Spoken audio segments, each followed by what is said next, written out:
Chapter 473 Six Wings Powder. When I stood by the viewport, gazing at the hazy scenery, I knew I was alive. When I shouted, "Set sail," the roar of the warship told me it was alive. Yes, alive for me. A warship docked in port has no purpose. Cold machinery pieces together a frigid shell, its metal exterior polished to a gleam, its cold light radiating an unending aura of death. I stepped into this place, the bridge lights came on, and the surging power from the engines spread throughout the entire warship. Only then did it come alive. I am the heart. The heart of exploration is the soul of the warship. The maps cannot contain the ocean in my heart, boundless darkness awaits my illumination. The sounds within the hull are merely the gasps on my journey forward. I want to hear the gales howl past me, unable to keep up with my pace no matter how hard they try. I want to see countless stars surpassed by me, their light only shining on my back, so that future generations see a brilliant figure always moving forward. I want to touch the other side of the celestial river, to plant the first flag in a place no one has ever reached. Victor, while operating complex equipment, was performing all the controls that should have been handled by several Eldar, and was already exhausted from the endless precise operations. The Dark City, Camaraka's initial warship, sped through the webway. Ever since the Red Tide performed surgery on it, precisely completing the amputation below the skull and restoring it to its original state. A large survival warship. It was merely a trading hub that could float in the wide webway, allowing other warships to dock, with sparse armaments and outdated facilities. Unable to resist his invasion. Victor would never forget that day. The Camarak was docked deep within the webway, and the homunculi accompanying him chattered, describing his Dark City reconstruction plan. A few orcs were eating to survive, their souls like coarse beef jerky, given to lower Eldar in large, satisfying quantities, enough to make them grateful. But for him, Victor, the former master of the Dark City, found it utterly disgusting. Fortunately, orcs breed quickly, at least they wouldn't starve. The day ended uneventfully, as golden flashes shattered their viewport. I found you. It was like a whisper from a demon. No, more terrifying than a demon. A demon couldn't defeat him. Jagatai Khan, in a bizarre posture, stormed into the warship. The Custode's golden motorcycles under his feet were incredibly fast, even with Drukari/Dark Yildari reactions, it was difficult to evade his attacks. But Victor dodged. Yes, he was one of the strongest of the Drukari/Dark Yildari, his reaction speed unmatched by any real creature. He brushed past the golden motorcycle, but by the time he saw what was behind it, it was too late. Attached to the Custode's motorcycle was a chain made of hyperdimensional fragments, bound to the end of the bell of St. Gerstal. Later, the golden motorcycle did a tail whip, and the great bell accurately struck their bridge viewport. The Khan, wielding a power Tawa scimitar, rushed into the last section of Camarak. "I'll have to give that brat, Yifeng, a good scolding when I get back," he had said then. After reading the books in the Black Library at an astonishing speed, the Khan fully realized one thing: the Emperor had intended to build the webway, and, from the Eldar's perspective, it was quite rudimentary. Although Chagatai did not like the Emperor, or rather, he disliked all rulers, he had to admit that the Emperor was far more powerful than he had imagined. He believed that the arrogant Eldar had overlooked some things when investigating the Emperor's masterpiece, things they were unwilling to stoop to see. The Khan didn't know what that was. The Eldar records were sparse, so he decided to bring a gift to the Imperium before returning to the Galaxy/Milky Way. Bring a homunculus, a complete one, a homunculus who knew how to build the webway. If the webway were repaired, it would solve 99% of the Emperor's problems. Physical death was the most trivial of them for him. His brat had charged into Camarak and blasted it to pieces. What was he to do? Where would he find a homunculus? So, after remounting his motorcycle, and after the Harlequin troop had spared no effort in giving him a festive send-off, he circled deep within the webway several times, searching for that damned Victor. When he returned from the first circuit, the library was festively decorated, and the Harlequin troop was celebrating in the Black Library. Many more clowns than when he left had gathered in front of the library, performing extremely difficult acts. Every Eldar was both performer and audience. They joyfully leaped, showcasing the Eldar's past glories and joyous deeds on stage. Some troops had even begun to choreograph new acts, with the Khan's departure as the theme. When the Khan's figure reappeared before them, the performance visibly halted. Even the most skilled performers maintained their physiologically challenging poses, not daring to move. The atmosphere became awkward, but only for an instant, because the Khan ignored them, hit the accelerator again, and left. When he returned to the Black Library on the second circuit, the clowns were beginning relocation efforts, preparing to move the library away from this place permanently. This time, the Khan's aerial stunt flew over the library, the holy bell hanging behind him crashed heavily onto the library's roof, bounced up, and swept past Unicorn's eyes, tearing off his mask. The third time, or more accurately, when he was halfway through the second circuit, he encountered the speeding Khan.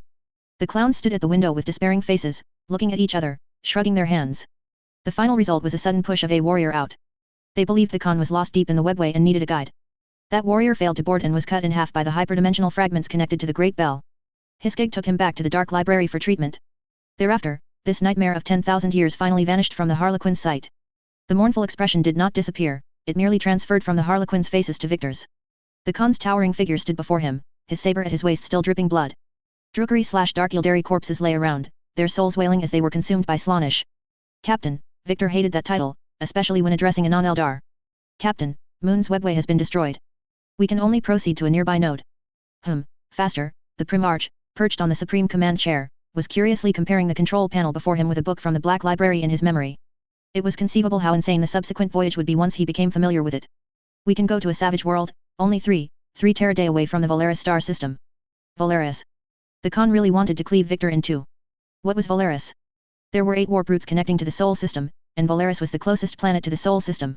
The Khan's tone carried anger. Just how dense is your webway? Those are all historical reasons, my lord.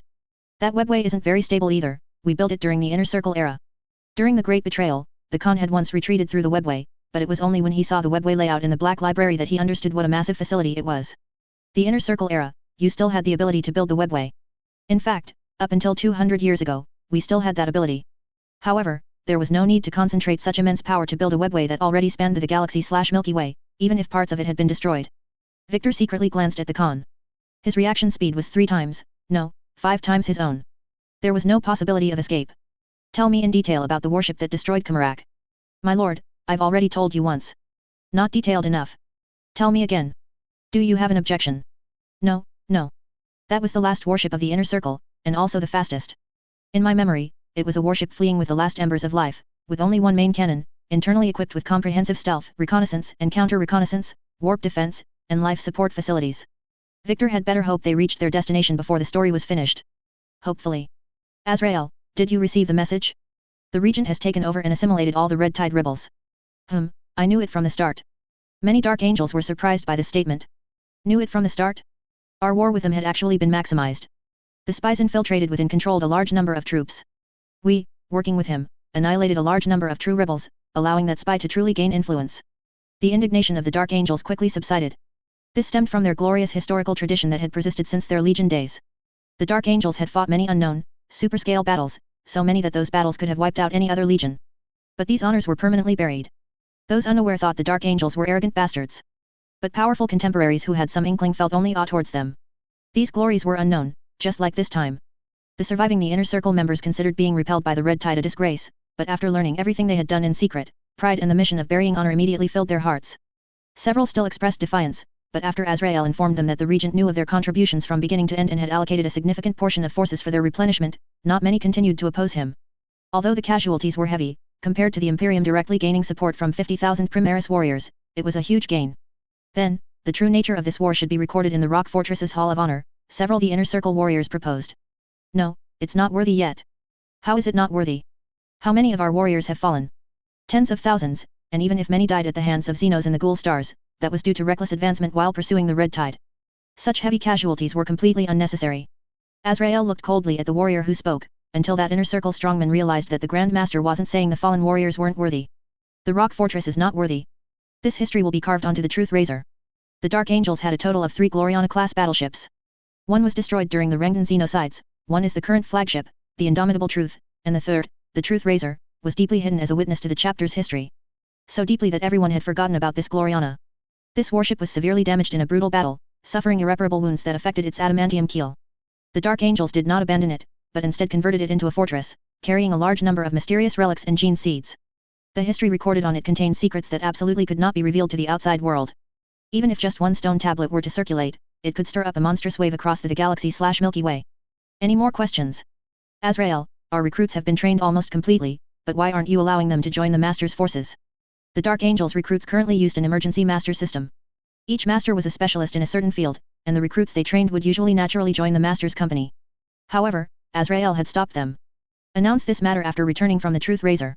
Is it really necessary to delay until then? The current recruits, while not exceptional, many are already qualified. Azrael smiled. He wasn't going to find evidence to convince the recruits, he was going to find evidence to convince the veterans. The body of the Truth Razor was already submerged in steel. No one who saw it would associate it with a Gloriana-class battleship. Perhaps a smaller version of the Rock Fortress would be a more fitting description for it. It was much older than the Rock. The last pure gene seed vault was here, guarded by a group of madmen. No one knew when they had entered service. Each warrior adopted the name of the previous fallen ancestor. Terraborn names. Since the Rengdan genocides, only 1/10 of the Terraborn remained, with warriors born on Caliban making up the majority. But the guardians on this warship were all Terraborn lineages. Some Grand Masters were more rogue. They would infiltrate warships leaving Terra and secretly abduct children of Terra's nobility as aspirants.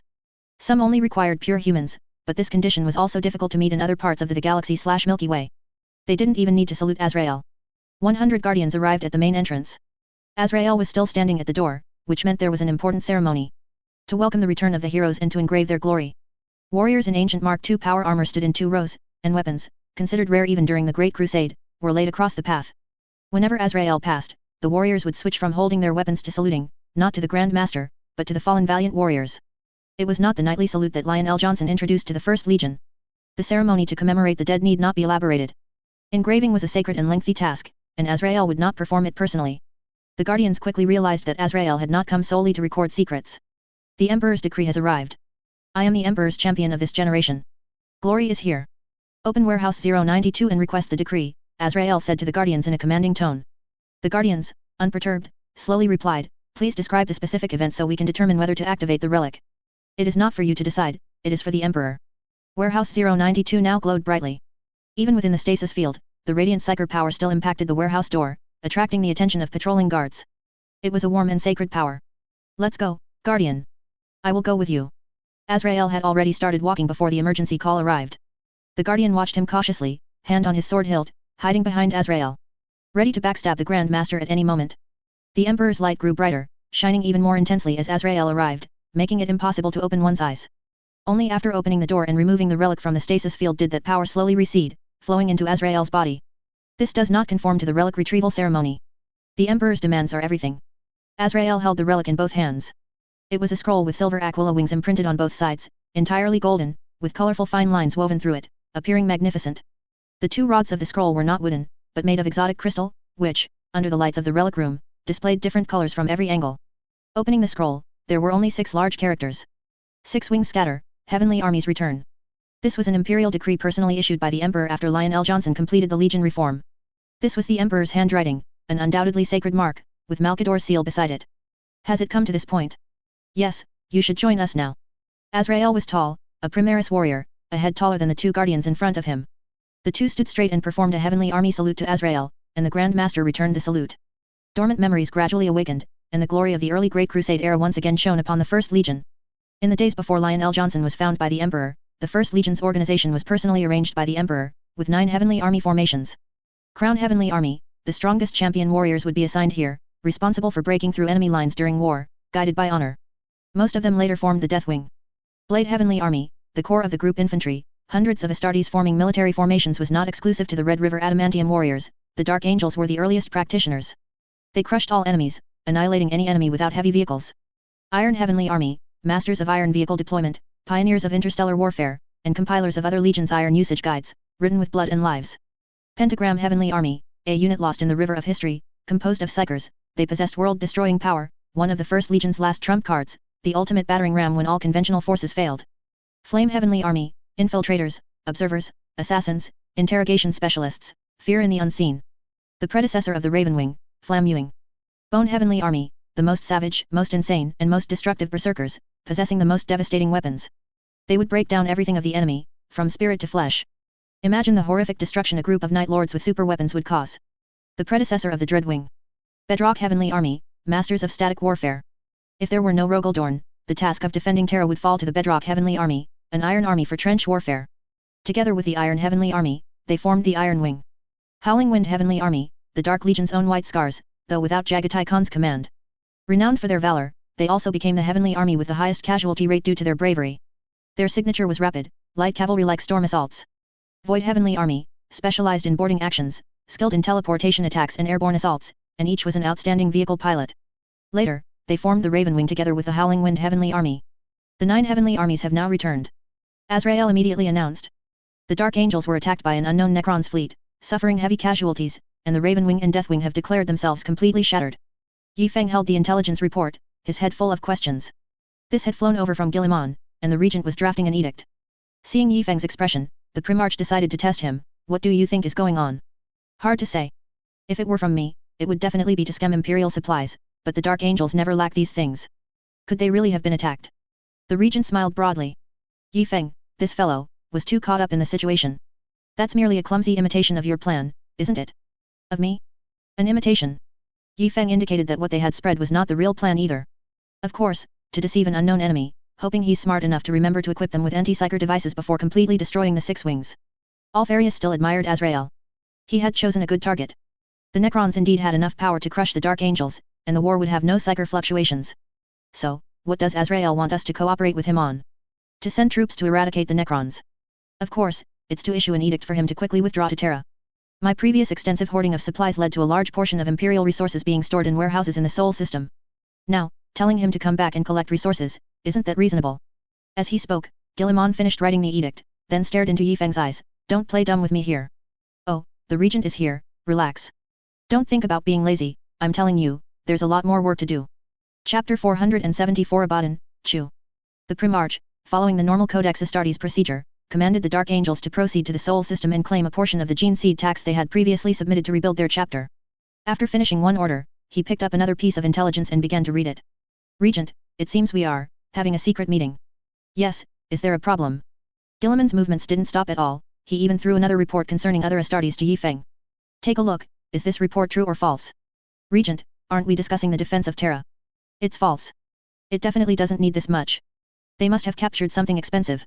Based on his years of experience scamming the Imperium, Yifeng immediately saw that the material requirements in this report were completely excessive. Then look at this one. Yifeng, oh my, the great betrayal.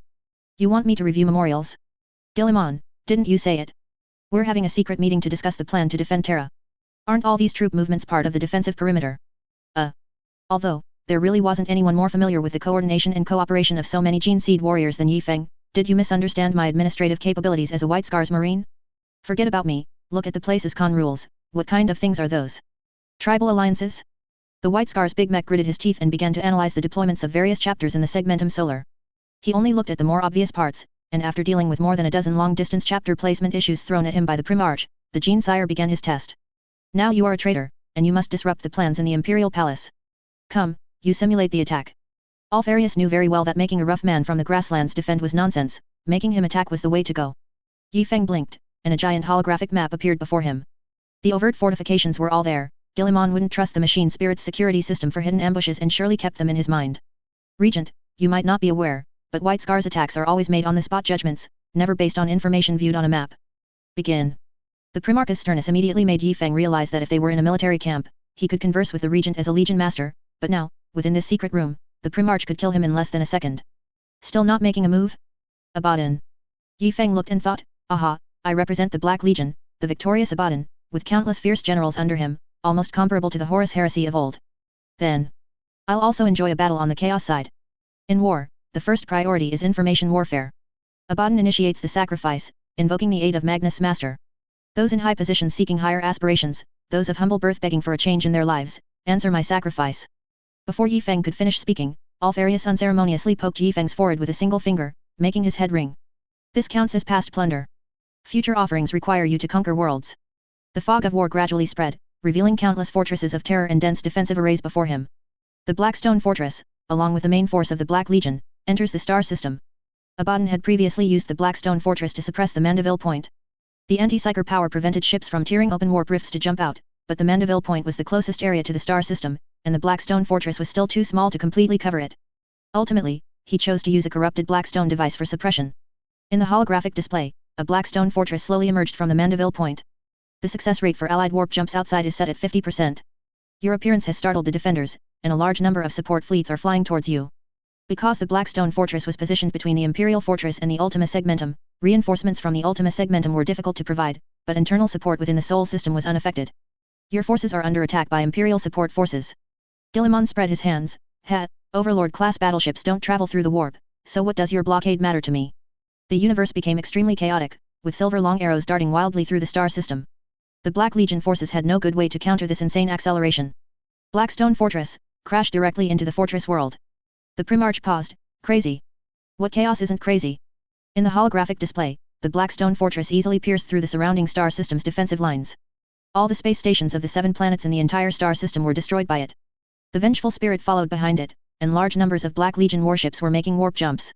Now, the people on this planet count as my sacrifice, right? As the fortress world and the Blackstone Fortress collided in the holographic display, Yifeng said. The regent nodded, then heard Yifeng say, summon the Blood Angels, and a greater daemon. The Blood Angels appeared. The Blood Angels attacked you. The Blood Angels are destroying your warships. The forces of Qing appeared in the star system. Since the Black Legion was currently the only living thing, the Blood Angels furiously attacked Abaddon's forces. The summoning location was not in the core area, it was not the Sons of Horus who were engaging the enemy, but those attached warbands. Imperial fleet reinforcements jumped out of the Mandeville Point, encountered the Blood Angels, and joined the melee. All three sides clashed. Now, the Black Legion forces killed by the Blood Angels will serve as sacrifices. Well, that counts, I suppose, but you can only summon forces of the same alignment as the Blood Angels. The Primarch looked at Yi Feng. This guy seemed to have let loose and was just having fun. His fighting style was the outrageous, war criminal kind from the very beginning. I used to play Stellaris, Extinction. Summon Angren. Regent, he appears on the battlefield, so your choice is. Engage the enemy, Lemon Russ, the Wolf King. Yi Feng jumped up, you can't do that. Where did the Lord of the Space Wolves come from? Throw out 300 Grey Knights, that's more reliable than this. Never mind that, if I say he's there, he's there. The three factions fought in a tangled mess. Yi Feng ordered the Sons of Horus to retreat. A quarter of the Black Legion's forces followed you closely, while the other fleets were noticeably a beat slower, only beginning to follow after seeing you leave. Advance, enter the next star system. Taking advantage of the chaos in this star system, Yi Feng's main forces directly entered the next Imperial defense zone, abandoning the supply lines behind them, a typical White Scars tactic. As soon as the warp jump was completed, Yi Feng discovered that only 1/3 of his warships remained. Subsequently, all the lights connecting to other star systems around him lit up, and that rabble scattered into the surrounding star systems to begin plundering. Rubbing his temples vigorously, Yi Feng muttered, "Don't get angry, it's normal, don't get angry, don't get angry." The rabble Horus led back then was far more outrageous than this group. Regent, the plan has begun now, right? Yes. Magnus appears at the webway breach and begins to assist demons in attacking the webway's interior. Your choice is. Yi Feng's eyes gleamed as he looked at Robert. This had happened before, during the siege of Terra, but Guilliman wouldn't know about it. How many people do you think he can kill under Blackstone suppression? Even without psychic powers, he is a Primarch. Daemon crafting could at least kill 100 custodians and 100 Sisters of Silences. The time it takes for him to return after being banished should be, neither fast nor slow. Let's say 99 days, and that's if Xianch plays quickly with his puzzle pieces. In 42K888, only Qing was capable of assembling a Daemon Primarch within 8 days and 8 hours. Alright, this doesn't count as your sacrifice. But the star system where Abaddon is currently located has no reconnaissance intelligence. Yi Feng used his most proficient method, firepower attack, cover Alpha Assassin reconnaissance personnel as they enter. It was Alfarius's turn for his veins to throb. These unfilial sons, I must crush them. Imperial defense ships began to appear and engage the vengeful spirit. Several Gloriana battleships had to besiege it just to barely contend with the Luna Wolves flagship. Under the constant influence of the warp, Abaddon could almost perceive every single screw of his ship, and his combat power was set to perfect control, with cannon firing speed doubled under Chaos blessings. Yi Feng summoned a Chaos Mist and announced to the outside world that Abaddon, with the help of a sacrifice from an Alpha Assassin who had infiltrated the planet, had already landed on the fortress world. The Imperial fleet's offensive became frenzied. They were willing to use suicidal tactics to force back the Black Legion's ships, while the warships behind them frantically dropped drop pods to support the fortress world. Intelligence on the battlefield is always chaotic, and what Yi Feng often did was ignore enemy intelligence and actively send out false intelligence himself. A detachment of Abaddon's personal guard landed on the planet. The firefight between Gasterland Terminators and heavily armored warriors was extremely fierce. An Alpha Assassin, disguised as Abaddon, fought, and the chapter champion of the Imperial Fists tore off his mask. Overall, the Imperial fleet was currently at a disadvantage, and ships from other directions had not yet arrived as support. Such an intense sporting action, this could be used for a small sacrifice, couldn't it? What do you want to do? Pure psychic power, penetrating the amplification effect of the Blackstone, to blast a hole in the Void Shield and deploy Exterminatus. Call had studied Blackstone for a long time, as had the warp. They had plundered quite a bit of Blackstone, twisted it to amplify psychers, and brought it into the warp for study. It's unknown what achievements they made, but with the capricious passage of time in the warp, their research time was probably not as ample as Call's. Then, the Regent flipped the table. He announced the deployment of the People's Light, and then Abaddon was hit by a main cannon shot and obliterated, entering the warp to revive. The Black Legion fell into disarray, and Guilliman pressed his advantage. You're being reckless. How can something be resolved with one shot? If it were truly that powerful, the Inner Circle wouldn't have been destroyed back then. No one knew how the Inner Circle declined back then, only that the loyal word-bearers, in conjunction with Eldar Seers, eventually annihilated them. No one knew what kind of blow Chaos had dealt them before that. Yi Feng had genuinely experienced the battle with Nurgle's cauldron. He felt at the time that if the main guns fired, the shots would impact the cauldron's walls like water, then flow along them, ultimately becoming part of the thick soup in Nurgle's great pot. They must have a way to deal with it, it's just that the cost is too high to be worth it. Alright, another round. Then, Guilliman, while reviewing official documents, utterly decimated Yi Feng in their game. Both sides were flipping the table, mainly to see who could be more outrageous. Guilliman said that the orcs arrived and gave Abaddon a good beating. Yi Feng, in turn, claimed that Trajan arrived on the battlefield and took Titus and the entire Victrix Guard honor guard away, trapped in a temporal stasis field. You say an accidental attack damaged a sealed warehouse, releasing Dark Age vitrification viruses. I say a shard of Star God flew in from outer space, smashing all your troops to smithereens. The Regent has never deployed any Grey Knights, preferring to fill the void with more dying warriors. Once, he even sent the Emperor's champion Azrael to his death. The biggest problem currently is, what if the Emperor, after entering the warp, no longer protects the Imperial Palace? The Astronomicon can be replaced by the Pharos, but will the Imperial Palace's anti-daemon psychic barrier become stronger or disappear after the Emperor enters the warp? He couldn't gamble. He deployed all the Grey Knights, powerful librarian of note, and psychic titan to the Imperial Palace, hoping to strengthen the external defenses with these forces. The outer defenses of the Imperial Palace will be critical when the Custodes and Sisters of Silence enter the webway. Sanguinius is no longer here. The two continued playing until the other warship commanders gradually accepted reality. Everyone was on the same side, there was nothing wrong with that, right?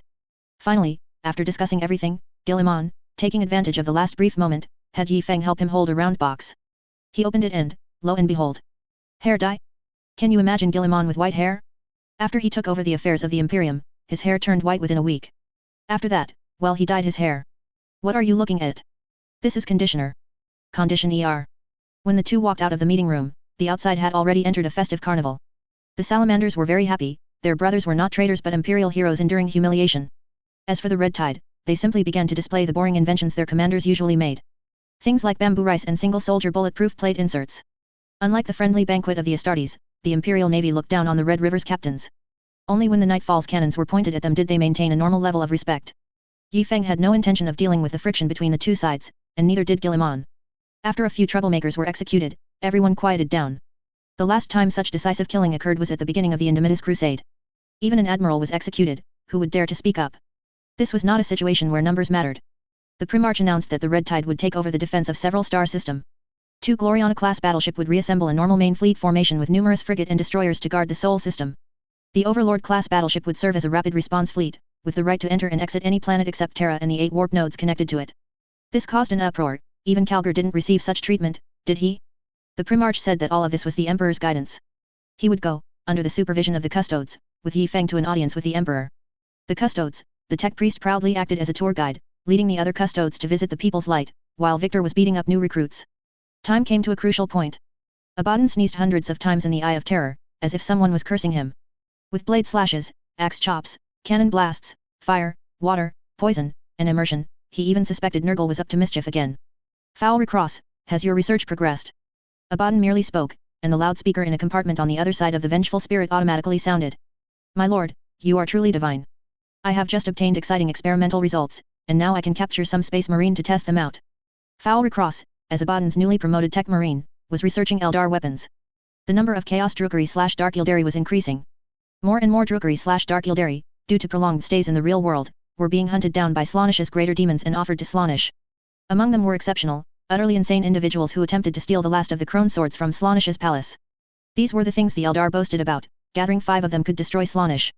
These madmen also spurred a warp technological revolution, and a large amount of Eldar technology was circulating within the Eye of Terror. Most Eldar weapons are made of wraith bone, which is the physical manifestation of warp matter created by Bonesinger. This technology, as the Chaos Drukhari/Dark Yildari entered the warp, was bestowed by the warp through the prayers of countless Dark Mechanicum followers. The Black Legion naturally obtained these things first. Soon, some librarian of Chaos warbands tried to emulate the Bonesinger, using psychic powers to create evil war machines.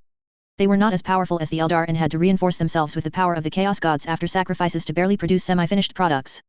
Those quickly crumbled, just like all daemon engines that invade reality, they would be repelled without a continuous infusion of souls.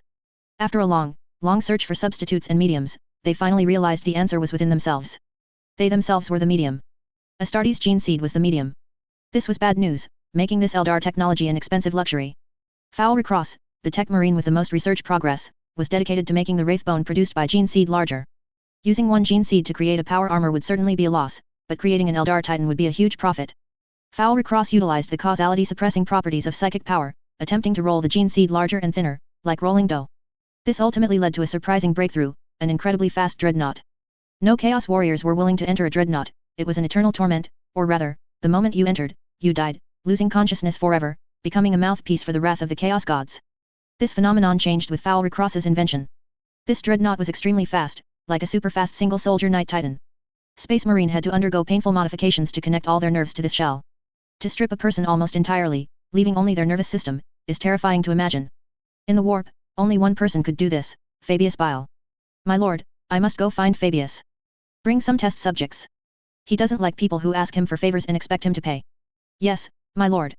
If possible, I hope to capture some fresh prey, the kind Fabius Bile likes. Fabius was researching reverse primarizification, so bringing some Primaris warrior would be a good choice. To bring them in, there was only one way, rush into Imperial territory, wound the Primaris warriors so severely that even Belisarius' call couldn't heal them, and then force them into a final self-preservation state. The battle would be difficult. Go find Hansu. Hansu had many troops. For one, his daemon wombs produced soldiers extremely quickly. Since his last attack on Ultramar was crushed by the sudden appearance of the Red Tide, he had been quietly holed up in the warp for a long time. Recently, he had been launching attacks specifically to retaliate against the Red Tide's warriors. And wouldn't you know, fate works in mysterious ways, he actually caught one. A warrior from the Stone Will, a scion of the Imperial Fists. He wasn't captured because Hansu defeated the Red River's main fleet, it was a complete accident. As he was leaving the Death Watch detachment, a warp misjump brought him near Hansu's home. When Foul Recross arrived in Hansu's territory, a brutal hunt was underway below. The Skinless, those failed recruit, were dueling to earn a chance to become captains of the Skinless assault teams, cannon fodder units. This world in the Eye of Terror had drifted through the skirmishes of various warbands for a long time. Hansu had defeated the World Eaters in the gladiatorial arena, becoming the master of this arena world. Countless slaves were brought here, and Hansu scouted them for new recruits. Some were influenced by the Blood God, which meant these individuals were generally unable to pass Hansu's selection. They became the Skinless, fighting each other day and night to gain status. Meanwhile, his Iron Army was being rebuilt. Some successful warriors, who had donned human skin, voluntarily underwent surgery to transform into iron. It was unclear whether Hansu was building Iron Warriors or Imperial Fists, as he used gene seed from both. The bustling world welcomed its guest. Hansu, I am Foul Recross, the chief tech marine of the Black Legion, one of Lord Abaddon's confidants. No confidant would call himself a confidant, just as someone who claims to be strong is not strong. Foul Recross merely smiled. He knew his place, only after completing his mission would he truly be a confidant. I've created some new war machines. Interested in taking a look? Has such arrogance. I almost thought that traitor from the Salamanders had arrived. The Daemon Prince who sided with Vashtor. Hansu slowly emerged, his scars even more hideous and terrifying. They would never heal, serving as the brand of a loser, etched firmly onto his body. Chapter 475, Discovered. Huron's Hidden Treasure. The Red Tide had made many enemies in the warp, and Hansu had suffered greatly because of it. If you want me to send troops, I will, but I want to capture those guys who call themselves the Red River. That's not easy. Our astropath intercepted an Imperial astropathic message. The Red Tide has 50,000 Primaris warriors and has already returned to the Imperium. They are currently in the Sol system. Such matters should be Abaddon's concern. In Hansu's understanding, for Abaddon to send someone to him meant he wanted Hansu to be the vanguard against the Imperial defenses, didn't it? No way. Who would do something that offered no benefits? He had such a large army to feed. Foul Recross had no choice but to ask him to choose another target. Hansu's troops specialized in siege warfare. During this period of weakness within Imperial territory, the fortresses scattered across various locations actually had very few troops, as they had all been dispatched to maintain peace in the surrounding areas. At this time, the fortresses were filled with wounded being treated. They could directly attack an Imperial fortress and take the wounded inside. The entrance to the Eye of Terror was tightly blockaded by the Space Wolves expeditionary force. While the Space Wolves had suffered heavy casualties, it didn't mean that the other chapters of the expeditionary force were incapable of fighting. The Doom Eagles chapter, a successor chapter of the Ultramarines from the Second Founding, was actively leading the defense. They were a group of utterly cold, utterly ruthless, and utterly devout individuals, very difficult to deal with. That chapter didn't talk about honor or duty, they were solely focused on mourning death, believing that death was imminent and showing no reaction to losing anything. We cannot dispatch large forces to surge out of the Eye of Terror, we can only send small units to infiltrate in batches. The target became any Imperial Fist stronghold. The units that had been engaged in construction work in the Maelstrom region for years were now targeted.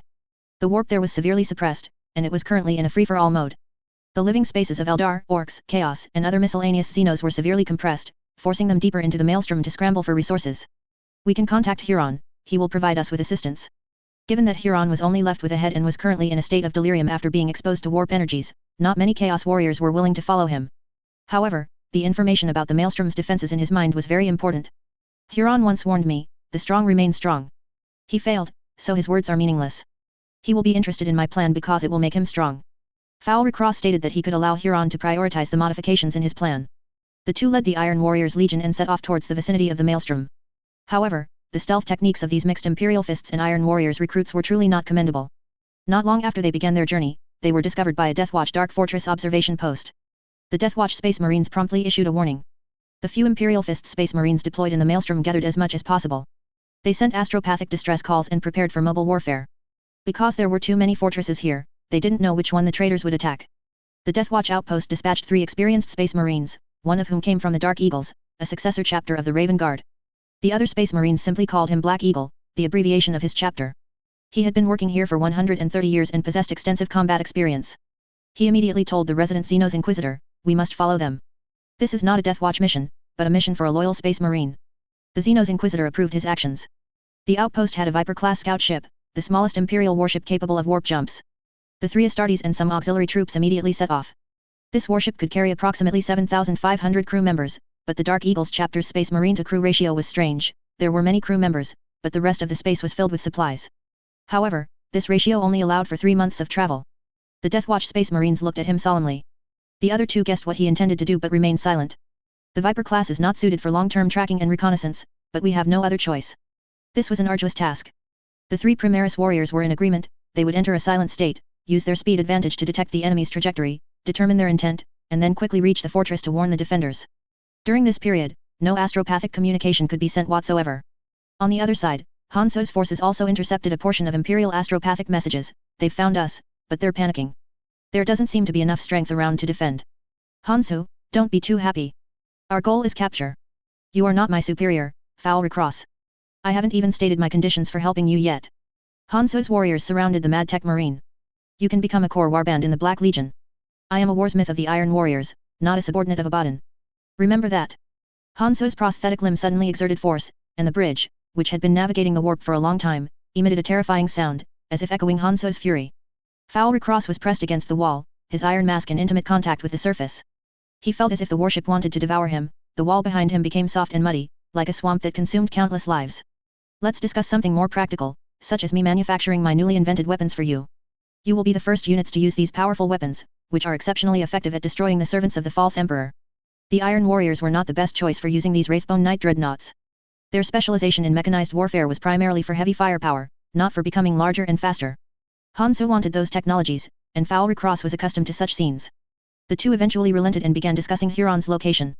When Huron last appeared, he was on a strike cruiser named the Death Vortex, which is still randomly wandering in the Maelstrom region. Hanso did not get angry this time, instead looking at the other man coldly, waiting for him to finish speaking. "I have a way to attract him, but it might also draw some scum." Foul Recross stated that he knew of Huron's defeat, but at that time, no Blackstone Fortress had appeared. Although the Blackstone Fortress given to him by the War Master was heavily damaged after the 13th Black Crusade, it should have been somewhat repaired by now and hidden somewhere. He could find that Blackstone Fortress, just as he had said from the beginning, "I am Abaddon's subordinate." If something happened to the Blackstone Fortress, would Huron still not appear? Hanso's fleet advanced towards a death world in the Maelstrom, while the Deathwatch Viper-class scout ship intermittently followed the enemy. It locked onto the enemy's ship exhaust. Hanso's ships had unique trajectories. They would sometimes jump out of the warp, hide in real space for a while, and sometimes soar through the surging waves of the Sea of Souls, monitoring their opponents in chaotic areas that even the Iron Warriors would not enter. This seemed to be Black Eagle's talent, stemming from his gene seed. In places where no one watched, he felt as relaxed as if he were home. The mortal crew couldn't endure it. Accidents were taking one life after another, and the number of crew members was slowly, inexorably decreasing. This was due to the incorrect ratio of personnel to food. There simply weren't that many people to eat the food, as each warp surge reduced the number of mouths. Their navigation trajectory is very strange. They're avoiding the bunkers. Could they have learned the Imperial Fist's specific deployment map? Calm down, it might just be an accident. Cutting in here won't find any good opportunities. The bridge lights were set to the lowest brightness, making the Raven Guard successor's pale face appear a sickly grey. This was the best way to suppress the madness deep within him. You must remember. No chapter would send normal Space Marines to the Deathwatch, unless you were the Red Tide. The more excellent this Space Marine performed normally, the more terrifying his flaws were. The Raven Guard successors had always been plagued by genetic issues, with different chapters exhibiting varying degrees of combat frenzy. Some had more severe genetic defects. A strong desire for slaughter made them unable to distinguish whether the wailing ahead was of the living or the lament of dead souls.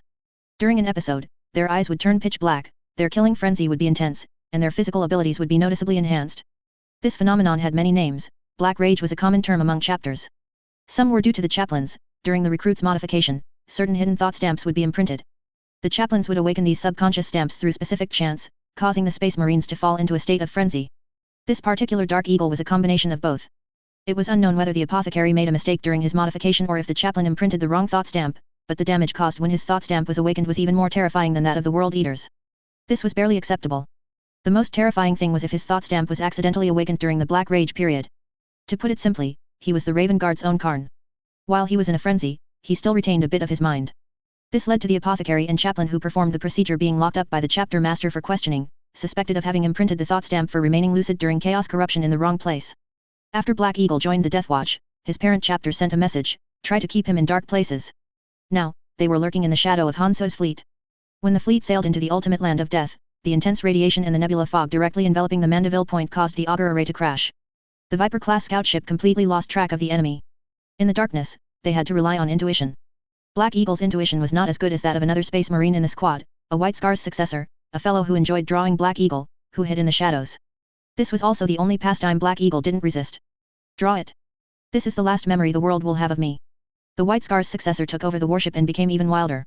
Since they couldn't see anything anyway, what was the difference between going fast and going slow? He floored it towards the star system. He wasn't driving recklessly.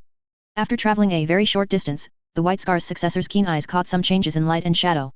A violent turn almost sent the crew flying, and seconds later, a violent surge of energy ions slammed into their warship. Deactivate the void shield. The contact between the void shield and the surrounding particles would make their warship very obvious. It was a risky move, but Blackhawk didn't hesitate, quickly ordering the Adeptus Mechanicus personnel to carry out the command. The particles struck the armor of the Viper-class scout warship, slowly eroding the armor plates. Blackhawk, we are now behind the ion plume of one of their large warships. The Emperor protects, they shouldn't have detected us. Under the intense radiation, Hanso's warship's auger array, completely interfered with by its own wake particles, failed to detect the small tail behind it. A black stone fortress floated silently in orbit around a dead world. The dark planet and the dark fortress were perfectly hidden in this star system. The Viper-class scout warship keenly sensed the strengthening particle flow around it. We are too close to their warship. They are decelerating, looks like they've reached their destination. Blackhawk retook control of the warship, cautiously peering out of the particle flow, attempting to scan the surrounding situation with an auger array superior to that of ordinary warships. Only the chanting to soothe the machine spirit remained in the entire compartment. The White Scars silently looked at the map, unable to figure out where the enemy intended to strike after passing through here. Some enemy warships appeared on the auger array, flickering, providing some information about the rear of Hanso's fleet. At this moment, Hanso's vanguard had already awakened the guardian warriors of the Blackstone Fortress. The last of the Emperor's scythes were stationed here, and a large number of Dark Mechanicum personnel were attempting to explore some unknown functions of the Blackstone Fortress. After the alarm sounded, Huron's fleet naturally rushed towards them at extreme speed. In fact, in interstellar warfare, the distance between the vanguard and the rearguard is often star system level. When Blackhawk piloted the warship out of the Mandeville point, Huron was already en route. The remaining Red Corsair's fleet surrounded them from behind. The Deathwatch squad, realizing their predicament, found themselves on the front lines of the standoff between Hanso's army and the Red Corsairs. No, hurry and leave. The White Scars snatched control, hitting the accelerator and accelerating out of the warship's wake. Thanks to the chaos disguise outside, for a moment, Huron thought it was Hanso's warship, and Hanso thought it was Huron's scout warship. Jumbled communications carrying chaos growls poured out of the comms channel. After completely clearing the particle wake, the Viper-class scout warship discovered the Blackstone Fortress. Silence. The silence in the command room was deafening. Astropath, we can only rely on them now. This was spoken by the White Scars. He wasn't confident of surviving in such a terrifying battlefield, especially since both sides had already discovered their situation. The Astropath desperately sent out an astropathic message, drifting endlessly in the warp. Initiate an emergency warp jump directly. Of course, it's better than staying here. Emergency warp jumps within a star system are extremely dangerous. While Hanso and Huron were still assessing the situation, this warship directly warp jumped to escape, simultaneously sending out an urgent message. All of the Imperial Fist's fortresses were already on alert, and they quickly received this information and began to act. The astropathic message was also relayed layer by layer towards the Segmentum Solar. The Viper-class warship, rushing into the warp, was subjected to terrifying attacks. Although the Geller field was active, the Void Shield was not. A Void Shield can be deactivated instantly, but it cannot be activated instantly. A large warship's Void Shield requires up to 2 hours to activate. Even a small warship like the Viper class needs more than 10 minutes. Demons surged into the area, teleporting and boarding like Terminators, slaughtering their way into the warship. The 3 Primaris warriors had no choice but to rise and fight. Blackhawk, I'll guard the Void Shield. You hold the bridge. Be careful. Let them be careful. After the 2 White Scars left, Blackhawk activated a voice recording embedded in the warship, a hymn recorded for him by a Raven Guard chaplain before he left, capable of fully igniting his fury. He locked himself outside the bridge, though it was of little use. The light of a daemon flickered, a purple phantom floating ahead, but before its body could fully materialize, a furious black shadow shattered it. Dark pupils signified the arrival of death. His speed was incredibly fast. After his 2 power claws activated their disintegration fields, they were completely silent, and his claws also turned black. Squinting, one might think he wasn't equipped with any weapons. Blackhawk leaped, hanging upside down from the ceiling, which was useless, as demons would also appear around the ceiling, and some demons could jump and fly. A powerful Chaos Daemon crashed like a meteor into the Viper-class warship's turret, burrowing in. It looked like a mantis with many arms, its sharp forelimbs as smooth as blades. But if you looked closely, the silver blade surface was actually covered with dense barbs. With a single strike, flesh was torn. Drawing the blade, it drank its fill of blood. From the start of the battle, it had easily drained several servants in the turret into desiccated husks. He rushed towards the bridge, where the most intelligent people on the warship were, and in the warp, they tasted even better. Along the way, demons constantly appeared in the corridors. The crew resisted back to back. They were not Imperial Navy, they were servants of the Death Watch, highly trained in combat, but still powerless against the demons appearing from everywhere. The demons that teleported in were relatively weaker. Those that crashed in from outside were much more powerful. The Chaos Daemon slaughtered, its arms, fused with blades, spun wildly. Around it were dried bones. Plasma cannon bombardments could only briefly delay its actions. The daemon would ultimately win. The point of victory was whether it was its leader or not. It shrieked, as if declaring its leadership, and then a black streak of light descended from the sky, entering its mouth. Claws furiously ripped and tore along the throat. Blackhawk plunged into the fanged maw and burst out through a torn opening in the throat, his dark leg armor tapping the ground a few times before he leaped into the air again. 8-blade sharp forelimbs sliced past him, the Mark the 10th power armor's flight module screaming. You're not even as good as the Tyranids. Pure thoughts filled Blackhawk's mind. In his years of service with the Death Watch, his experience fighting Tyranid creatures was deemed unworthy of being used against it. With a flurry of his claws, this daemon lost its ability to fight. It had no fatal wounds, yet it couldn't move at all. The daemon needed the healing light of the warp. It lay on the ground, wriggling into the distance. Another daemon killed it. In this short time, the other 2 Primaris warriors had already perished. This warship was doomed. If it didn't collapse under the daemon's assault, it would be destroyed by the unchecked claws of the Black Shadows. Both sides were killing machines. Blackhawk knew this couldn't continue. The demons were growing in number, endless. His choice was, to kill to his heart's content. His consciousness flickered in and out. The first time he checked his condition, he found his armor was utterly ruined. Some daemon blades were embedded in his shoulder plate. These were corrupted blades, not personal possessions of the demons, so they didn't vanish when the enemies were banished. The whispers from the daemon blades sent him into a berserk state again. The second time his consciousness returned was when his set time was up. 19 minutes had passed, and then he let out a bitter laugh. Void shield? It was now a question whether there were any survivors left at the void shield module. His claws had broken off at some point. Only one claw remained on his left hand, like a blade hanging from a dreadnought. Hey, who wants to enter a dreadnought? I want to die on the battlefield. The eyes of the knight returned. Ahead was only darkness. War was the eternal melody. The warship was even more severely damaged, its outer hull torn with cracks. The Geller field was precarious, and flames were pouring in. Flames of vengeance. Dozens of the Emperor's Scythe's warriors rushed into the narrow passage. Astartes, wreathed in flames, killed one daemon after another with precise bursts. No one saw them reload. Demons plunged their talons into the warriors' chests, and the flames of vengeance spread along the demonic claws to them. The demise of one warrior only allowed more of the Emperor's Scythe's warriors to rush in. Blackhawk awoke for the last time when Belisarius' call was triggered. He leaned against a wall, watching the massive daemon in front of him gradually dissipate. The internal space of the Viper-class scout warship was small. In a haze, he saw clusters of flames surging before his eyes. The sound of the void shield activating came from afar, melodious and beautiful, like a girl improvising a flute tune by a bonfire. The howling wind roused Blackhawk. He covered the gaping wound in his lower abdomen with his hand. The loss of a heart left him with no strength to even stand.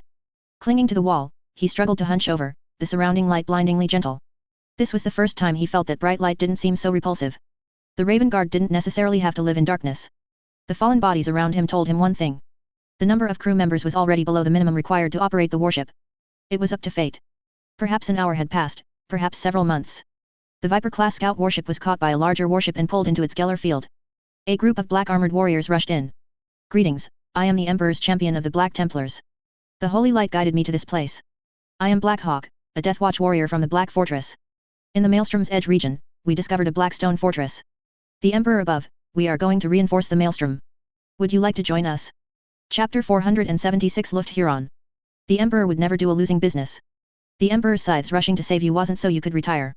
Blackwing panted, hoping the Black Templars warriors had some morals, because the Raven Guard chapter once had an unpleasant feud with a certain Black Templars expeditionary force. Basically, it was the Black Templars' fanatical faith and charge and chop combat style clashing with the Raven Guard's guerrilla warfare theory, leading to a split and excessive casualties due to unconcentrated forces. The good news was, this wasn't the same expeditionary force. The apothecary treated him, using biotechnology to repair his lost heart. Recovery was a long process. The apothecary said, no strenuous activity, which was ignored by everyone else, including the Emperor's champion, a Black Templars officer. By the time the warship reached the target area, his combat effectiveness had largely recovered. The Black Templars chaplain gathered the warriors, lining them up in the prayer hall. The pre-battle mobilization had begun, and Blackwing, as a warrior from another chapter, was assigned a quiet cabin with a statue of the Emperor for his private prayers. Blackwing didn't actually like to pray. In the words of his parent chapter, they operated beyond the light of the Astronomicon. Any enemy seeking to invade the Emperor's sacred domain would find their grave there. The entire chapter did not believe their souls would return to the throne, but rather that the spirits of the fallen would circle outside the throne, continuing to defend him from enemies. The Emperor's light could only shine on his back, for he always faced the enemy. When he finished his prayers, the Black Templars' warriors were still in the Great Hall, and the servitors outside the hall also bowed their heads, listening to the holy words. If the Raven Guard desired, Blackwing could leave without anyone noticing. The ship vibrated violently, the forward void shield module overloaded, and the entire ship was rapidly turning. The unique sound of the afterburners activating gave Blackwing a surreal feeling. The ship turned its side to the enemy, using its intact broadside void shield to resist enemy bombardment. The corridor grew noisy, every mortal hurried, their tasks clear, but only Blackwing didn't know what he should do. Finally, he simply donned the Black Templar's power armor with the help of a servitor, then put on his tattered Deathwatch tactical helmet. The Emperor's champion and Blackwing boarded the boarding pod together.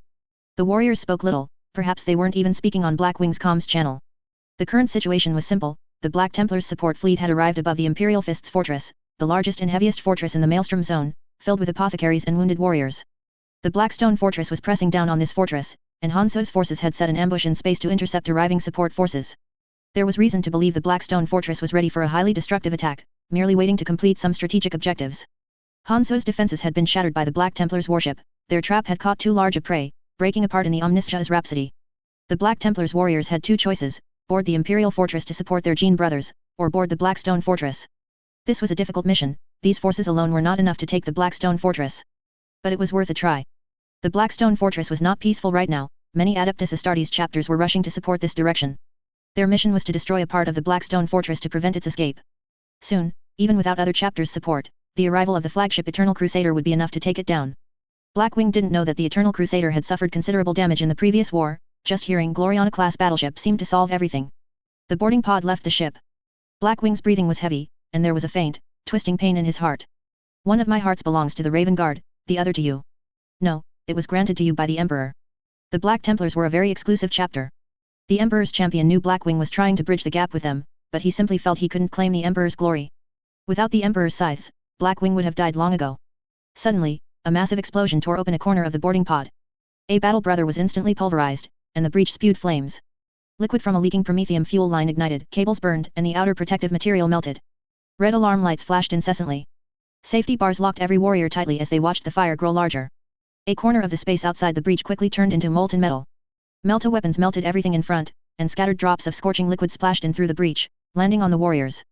At this moment, Blackwing heard the Black Templars' warriors' prayers coming through the comms channel. These prayers instantly ceased when the boarding pod stopped. The safety bars unlocked, and he saw the outermost warrior open the boarding pod door with what could only be described as ferocity.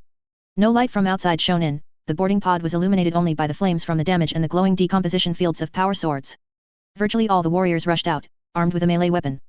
Blackwing thought about it, he seemed to have no right to criticize others, as he carried power claws. All the warriors rushed out of the boarding pod. They were lucky enough not to be destroyed by the defensive arrays here. Upon exiting, Blackwing immediately saw a dreadnought belonging to the Imperial Fists ahead. It lay on the ground, seemingly dead for a long time, its body left unattended. It looks like advance forces have already broken through. The Emperor's champion was not surprised, the boarding area they had chosen was a severely damaged corner of the Blackstone Fortress. This Blackstone Fortress, like all fortresses, possessed a webway gate at its very center. The webway within led directly to the main thoroughfare, wide enough to accommodate an entire Terra expeditionary force. If you ask how the Imperium obtained this information, our great, unmatched in single combat, regent, who prefers to remain anonymous, lurked in the prison of this warship for a long time, finally seizing the opportunity to cripple this Blackstone Fortress from within and lead his forces to a triumphant return. Even the routes were clearly marked. This Blackstone Fortress had been heavily damaged previously by Scarbrand and the forces of Kern. The Dark Mechanicum had patched these breaches with their ugly technology. The Black Templars' champion mercilessly tore it open. No one could stop his advance, even Blackwing couldn't help but marvel at his exceptional martial prowess. A storm raged within the Blackstone Fortress. Under Huron's leadership, the Red Corsairs summoned demons. Before the Black Templars arrived, they could easily deal with other enemies. Although the Blackstone Fortress's name and appearance were very Necrons, it was essentially a product of the Psychic Union. The ancient Eldar called it the Evol's Amulet. It is unclear whether the Old Ones or the Eldar created it, but it possessed vortex cannons, which tear open warp rifts to attack, for dealing with Necrons, as well as a massive webway. There was no suppression of demons here, in fact, under years of chaos corruption, the entire warship had gradually twisted towards chaos. Looking up from below, it already resembled the Chaos 8-pointed star. Fighting here, demons had a unique advantage. The Emperor's champions' combat was so captivating. They were heading to a node area to plant bombs and detonate the facilities there. If the regent's description was correct, that would deal a significant blow to this fortress. The raging battle here did not disturb Huron. Huron had acquired a considerable number of Primaris warriors. They were unconscious and held in cages. Foul Recross had promised him that these gifts could be exchanged with Fabius Bile for a new body. He refused and demanded that this dangerous modification be performed immediately, carried out personally by the Tech Marine Foul Recross, the creator of the technology. Foul Recross said that with his means as a Tech Marine, it would be difficult to transform an Astartes into the state of a Wraithbone Knight Titan Dreadnought. Even if successful, Huron would constantly endure extreme pain, a torment 10 times worse than even entering an ironclad dreadnought. Huron didn't speak. He unveiled the robe covering himself. The body wrapped in the Red Corsair's banner was in a complete chaos spawn state. The pale, bloated body had fangs and sharp teeth, faces of tormented souls, roars like infernal demons, and worms constantly writhing beneath the skin. The Lord of the Red Corsairs was no longer considered a Chaos Lord, he was somewhere between a Chaos Spawn and a Chaos Warrior. At that time, only his head had escaped, this was the necessary price. Whatever you want. I don't believe it can get any worse than this, Huron said.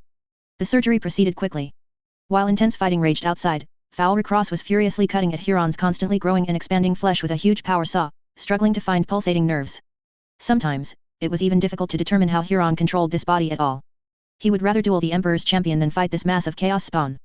Huron's lower body constantly tried to devour him, while his upper body howled for him to make the cuts cleaner. Blackwing was a powerful warrior who could keep up with the Emperor's champion's speed. He always remained in the first echelon, but unfortunately, his opponents were not just chaos warriors. The roads here were wide enough for Lemon Rust tanks to pass. The ceilings here were high enough to allow Night Titans to battle. Chaos Night Titans were the most difficult enemies to deal with. When he saw a Chaos Night Titan approaching, even the madmen of the Black Templars would choose to assault in a different direction. Only World Eaters would be foolish enough to charge a Night Titan. Fortunately, such remarks usually did not involve Russ. The Black Templars squad gradually spread out. As they delved deeper, loyalist warriors around them became fewer and fewer. The Emperor's champion leaped from cover, cleaving down a speeding combat motorcycle with a single swing.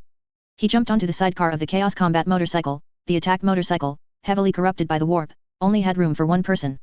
The sidecar was a pool of mud, and as the Emperor's champion's black sword pierced the driver's skull, a leviathan-like maw suddenly flew out of the shallow mud, the sludge dripping from its foul fangs like saliva.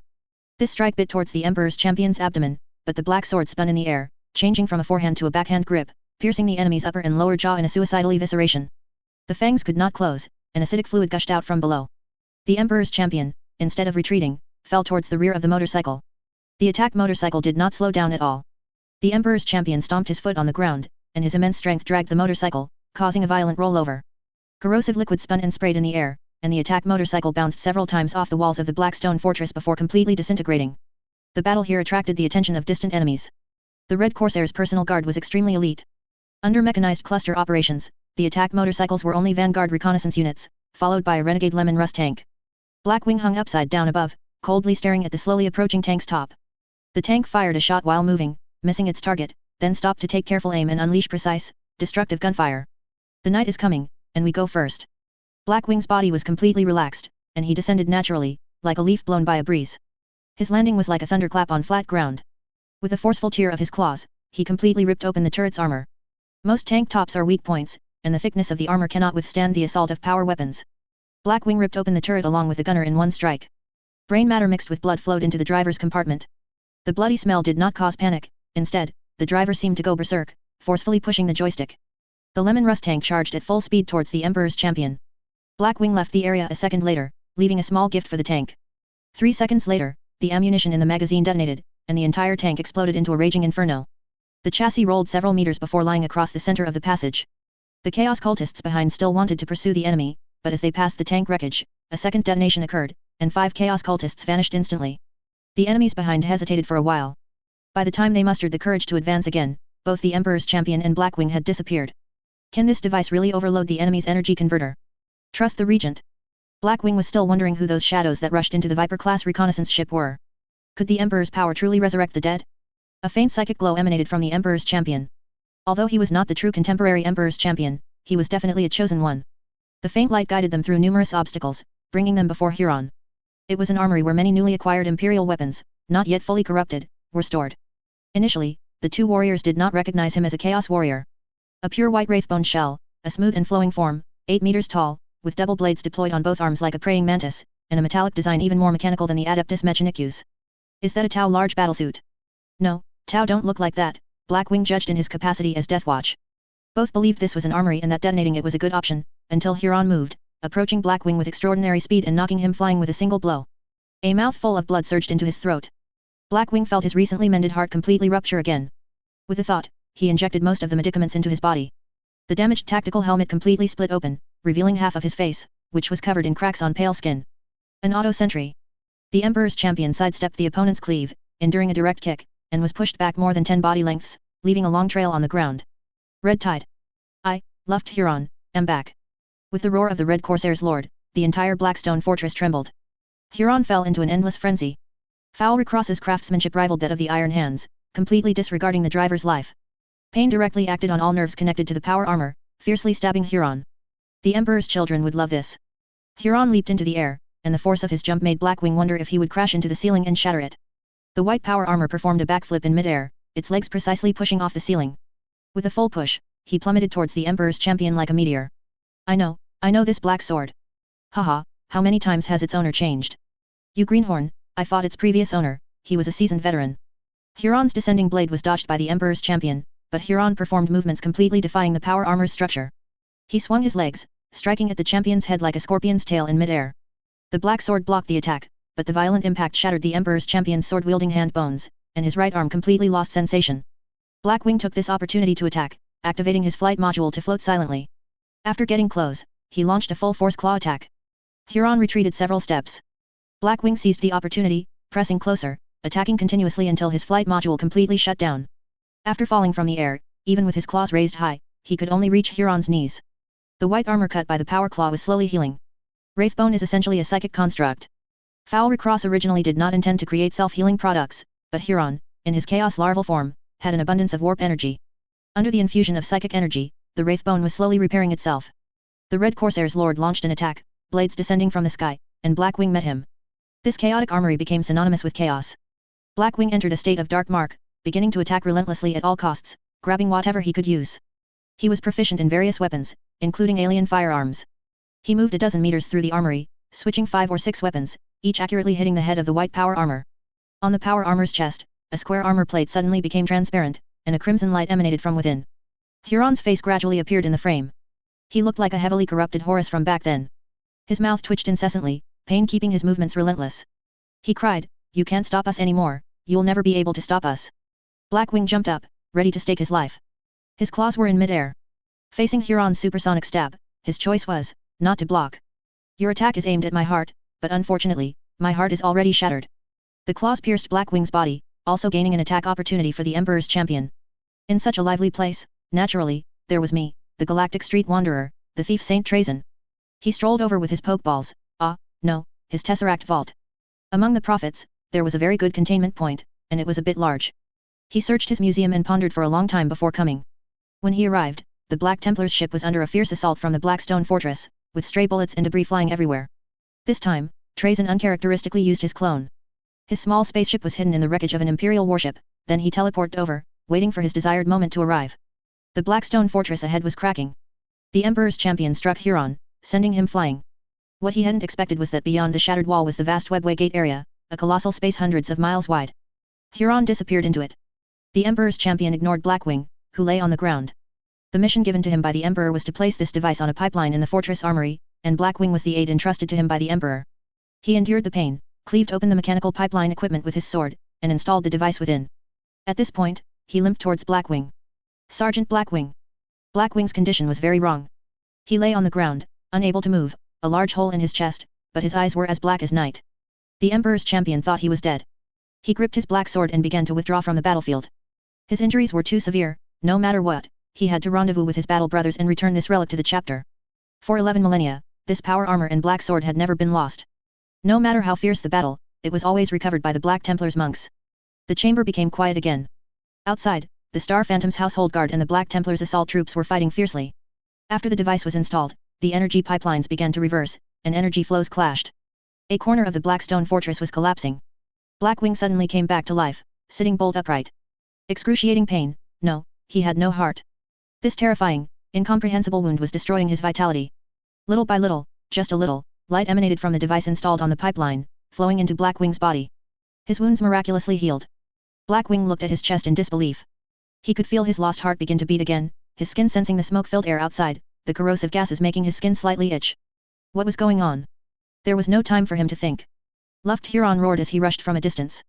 His speed reminded one of the Eldar warriors' dreamlike phantoms. This time, death did not catch up to him. I told you, I'm back. No one can stop me, no one. Chapter 477 Returning Home. There are some warriors in this world who are as mysterious as Alpha, and no one knows whether they are loyal or treacherous. Their true intentions remain hidden in the dark. They are called fallen angels.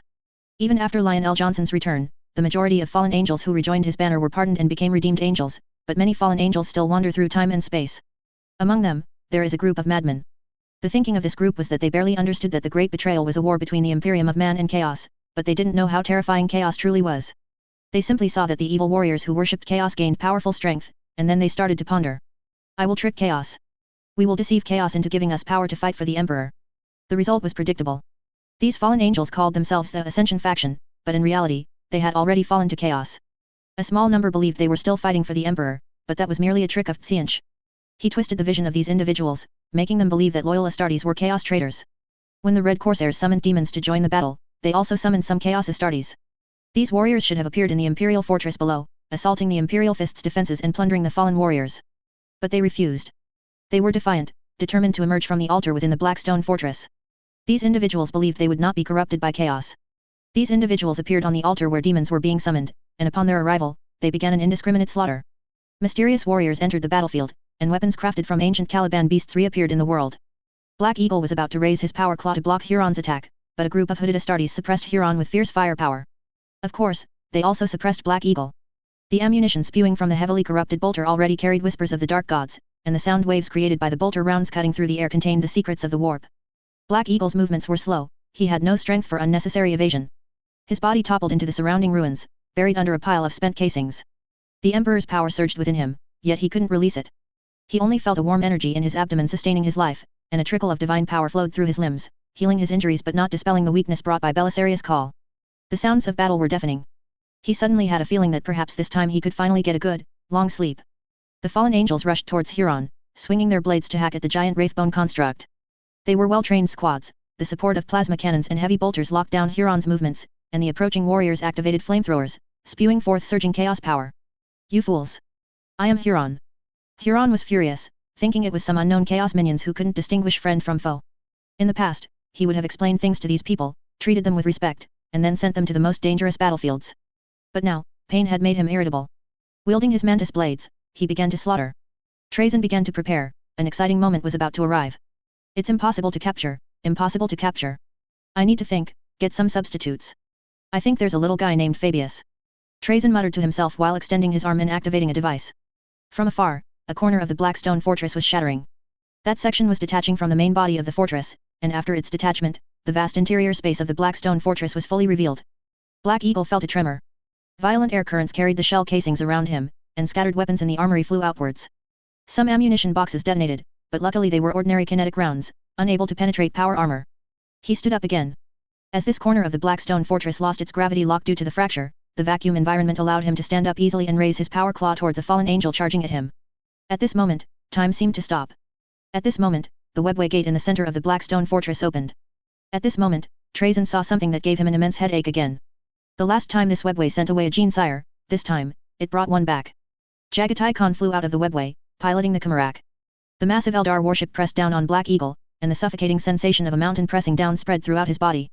The warship turned as agilely as a whale. As it approached the floating corner of the Blackstone fortress, it suddenly stretched, and the light refracted by its solar sails illuminated the space in front of Black Eagle. Oh, 19th brother's cub? Not flying far enough, eh? Call me fifth uncle. The discipline of the Dark Angels chapter shattered at this moment. The light of the Emperor could indeed only shine on his back, but another Primarch had already gone ahead of them. Trazen, though extremely excited, for this was an epic moment, maintained considerable composure. The Bell of St. Gerstal. He would never again add it to his collection. During Abaddon's 13th Black Crusade, the 13 chimes of the Great Bell had shattered half of his museum. He seized the opportunity and threw out a temporal containment device, enveloping the detached corner of the Blackstone fortress. It included Black Eagle, the Fallen Angels, the Wraithbone Dreadnought Huron, the Red Corsairs, and several Black Templars warriors who hadn't managed to retreat.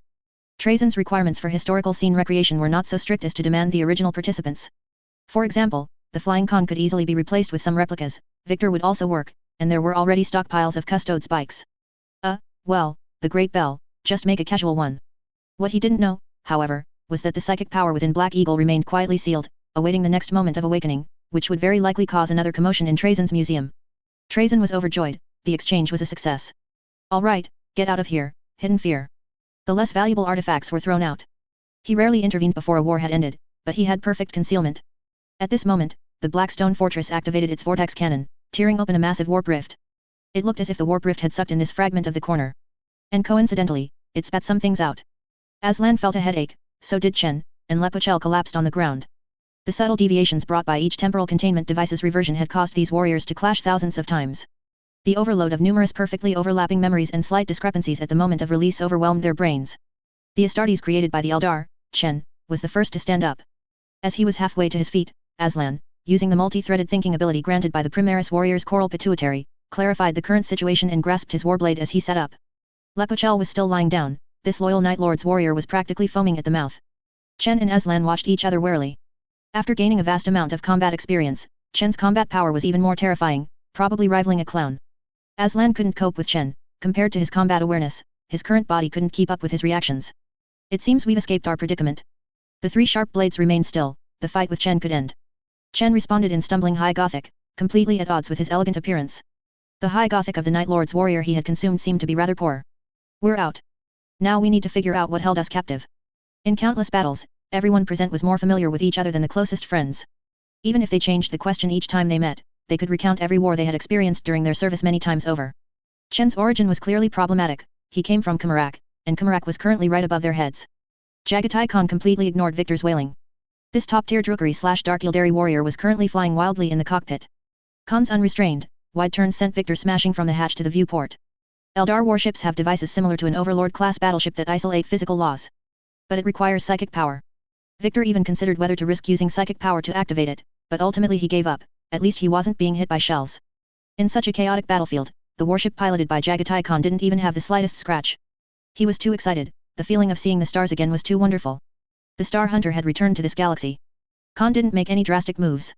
He was currently piloting an Eldar warship.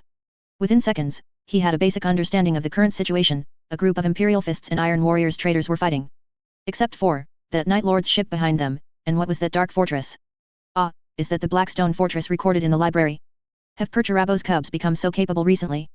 They can control that thing and clash with Dorn's cubs' fortress. Khan decided to try to establish contact with the human warships first, but he was reluctant to part with his current warship. Victor, that's mine. My ship. What time is it now? Victor was stuck to the ceiling, unable to get down, but he still managed to glance at the ship's timetable. According to the Imperium of Man's timeline, it should be 42K887, if the Imperium of Man still exists. Suddenly, the acceleration vanished. Khan pulled the joystick back to normal, and Victor fell naturally, with the gleaming Primarch's warblade standing below. Wrong. The Astronomicon is still there. Victor furiously slapped himself on the face 18 times in midair, even astonishing Khan with his adaptability. Fortunately, Victor landed on the ground. Khan maneuvered the warship to turn. One Primarch could stand in for many Drukari/Dark Eldari operators. Let's go find that Hidden Fear first. Khan felt that his appearance on the Hidden Fear would be more reasonable than appearing on an Eldar warship. He cast a sidelong glance at Victor, who felt an immense killing intent. It was the kind of murderous intent that said, I don't trust you at all, so I must kill you. Victor felt a chill run through him. He would bet that his mind had never spun so fast in his life. I have a way. This warship can directly tow your Imperial warship away. Just operate it like this. This was actually a forced docking operation. They used a hyperdimensional blockade to suppress ships that previously docked at Qamarak. If an enemy warship pretending to dock intentionally caused damage, they could use this device to control it. So, the Hidden Fear, the closest to them, became the experimental target. 8 Primaris warrior assault teams looked around in confusion. All the crew members had lost their life signs, and the Night Lords they were fighting had fallen to the ground, just having gotten up themselves. They skillfully confirmed the information in the comms channel, then quickly regrouped. The Primaris warriors even thoughtfully tied up the Night Lords and took them along. The troops gathered near Aslan, most of them white scars, with a small number of Luna Wolves and Imperial Fists. Aslan confronted Dust. The extreme disgust for Xenos, etched into his mind during his recruit days, made him unable to trust this Xeno. He constantly used the fact that Guilliman also cooperated with the Eldar to persuade himself to continue communicating with Dust.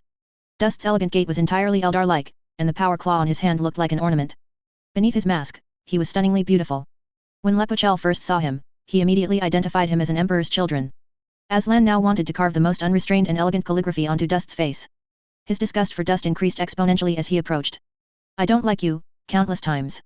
Suit yourself. Dust's condescending manner was very much like a proud Eldar. His soul was battling Slaanesh, completely unaware that he was just a part of Slaanesh's internal struggle. The warship shuddered and lost control. Qing had completely suppressed this warship, easily towing it towards the distant void. The vibration woke the Night Lords. After Lepochel awoke, his consciousness was extremely blurry, but he still adopted a fighting stance. Are you friends or foes? Lepochel, do you want me to formally introduce myself again? You've heard it countless times. Aslan was annoyed by Lepochel's slowness. The bold White Scars liked equally straightforward people. Lepochel now resembled a drunken wolf guard warrior, dizzy and holding his weapon, trusting no one. I. The Night Lord shouted loudly, trying to use a louder voice to ascertain what was real. I am from the 8th Legion, Crimson Sun, 31st Company Captain. I was ordered to support the besieged White Scars fleet. I was going to support Jagatai Khan. Hey! A brand new voice drifted from afar, and by the time everyone turned their heads, the speaker was already standing there. Jagatai Khan, with a bound victor on his pillion seat, drove a custodian jet bike at extreme speed to stand before everyone. The Khan saw a very comical scene. In his perception, a squad of very tall Astartes, clearly his descendants, were all warily looking at him, quickly forming a defensive formation commonly used by the Imperial Fists. The leader, moreover, was wielding 3 warblades in a strange manner. The other squad, clearly veteran Night Lords, immediately knelt on one knee to pay homage to the Khan. Not only did they recognize him immediately, but they also quickly adopted a defensive stance towards the White Scars. Jagatai Khan, I am Lepochel, 31st Company Captain of the 8th Legion, sent by the Primarch to provide support. With that, he immediately looked warily at Aslan. The Night Lord continued, My Lord Khan, they claim to be warriors from 42k 700 years ago, and they also claim that the War Master betrayed the Emperor. This is a betrayal of the Emperor. Given that they boarded our warship by boarding action, I suggest they be arrested immediately. The most bewildered was Aslan. This person in front of me is, my father? I must be in an illusion. Damn chaos demons, I was corrupted by chaos from the start. He kept retreating, and the Primaris warriors formed an even tighter battle array. The Khan laughed, a very happy laugh. He carefully examined Aslan's shoulder pad. Hey, a red tide brat. He had personally witnessed a clown write a new file, marking the red tide as a great Eldar enemy, and stuffing it into the library. He had even read it. Is Yi Feng still alive? Okay, now Aslan was completely bewildered. Dust quietly retreated, and the Khan reached out and grabbed him. In an instant, a sense of crisis at the soul level caused his hormones to surge, and his entire body recoiled like a flying cannonball. The Khan merely took 2 easy steps forward and grabbed him by the neck. We've you. 2 earthworms writhed, one in the Khan's hand, the other on the back seat of the motorcycle. What's your name? This was said by the Khan to Aslan. He turned his head slightly, tilting it down a little to meet Aslan's eyes. My name is Aslan. Who exactly are you? Remember, I am your Khan, the Khan of the White Scars. Swear fealty to me. The Khan gently squeezed, breaking Dust's neck. The Astartes created by the Eldar slumped powerlessly to the ground. The Khan casually pointed at the warrior behind Aslan. Why so many doubts? Eat. Wouldn't you know everything after eating the flesh? Victor squirmed in the back of the motorcycle. The Khan impatiently removed his gag. I remember now. This warship, I recall, during the split, they invaded Qing, crashing right in. Victor had been annoyed for a long time back then. Such a Night Lord's warship had crashed into Qing and then elegantly left, leaving behind only some Night Lord's slaves. It was practically an insult to him. Now, insult be damned, it no longer mattered. Hearing this, Lepochel was furious. You were the Eldar we fought with back then? Tell me, what exactly did you do? You trapped us in a scene of endless reincarnation. What evil sorcery did you use? Victor was on the verge of tears. What did this have to do with him? The arrival of the Khan and Victor not only failed to clear things up but made them increasingly chaotic. The augur array showed they were currently near the maelstrom. The Khan suggested finding a reliable force. Aslan trusted no one, and his only suggestion was to activate the Red Tide's emergency communications. Meanwhile, the Black Templars warriors, seeing their successful crippling of a corner of the Blackstone fortress, were greatly emboldened, believing they could completely destroy the fortress with a few more attempts. The Emperor's champion boarded the boarding pod to retreat, preparing for the next boarding action, but Hansu's forces began to tighten their trap. They were preparing to cover the Red Corsair's fortress retreat. They had already captured enough Primaris warriors, enough to get Fabius Bile to lend a hand. Seeing the Blackstone fortress explode, he was shocked. Foul Recross was still in the fortress. Without him, everything would be impossible. They quickly returned to reinforce, and the warship and the Blackstone fortress formed a pincer movement. Just then, the firing of the warp cannon plunged everything into chaos. The appearance of 2 warships and their linked escape was completed within minutes. By the time the augur array performed its second scan, the enemy had already left the battlefield far behind. The speed was so great that some warriors who had witnessed the Overlord-class battleship began a protective retreat, alert, to convey this important information. The opening of the warp rift caused devastating damage to the Imperial fleet's communication system. Hansu, on the other hand, successfully contacted Foul Recross, who was now trembling in Huron's cabin. They took advantage of the warp light spewing from the rift to retreat towards the outer reaches of the star system. The Blackstone fortress was so heavily damaged this time that the webway gate inside could be seen from the outside. The Red Corsairs suppressed information about Huron's disappearance. While searching the ship for Huron, they spoke with Hansu, asking them to cover their retreat. Hansu's army gladly accepted the order. The Imperial Fist's fortress could not pursue them, and the warship had already been severely damaged by the warp cannon attack. Void shields overloaded, Geller field collapsed, and the warship was corrupted. All happened in an extremely short time. The Black Templars warriors, relying on their unwavering faith, held the warship, but also lost the opportunity to attack. Achoo! Yi Feng sneezed, quickly stood up, and looked left and right alertly. Victor wasn't here. Could I really have caught a cold? After the Red Tide announced its reintegration, Salamander's chapter master Hyber acted as an intermediary, beginning to repair relations between other chapters and the Red Tide. Publicly, it was claimed that these loyal warriors had long been lurking within the Red Tide, seizing the opportunity to decisively eliminate the true traitors. And to accommodate the Dark Angel's earlier claim of a massive traitor force crushed them, Yi Feng shamelessly inflated the Red Tide's total numbers to 160,000. Hey, 80,000 traitors and 80,000 loyalists, 30,000 sacrificed to kill all the traitors reasonable. Now, the messy social engagements were successfully handed over to Vallis. William was stationed on the People's Light, and he was placed in an awkward position. Below first founding chapters, above second founding chapter masters. Dealing with disputes when the Red Tide joined the outer defense line of the Sol system. Due to the Red Tide's own size, such issues often involved several star systems. Divisional Commander, are you there? William? What's the matter? I received a signal, an ancient signal we agreed upon. It might be warriors stranded out there. I think we should go bring them home. Be careful. It might be a chaos trap. Chapter 478, give the 30k old man a little shock of the Red Torrent. Stop hitting me, Khan of humanity, I really wasn't lying to you. Victor was tied up like a worm, and the Khan rained down punches and kicks without holding back. Firstly, I am the Khan of Kogaris, the Khan of humanity is the Emperor. Chagatai kicked Victor in the stomach, making him curl up in pain, dislocating his abdominal muscles. The Khan was still very angry. You tell me. Why am I in the Maelstrom star system? Didn't you say the webway gate exit was only 3 Terra away from the Valoris system? Victor indicated. I wasn't the one steering. Didn't you floor it and send the ship rocketing off? You tinkered with the joystick for a bit, and then you completely took over the ship, didn't you? You practically jammed the joystick through the floor. I was still flying around the cockpit from your excellent driving skills, who knows where you were headed? The Khan just wanted to hit him, that's all. Aslan assembled his forces. The members of 8 Primaris squads formed a quite complete company, now serving as a temporary Primarch's guard. Although their physical fitness couldn't keep up, they had combat experience, having fought countless battles. Lepochel tried to control the hidden fear. After realizing it was completely immobile, he asked the Khan in confusion. Oh, I stole an Eldar warship. Now you are in the shipyard. Victor, like father, like son. Very quietly. Lepochel decided he couldn't accept the fact that his Gene father had betrayed the Emperor just yet. He hoped to return to Terra, but the warship wasn't moving. It's normal, I nearly killed all the Drukari/Dark Ildari. Otherwise, the Khan wouldn't have been confident leaving Kamarak. The Drukari/Dark Ildari schemes were one of the things he hated most. This meant Kamarak would be difficult to move again, unless there was a new crew. Khan, we don't know how to pilot that huge warship, and we're not sure if these warriors are enough. I know. Jagatai Khan had read the history of Kamarak in the Dark Library, and even had ship control guides. These Astartes were completely sufficient. Eldar ship control wasn't as primitive as the Imperium's, which required tens of thousands of people to cooperate.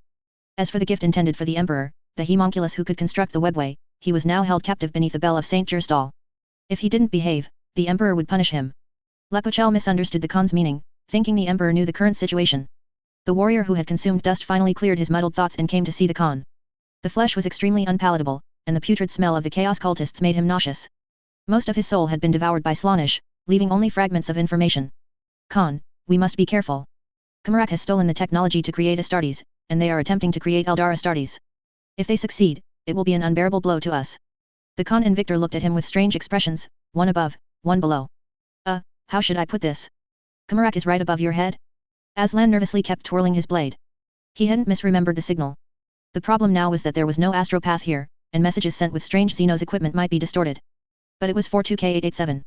Barring any accidents, the captured esoteric battleship should be ready to move. Perhaps it could even be piloted directly here. He was still very optimistic about the Red Tide. Good people don't live long, but scourges last 1,000 years. The Master's fighting style was not only fast but also held grudges. Being his enemy was terrifying. For example, the Maverick Mechanicum initially had some friction. What was Yifeng's strategy? One sentence, set aside disputes and develop together. In plain language, I'm waiting for my ultimate to cool down, what are you waiting for? Look, developing together, are you developing faster than me?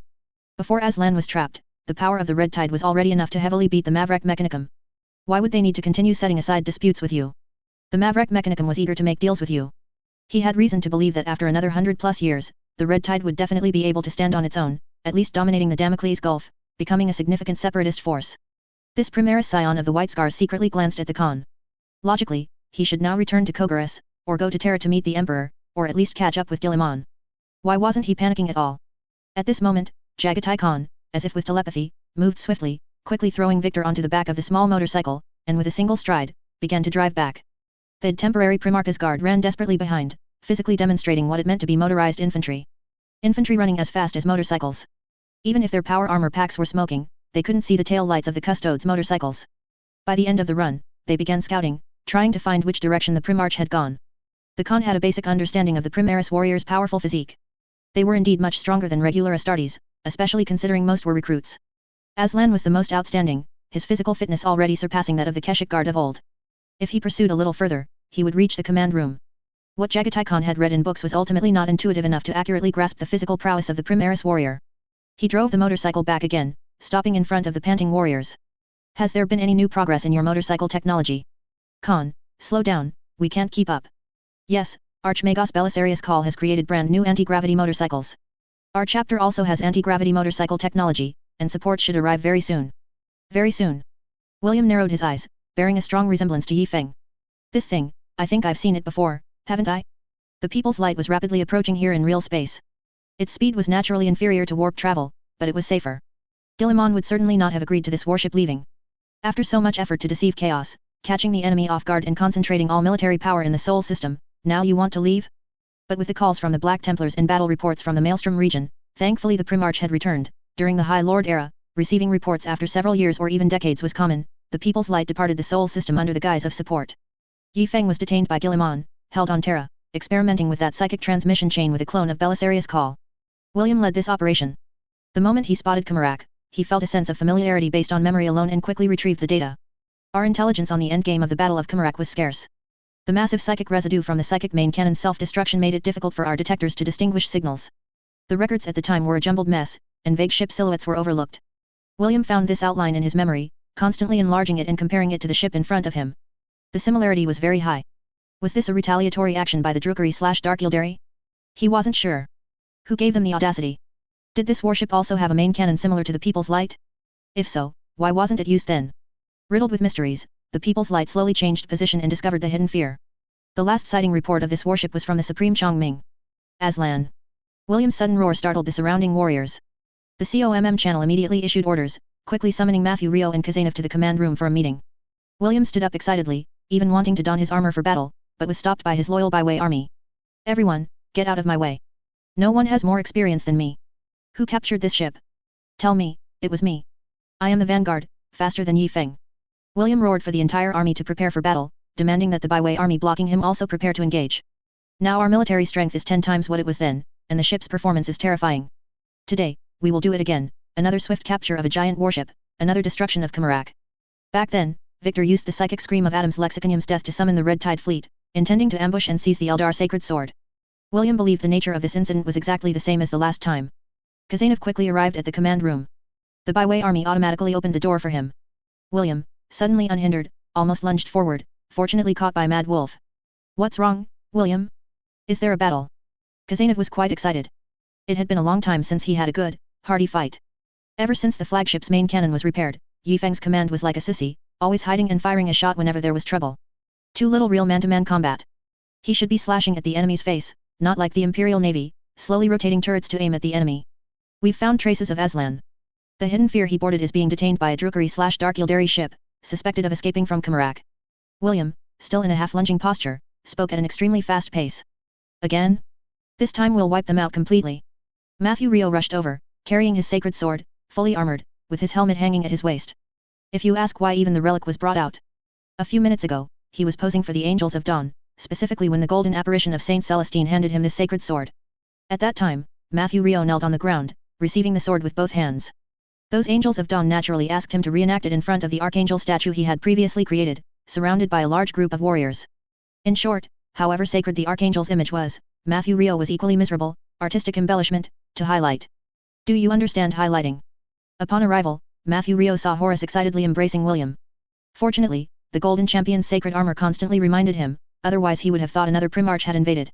It was quite normal, after all, Sanguinius, Omegan, Perturabo, a few more Primarches visiting would be perfectly normal. I'm here, William, Brother Kazanov, what's the situation? After a brief explanation, all the warriors on the warship sprang into action. All vessels were expertly preparing for a full-throttle sprint. 40 fully combat-ready warships in the shipyard were poised to burst out the moment the gates opened, swiftly taking up attack positions. The flagship reduced power output to the maximum, drifting towards Kamarak by inertia. Kazanov and the Lamenters were responsible for boarding Kamarak, while a portion of the Wolf brothers led by ANS were tasked with boarding Hidden Fear. The detection countermeasures between the two sides were extremely intense. When they approached a certain distance, Kamaraka's detectors blared an alarm. The Khan was still somewhat bewildered, but Victor immediately reacted, shouting in a voice that was almost a shriek, "They're here. The red tide is here. Quick!" His voice completely broke, unlike a strong individual who had wielded the power of life and death over a race for thousands of years. The Khan immediately manipulated the system to send out a peace signal, then activated the external environment's holographic projection. "There's nothing, Victor, are you lying to me?" The Khan looked again and again. This was Kamarak, after all. Its detection equipment was ancient, traceable back to the war in heaven. Could it be too old? This is visual mode. The alarm is from another mode. Books are just books. The operation manual didn't record the subtle differences in the alarm sounds of each radar. The Eldar language was quite different from what the Khan was used to, especially in some onomatopoeic words. Before the Khan could switch to the correct mode, the expanse of stars directly ahead in visual mode was suddenly dominated by a majestic wall of steel. People's light had closed to an incredibly close distance. The Khan only had time to utter one sentence, "Damn it, Korix would love this warship." A fierce shield-breaking beam first impacted near them. Although it had no effect on Kamarak, it severely damaged Hidden Fear's void shield, and the enormous tremor it caused shook Kamarak as well. All the mortals over there are dead. Who's going to deal with the void shield modules? Aslan joined the communication with People's Light. He was exceptionally excited, recognizing the esoteric battleship at a glance as the Hive City-class warship they had fought desperately to capture years ago. He shouted into the communicator, overjoyed, "It's me. I am Aslan, do not fire." They indeed did not fire. 40 warships surged out at top speed. In less than a few minutes, the entire Kamarak was completely surrounded. The Khan looked at the surrounding vessels in surprise. The fully equipped shipyard recorded in their history was being used as a transport carrier by the Red Tide, capable of deploying a powerful expedition fleet at any time. He thought to himself, "Sorry, 19th brother, my cub took this down, I can't give it to you." Then, these vessels launched a fierce boarding action. Numerous boarding pods plunged into Kamarak, making Victor's heart bleed. Kamarak was completely gone. Aslan felt very strange. Was this vessel no longer under the control of the Red Tide? Or was there no one left on the ship who recognized him? He felt an inexplicable panic, surprise, loss, fear, and bewilderment intertwined. "Stay here," the Khan said. "I'll go have a good chat with them, a good chat." The Khan sped off on his small motorcycle, leaving Victor and Aslan's Primaris forces behind. The Khan believed he needed to beat some sense into these disobedient cubs. Who taught them to launch a full-scale attack without reconnaissance? If this place were a giant bomb, wouldn't all the warriors who boarded be killed? "William, as long as we run fast enough, the enemy won't have time to detonate the bomb." Kazanov, for a rare change, rode a motorcycle into the boarding pod. His and the other White Scars veterans' mission was to quickly penetrate the core area, ensuring a safe combat environment, by the Emperor's grace.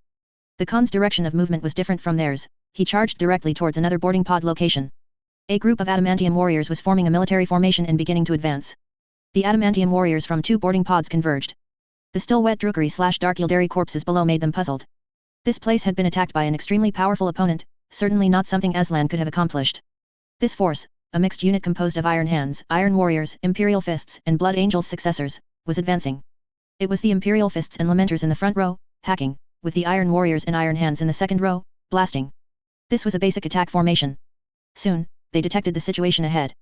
A light attacked them, moving so fast that even the Primaris warrior could barely see it, only a golden streak of light, roughly their height, flashing by.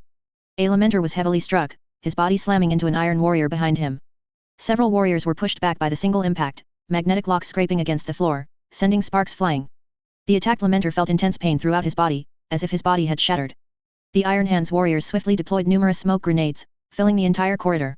Their tactical helmets quickly adjusted to a special mode, the only mode that could penetrate the smoke and clearly see the surroundings. They were unsure what had attacked them, only feeling killing intent all around, pain. This was the Khan's first reaction. He had struck that warrior with the back of his blade, not activating the disintegration field. Jagatai Khan merely wanted to teach these warriors, who lacked reconnaissance skills, a lesson. The pain from his tiger's mouth made him realize, it seemed a bit embarrassing. So hard, this thing is what Victor whines about and hypes up all the time, swathes of adamantium armor? This level of toughness is a bit too high. If he were surrounded, even he would struggle to escape being ganged up on. No sooner said than done, another adamantium warriors formation appeared at the end of the corridor. They formed a complete military formation, blocking the entire passage, advancing like an iron wall towards them. The Khan suddenly flicked his tail, executing a beautiful U-turn. The warriors in the formation only saw a golden flash ahead, followed by a blast of dark plasma from the custodian guard motorcycle's exhaust pipe washing over their faces. Fire, fire. The excellent quality of the red tide, when in doubt, saturate with firepower. The Khan completed his turn, feeling the noisy sounds behind him were somewhat unreal. He heard at least 30 different weapon firing and activation sounds. No time to think. Jagatai Khan, with the superhuman reaction speed of a Primarch, slammed the accelerator. A series of explosions erupted behind him, different colored flames intertwining, making the Khan's heart pound. He appeared dashing, leaving a trail of sparks and lightning, but in reality, he was not in control. If he slowed down even a little, he would be blown up. It doesn't matter if I get blown up, a Primarch's recovery speed will fix me up in a moment. This golden little motorcycle cannot be blown up. The Khan rushed back at top speed, only to see smoke billowing ahead. A bad feeling welled up in his heart.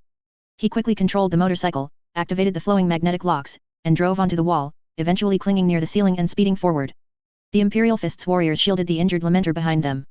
The Iron Hand's warrior was calling for support. Enemy speed exceeds mechanical detection limits. Comprehensive comparison suggests it is highly likely an accomplice of the clown who invaded the command center last time. Requesting support from quick reaction forces. William slammed his fist on the table. Well, it's you guys, no wonder you dared to touch my people. White Scars, listen up. Nearby 4th and 9th anti-gravity motorcycle squadrons, quickly converge on the enemy's detected area to provide aerial containment. The corridors of large warships are usually very high. Adamantium warriors can only block the lower levels, the air still requires hovering anti-gravity motorcycles. A team of elite White Scars veterans quickly responded. Wearing Phobos pattern power armor, most of them were chapter veterans who had met Aslan. They were currently on a search mission for Aslan and rushed to provide support upon hearing the command. As soon as the Khan rushed into the smoke, he saw sheets of flame erupting from flamethrowers, forming a fire curtain that completely blocked the passage. The custodian guard's motorcycle, however, was not afraid of flames. Ordinary promethium flamethrowers could not harm him. As he drove through, he inevitably picked up a little unburnt fuel, allowing the Iron Hand's detectors to begin tracking these fast-moving flame signals in a certain mode. Thousands of adamantium warriors quickly received the signal. With the Iron Hand's brothers' detection positions broadcast across all frequencies, they began to systematically construct an adamantium trap. Every squad carried an auger array, and the warship's real-time data was being transmitted back to People's Light. Based on the information already received, William's command console had begun to construct the specific outer structure of this warship. The opponent's flame signal quickly disappeared from one Iron Hand's warrior's detector signal and just as quickly appeared in another warrior's detector. The tech priest hanging upside down above William's head made a rough calculation. Hey! Isn't that the maximum speed of my custodian guard motorcycle? You bastards, did you steal my custodian guard motorcycle? Damn drookery/dark Yildari, thieves and robbers who only know how to steal and plunder. Actually, it was done by a certain Blood Ravens chapter at some point. The tech priest was about to go personally. William was unusually agitated by the increasingly faint signals in the enemy ship's internal holographic projection, and the next command was taken over by the tech priest. Under the close deployment of the custodian guard, a few seconds after the signal disappeared, several warriors were ordered to reignite the fire curtain. That rapid signal appeared once again. The tech priest gritted his teeth, watching the screen, continuously issuing commands to mobilize troops. Squads of adamantium warriors began to encircle him. The Khan was stretched thin and unable to escape. He found that the frequency of encountering adamantium formations was getting higher and higher, and each swing plunged him into a more severe encirclement. Finally, adamantium formations surrounded him on all sides, with anti-gravity motorcycles floating above. The Khan realized he was surrounded. Embarrassing. Chapter 479 Khan returns. Chagatai executed an extremely fast U-turn, truly pushing his maneuvers to the limit this time. The sounds of artillery grew louder around him. The adamantium warriors, after advancing a certain distance, stopped and began to lay down a barrage of fire. If the commander was a tech priest, then, he might want to retrieve his lost motorbike. To prevent the clown from making a desperate move, they first used artillery fire to compress its living space. Once it was pushed to a certain distance, stasis grenades would be thrown simultaneously from all sides to capture it. The Khan barely found a spot where the adamantium warriors hadn't yet closed in. As the adamantium warriors delved deeper, the auger array confirmed more and more of Kamaraka's internal structure, but communication with the flagship also deteriorated. The auxiliary army was landing, responsible for acting as communication relays, allowing deeper signals to be transferred to the command room. Seizing a precious command interval, the Khan immediately engaged in a brainstorming session. After so many years in the Dark Library, a vast amount of warp knowledge told the Khan that he had countless ways to leave this place. Before the anti-psyker forces closed in, he could completely use his psyker abilities to escape. Being beaten and fleeing in disarray by his own son. The Khan decided not to use his psyker abilities and would rely on his cleverness and wisdom to break through. Aslan, come out, it's one of us, Chagatai called out to Aslan, who was on the bridge, via the comms channel. Upon hearing the Primarch's order, Aslan quickly led his squad out and immediately ran into an assault team preparing to attack the bridge. Aslan instantly became excited. Those are my Terminators. Lerna and Terminators and Gasterland Terminators, their equipment hadn't even been changed. The weapons heavily used by the sons of Horus's traitor warriors hadn't been removed, they were just given a new paint job and sent over. He excitedly shouted, "Don't fire! I'm Aslan, I'm back." The assault team was also startled. Holy moly, big shots, a whole bunch of big shots. I've never seen so many big shots in my life. The Primaris warriors Aslan brought were all wearing power armor. How rare was the Red Tide's old model power armor? And suddenly, more than half a company of them appeared? The excited communications from these warriors caused a chain reaction. A slight commotion arose in the military formation near the bridge. Some White Scars veterans, floating in midair, Aslan's disciples instinctively looked towards the bridge. This one breath of a turn was fatal. The Khan was most adept at seizing such opportunities. He piloted his motorbike, clinging to the ceiling, and charged upside down towards the White Scars warriors. The huge fire dragon that burst from the curtain of fire was extremely oppressive. Bolters fired in unison, and the adamantium warriors were surprised to find that their speed in turning their guns was not as fast as the opponents. The bolter rounds fell behind the speeding flames. The White Scars who had turned their heads only saw a ball of flame right before their eyes. He had no choice but to abandon all heavy weapons. The moment his arm lifted, he thrust his left elbow forward and grabbed his combat dagger, pulling it from the thigh strap. Even if he could delay the opponent for just an instant, the blade in his right hand could then slash open the opponent's abdomen. His attention was entirely focused on one point. Everything around him seemed to be in slow motion, every change deeply imprinted in his multi-threaded mind. He swore he would never forget this moment. The thin flames at the top were the first to dissipate, and he saw an iron fist the size of a sandbag. The Khan's posture was inverted to his own. The custode's motorbike sped over his head. The Khan's punch landed on his abdomen, then he was swept up and tucked under the Khan's armpit. He didn't clearly see the Khan's face at the time, so his right-hand combat dagger stabbed out. He swore it definitely pierced something, there was no mistake. Where it actually stabbed, he didn't know. The gale sang in his ears for 1 second, and then he completely passed out, waking up on the ground.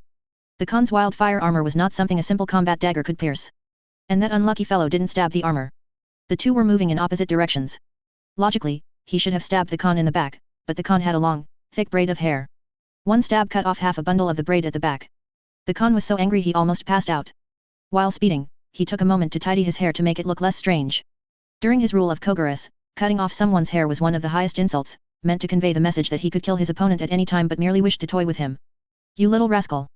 The Khan, still fuming, hit the unlucky fellow on the head with the end of his sword hilt, finally knocking the warrior completely unconscious. The news that the target had broken through the encirclement and was flying towards the bridge quickly reached the assault team near the bridge. At this moment, Aslan hadn't finished tuning into the comms channel. He merely opened his arms happily, going to greet his brothers for a big hug. As he walked, he shouted, "Brothers, you won't believe, Cha." The Terminators, having received news of an enemy attack, displayed high tactical discipline and immediately raised their weapons and turned around. Aslan hugged the Terminators' power backpack, and then the Terminators gave him a shove with its backside, pushing Aslan back into the bridge. Enemy attack. Form up. Aslan immediately reacted, shouting, "Jagatai Khan." The Terminators added 2 words for him, "is above." The speeding Khan was furious. "What kind of talk is that?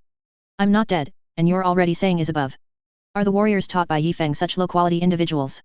The Khan went on a rampage this time, swinging the flat of his blade and shattering the Terminator's formation in a few blows. The adamantium armor could withstand a few hits, but the Terminators truly couldn't endure the Primarch's assault. The custode's mini motorbike made a graceful turn and stopped at the bridge entrance. The Khan discovered that a considerable portion of these warriors weren't even his own sons.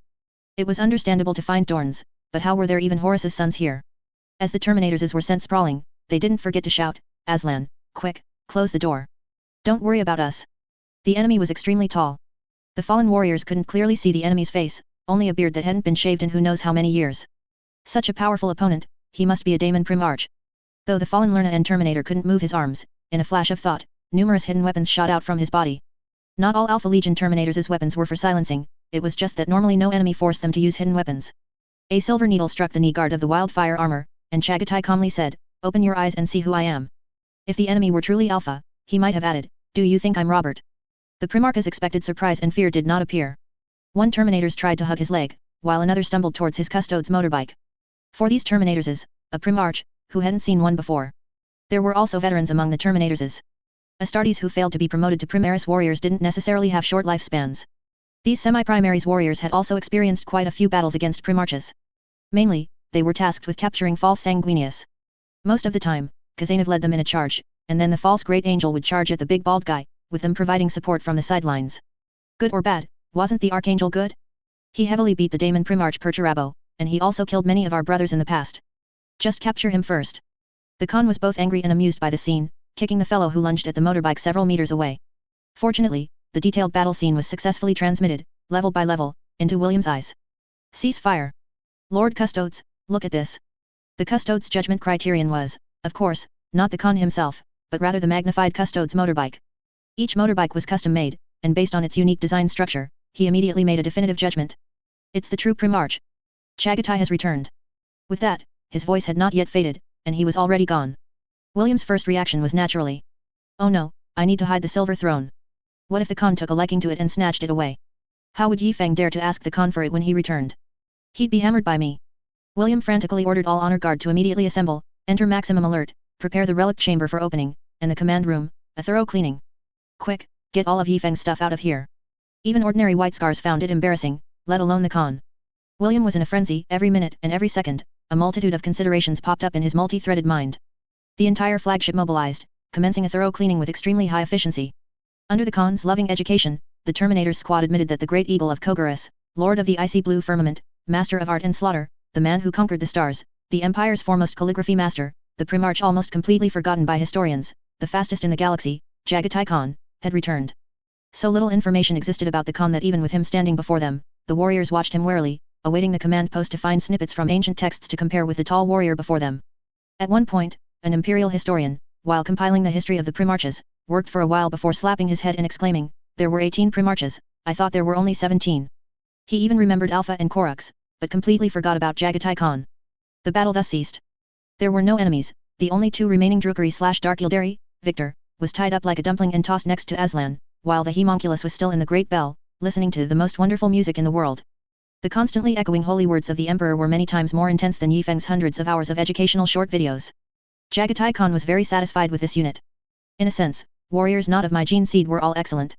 As for those who were mine, he glanced at the veteran he had knocked unconscious nearby. Humph, I'll train you all to death when we get back. Under the utterly astonished gazes of the continuously arriving Primaris warriors, Chagatai Khan swung his blade and cut off half of his hair. It is the Emperor's will to conquer his enemies, yet I have not acted, this is the fault of a commander. The Imperium has repeatedly faced peril, yet I have not returned, this is abandonment and disloyalty. Underestimating the enemy and rushing forward, leading to sons without fathers, armies without generals, and the Imperium without me, these sins are too numerous to count, and military law demands execution. As a commander, I cannot execute myself. Today, I cut off my hair in place of my head, to serve as a warning. All who seek me today, take this hair as a lesson. The Khan did something very clever. He cut off the ends of his hair, first acknowledging his irresponsible wandering, and then ensured that every warrior present received a strand of his hair. In the warp, allowing an opponent to obtain a part of one's body is extremely dangerous. If an enemy kills a red-tide warrior on the battlefield and seizes the Khan's hair, they could perform many sorceries that would affect a Primarch. This was one of the Khan's ploys, he had prepared a gift for his enemies. The Terminators as present were incredibly excited. Hair bestowed by a Primarch. Regardless, such a thing would be treated as the highest honor. Most warriors would display it prominently, perhaps kept in a noble bone carving worn on their person, or encased in a protective tube and used as a hair tie for their own braids. The White Scars would do that. But the red tide generally doesn't decorate its power armor, it's an old tradition. The Khan's original intention was one strand of hair per person, but then he saw that only a few warriors present stepped forward. Several tech marines and apothecaries excitedly held it up, almost prostrating themselves, then respectfully sealed it into equipment specially designed for looting Eldar treasures. The length of the hair? Would you dare to ask the Khan about it? Chapter Master William was busy at the ship's entrance, running up and down. After performing an ancestral rite, pleasing the machine spirit of Enos, he quickly began towing operations, preparing to connect Kamarak to the flagship and drag it back. The honor guard had fully assembled. This was the grandest honor guard assembly in the history of the Red Tide. Warriors from various grand companies, the Tianxiong Army, Tiger Guards, Wolf Guard, Byway Army were all gathered here. The Tiger Guards were the most excited, as they were originally under the command of Aslan, the 5th company captain. The 1st Grand Company was directly brought out to form a welcoming corridor. William even prepared for a parade, and he himself donned the iron cavalry pattern power armor he hadn't worn in a very long time.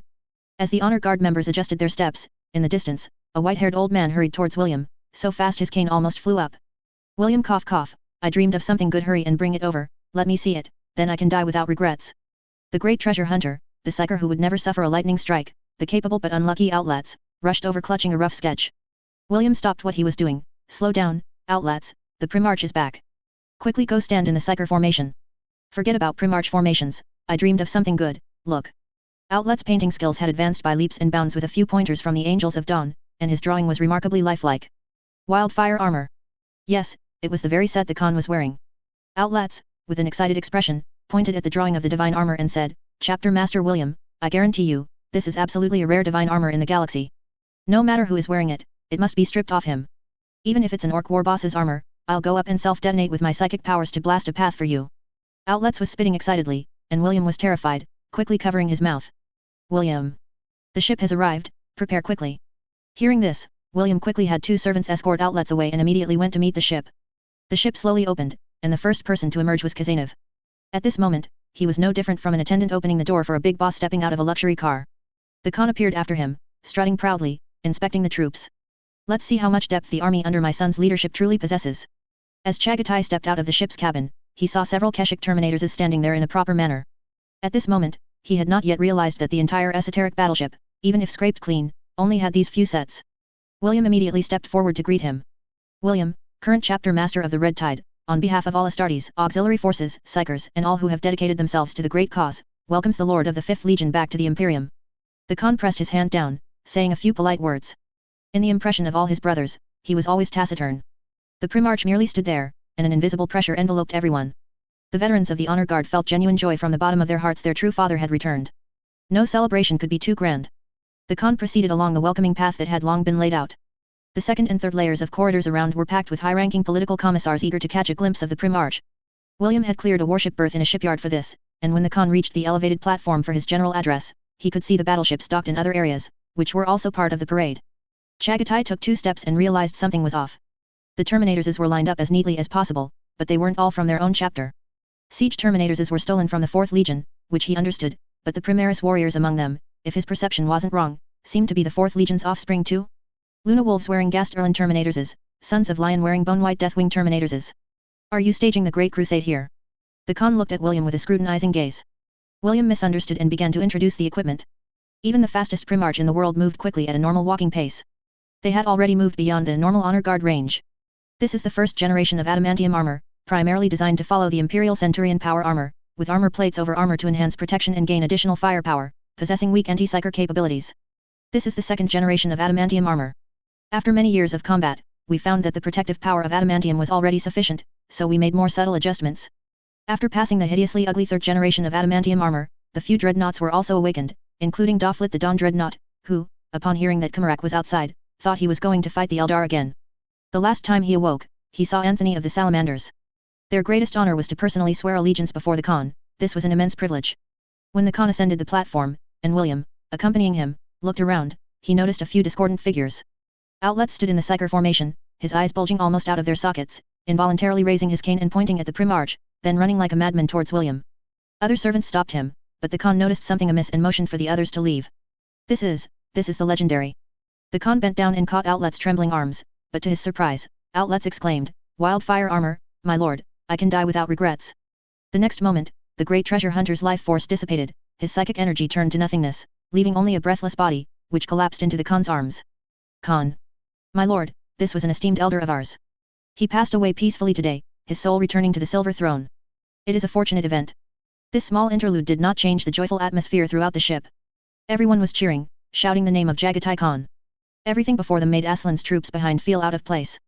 They had discussed countless times how majestic and powerful this warship would be when it started, and how glorious it would be to stand inside. Yet now, looking at the cheering honor guard, they felt so alien to their surroundings. Even among the veteran honor guard standing at the very front, nearly half did not recognize Aslan. Kazanov stood still. He hadn't moved since disembarking until Aslan emerged. You're still alive, that's fortunate. I always thought I would never see you again until my soul returned to the silver throne. Thank you, old brother. I'm just lamenting, you must have had a very hard time all these years, with heavy casualties and outstanding military achievements. Hey, where did you snatch this power armor from? Aslan quickly put away his sadness and curiously tapped the Mad Wolf's golden power armor. Kazanov suddenly realized, brother, I forgot to tell you, now, the rule of our chapter is that only half-primaries warriors wear Terminators. Look, over there, the powerful adamantium armor, only recruits wear it. Aslan? The Mad Wolf subtly pointed to a side path, the veterans all wear Mark the 10th power armor. Over there, the old brothers, while secretly looking at the Primarch on the main stage, were hunched over. They weren't curious about what the Primarch looked like, they were carrying Kulin wine and wanted to drink with Aslan right now, but they were afraid the Khan would smell it. Aslan finally smiled. Home wasn't a cold steel shell, home was the people who once lived together, happily standing at the door to welcome him back. After everything concluded, the Khan asked the question. Why are you the leader here? Is Yi Feng already dead? No, he was merely detained by the regent. He's currently on Terra, needed for some important experiments. Humph, kill him on, is it? The Khan snorted coldly. Detaining his son meant he no longer had to agonize over whether to return to Kogaris or Terra first, they would head straight for the Sol system. Subsequently, at Chagotay's inquiry, William revealed some top-level secrets about Yi Feng, secrets that were only unsealed and told to him after Yi Feng arrived on Terra, including the fact that Yi Feng was essentially Malkador's last disciple. Chagotay's strange expression flashed and disappeared. Chapter 480, Trampling the Starry Sky. The relationship between Khan and Malkador was a bit awkward. Khan and Horus had a very good relationship, mainly thanks to Malkador taking the blame. Before his corruption, Horus had already seen quite a few hidden dangers in the Imperium, but he personally greatly admired the Emperor, which led to the result that he believed Malkador, the immortal who had always been by the Emperor's side, had some unspeakable secrets. The Emperor is always righteous. Malkador, that cunning old man, must have some conspiracy hidden from the Emperor. The War Master thought Malkador was a bad person who secretly stabbed the Primarches, while Khan knew that those events were jointly decided by Malkador and the Emperor, but he didn't say it. You have to stroke a stubborn donkey's fur in the right direction. So, Khan and Horus's friendship-building chats usually involved them cursing Malkador together. Later, after swapping lives with Primarch Mortarion of Nurgle in the Imperial Palace, Malkador and the Emperor brought him back to life, and that's when he truly realized the power of the Emperor and Malkador. Khan had always felt a bit guilty towards Malkador, a hero of the Imperium, because during his lifetime, the few times Khan saw him, returning with Horus, he basically never gave him a good look, and when Malkador asked the White Scars for help, his attitude was also, hello, the user you called is not in the service area. It wasn't until the defense of Terra, when Khan swapped lives with Mortarion and Malkador and the Emperor brought him back to life, that Khan truly understood how terrifying Malkador was. For Khan, he believed that all Primarches owed Malkador, but there was no longer any chance to make amends. As for the precious legacy Malkador left behind, they still deserved a beating. He had even beaten the Grey Knights, so what was this kid Yi Feng? Khan could only exclaim at this moment, have the Emperor and Malkador's contingencies already been laid out for 42K? We are far inferior to them. Khan, our original mission was to support the Black Templars in an assault on the Blackstone Fortress. Should we continue our mission now, or head directly to Terra? After towing the Kumarak behind, the flagship's flight speed slowed down considerably. Head directly to Terra. This is my order. Khan didn't know the situation in the Maelstrom, but he knew the Emperor. The Emperor was an irritable fellow, claiming to be patient but in reality only escalating matters. If you compressed a year's work into a month, everyone would certainly say he was too impatient, but he expanded matters, forcing things that would take 100,000 years to complete into 10,000 years. Then no one would say anything about him. Live. Who could outlive him? Khan's judgment was quite accurate, the Emperor had taken good care of those Black Templars, almost letting the Red Corsairs shatter them. After Huron was taken away by Trazyn, the Red Corsairs were leaderless and soon fell under the fierce assault of the endless Black Templar warriors. However, they didn't want to abandon this Blackstone fortress, hoping that one day, when Huron returned, they could counterattack the fortress. When Khan sped out with the Kumarak, the webway gate didn't close immediately, and a considerable number of Red Corsairs Chaos Warriors entered the webway. The loyal warriors didn't discover this problem, the fanatical warriors merely thought the enemy had escaped using chaos sorcery. William executed Khan's order without hesitation, while Khan watched him with boredom. What a boring warship, why is there no passion when flying it? The tech priest stealthily arrived at his usual spot. Chagotay's lips curved slightly, and he grabbed a strange art sculpture from beside him, smashing it upwards.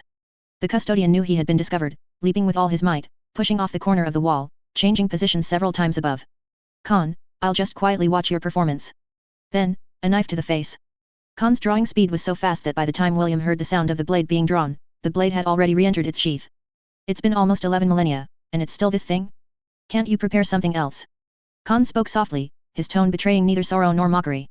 The tech priest barely maintained a standing posture, at least he didn't lose face. He was silent for a moment before speaking, we only consider the safety of our lord. What were the custodians doing? Of course, it was the daily question, are you going to betray today? They were always ready to respond to Yi Feng's rebellion, and of course, always ready to react to a Primarch's rebellion. However, as for the means to deal with a Primarch who hasn't become a Daemon Primarch, how do you expect me to increase them? For 10,000 years, all the Primarches have disappeared, and even if I had them, I couldn't test them. After the Great Betrayal, the custodians confirmed only a few weapons effective against Primarches, and the strange gun lying on the ground was one of them. I really don't know when you guys will settle down. We cannot confirm your current state. Who knows if you went for advanced studies in the Eye of Terror or played cards in the webway. Khan never explained what he was doing before, and the custodians didn't trust him. William was quite trusting. You think my honor guard's welcoming ceremony was just for show? The anti-psyker power, you might not say it's strong, but there's a lot of it, even Angren would be momentarily stunned. Khan was calm and composed, just a normal primarch. Behind the tech priest was another custodian, who also jumped down after Khan waved his hand, making the bridge suddenly crowded. William carefully controlled the warship, surrounded by White Scars-style artworks, most of which were gifts from Chapter Master Morgan after our meeting. He believed those White Scars veterans wouldn't send a pile of garbage.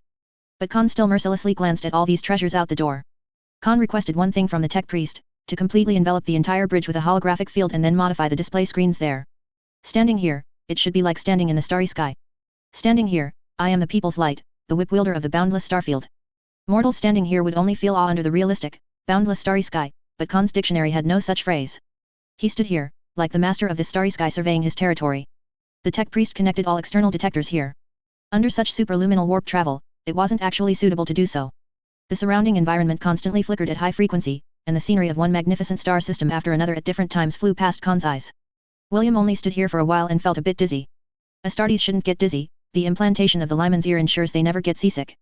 This was dizziness caused by an overload of visual information impacting the brain. The custodians and Khan stood there. Jagatai Khan, with a very gentle tone, told William to leave. Among the warriors of the Red Tide, other people's children always seemed pleasing, while his own children always seemed to deserve a beating. The Primarch stood in the bridge for a long time. William didn't know what Khan and the custodians discussed. When Jagatai Khan opened the door again, he said, "I think we should hold a feast."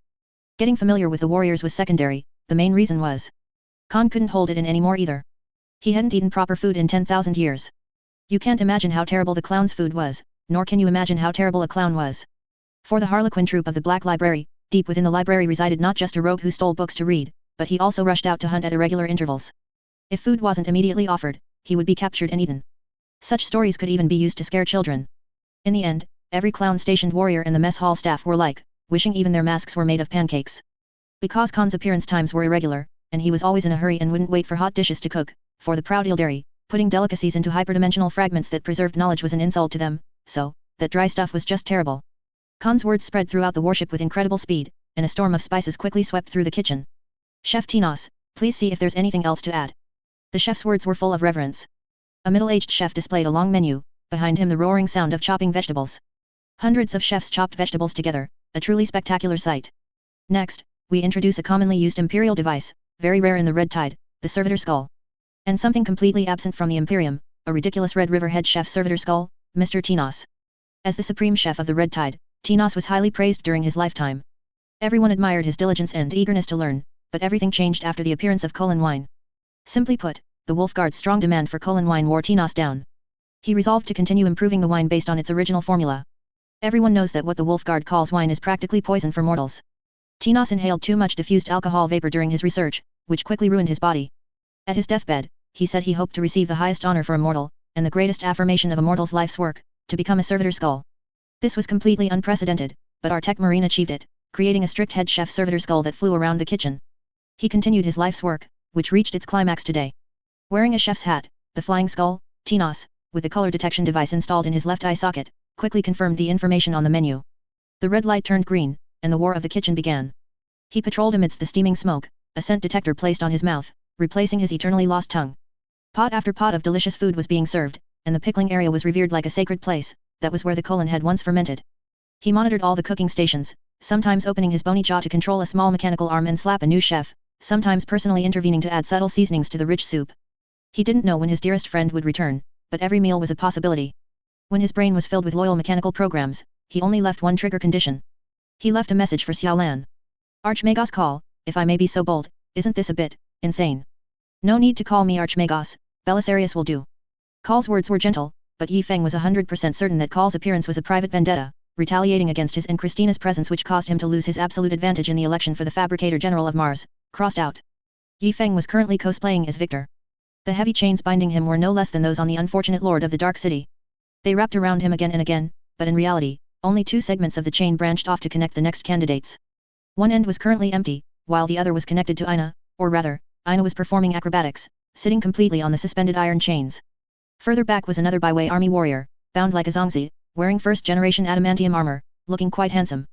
Standing beside them were two warriors in third-generation adamantium armor, of whom Call had said, "This armor is crafted too perfectly, it's simply too beautiful. I can't bear to experiment with it first." By the Omnissiah, it seemed the aesthetic tastes of tech priests gradually became perverse as their degree of flesh was reduced.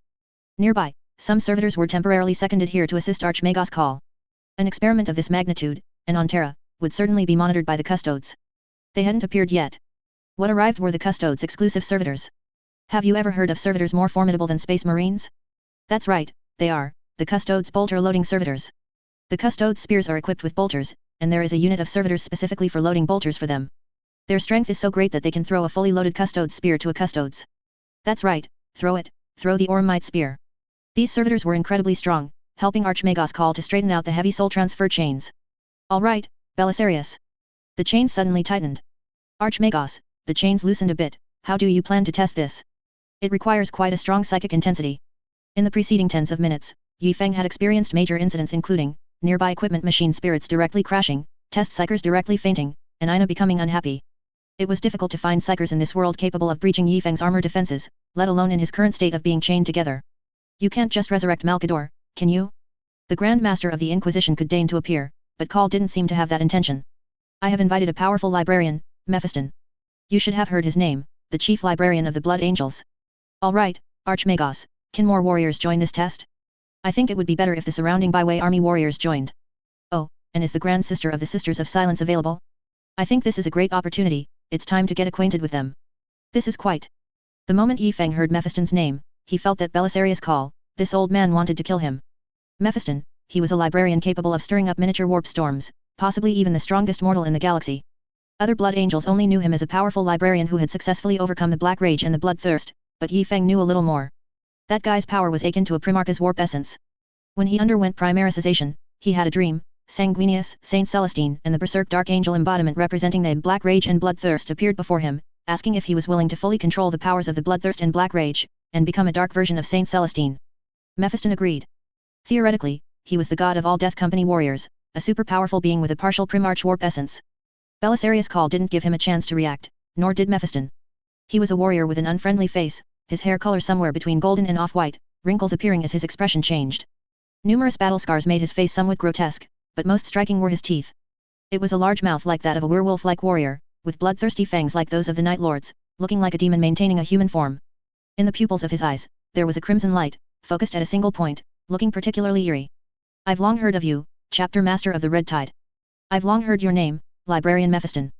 On behalf of all Red Tide warriors, I extend greetings to the Blood Angels and to Sanguinius.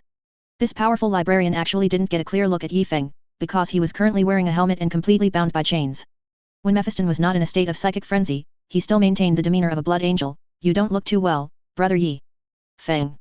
Are these devices installed completely correctly, Archmagos? Yifeng answered before the Archmagos, correct, accurate, precise. Archmagos, tie a few more loops, it's fine, I'm used to it. I've been like this since my first battle in service. Don't worry, tie me tight.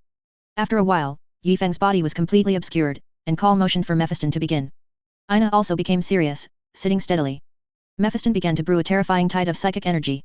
Even without using the power of a Primarch, he was still incredibly powerful. The condensed psychic orb merely by looking at it could cause a mortal to fall into a coma. In the far distance, the regent, during a break from reviewing memorials, raised an oversized telescope and began to observe Call's experiment. In his view, the custodes' bolter-loading servitors were retreating.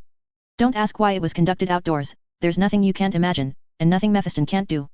The surging psychic energy, after a long period of condensation, suddenly pushed forward, rapidly flying towards Yifeng. Call's clone leaned against the last adamantium warrior, frantically connecting himself to the network as well. This action was so astonishing that even the nearby adamantium warrior tried to push the Archmagos away. The proud Belisarius Call had absolute confidence in his own technology, all his previous actions were merely doubts about Christina's work. The psychic orb was greatly suppressed during its flight, its size reduced, and then it plunged into Yifeng's armor. In an instant, the inside of the armor became slightly hot, and each bone of the untouchable felt a strange sensation. Psychic energy flowed across the armor's surface, with only the innermost black stone remaining as steady as a mountain. Yifeng felt no discomfort, instead, the long-term suppression of his anti-psychic power receding made his brain feel slightly relieved. The psychic energy quickly flowed along the iron chains.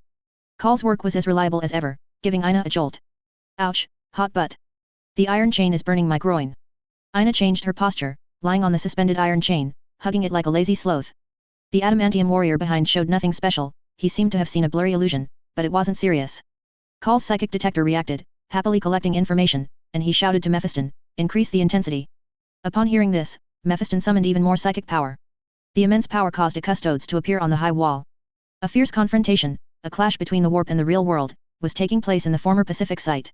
Mephiston moved further away from Yi Feng, and the power he gathered killed everything around him. With just a slight overflow, the heads of the servitors standing nearby instantly exploded, their entire bodies twisted into a ball. Before Mephiston unleashed this attack, these poor flesh and blood bodies kept twisting and floating in the air, transforming into molecular states and then reassembling. This was a dazzling light. For the first time, Yi Feng felt an unshakable torrent in the world. The psychic energy pushed against Yi Feng's armor, completely destroying the surrounding fasteners. Yi Feng spun in the air like a top, the iron chains on his body unraveling one by one. He saw Sanguinius's roar, a frantic scene only seen by enemies before death, rage rushing towards him, lingering, never ceasing. Amidst the psychic maelstrom, Yi Feng gradually stopped spinning. It wasn't that he had given up struggling, but that the continuous unbinding of the chains had finally freed his limbs. His legs planted firmly on the ground, Yi Feng merely sneered at the terrifying psychic illusion. Mephiston instantly perceived Yi Feng's subtle facial expression, and he was enraged. Yi Feng's smile contained mockery. Sanguinius, you are powerful, you are perfect, but you still succumb to psychic prophecy. Conrad Kurz, before his assassination, his mind collapsed. Do you know why? He realized that the dark future he predicted could be changed. He successfully altered a dark fate once. In that moment, the Primarch thought a lot. And I, from the very beginning, wanted to kick these damn prophecies. Mephiston didn't know what Yi Feng was thinking, but he sensed the Lord of the Crimson Tide's mockery of the black rage and the bloodthirst. Sanity was devouring him. Repeated use of the dark Sanguinius's power would make it increasingly difficult for him to control the bloodthirst and the black rage. A faint whimper brought his thoughts back. He saw that Sisters of Silence trying very hard not to speak, constantly gesturing with one hand. She was even cursing his ancestors. It's going to burn up. It's going to burn everything away. Forced hair removal, hey? Full body hair removal, hey? Chapter 481 Khan, I really want to beat you up more and more. Mephiston, with his unwavering will, suppressed his madness and ceased that round of psychic output.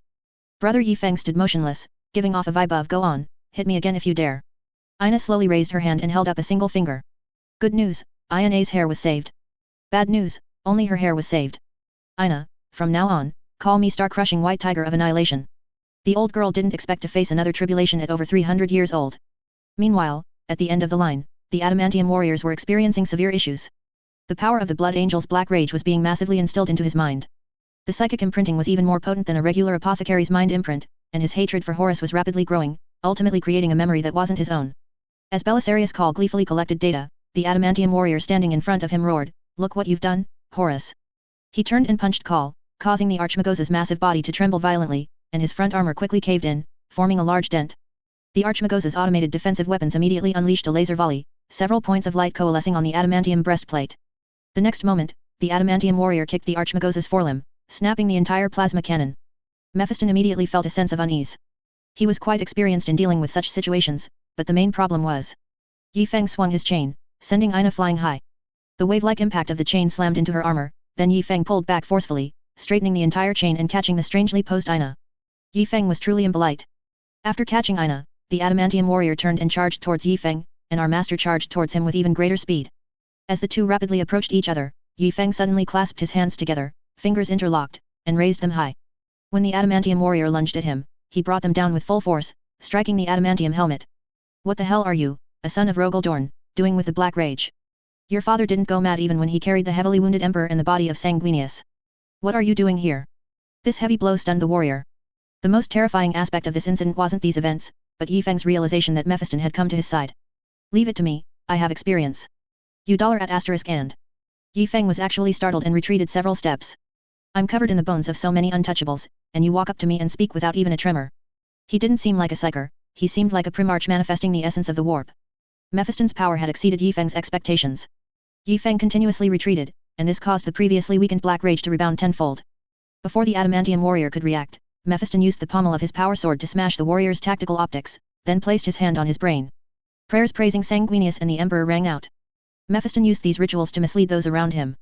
In reality, he was withdrawing the power he had unleashed, and even Dante didn't know the true source of his power. Beside them, the Archmagos successfully shut down the autonomous defense system. This test, in his records, was a success. The psychic attack was indeed greatly weakened, wasn't it? After retreating a few steps, Yi Feng embraced the flailing Ina. After seeing that the adamantium warrior was no longer thrashing, he asked, Chief Librarian Mephiston, what's going on? A small problem. Archmagos Call's equipment didn't completely block my attack. Sometimes, those who are hit by my psychic attack do fall into unknown memory confusion. Don't worry, it will be fine soon. The Archmagos hastily corrected him, stating that it was a successful test. Yi Feng knew he wasn't telling the truth. The Blood Angels wouldn't let others know about the issues of the Bloodthirst and Black Rage, even though chapters that had collaborated with their successor chapters were basically well aware. My chapter has a long-term cooperative relationship with the Lamenter's chapter. Furthermore, the Dawn Angels chapter was rebuilt with my chapter's guarantee and assistance. Thank you for your help to the Sons of the Archangel, leader of the Red Tide. I assure you that such incidents will not happen again. This was a dangerous experiment, and I believe all participants were mentally prepared. Not only did Mephiston not move away from the adamantium armor, he leaned against him. For a short period after using the Black Rage's power, his own control over the Black Rage and Bloodthirst would sharply decline. It's fine. I trust my warriors. Now, there's a more important matter, Archmagos. It seems this equipment needs more improvement. Yi Feng was trying hard to hold Ina, who now wanted to give the Archmagos a few slashes. The insulation of this chain is very poor, Archmagos. Being too similar in design style to the Redeemer Dreadnought is not a good thing. The Redeemer Dreadnoughts were like ovens, many veterans were cooked alive by the internal temperatures of the Dreadnoughts. The Archmagos completely disregarded the warriors inside as living beings when designing this Dreadnought. I will take your suggestion into account, Brother Yi Feng. Call's avatar operated strictly according to its programmed settings. However, Sisters of Silence, please maintain your composure. She only lost her composure when Yi Feng was present. Yi Feng was not the regent and would not indulge Call. That is your mistake, Call, admit it. Praise good work, criticize bad work, it's only natural. If you consider being reprimanded after harming a lady to be impolite, then I can offer another option, an eye for an eye. Your backer is the regent, but mine is not just the regent. Call me again, and I'll let the wild wolves bite you. There are so many loyal primarchs, do you believe I could call them Godfather one by one and bring them over? The byway army on the side raised their flamers. The Archmagos' programmed response calmly stated, as Chief Librarian Mephiston said, I believe every participant was mentally prepared. You are not above us, Call. We are not guinea pigs. There's a difference between expensive test subjects and the Emperor's angels. From the perspective of fighting for the Emperor, I believe we are equals. The Emperor needs your knowledge. If you are unwilling to cooperate with us as equals, then we have other candidates for Archmagos and will order you to hand over these technologies. You know, refusal equals treason. Yi Feng used a relatively amicable tone to get under Belisarius's skin. Did you hear that? I have Christina. You are not the strongest Archmagos of the Adeptus Mechanicus. Now you can only add one of after strongest. Angering Call isn't a good thing, but if he didn't act like such a jerk, he wouldn't be the big mech of the White Scars we know. You expect a Archmagos of the Adeptus Mechanicus, who created the Primaris warriors and can casually produce several legions of Primaris Space Marines, to be equal to you, a mere Primaris warrior of the White Scars? Impossible. Call would not change his mindset, no matter what assurances he gave. I am replaceable, and so are you. Both of us are. After saying this, Yi Feng began to soothe Ina, which was much harder than soothing the machine spirit of the People's Light. Mephiston joined the conversation with Call to alleviate the current awkwardness. He believed that the assistance of other chapter librarians would be needed. If the experiment progressed to the next stage, his power alone would not be sufficient to simulate the great Emperor's psychic abilities. I think Gabriel is a good choice. Gabriel is a commonly used name for Archangel's sons, and several are quite famous. Chapter Master Gabriel Seth of the Flesh Tyros chapter, who has served as chapter master for 1072 years to this day. Gabriel Angelos, former captain of the Blood Ravens chapter's 3rd company, later promoted to chapter master, is currently resting in a dreadnought, nearly 2000 years old. And Gabriel Uriel, chief librarian of the Golden Suns chapter, known as the chapter's pillar. As a successor chapter of the Blood Angels, the Golden Suns chapter suffered devastating losses after participating in the defense of Baal and defeating the Tyrannid Swarm. The task of rebuilding was extremely arduous, and it was this chief librarian who led the chapter out of its predicament. Clearly, the Gabriel Mephiston was referring to now was him, Gabriel Uriel. Yi Feng was more concerned about another issue. Since being blasted by you, Mephiston, can turn a warrior into a mad warrior consumed by the Black Rage, then, if I'm blasted by the Emperor's divine power, won't I become Kazanov? Is every connected adamantium warrior a chosen one of the Emperor? Although the anti-psychic power was weakened to some extent, the chosen ones are still formidable, especially when tens of thousands of them appear together. I suggest connecting to the Blackstone pylon equipment next time and adding more adamantium warriors. Mephiston was still discussing the next experiment. He could summon more librarians, but he had to weigh the current defenses of the Sol system. After several minutes, Mephiston felt that the awkwardness had significantly eased, and he had controlled the surging bloodlust within him. His hand gradually moved away from the adamantium warrior's face. How do you feel, great warrior? Ha, I can understand you now. The adamantium warrior slowly sat up, his mind still somewhat muddled. I think I need to talk to an apothecary. The fact that you can say that indicates there's no major problem. So, what about you, brother Yi Feng? Mephiston was angered by Yi Feng's disdainful glance but quickly let it go. Who said that was disdain for the Archangel? His task was to withstand psychic power, and it was normal to show disdain for weak psychic impacts. I didn't have the same reaction as him.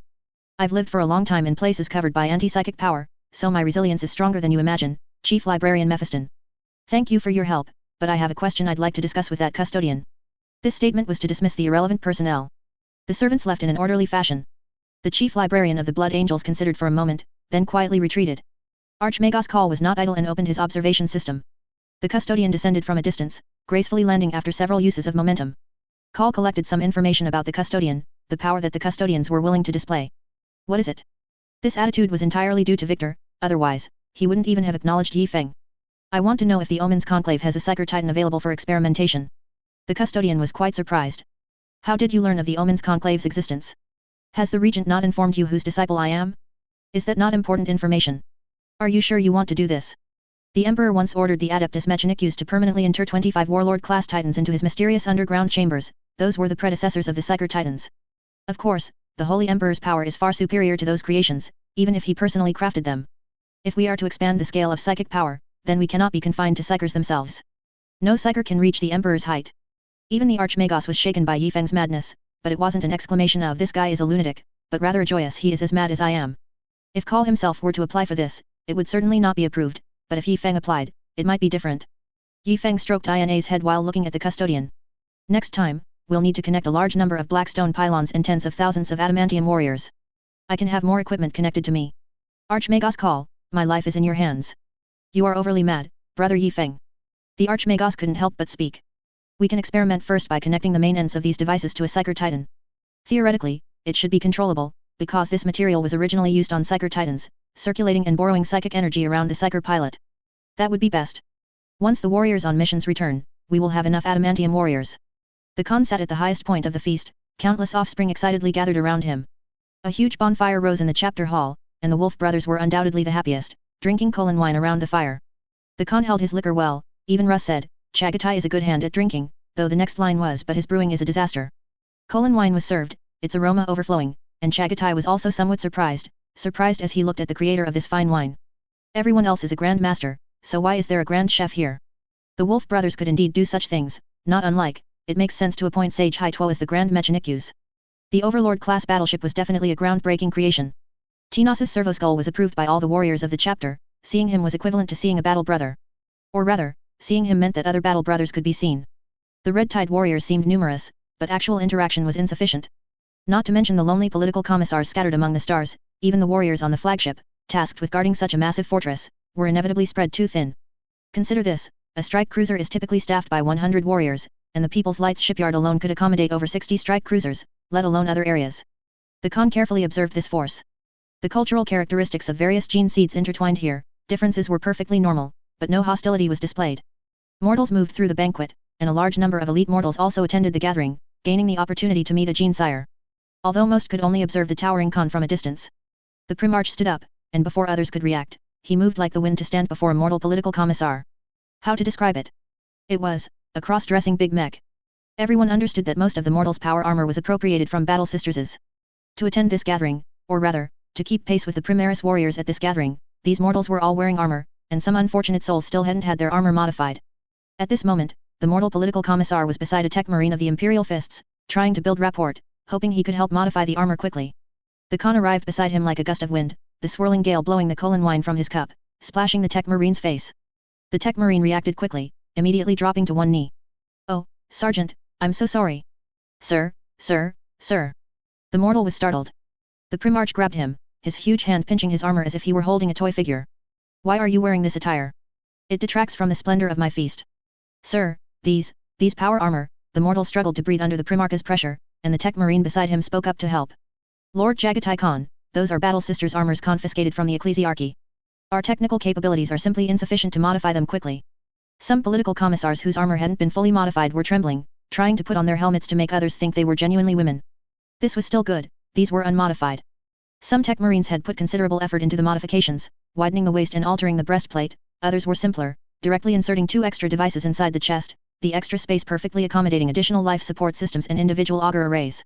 Even more, those who had grasped the essence of the Red Tide, had converted them into flip-top designs, with steel braziers that could be opened from the outside to store extra ammunition or. Yi Feng made bulletproof armor plates. The Khan slowly put down the mortal, looking around. A considerable number of political commissars had gathered.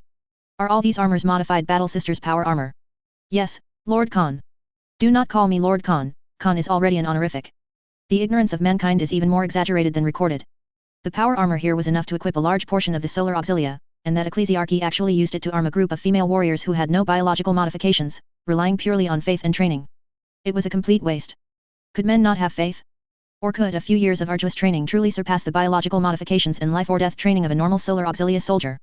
It seems I need to use my scimitar to remind Guillemon what the imperial truth is. When the Khan disappeared, the ecclesiarchy was not so rampant, confined to a corner, not even on the political stage. William rushed over, secretly using a communication channel to connect to the wildfire armor.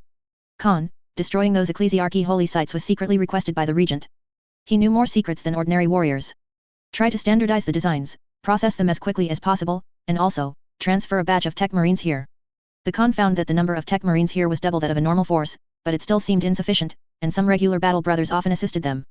In the long-term absence of technical expertise, this actually maintained the relationship between the battle brothers and the tech marines. The tech marines quickly drew up a long list, asking the Khan which research projects should be halted. The Khan's eyelids twitched as he looked at it. You're not trying to maintain a legion, you're trying to build an empire yourself. He crossed out many research projects, refocusing efforts on the comprehensive modification of existing military equipment. I demand that the Space Manta have double the energy conduits and engines. Can you achieve that? After being half angered by the adamantium warriors, he found that a large number of White Scars had adapted to the adamantium armor. The immediate priority was to give the adamantium armor rapid mobility, and the originally crudely designed manned flying missiles were insufficient for this task. The Space Manta was more suitable. After assigning the tasks, the Khan returned to his highest seat. This did not take too much time, and the feast continued. He saw some Astartes not enjoying the feast, but excitedly bringing out drawing boards, intending to record this scene forever. Chagatai was happy, until he noticed that none of his own offspring were among those warriors, they were all angels of dawn. Come here. Tell me how Yifeng usually teaches you. I emphasized choosing appropriate ways to cultivate your temperament and soothe the heart of slaughter. Father, I have chosen the path of carving. No need to guess, it was definitely Sanguinius. In fact, the Khan immediately asked William after the welcome ceremony, where is Sanguinius, and seemed ready to draw his warblade and spank Yifeng. Upon learning that Sanguinius had expelled Perturabo, Inverse forged an Ildari holy sword back into war pro material, and then forged a sword with the heart's blood of a Daemon Primarch. He had Matthew Rio bring that holy sword over. In front of Matthew Rio, he told him, if the heart's blood of all traitor Primarches drips onto this holy sword, it will become complete. As for whether Horus is among the options, I do not know.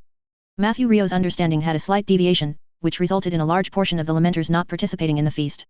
The path of carving, very good. May I visit your works when I have time? That would be our honor. Several warriors became excited. To receive affirmation from their Gene Father was a tremendous honor, they would prepare well. What about Yifeng? His usual choices. The Byway army wanted to say it was cooking, his command room was full of cooking tools he had secretly hidden. But to preserve his superior's dignity, he gritted his teeth and replied, it's painting. The Khan raised a cup of wine and drank it in one gulp. William understood immediately and connected the Eternal Mountain to establish a live video communication here. The Khan choked violently on his drink, coughing several times. On the screen, a colossal ink wash painting of the Emperor hung in the center of the Grand Hall. The Khan silently tightened his grip on his sword hilt. Chapter 482 What? The Primarch replied.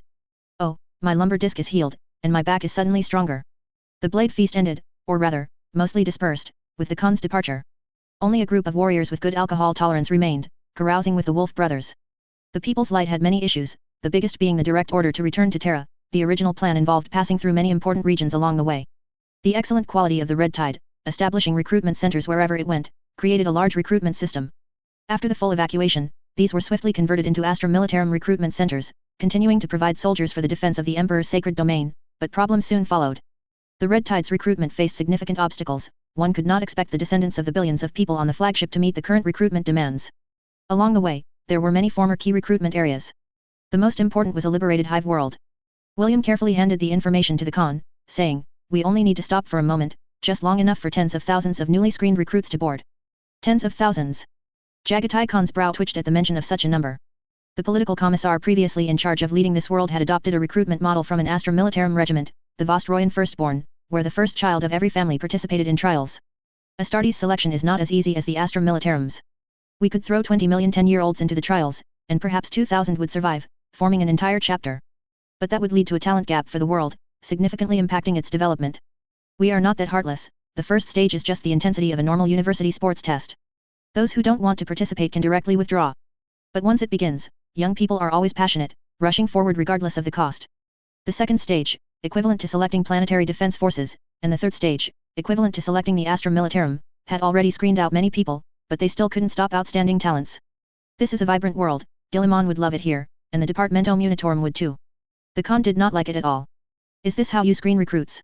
Khan, you must understand, warriors of other gene seed types prefer this kind of chosen individual. Speaking of which, explain to me what's going on with some gene seed that shouldn't be here. This.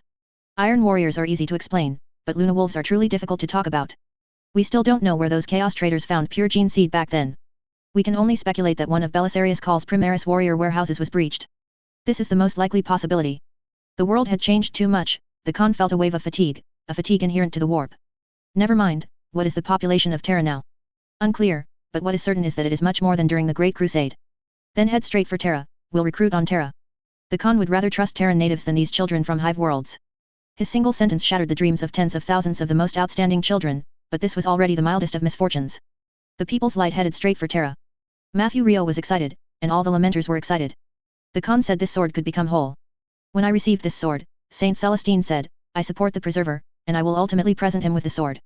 So, the whole that the Khan spoke of, it wouldn't be the Archangel holding the sword and slaughtering indiscriminately, would it? It's not like I haven't seen it before. Perturabo, you're slandering me again. The Lamenter's warriors urgently wanted to form a squad capable of beheading a Primarch, but the references they could use, probably only a large group of World Eaters charging at the now missing Rogel Dorn. Matthew Rio decided to ask the Khan for help with training, though that would be a complete insult to a Primarch. Primarchs training Astartes was common during the Great Crusade, but usually, they only trained their own sons. Sanguinius and the Khan had a good relationship, perhaps the Khan would be willing to help. The Lamenter's high command was divided into two factions, one believed there was no harm in trying, as the Khan wouldn't chop them all down for such a request. The other faction thought more deeply, the Primarch had just returned and had too many things to do. Moreover, under the current circumstances, Jagatai Khan, as the second Primarch active in the world, would probably become War Master. Hey, we need to quickly inform Lionel Johnson, who is in stasis, maybe he'll be so angry that he'll overcome the Necrons' decomposing energy constantly eroding his body through sheer willpower. Therefore, the Lamenter's current mission should be to fully assist the Khan, staying close to him during battles against Daemon Primarches, and presenting him with his sword when necessary. Though it's unlikely, no one can keep up with the Khan's speed. The main combat faction argued vehemently, this is already the best opportunity, we cannot ask the Regent to help us practice such a thing. At this moment, a message from the custodian guard traveled a long distance and landed on Guillemon's desk. Guillemon hadn't yet read the message, he was observing Brother Yifeng's experiment. After seeing the custodian guard come down and talk to Brother Yifeng, everyone walked towards him. The Regent had just returned to his seat. The elderly Lady Yuden was very conflicted, she paced nervously back and forth beside the Primarch, holding a golden document. Even when the Primarch sat down, she did not stop pacing. What's wrong? Did some intelligence displease you today? No, this intelligence is very important, so important that I'm afraid it's false. Lady Yuden knew how much harm it would cause Guillemon if this intelligence, shown to the Primarch now, later proved to be false. She had seen the records Titus gave her, in the words of this Victrix Guard veteran, he clearly remembered the Regent's grief when he learned that Lionel Johnson had entered stasis. During that time, all his energy was spent searching for ways to eliminate the Necrons' decomposing power, he did far more than he appeared to. Under the custodian guard's repeated statements, that's not an ordinary gauze flare, that's the power of a Citan, the Primarch took a long time to recover. She repeatedly confirmed the custodian guard's insignia, trying every possible way to prove this was a conspiracy. But she failed. Deep breaths, child. This shocked Guillemon even more. Lady Yuden rarely called Guillemon child, especially after Guillemon became the master of the Ultramarines Legion. Is it from the People's Light? After receiving Lady Yuden's affirmative nod, the Primarch said, it's fine, that kid Brother Yifeng is down there. If those guys dare to cause trouble, I'll beat Brother Yifeng to death. The Regent solemnly took the golden document with both hands. The Primarch's massive hands looked incredibly comical in front of the small document. His hands were clasped as tightly as possible, causing the flesh on them to bulge slightly from the excessive pressure. The Primarch curled his body as much as possible, making him appear less tall in front of Lady Yuden. Lady Yuden's behavior, however, made the Regent nervous. Had the People's Light been destroyed? Or had William led the People's Light in rebellion? He cautiously opened the document. The Primarch's powerful abilities allowed him to grasp all the information the moment the intelligence unfolded. The next moment, the Regent abruptly closed the entire intelligence report. The Primarch's excessive folding force almost crushed the two sheets of paper into one. He looked at Lady Yuden, then slowly reopened the document, fearing that it had just been a warp-induced illusion. Before you received it, it rested on the bones of an untouchable for 15 minutes. This sentence was the final bullet that pierced the Primarch's psychological defense. Guillemon slumped to the ground, the burden on him was heavy, but it suddenly seemed to matter no more. The Primarch's recovery speed was unexpectedly quick. He immediately stood up, so fast that Lady Yuden only perceived him as a slight squat before he excitedly leaped up. It only took 5 seconds for the Primarch to shift from excitement to fear. I'm not Robert Guillemon, damn it. If the fifth brother recognized me, wouldn't that be mortifying? Lionel Johnson's warped nature, in terms of exploratory ability, was not among the top-ranked Primarchs, but Jagatai Khan was different. His perception was so powerful that even Alfarius found it terrifying. If his warp nature was in a fully awakened state, although he didn't know what form it would take, he would definitely be discovered.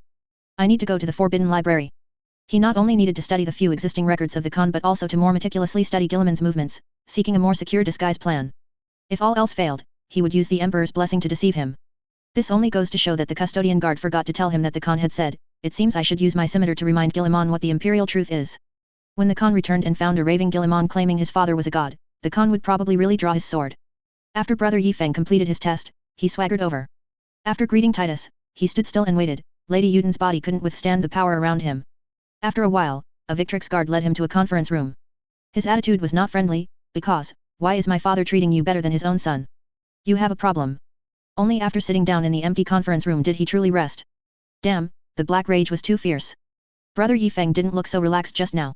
However, when the black rage struck, there was no genetic resonance.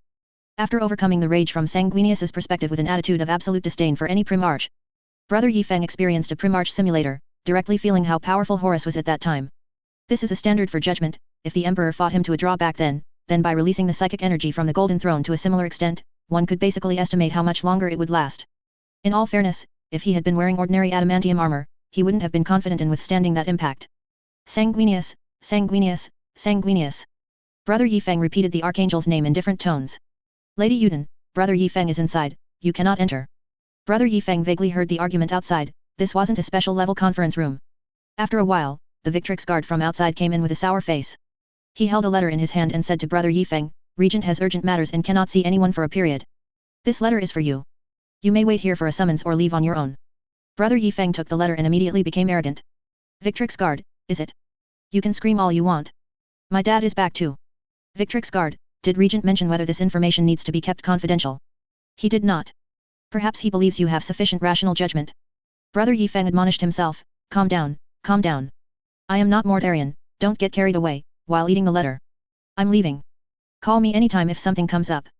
Brother Yifeng said this, and he immediately found the other byway army. From now on, I'm more arrogant than the Wolf Guard. Few White Scars remain on Terra. The main White Scars chapter's Great Crusade has reached the edge of the galaxy.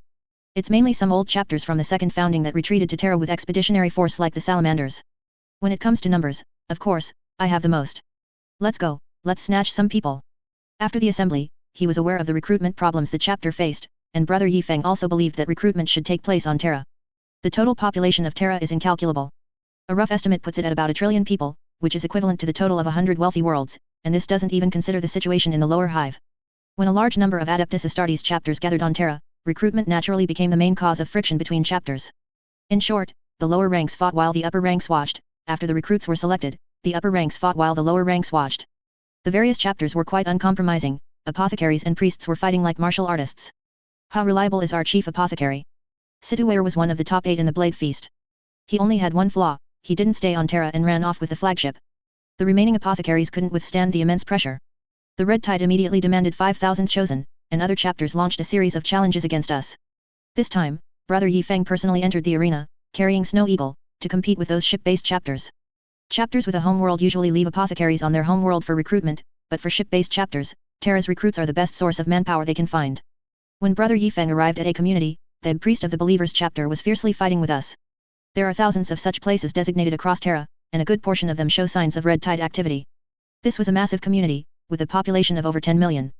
A total of 10 qualified chosen had emerged here. Brother Yifeng watched the combat below. Both sides were bare-chested, with black carapaces and mechanical interfaces exposed. They fought with short knives. There were representatives from 4 chapters here. Brother Yifeng didn't care about rules or regulations. He jumped directly into the center of the platform. The chosen here, my Red Tide wants half. Who agrees, who objects? The representatives from the other chapters immediately became furious. You have violated the regulations. I suggest that the Red Tide be expelled and stripped of their right to select recruits. In the name of the God Emperor, I second your motion. This motion passed almost immediately.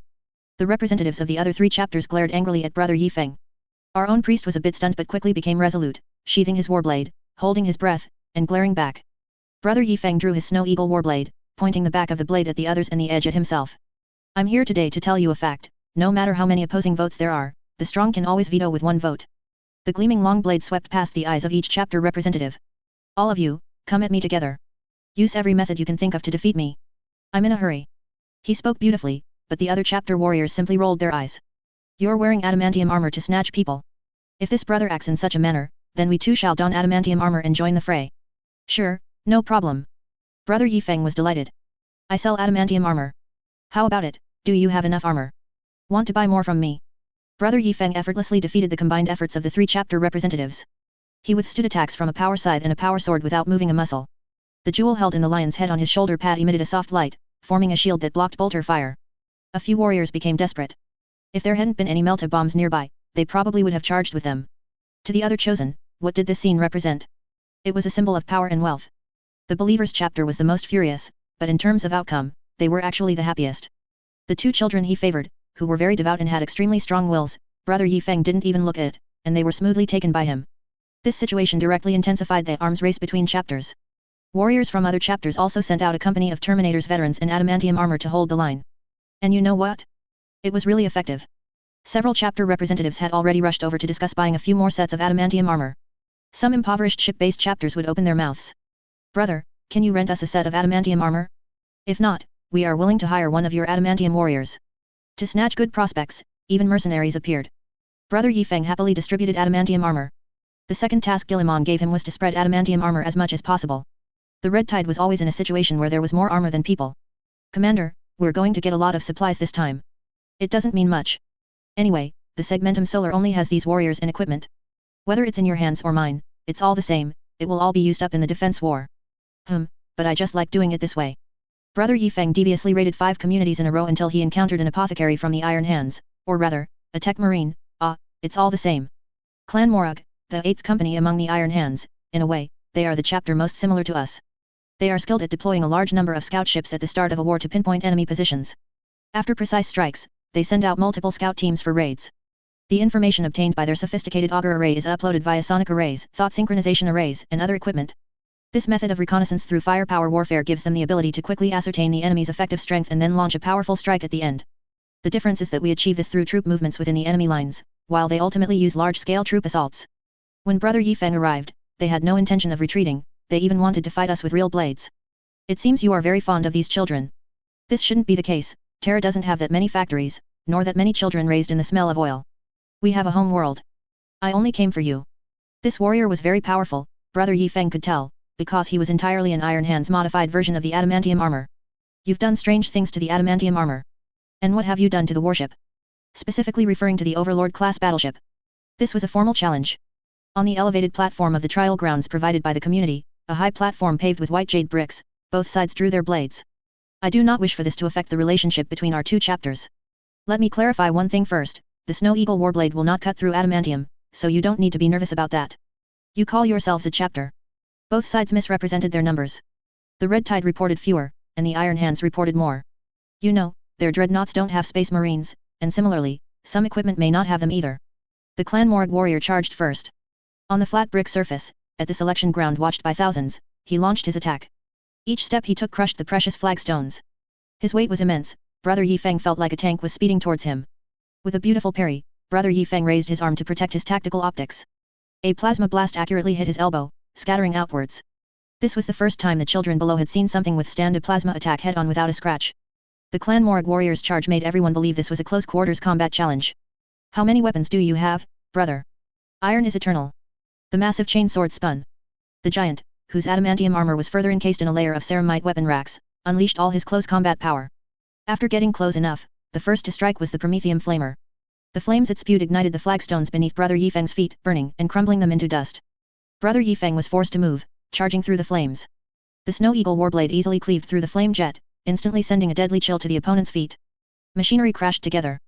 Through the vibrations transmitted by the Warblade, Brother Yifeng could hear the roar of the opponent's power pack. Ha ha ha, is this armor? This must be a dreadnought. Flesh is weak. Brother Yifeng knew he couldn't fight for long. The temperature inside his armor was rising. He twisted his blade and used his shoulder to ram into the opponent, attempting an over-the-shoulder throw. Whether it would succeed, we don't know, because the floor below couldn't withstand the pressure first, and Brother Yifeng's feet completely sank into the floor. The Iron Hands warrior seized this opportunity. The massive ceramite plate on his back was unmounted. It was originally a shield, but when connected to the buckles on his arm, it became an excellent war hammer. Using his arm as the hammer handle, a beam of disassembling force, incredibly bright, slammed down with full force onto the center of Brother Yifeng's long pheasant tail plume. Chapter 483, Cheers for the chapter leader. Yifeng felt as if a door panel was falling from the sky, crashing towards his head. At this moment, his feet were already embedded in the floor, and pulling them out immediately was unrealistic. The experienced White Scar's big mech glanced and noticed that the opponent was only chopping down with one hand, while the other hand was transforming. A dark, gaping muzzle was breaking free from its steel restraints and reappearing. One arm, then one arm. Do you think I'm afraid of you? Yifeng's left arm, his natural arm, met the enemy's attack, bracing against the lower edge of the ceramite plate. Like Li Jing holding a pagoda, he directly resisted the opponent. Snow Eagle deftly poked upwards from below, severing an external pipe. The ammunition feed chain was cut, and bolters fell out. After the sharp blade sliced through it, it accurately chopped across the muzzle. Go ahead, shoot. Your barrel is cut in half. Do you dare to shoot? As most of the opponent's weight pressed onto the ceramite plate, Yifeng's body was continuously pushed downwards, forcing him to change his left arm from pulling to pushing, driving the steel plate towards the other side. If his power leg armor hadn't been cylindrical, it would have surely crushed the opponent's toes. After the ceramite plate obliquely plunged into the floor, Snow Eagle had already withdrawn. The opponent's shots were also blocked by his own steel plate. Yifeng pushed hard, extricating himself from the pit in the ground. Compared to the opponent, Yifeng surprisingly found his advantage to be speed. The White Scar's big mech started running, his two pheasant tail feathers swaying in the air. The detector at the top clearly saw the opponent's little secret from above, the enemy's weapon rack was changing shape. If the weapons on our adamantium armor were considered a weapon vest, the opponent was wearing a shirt, a sweater, a down jacket, wrapped up like a zongzi. As expected of a son of Ferrus Manus. Now you can be considered a self-propelled artillery, can't you? Yifeng saw 4 stabilizing pillars driven into the ground, forming a turret mount, and steel was spreading. This was a terrifying weapon he had never seen before. Yifeng couldn't imagine what kind of close combat activated weapon would have such powerful recoil that it required a fixed mount. You probably need some traps to restrict the enemy's movement, Yifeng said with a sarcastic remark, then felt gravity suddenly disappear, and his forward step sent him flying high into the air. Graviton particles were invading this space. The giant cannon on the back of the clan Morag warrior began to emit a beam of light. Their visors met, and the pearl in Yifeng's lion head mouth burst forth with brilliant light, signaling the opponent to fire at will, as it wasn't yet time to decide the victor. The moment the opponent's cannon fire erupted, a shield condensed around Yifeng. It wasn't resisting the incredibly destructive cannon fire, it was resisting the surrounding graviton particles. In an instant, Yifeng broke free from the graviton particles' restraint, his body falling to dodge the opponent's cannon fire. You should be using relics from the Dark Age.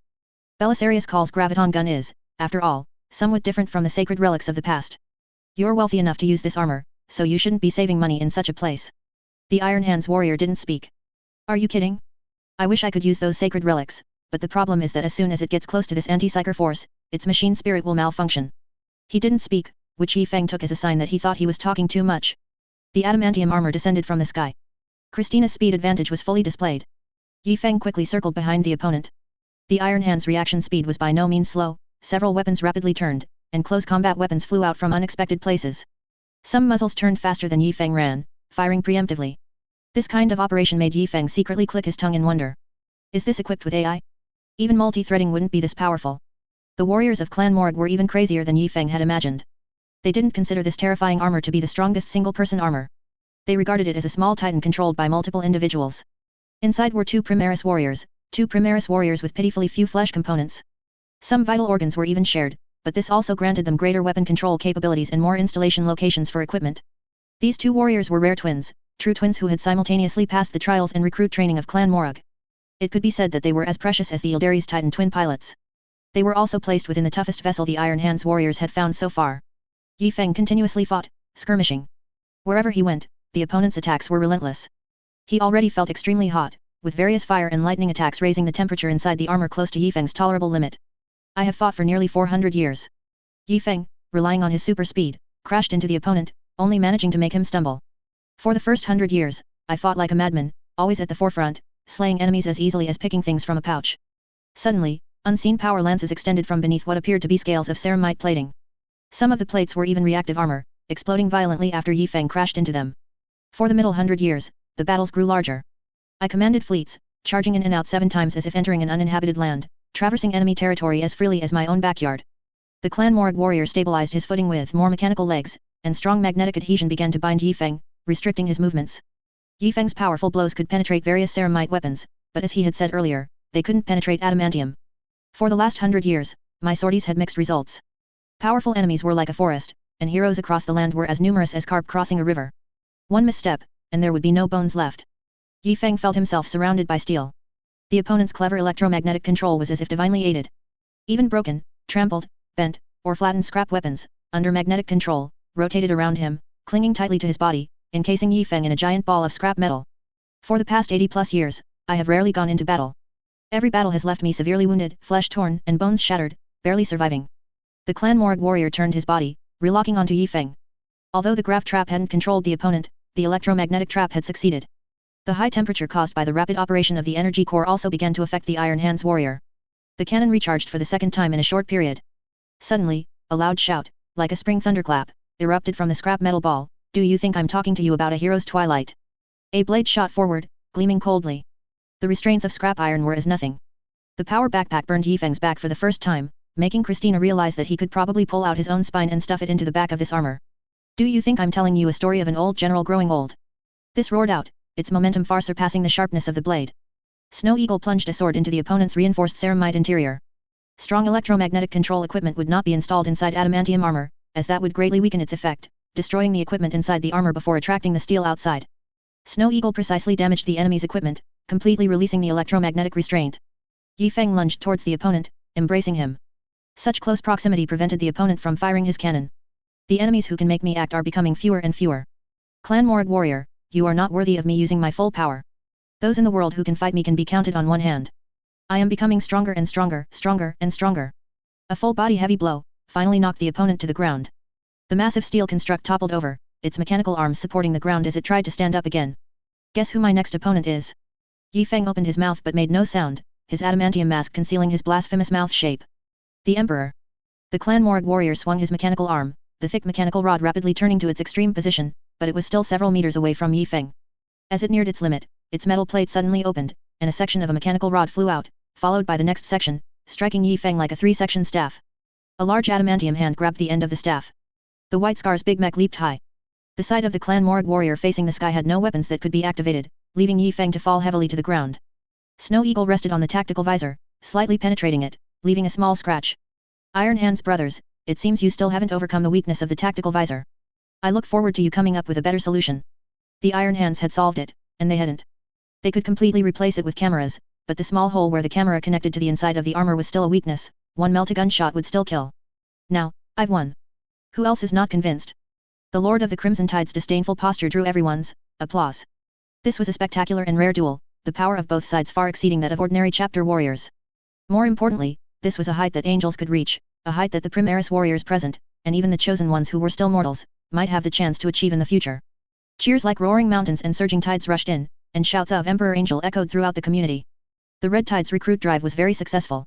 With the help of the commanders, all of Terra knew that a powerful and wealthy chapter was recruiting. The chapters that hadn't recruited anyone weren't so disheartened. All the executives knew that these guys' usual recruitment method was infiltrating communities and directly taking away the children they fancied. Yi Feng wanted to wander around for a few more days, but he was caught and brought back by the Ultramarines. The regent once again called Yi Feng to work. The task seemed endless. Although the Red Tide's flagship was not here, a large number of Overlord-class battleships were preparing for war in the shipyards. Yi Feng, that batch of Overlord-class battleships previously stationed at the Jupiter shipyard. Yi Feng quietly waited for the regent to finish, but Guillemon did not continue. What's wrong? I know there are some, not so omniscient technologies, but it shouldn't be too serious, right? No, because the Jupiter shipyard has dedicated all its efforts to the research and modification of the Abyss-class battleship, Litany of the Holy Trinity. That batch of Overlord-class battleships was secretly sent to another Forge world, and one of them went missing en route. Were our adamantium warriors stationed on it? Yes, but according to the report, there's only one. Yi Feng took a deep breath, understanding the gravity of the situation. So, you suspect it was an enemy from the warp. It would become a sharp blade invading the Sol system, directly piercing through Sol system's defenses, straight to Terra.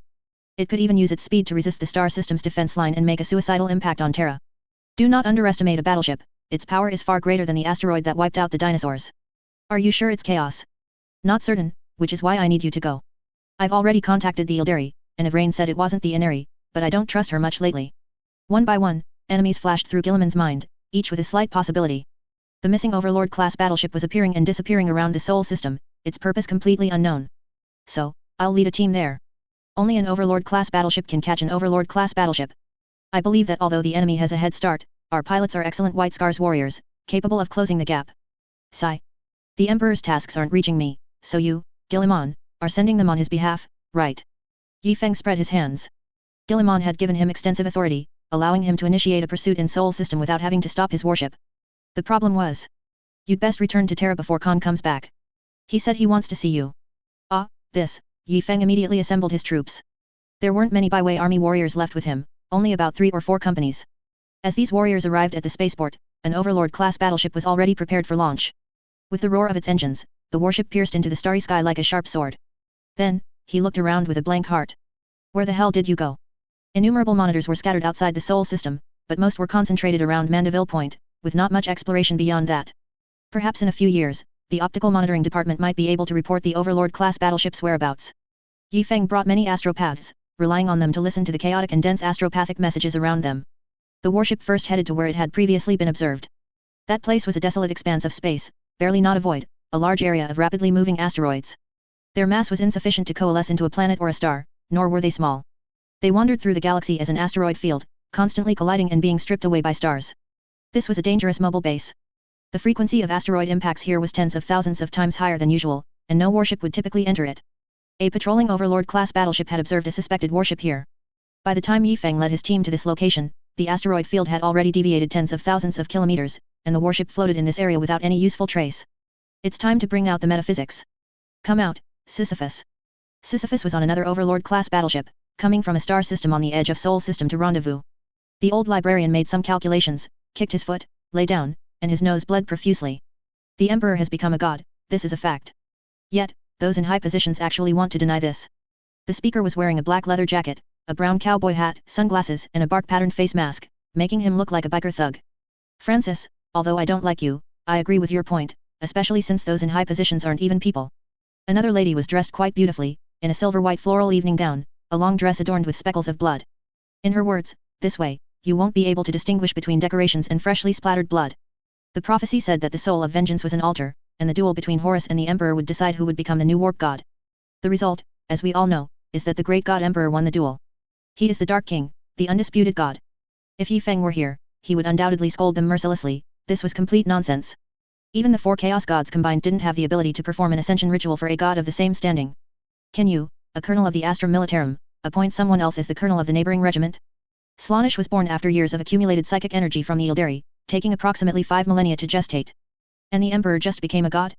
Where did the power come from? Even now, after 10 millennia of ecclesiarchy faith, the Emperor's accumulated power barely qualifies him as a god. Back then, it was only a few years, the Great Crusade, at most, didn't last a millennium. The 2 inquisitors, however, completely agreed with this conclusion, though they had entirely forgotten where they had obtained this theory. Perhaps in the ramblings of a dream, who knows? The Ordo Hereticus, Inquisition, should fulfill its duties. How important is this warship? Look at those idiots in the Departamento Munitorum, they only patrol along fixed routes. The 2 inquisitors controlled the entire bridge. They were completely unaware that they were unconsciously emitting psychic energy. Blue light, somewhat eerie, and fine psychic threads connected from their feet to the surrounding crew members. The crew members sitting at various screen consoles below the bridge were all connected by psychic threads. Only 2 people were piloting this Overlord-class battleship. The warship had disengaged from super acceleration mode, and the TO's warp drive had not been activated.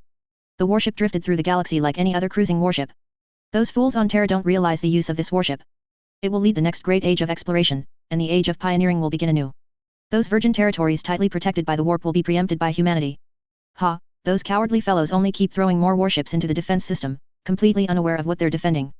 Now there isn't even an unreliable prophecy that Terra will be attacked. No, you overestimate them too much. Militarily, they are also very incompetent. Aren't we cleaning up their mess now? With a warship like this, the first thing should be to fully explore Sol system, navigate every inch of the area, and find every place where warp routes cannot be defended. These 2 inquisitors, loyal in their own minds, believed they had already submitted reports. In reality, those reports were forever lost in the warp. The inquisitors of the Ordo Hereticus were piloting this warship, searching for weaknesses. They found places within Sol system where warp routes were impassable but could be traversed from the real world. In fact, these would not be reported to the Imperium. They would be thoroughly corrupted there, and more demons would use them to enter this warship, speeding through the real world towards Terra. Even if a flying altar were to fly through, the damage to Terra would be unpredictable. The beautiful lady picked up the star map, which contained star map information gathered from various optical observation stations and stellar system calculations. Because the speed of light is simply too slow, even looking towards a star system on the edge of Sol system might reveal light from 8 millennia ago. They used warp travel world area coordinates for comparison. After extensive comparisons, they identified many worlds unreachable due to warp issues. The asteroid field they just passed should be the fragments of a star system, perhaps planets collided, who knows. Terra only observed its state 6 millennia ago. The auger array seems to have some problems. The Inquisitor stared at the instrument, which displayed symbols he couldn't understand. His black leather jacket made a rustling sound as he unconsciously rubbed it. Priest Jane, come here for a moment. The Adeptus Mechanicus collaborating with him had also been corrupted. The servitors around the priest became more powerful, and the priest only believed that his blessings had taken effect, and the Omniscia's glory shone upon the servitors' modifications. He walked through the long corridor, casually taking down the No Psychers Alone sign posted by the Red Tide and throwing it on the ground. As a powerful vessel for real space travel, the Overlord-class battleship was not only garrisoned by adamantium warriors but also had Psychers under strict surveillance. However, after entering Terra, the intricate political struggles were allowing more and more Psychers, including Inquisitors and Departamento Munitorum Psyker squads, to enter it. The Red River's adamantium warriors were also spread too thinly across a wider area, leading to manpower shortages. The priest's arrival quickly restored the auger array to normal. Although there was nothing on the auger array's dial, the priest and the two Inquisitors clearly saw a red dot representing a star system.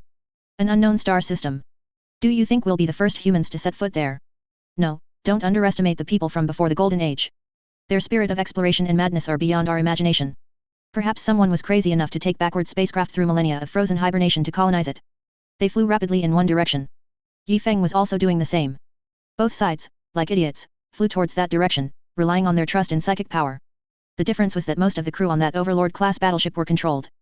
Xianqi's conspiracy would use the crew to create an altar, leading to a daemon invasion. On Yi Feng's side, hundreds of real space barrier anchor points firmly locked down the warp. In the dark, boundless universe, Yi Feng frequently used the super acceleration system, constantly pushing his conventional travel speed faster, performing continuous short-range jumps. Well, of course, my father has spoken, he wants to see me when I return. I need to bring some fresh heads, father likes them. White Scar's tradition, chop off the heads of powerful enemies and pile them in the chapter fortress, Chuanzhou Palace. Chapter 484. Let me see, which little cutie is causing trouble. It was a very small matter, so common that it was almost routine. The anti-boarding squad was constantly training new recruits. One muddled recruit fell asleep while on duty. The veterans were furious. These warriors recruited from the Sol system were too lazy. After clearing out the Red Tide warriors, they had been replaced by Segmentum Solar Defense Forces, attached to the Jupiter Adeptus Mechanicus shipyards. Sometimes, tech priests would go with the Departamento Munitorum to recruit and train crewmen. The operation of each warship was different, after all. The recruited personnel included both new and old, some from the Planetary Defense Forces, some from the Astra Militarum who had become stragglers after their main units were annihilated, and some new recruits directly from Hive worlds. Today, the recruit on duty fell asleep, and while he was asleep, the veteran stealthily took his sidearm. When he woke up, the veterans would have a legitimate reason to lecture him. How dare you sleep? Your gun was stolen. Luckily we're on the same side. If we were the enemy, our entire ship would die because of your laziness. This was a common occurrence, but the problem was, Chaos was watching this warship closely. The two Inquisitors only controlled the main bridge personnel, they didn't have the ability to control everyone on the entire ship, leading most of the crew to believe they were performing normal duties. That's what made it so terrifying. The recruit woke up and thought, holy crap, my gun is gone. In such normal circumstances, according to Imperial law, losing a gun meant execution. If he was lucky, he'd end up in a penal legion. That won't do, I need to think of something. The warship was decelerating, and the Inquisitor's smiles stretched into eerie arcs. They were nearing a star system that was inaccessible due to strange warp currents. The warp's influence on the entire warship deepened. The panicked recruits' intense emotional fluctuations quickly attracted the attention of malevolent entities in the warp. Whispers quietly drifted in. Find a way to get it back, don't let others know, don't tell anyone, don't tell the political commissar, get one before they find out. The daemon's whispers constantly swirled in the recruit's mind. He staggered away from his post before his comrades arrived for their shift. Everything around him began to blur. His brain was constantly engorged with blood, pressing on his blood vessels. More and more voices appeared in his mind. The political commissar was loudly reciting military regulations. Defense Force Regulation Number 1, any individual who loses their weapon, the political commissar has the right to execute them on the spot. Number 2, any individual who loses their weapon, the political commissar has the right to execute them on the spot. Number 3, any individual who loses their weapon, the political commissar has the right to execute them on the spot. He shook his head vigorously, as if trying to dislodge these sounds, then abruptly turned his head. In a daze, he seemed to see a political commissar walking towards him. A Mars pattern offensive las pistol slid from the political commissar's coat sleeve and settled steadily into his hand. The political commissar raised the gun at a speed he couldn't react to, pressing it against his forehead. Behind him were his comrades, looking at him with pity. Not the pity for someone down on their luck, but the pity one would show a pig in a cage, waiting to be slaughtered. You didn't lose your gun. It wasn't you who lost it. If they can steal your gun, why can't you steal theirs? Let them bear the blame. The unlucky one whose gun you steal will be responsible for finding the gun you lost. None of this has anything to do with you. He walked, as if possessed, to another garrison area. The anti-boarding squad there saw his attire and immediately thought. This is a brother who just finished his shift. Look, he's stumbling, he must be exhausted. Warships operated on 2 shifts. Day and night were entirely personal routines. By rights, no one should be on duty when they should be sleeping. Unless you weren't sleeping when you should have been, and were doing something you couldn't talk about. Off duty, brother. Time to catch up on some sleep. The guard's greeting quickly sobered the recruit. In his vision, the other person's face was incredibly blurry, and his pupils locked onto the gun in the guard's hand, a laser gun identical to his own, very valuable. If you consider the average lifespan of an Astra Militarum soldier, a good laser gun might be more valuable than a person. He composed himself. The Emperor above, I cannot do such things. Hey, sleep? No, Miss Merriwin from the galley is off work, I have to pick her up. The recruit turned around, stumbling, and walked in another direction. In the eyes of the guards, this guy must have weak kidneys. The recruit walked past one intersection after another until he finally saw an emperor's statue. He immediately knelt beside it, silently repenting in his heart and praying for the emperor's forgiveness. The emperor spoke. He seemed to see the emperor's statue speak. The Imperium's armory is for the defense of my holy domains. How can there be more weapons stored than held by the defenders? Open the armory and take what you need. Those who obstruct shall not be my subjects. In the recruit's mind, the figure of the emperor shone with boundless light. How to quickly seize a warship and summon demons. It must be said that Gurn is the most efficient. Just cut off heads and arrange them into an altar. Compared to Nurgle's corruption period of 7 days to 3 months, Slaaneish's unrestrained revelry, and Xianch's silent corruption, the blood god's efficiency is remarkably high. The recruit no longer hesitated. Although his gun was gone, his combat knife remained. He quickly rushed towards the standing army's armory. At this time, the large warehouse was moving goods in preparation for the upcoming star system exploration. Many soldiers were maintaining order, so there weren't many guards around the anti-boarding squad's own armory. The recruit quickly rushed towards it. The 2 defending warriors only heard hurried footsteps. Although somewhat vigilant, they weren't too tense. The previous troop assembly at the warehouse was similar to now. They probably thought some unlucky fellow was sent by the political commissar to retrieve something forgotten. The recruit turned the corner, and the defense force saw him. The 2 noticed something was wrong and raised their guns. Federer, what's going on? By order of my lord. No sooner said than done, the recruit's speed surprised even the veterans, and he was fumbling for something in his arms. Stop, Federer, I order you to stop. One veteran reached out and activated the COMM link clip to his neck, while the other disengaged the safety on his laser gun. At that moment, the recruit drew his combat knife. The blood god is very tolerant of mortal followers, as long as no sorcery is used, guns and artillery are acceptable, and he even approves of hanging skulls on their gun barrels. From a very close range, the recruit forcefully threw the tactical knife, and it plunged into the neck of the warrior who had opened the COMM link. His windpipe was pierced, air rushed into the warrior's neck, and he couldn't speak. He clutched his neck and fell. Bang, a crisp firing sound. The laser gun spat out a dazzling beam of light. Recruit Federer, as if possessed, instinctively dodged the fatal wound by turning sideways. The laser round pierced his shoulder blade. A normal mortal would have been incinerated by the powerful heat it carried, but the Skull Throne's blessing greatly weakened the laser round's power, merely rendering one arm useless. The veteran didn't have time to fire a second shot. The recruit lunged onto him, tearing at his face like a madman. The 2 wrestled together. Federer had an inexplicable affinity for blades. He quickly fumbled and found the combat blade on the fallen warrior, then pulled it out and furiously hacked at the veteran's body. The flowing blood stained the deck. The defense warrior's breathing gradually weakened. There was no pain, only an endless cold. He used his last ounce of strength to utter, "Traitor." The blade fell, severing his head. In the defense force's open COMM link, the warriors hadn't clearly heard what happened, but after a long period of calling the warehouse with no response, a small squad was dispatched to investigate. Emergency requisition.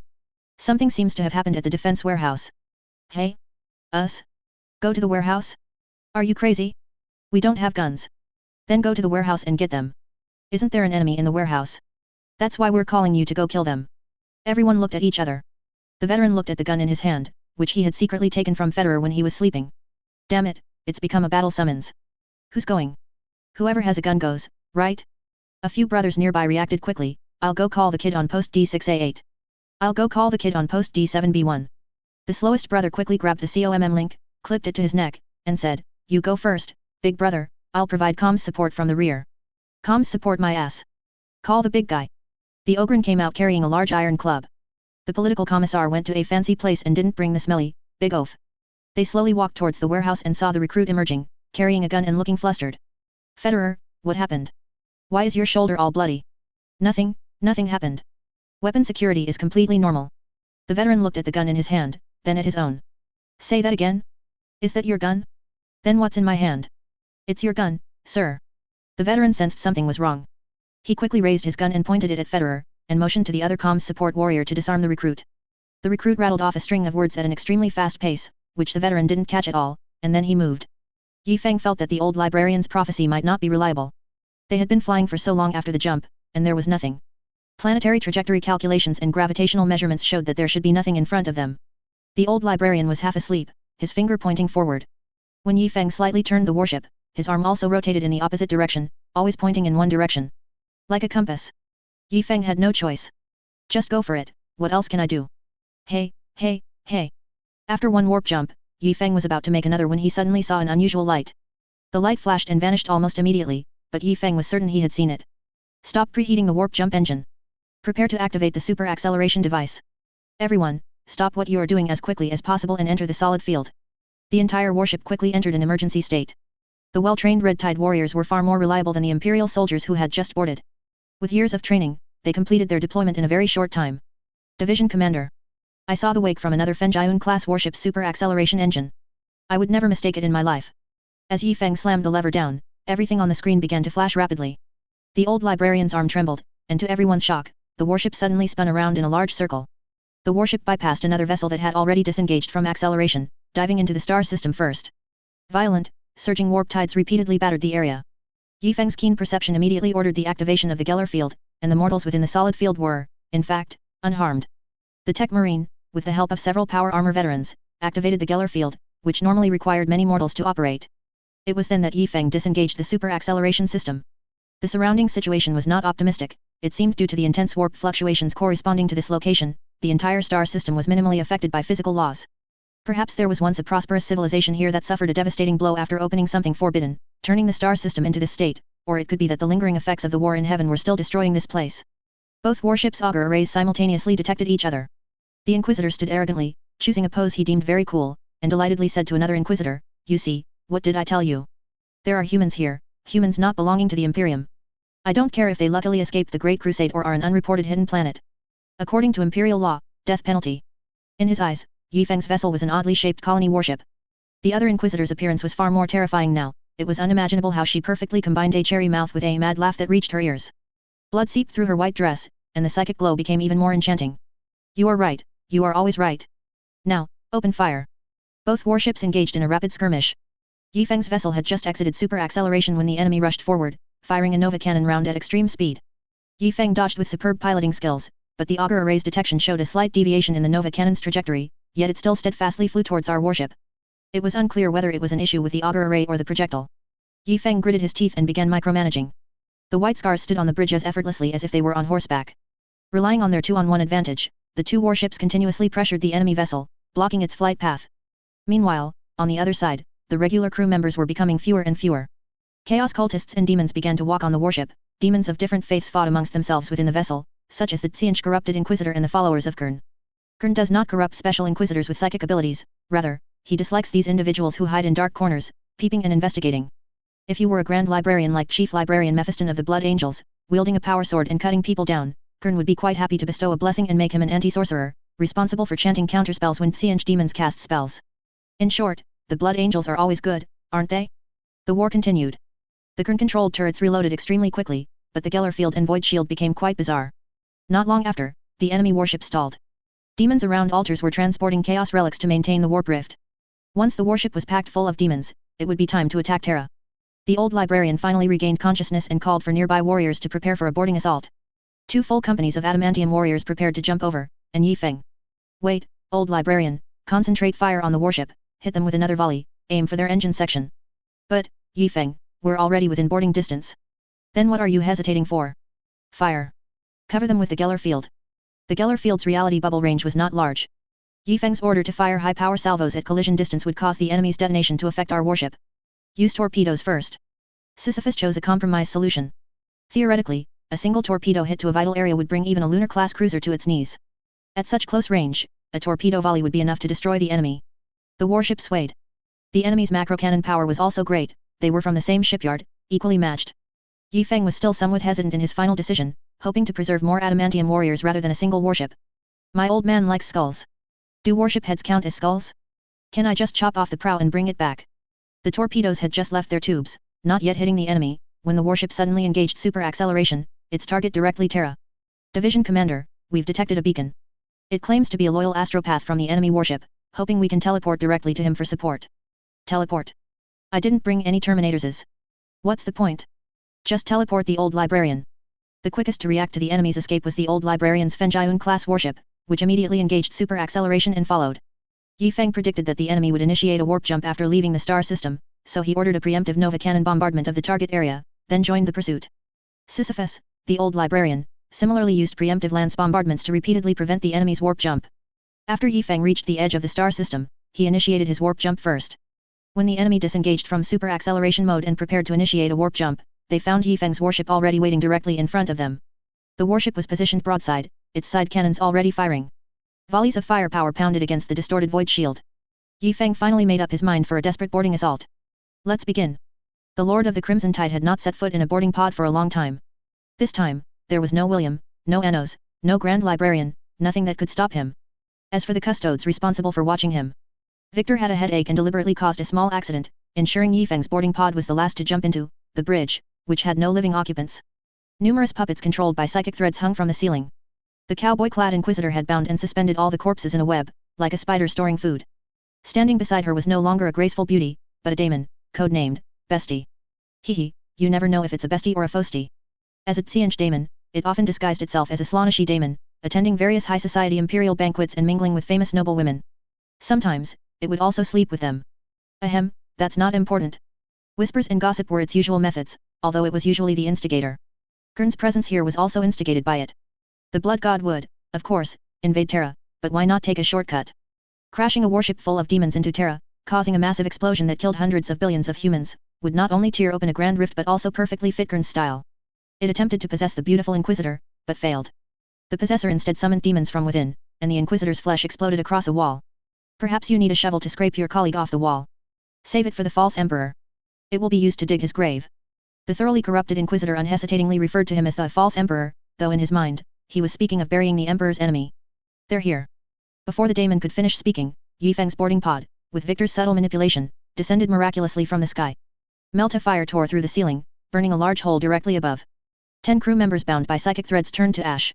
The boarding pod did not stop, plunging into the floor, completely embedding itself. The rearmost hatch also embedded 20 centimeters into the floor. Let me see, which little cutie is causing trouble today. Yi Feng's voice echoed eerily, causing the byway army below to lose some of their morale. We were just about to shout unity, Division Commander, you. My apologies, today I am the harbinger of death. Yi Feng easily leaped out of the inverted boarding pod. The psychic threads above snapped, and the mortals fell to the ground, shattering into pieces like ice sculptures hitting hard rock. The Inquisitor controlling the corpses in battle was no match for Yi Feng. The corpses would lose control as soon as they approached. The corpses also had no decent weapons in their hands. Yi Feng even ignored the Inquisitor. Snow Eagle was at his waist. Now, Helix Key made its appearance, the great sword gleaming. Ho, looks like a minion of the Lord of Desire. Are you a keeper of secrets? Yi Feng swung his blade as he approached the enemy. Any greater daemon of Tsianch seeing a dozen untouchables encased in adamantium approaching it would feel a myriad of sensations on its scalp. Sometimes, Yi Feng missed his light green plasma pistol, but when he got close, the machine spirit always acted up. The great sword was held horizontally in the air, slashing out a provocative arc. Although Yi Feng was very dashing, the adamantium warriors behind him were quite practical. Their climbing out posture was truly not very graceful, especially since some positions were occupied and unusable. A custodian quietly peered out, the golden top of his helmet slightly extended. Victor's memory held no record of this daemon. Chapter 485 I chase you, you flee, I offer my head to the Khan. The Tsianch daemon used a seemingly foolish spell, attempting to create an opportunity for the Inquisitor. The illusion spread out, this was not a low-level spell acting on the brain, but a true manifestation of psychic energy, creating a holographic light curtain around them. Yi Feng's feet were on the dull steel of a command room, but a few dozen steps away, light and shadow flickered and colors merged, revealing a noble and elegant governor's garden. This place was like a river of history belonging to flowers, flowers from all over the galaxy converged here, and species long extinct in history proudly bloomed. Color was the least remarkable beauty here. Other rare and wondrous plants formed a spectacular cliff-like sky wall. It was unclear whether master craftsmen had planted them on the wall or if the ground itself had been crazily folded 90 degrees upwards. A small stream wound its way around Yi Feng, its water a crimson amber, shimmering with a dreamlike luster. The blood god would despise this place, for it was made of red wine. In a beautiful Gothic spire pavilion, the Tsianch daemon sat elegantly, holding a cup of coffee. Its body gradually solidified into the form of the beautiful Inquisitor from before, though her attire was more befitting the garden's ambience, a light pink court gown with gold-trimmed silk gloves, and an exquisite jeweled waist pendant hanging from a floral-decorated corset ribbon. The Tsianch daemon's state fluctuated greatly, the surrounding environment significantly impacted its combat power. Here, it was a greater daemon of Tsianch, but in a cold, dark steel cage, its power was no different from a common Tsianch daemon. The Qian daemon raised the coffee cup, took a sip, and looked at Yi Feng with a half-smile. You remind me of an old acquaintance, Yi Feng said, his strides growing longer and his pace quickening. He moved with the imposing gait of a victorious general, radiating an astonishing aura. If she could sit here and invite me, I would be very happy. Unfortunately, you are the biggest obstacle to such a future. His forward step slightly shifted, and as his foot landed, Yi Feng's posture seemed full of openings, yet upon closer inspection, all those vulnerabilities transformed into deadly traps under the protection of his adamantium armor. It doesn't matter, you can choose me. The future is just a few steps away. A shy smile appeared on the greater daemon's face, and it prepared to cast a sorcery spell. If this guy really came over, what would become of me? I wouldn't be able to live. Yi Feng shook his head, it was less a refusal and more like the neck-twisting and limb-stretching boxers do before a match. Am I not as beautiful as her? Am I not as gentle as her? Am I really that inferior to her? The demonic voice carried a hint of pleading and a choked sob, making the Qian daemon appear like a lonely, resentful woman. At least tell me about her. Am I not even worthy of knowing her name? Maybe we could become good best friends. I'm willing to be the junior one. But why would it be playing this role? After the Qian daemon took a sip of coffee, Yi Feng recalled Christina's decades-old, self-circulating oil coffee. He didn't know what was inside the mechanical body, which was even larger than a Baneblade super-heavy tank, but it was definitely more appealing than this foul-smelling mass of chaos energy in front of him. Yi Feng's foot landed, then lifted again. Now was the moment. The Qian daemon's strategy was simple, use sorcery to accelerate objects from the real world to a certain speed, allowing them to rely on inertia to knock Yi Feng away. It was like Kier Kram, after realizing he couldn't harm the 100-cloth robe, swinging an iron pillar to smash Yi Feng. The ground trembled. In the illusion, countless flower roots pierced through the steel floor, absorbing metal fragments into their plant bodies. Yi Feng almost couldn't hold it in. Holy crap, it's a pea shooter. The sound of a sonic boom echoed, and metal fragments shrieked through the air. Yi Feng was facing a barrage of close-range cannon fire. Key of Hell spun. The wind couldn't keep up with its speed, and even amidst the dazzling psychic illusions and anti-psychic forces, the adamantium warriors couldn't clearly see the blade Yi Feng wielded. Flashes of fire and impact sounds erupted densely, consolidating into a wave of sound that swept over everything. Victor covered his eyes. Oh dear. I can't watch this. How could he be so unskilled? Key of Helic was indestructible and possessed extreme cutting power, but this thing wasn't a shield. If you cut a large fragment in half, the two smaller fragments would still hit you, wouldn't they? You're relying entirely on your adamantium armor to take the hits, right? I suspect Khan wants to see you to disown you. Don't tell anyone you're Khan's kid when you go out. Go find your 7th granduncle and let Dorn be your adoptive father. The clanging sounds, like a blacksmith at work, and Yi Feng's nonsensical sword dance even stunned the Qian daemon. The Qian daemon, serving the Lord of Wisdom, overthought things. It believed Yi Feng must have some scheme. Was he charging up? Did he have a ranged attack? It twisted its body and adjusted its posture, though it looked more like it was pouting. After a dramatic lean back, Yi Feng's foot had just lifted, seemingly to regain balance, but with the momentum of his sword swing, he lunged forward. His front foot slammed down, cracking the ground, and his body spun in the air as if he had flung himself, hurtling towards the Qian daemon. Victor almost covered his face with both hands. Oh dear. I wish I hadn't come here today. This move was clearly learned from the clown. The last time Victor fought the clown, Yi Feng was badly injured and indeed worked hard to learn the opponent's combat techniques, but, using this move while wearing this armor. To others, it might look like a flexible dancer. To you, it looks like a crashing meteorite. Yi Feng's chaotic aerial spins and catapult-like flight trajectory made the Qian daemon feel a strong sense of foreboding. It wasn't afraid of the opponent's flashy moves, it was afraid of the opponent rapidly closing in. The approaching anti-psychic force crushed the beautiful pavilion. The coffee cup in its hand shattered, and dark brown liquid splattered all over it. The palace gown began to disappear, and large holes appeared on the magnificent dress. Fair legs and a graceful waist were exposed through the tears. Its body trembled incessantly, causing small ripples to appear on its silky smooth flesh, and its skin took on an unnatural flush from Yi Feng's proximity. And no. The Qian daemon stammered, lunging away from Yi Feng. Its upper body moved swiftly, but its lower body remained frozen. Its clothes ripped with a tearing sound as it tore them itself, about to tumble towards a relatively intact corner of the pavilion. Its fair, slender hands touched a pillar of the pavilion.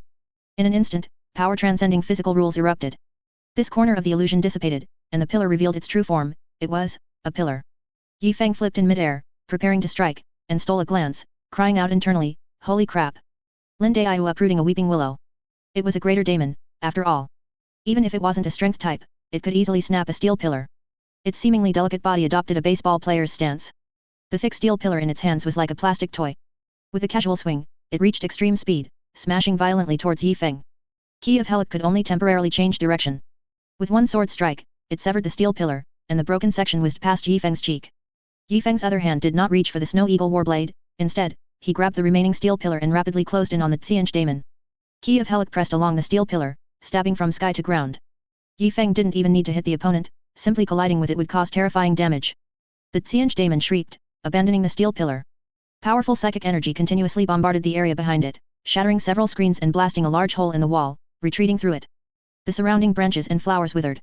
Ancient, rare trees extended branches to intercept Yi Feng, but the Lord of the Crimson Tide didn't even look, crashing straight through them. The branches were as fragile as paper. At this moment, a Baiwei army soldier also emerged, one hand providing cover for Yi Feng with anti-psychic bolter rounds, the other drawing his warblade, preparing to attack the Inquisitor. Victor tightened his gloves, the power of the fires of Sirixis boiling within him. He too charged out of the boarding torpedo. This is where it gets awkward. Victor pushed off with all his might. Although he flew out, the boarding torpedo was pushed down by his force. It had already almost pierced the floor, and this kick sent the warriors still inside the boarding torpedo tumbling to the level below. Yi Feng chased into the large hole, finding himself inside the ancient, medieval-style castle's bedroom. Solid wood furniture, soft carpets, various large oil paintings and portraits, A&D. A truly 500-square-meter bed. The real-world area beneath his feet told him this was where the astropaths worked, typically located at the front of the ship. An Overlord-class battleship carried many astropaths, as there were also attached hangars, and some heavy fighters and bombers would also be equipped with astropaths. Now, they were all in bed. That's why a bed needs to be big. Dressed as if undressed, they writhed on the bed, whispering the messages they heard in the softest voices. Who was leaning into whose ear, whispering the greatest secret? As Yi Feng's thundering footsteps approached, the First Lady sprawled on the corner of the bed began to scream, writhing and turning. She had all her limbs, but seemed to have lost the ability to move, only able to roll and crawl. Her sharp nails instantly slapped the back of another astropath. With the force, 5 bloody scratches appeared on the other's back, and then her entire body pressed on, climbing forward desperately. As Yi Feng approached, more astropaths stirred, the psychers covering the bed like a blanket of flesh were thrown aside, rolling towards the other corner of the massive bed. Interesting, I remember someone who loved to play matchmaker. Yi Feng twirled his sword in the air, what new trick is the god of schemes up to now? Never mind, he will only ever meet failure. Xianzhi's plans were like a clumsy apprentice on a skateboard, no matter how badly he fell earlier, as long as he eventually stood on the board, all the previous falls were just part of the trick. The problem was, most people wouldn't live to see the moment Xianzhi stood on the board, and he was indeed bruised and battered. The Xianzhi daemon was both shocked and terrified. How could such a slonish-like scene immediately be attributed to the Lord of Wisdom? Yi Feng recalled Li Anjun's origin, which was that absurd red nymph goddess who tried to make everyone believe in her and used unsavory methods to rapidly increase the population, accumulating faith to become a greater daemon. What should I call you? You haven't really gotten this far without a title, have you? That would be too pathetic. I'm a good bestie, you know. The daemon's voice came from behind Yi Feng, extremely loud, used to mask the sound of its attack cutting through the air. It was another strange machine, exploding just as it was about to reach Yi Feng, likely a terminal device used by some astropath. Yi Feng's lips curled slightly. Bestie? More like mysterious, gummy, mysterious/weird, eerie. It really was a Xianzhi daemon, and fighting it was much better than fighting Slonish. The crimson figure, under the violent explosion, seemed to be gilded with a layer of gold. When the nano-coating faded, the golden light would drive away the darkness. Unite and liberate the entire galaxy. The roar from the Lord of the Crimson Tide ignited the entire ship's battlefield, with an unending chorus of war cries erupting from all parts of the vessel. The waves of sound rose higher and higher, and to the daemon, this display of power was far more overwhelming than being surrounded on all sides. Key of Helix slashed into empty space, where there was only a painting of a beautiful noblewoman, but before Yi Feng could fully approach, the daemon shrieked and lunged out of the painting. The confrontation of true bodies began. Yi Feng used the fiercest blade techniques to strike at the opponent. Everything around them shattered under the heavy blows. The daemon's pale skin festered, and its chaotic features gradually appeared. It trembled. Each counterattack could push back the black hole in front of it, but each strike meant it permanently lost the power it had unleashed. Face me. Coward, you're not even as good as a single hair on Karbandha. Yi Feng fearlessly shouted the name of the greater daemon of Qing. After all, he couldn't hear him. Their battle seemed intent on tearing the entire ship apart.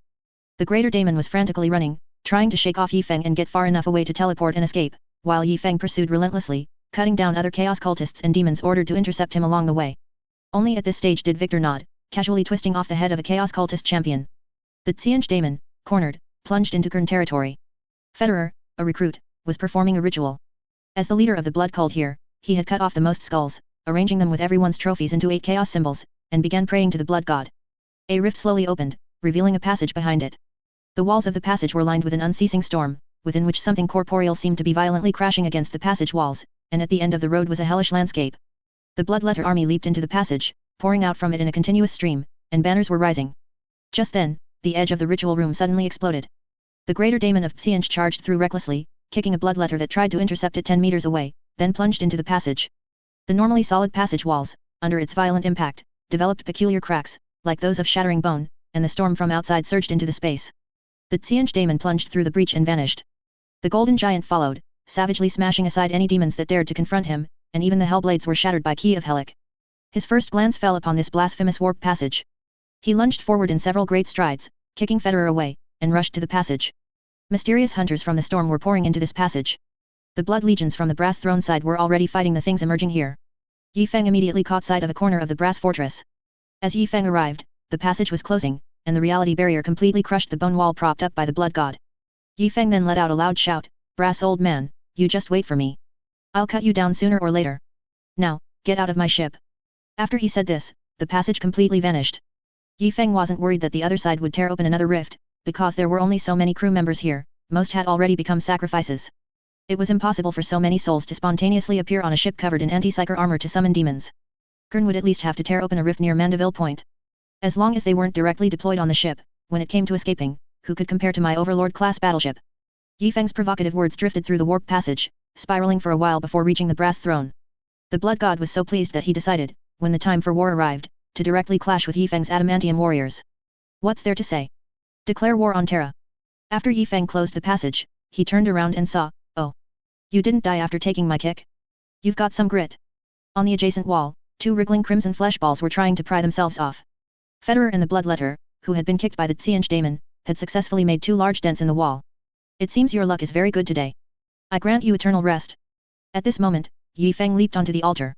His anti-psyker power crushed the chaotic evil light, and skulls were stomped to dust under Yi Feng's feet. All enemies present, even the demons, lost their courage. "Face me. Without the blood god's blessing, are you all cowards? I truly don't know why that cripple would favor you." Blades whirled, Snow Eagle unsheathed, and the wind and snow of Kogarus swept across the blasphemous land, leaving only death. The battle gradually became one-sided. Victor, reluctantly, before the blood and bones went berserk, shattered the Gurn relic to prevent a greater daemon from truly being summoned.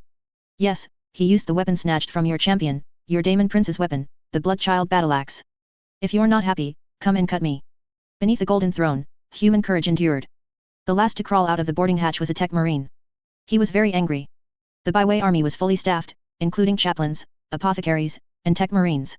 The battle was far from what he had calculated. First, the boarding location was wrong. Why are there so few enemies here? This tech marine hauled out a Christmas tree. His massive gun was laden with accessories, more than the gifts hanging on a Christmas tree. Gunfire erupted simultaneously from several barrels. Suspended grenades and plasma cannons flew towards the enemies at the same time. His firepower alone could cover an entire firing arc. "What a waste," he muttered as he walked, his finger still pressing the fire button. "There are too few enemies here, sigh, if only they were denser, it would be worth it." He inherited Yi Feng's excellent quality of frugality, being stingy, though the direction of inheritance was a bit off. The battle continued until the ship began to move again. "Tech Marine, you're too slow. Go check if the engine room can still function." Sisyphus' shout directly echoed in the sergeant's COMM channel. The old librarian anxiously directed two Overlord-class battleships to fire grappling hooks, firmly securing the lost ship.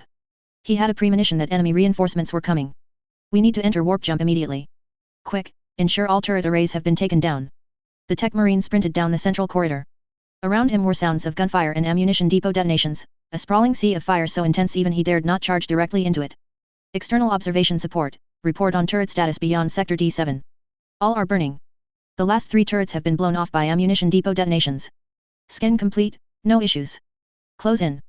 A common method for Tau ships to make warp jumps, smaller ships without warp drives would hang on the flanks of larger ships.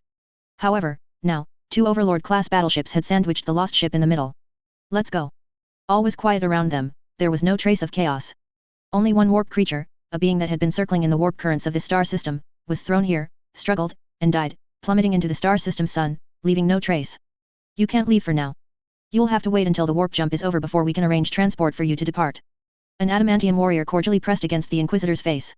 His cowboy outfit was shredded, ribs fractured, this Inquisitor had survived until now purely by sheer will. The bridge doors reopened. Yi Feng strode in, holding several impressive-looking skulls, and walked briskly to the Inquisitor's side. The scent of blood assaulted him. The Inquisitor was frothing at the mouth.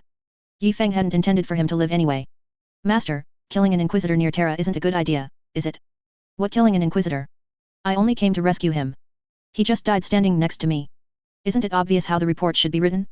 Give the Inquisition some face, say this Inquisitor fought to the death." "Understood.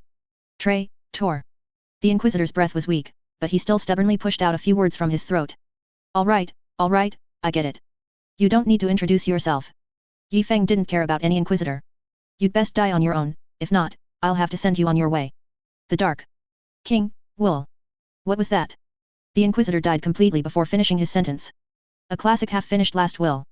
Victor, what do you think? Yi Feng asked, looking left and right, but Victor didn't seem to be there.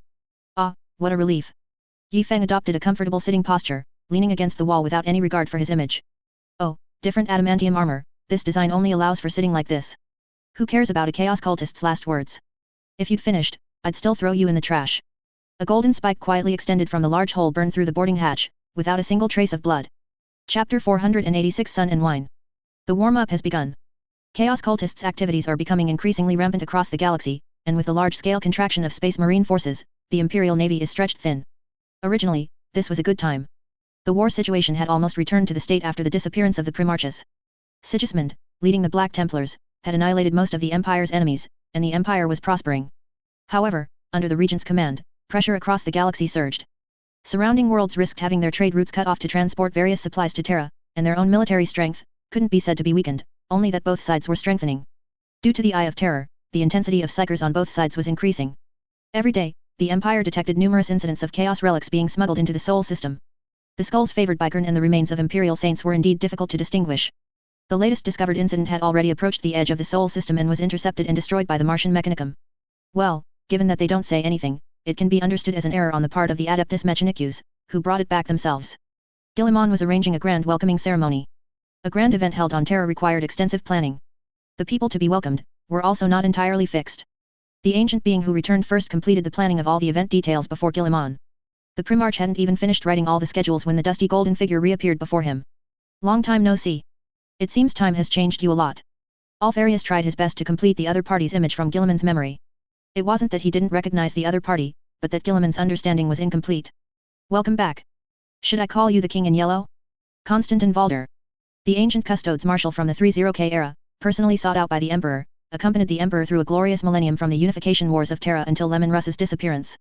Even after the Emperor ascended the Golden Throne, he never stopped, preparing for the Emperor's return. The King in Yellow is just what a group of Inquisitors call me. Inquisitors discovered the powerful presence of the King in Yellow, who, accompanied by some Sisters of Silences, winged space marines, and unknown powerful beings, searched everywhere for the Emperor's true name. In the immaterial realm, according to Inquisition records, there was a mad army of his in the webway. Valder was old now. Not even the custodes in the Imperial Palace had seen such an old custodes. After they felt their physical abilities decline, they would apply to become eyes of the Emperor and disappear into the vast galaxy. Your beard is good. Perhaps I should consider growing one too. Guilliman thought of something amusing and looked at the other party with a strange gaze. Want to talk about your work? I imagine you've heard of the Red Tide's existence. Since you mentioned it, that means you've probably patched up their weaknesses. There are many weaknesses, but in fact, there are no weaknesses. The Primarch's words were somewhat contradictory. They just don't know some things, but they've already achieved almost impossible feats, just like you. I wasn't that difficult. Constantin Valder, as the strongest person of that era, most of the Primarchs had disappeared, did not carry his weapon, a powerful relic called the Spear of the Emperor. It was so powerful that it could show the enemy's entire life when killing them, but Valder left it in the Imperial Palace. And the custodes. It was Valder who, after the Great Betrayal, signed the restriction order with Guilliman, keeping the custodes in the Imperial Palace and preventing them from leaving until today. Or rather, not leaving openly. This was to make the warp relax its vigilance. The Primarch put down his pen and paper and stood up, just like the other party, to show respect. I heard you hit a force in the webway. If you call it a force, then yes. Tell me about it. I found some records in the mountains of Inquisition dossiers, tens of thousands of winged space marines, untouchables piloting warships, guarding that pocket world in the webway. It's an astonishing and meaningless unit of quantity. Before everything begins, I can only say that the gathered numbers are even greater than recorded. Valder had two main tasks.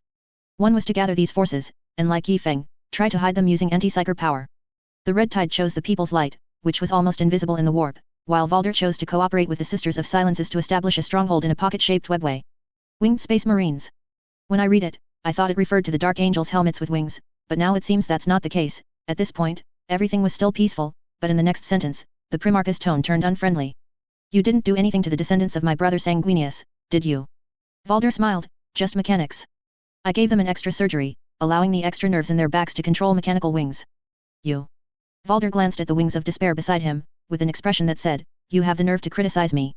That's good news, at least your forces can temporarily serve as backup. Valder pouted.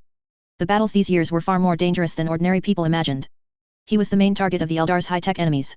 It was precisely because of this that the Eldar's invasions into the real world had not been so severe over the past 10 millennia. Guilliman bowed to him. In the entire empire, no one could receive such courtesy, but Valder stood straight, accepting the Primarch's bow calmly. The second plan, was it also successful? Everyone has been captured. Those children of the stars were indeed difficult to catch. These special beings, the children of the stars, legend has it they are of the Emperor's bloodline, possessing incorruptible characteristics similar to the custodes and powerful psychic abilities. Of course, it's just a legend. Yi Feng always thought that bearing the Emperor's excess divine power would bring back the Emperor's humanity, but he never considered how much of the Emperor's humanity remained in him. These children of the stars, without exception, were fragments of the Emperor's humanity, and Valder would kill them with the spear of the Emperor as sacrifices to consolidate the Emperor's humanity. This was what Guilliman meant when he said a group of psychers would be sacrificed to the Emperor in the resurrection effort. That's good. I trust you, but I still have some doubts. The Primarch took out a photograph from the deepest drawer of his desk. Through special treatment and careful preservation, it hadn't faded at all after hundreds of years. This is my brother, Lionel Johnson, Primarch of the First Legion. He truly lived for over 10,000 years. Do you see? His white hair and beard. The Primarch's face was full of nostalgia.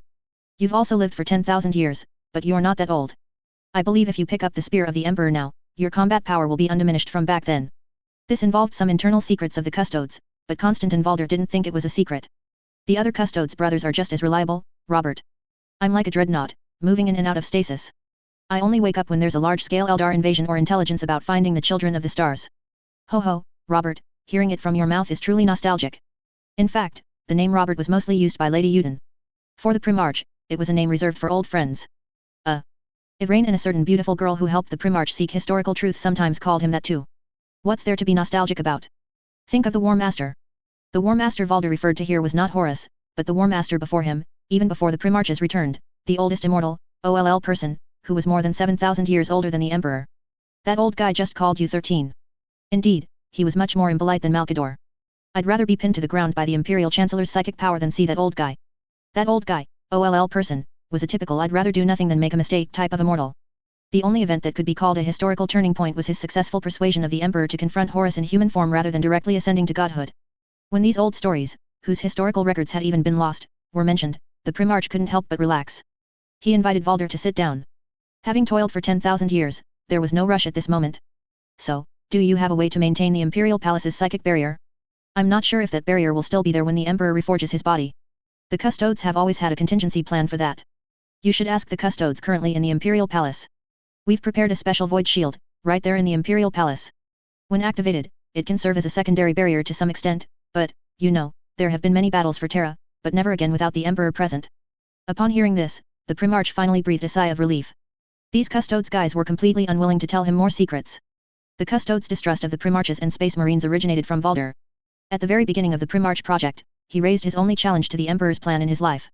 Speaking of which, where is Trajan? Did Trajan Valorous, the 17th Custodes Marshal, go to you? No, I think he should be going to rally the eyes of the Emperor. Who knows how many eyes of the Emperor there are? No one knows. Valder chatted with the Primarch for a while longer, then he said it was time to go to the Imperial Palace.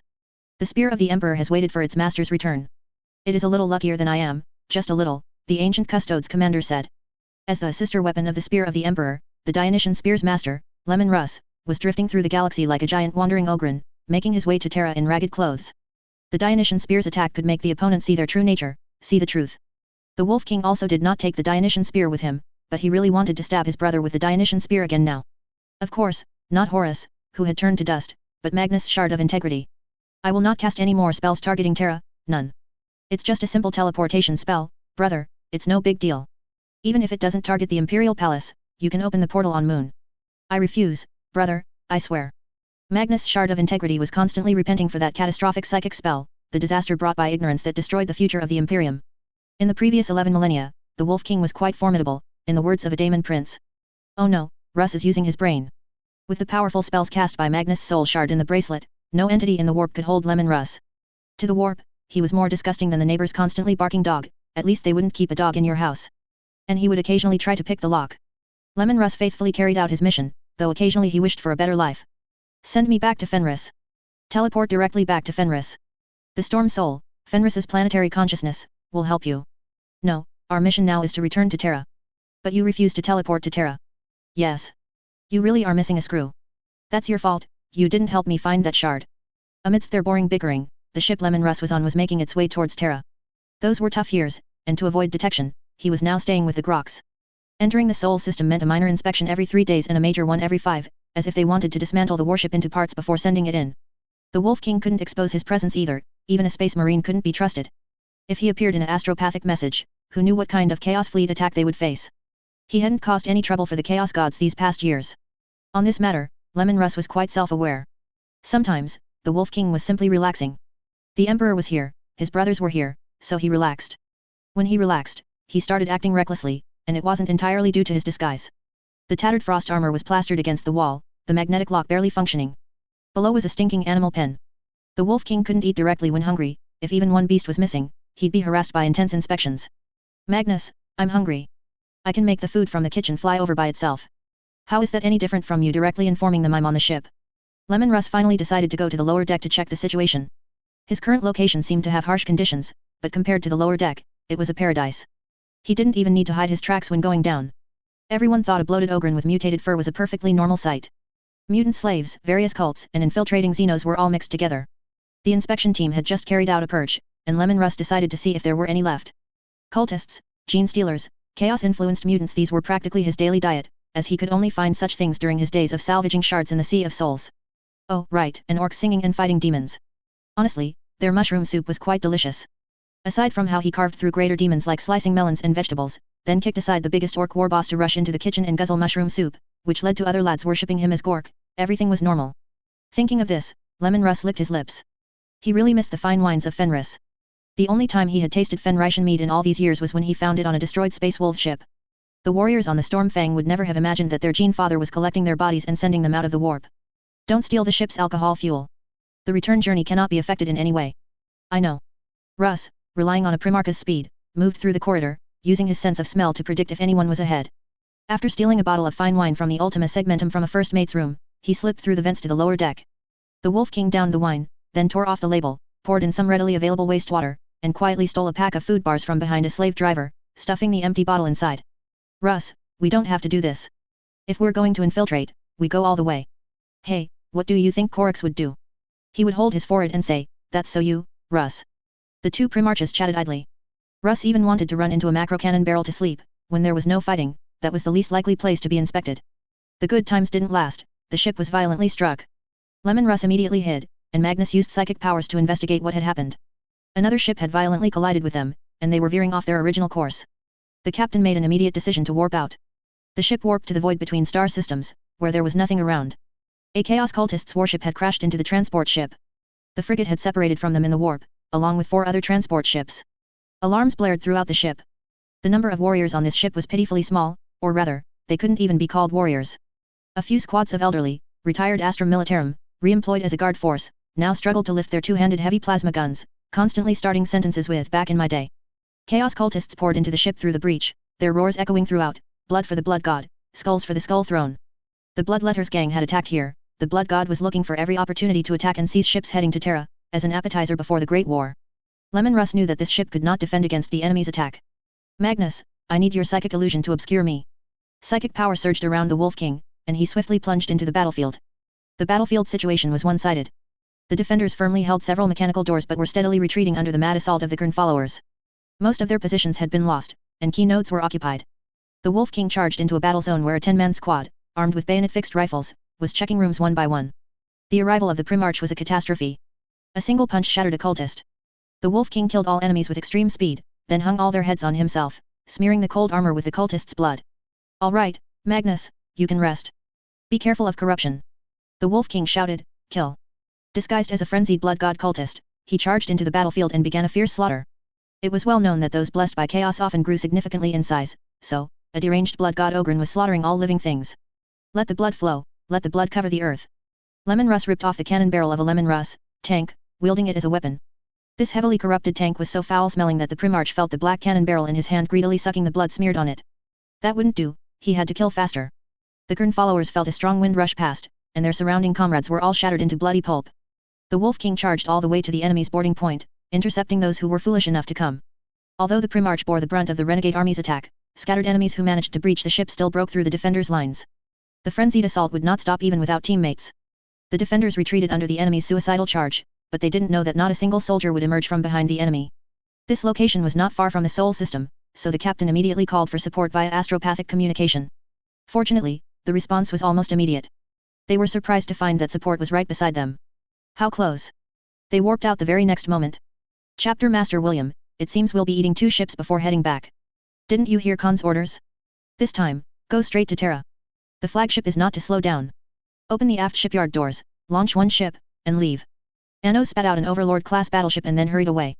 This ship had many adamantium warriors, but the most fortunate was a Wolf brothers, who didn't know that he was about to become the first warrior to welcome the return of his Qing father. The Overlord-class battleship shattered the Kern followers' ship with a single bombardment, which greatly startled the Primarch. The Wolf King was at the connection point between the 2 ships, forcibly pulling them together with boarding grappling hooks. The violent explosion of one side directly meant severe damage to the entire edge. Magnus. Here. A solid psychic shield rose, blocking the violent shockwave. The outer armor of the 2 ships seemed to fuse together, and the enemy ship had already shattered into several pieces. The Wolf King snapped the cannon barrel in his hands, stomped on it a few times, then ran deeper into the warship. This wasn't right, he needed to go to the comms room to see what was happening. Minutes after the Wolf King left, the boarding pod landed there. The Overlord-class battleship flew overhead, close enough for real-time communication without the need for an astropath. Hello, Captain, we are an Adeptus Astartes chapter. We are now providing an update on the internal situation. Quick, they're about to break through the main door. The captain held a las pistol, anxiously glancing back at the command center's door while talking to the warrior. Received. Chapter 487 Wolf King, what a retribution. Something's not right here. The adamantium warrior gazed around, surrounded by bodies. Wherever Kern's army went, corpses lay everywhere, which was normal. The problem was, why were they all the bodies of chaos cultists? It was as if an adamantium warrior had swept through them. After a long look, he couldn't even spot a few friendly casualties. Maybe the explosion of the warship next to us blew the bodies to pieces. The vice-captain rejected this idea. Quick, perhaps they've already gathered the bodies for a profane ritual. The adamantium warrior, following common sense, began searching for the enemy's altar. Since the command center hadn't fallen yet, they would split into 2 groups, one to rescue survivors, and the other to push towards where the enemy was most concentrated. Hey, little one, what's wrong?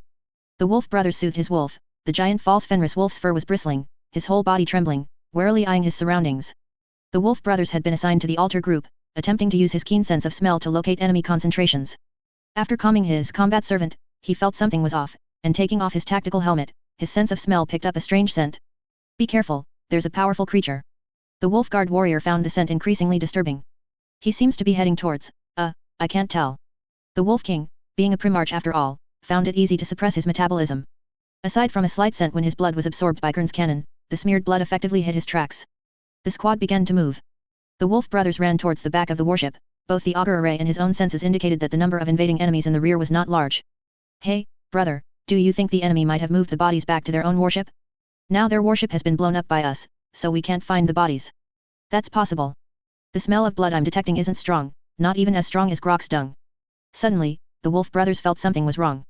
It was the sensation of a more powerful hunter, simultaneously hunting both the chaos cultists and the Imperial crew here. And it was the kind of bloodline suppression.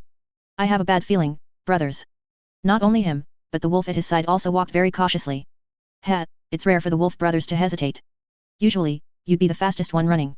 Teasing aside, the warriors were transforming their search formation into an assault formation.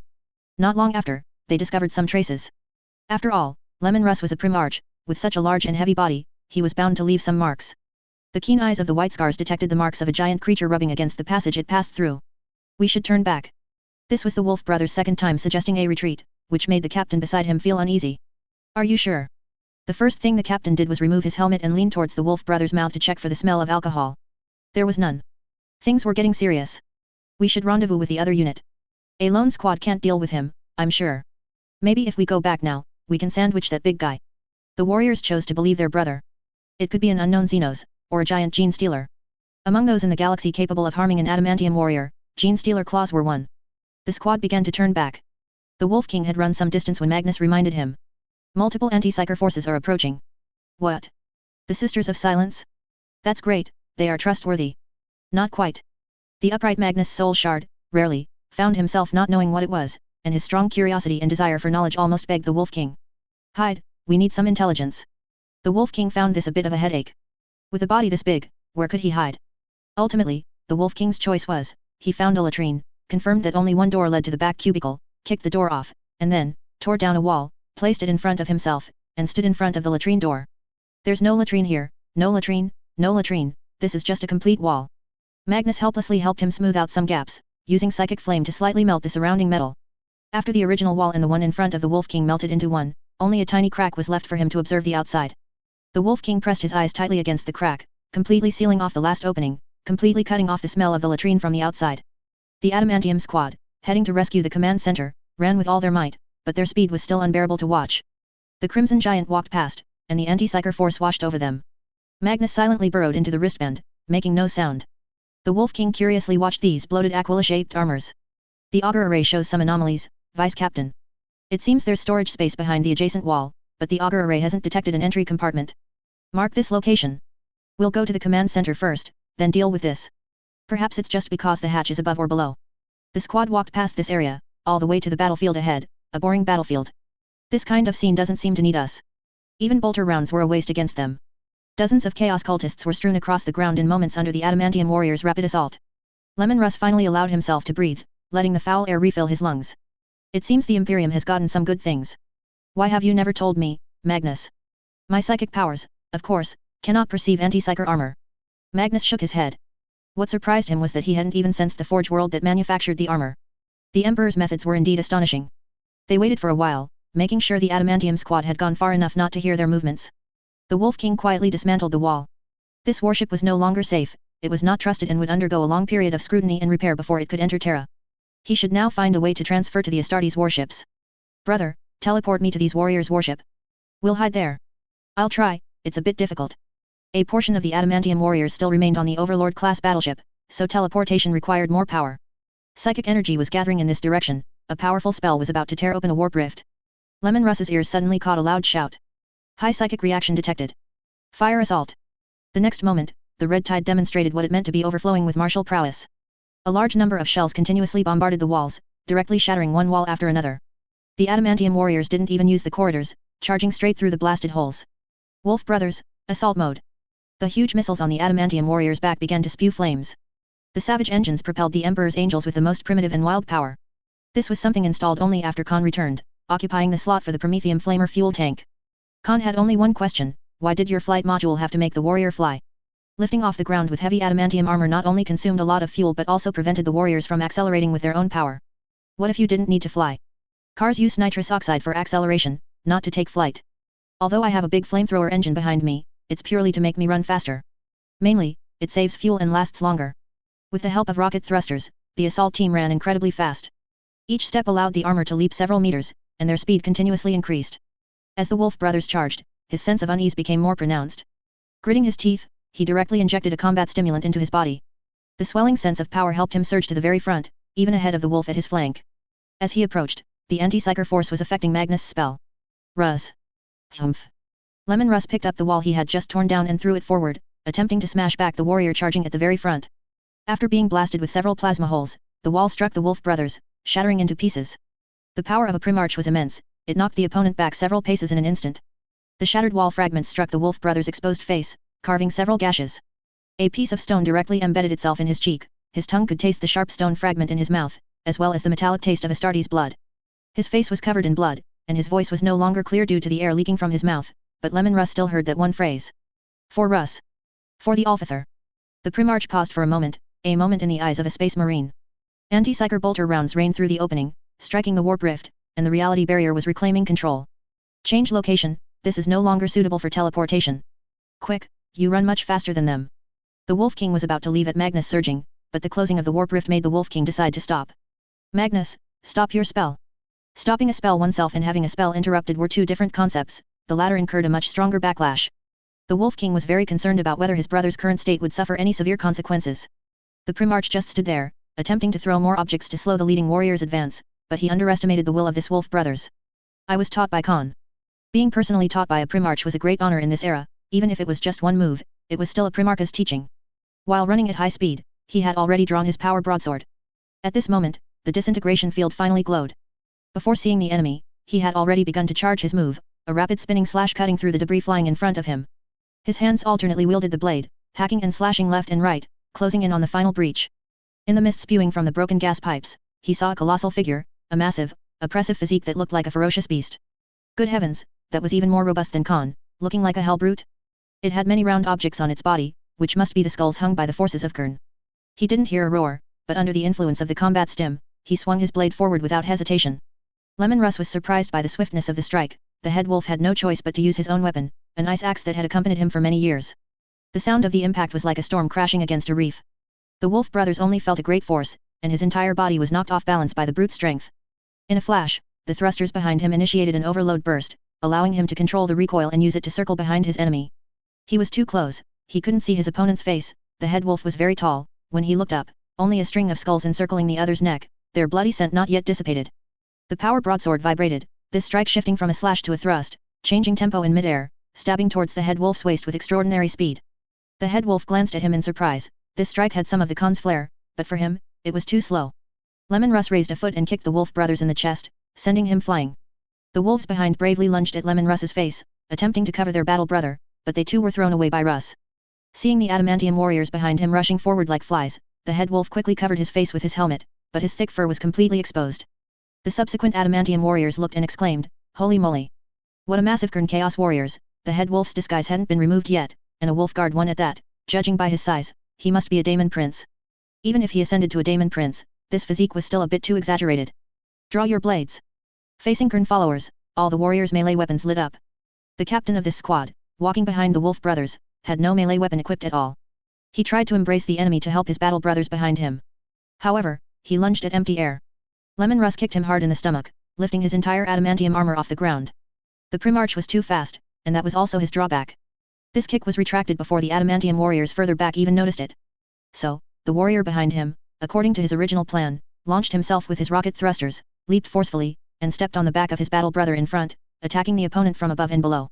The unlucky captain was kicked simultaneously from front and back. The chaotic vibrations transmitted through his armor severely injured him. He spat out a mouthful of blood, his internal organs suffering serious damage. The leaping warrior became even more terrified. He jumped very high and clearly saw the opponent's helmet, an ice frost helmet. Holy crap, Lemon Russ! The Red Tide is a composite chapter, and there are also the White Scars and Angels of Dawn, those great artists. The portraits of each Primarch are enshrined. The memory of a Primaris warrior is as powerful as a Primarch's. He recognized his opponent instantly, and his heart grew heavy. Holy crap, the head wolf joined the Blood Angels? This statement made the brothers behind him almost fall over in fright. The wolf brothers in front heard this sentence pop up in the comms channel, and a surge of anger immediately welled up in his heart. "You're full of it. This is a fake." He endured the severe pain and stood up. As a veteran, he had seen the false Sanguinius, and this guy must be the same, a fake Primarch. If he were a real Primarch, one kick would have killed me. Lemon Russ didn't expect his restraint to make the other party believe he was a fake Primarch. The adamantium warriors rushed at him like mad, trying to cover the warrior at the very back. Unfortunately, none of them could even touch the Primarch, but the adamantium warriors used their bodies to block the toilet exit. Whenever the head wolf tried to reach out and throw him aside, the warrior behind him would launch a slash, forcing him to retreat. After a brief few seconds, the toilet was almost completely filled. The Primarch had originally intended to play along with these warriors and figure out a reasonable way to prove his loyalist identity, but when he saw what the warrior behind him was holding, he instantly lost his composure. "You're using a stasis bomb for a suicide charge?" The Primarch's speed was fully displayed at this moment. He pressed down on an adamantium warrior's shoulder plate, leaped into the air, dodged several shots, landed on all fours. No, his limbs continuously pressed against the surging crowd, forcefully crashing out from above the adamantium warriors. The moment the opponent pulled the pin on the bomb, he kicked the bomb away. However, when he saw the hand that warrior had hidden behind his back, his scalp tingled. "You had a backup plan too?" The gravgun's trigger was pulled. Graviton particles splattered on the ground and quickly spread outwards. Lemon Russ realized he couldn't play around anymore. Several times the normal gravity pressed him to the ground, but with the Primarch's robust physique, he still stood firm. His speed slowed to a degree that the Primaris warrior could clearly see. He laughed heartily, praising these adamantium warriors. "You fought beautifully. If my other brothers were here, they might have been captured by you, but unfortunately, I am Lemon Russ." Amidst everyone's astonished gazes, the head wolf casually blocked the incoming gunfire, removed his helmet, and walked out of the gravity field with a blank expression and at ease. No one believed him. The attacks didn't stop in the slightest. Whether this guy was real or fake, they intended to use their lives to buy time, hoping for another squad to return as reinforcements. They still had one stasis bomb they could gamble with. The skull decorations were shattering, and the head wolf's clumsy disguise gradually vanished in the fight, revealing tattered armor, some parts even broken, connected by the fur and bones of some powerful, unknown beast. The head wolf was not exactly in his prime now. He wasn't as old as Lionel Johnson because of constant fighting in the warp, but he wasn't young either. His needle-like fur was no longer as lustrous as it once was, his hair dry and split, and his breathing heavier than in his youth. The battle gradually became like a training session. The head wolf toyed with these warriors, striking the power broadsword out of their hands. The sharp ice frost great axe slashed across the adamantium warriors, cutting through the connecting shafts of their mechanical backpacks, rendering the warriors unable to control their weapons. The Wolf brothers' eyes welled with tears. A strong warrior shouldn't cry. He didn't even know what the liquid overflowing from his eyes was. He wasn't a lamenter's after all. He ultimately chose to charge at his Qing father while the blood of Qing followers still stained the Primarch's body.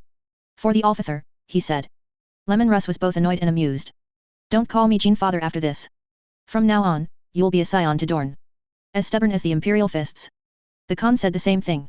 To be precise, the Khan's assessment of most warriors was like this: once you put on adamantium armor, you either are, or you'll become like them. The head wolf's ears twitched slightly. The Khan was back too? Indeed, he was always the fastest, excluding getting lost. Before the other squad could reinforce, the head wolf knocked all the adamantium warriors to the ground. He stood at the highest point of the toilet, on a golden toilet reserved for high-ranking officers, and addressed all the warriors present. Kneel, warriors who come to behold the officer, Qing sire of the Space Wolves, I, Lemon Russ, declare my return. The head wolf let out a long howl, and his majestic wolf's cry echoed throughout the entire chamber. No one knelt, because everyone was lying down. The only one kneeling was the wolf, the fake Fenrischen great wolf that accompanied the wolf brothers in his charge. The only thing worth commending here is the excellent quality of this golden toilet. Lemon Russ muttered to himself, looking at the silent warriors outside. Sometimes, you must believe you are very fortunate, just like the Victrix guard who witnessed Guilliman's awakening with their own eyes. Lemon Russ attempted to beat around the bush, using Guilliman as an example to make the other party understand that he, too, was a returning loyalist Primarch. But, the adamantium warriors outside were thinking, I've already witnessed the Khan's return, and now I've found the head wolf Lemon Russ in a small toilet? I'm not that lucky. He would rather believe that the person in front of him was a daemon's illusion. The muzzles were still pointed at the Primarch, but at least they finally spoke. I don't believe you. All my brothers are lying there now. Ho ho, that was an accident. I didn't want my whereabouts to be discovered. This is a secret mission from the officer, but you are quite excellent, taught by Chagatai? If I were to teach them, these warriors could have lasted a bit longer. With a bang, the toilet door was blown even wider, and more muzzles pointed inside. The adamantium warriors on the periphery noticed that a warrior lying behind the head wolf made a slight finger movement. It was the sign language of the Sisters of Silence. The next moment, the head wolf single-handedly helped that warrior up. I know you are confused. The chaos cultists outside were killed by me. Go and see, a bent cannon barrel I discarded is still lying over there. The adamantium warriors looked at him with scrutinizing eyes and slowly said, I know you can kill us at any time. Another Primarch has already demonstrated that even this armor can only delay for a little while, but I believe my battle brothers have shown you are fighting will. He also didn't quite believe that the head wolf belonged to the Blood Angels. He had almost never seen Akhern warriors who could speak anything other than blood for the blood god, skulls for the skull throne. But he couldn't gamble. I have a proposal: you must ensure there are at least 10 adamantium warriors around you, and you cannot leave our attack range. We will go with you to see another loyal Primarch, and he will judge whether you are loyal. This could be seen as a temporary Primarch guard, or as surveillance. The head wolf thought, I seem to have seen this scene before. During the Great Betrayal, a squad of wolf brothers was sent to monitor a Primarch to see if he remained loyal. Chapter 488, Return of the Primarch. The wolf brothers nuzzled against Lemon Russ affectionately. The adamantium warriors surrounded the Wolf King, advancing towards the transport ship's landing zone, as an Overlord-class battleship had already dispatched large troop transports to pick them up. The captain of this squad was recounting how Guilliman, Lionel Johnson, and the Khan had returned to the Imperium. The Wolf brothers were happy. Although he had been thoroughly beaten by his father, he bore no grudge, and the Wolf King always leaned towards him, intentionally or not. The adamantium warriors nearby were under immense pressure. They could feel a terrifying killing intent brewing. The main thing was, after hearing about the Khan's return, the Wolf King was considering whether to make the surrounding warriors physically forget. Chagatai had seized an enormous Eldar warship, charging wildly into the fierce battlefield, announcing his return. And him? Lemon Russ, surrounded in a restroom, standing on a golden toilet, announcing his return to the Imperium. Even with the thickest skin, he couldn't do that. Magnus was also sealed in a wristband. As long as these adamantium warriors stayed close, he could only sleep peacefully in the wristband. What did the comms say? Where's the Khan? After contacting the People's Light, the Khan stated he wouldn't slow down or turn back, telling the Wolf King to meet him on Terra. He's always like this, the Wolf King mumbled. No one can stop him, his actions are probably faster than his thoughts. For the Khan, both sides were his brothers, but Terra had an eager-to-fight cub and the Emperor, so he went to Terra. This choice was not difficult. The Wolf King didn't appear overly angry, as if this was just a reason to wrestle with the Khan in a couple of days. We'll rendezvous with the Overlord-class battleship immediately, then depart. What about this transport ship then? Who cares, let it drift. It's very close to the Sol system, the Imperial fleet will salvage them. The Wolf King boarded the troop transport. After the adamantium warriors and the Primarch squeezed in, it simultaneously achieved a state of plenty of space and extremely crowded. Unlike the usual sardine can transport, it now resembled a box of chestnuts. Closest to the Wolf King was the Wolf brothers. Lemon Russ finally found an opportunity, as the wolf brothers had not yet put on his helmet. Two heads, one large and one small, huddled together. The Wolf King whispered his request into the warrior's ear, and the wolf brothers, he didn't feel this was a disgrace. Although the location of the fight wasn't ideal, you withstood suicidal attacks from so many adamantium warriors and stasis bombs. The Wolf brothers also quietly informed the Wolf King about how this tactic had successfully captured the false Sanguinius multiple times, and explained that after the false Sanguinius merged with the golden light in the warp, he possessed the power to drive away Perturabo. The Wolf King was still unwilling, feeling it was beneath him. He could already picture his other two brothers pointing at him, laughing, and saying, as expected of Russ. However, Lemon Russ's clever mind turned, and he thought, before the adamantium warriors arrived, I was fighting the Blood Angels, and they don't know my battle record. It's fine if I brag a bit about slaying a few greater demons, right?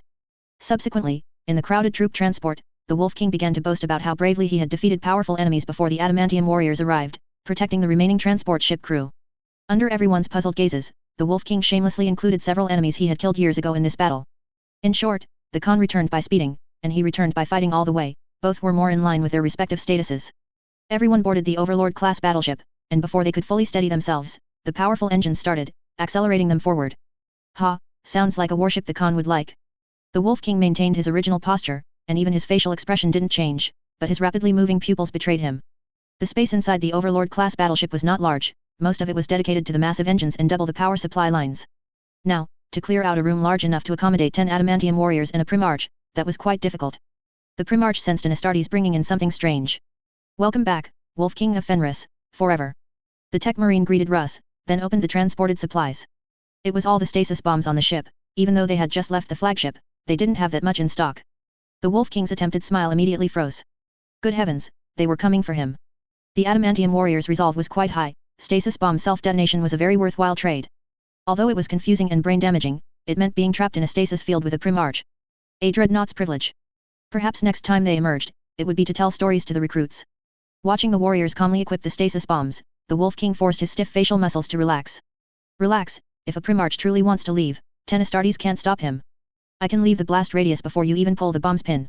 This brought to mind the incident where Guilliman, without his armor, was savagely beaten by 10 Alpha assassins in a small room.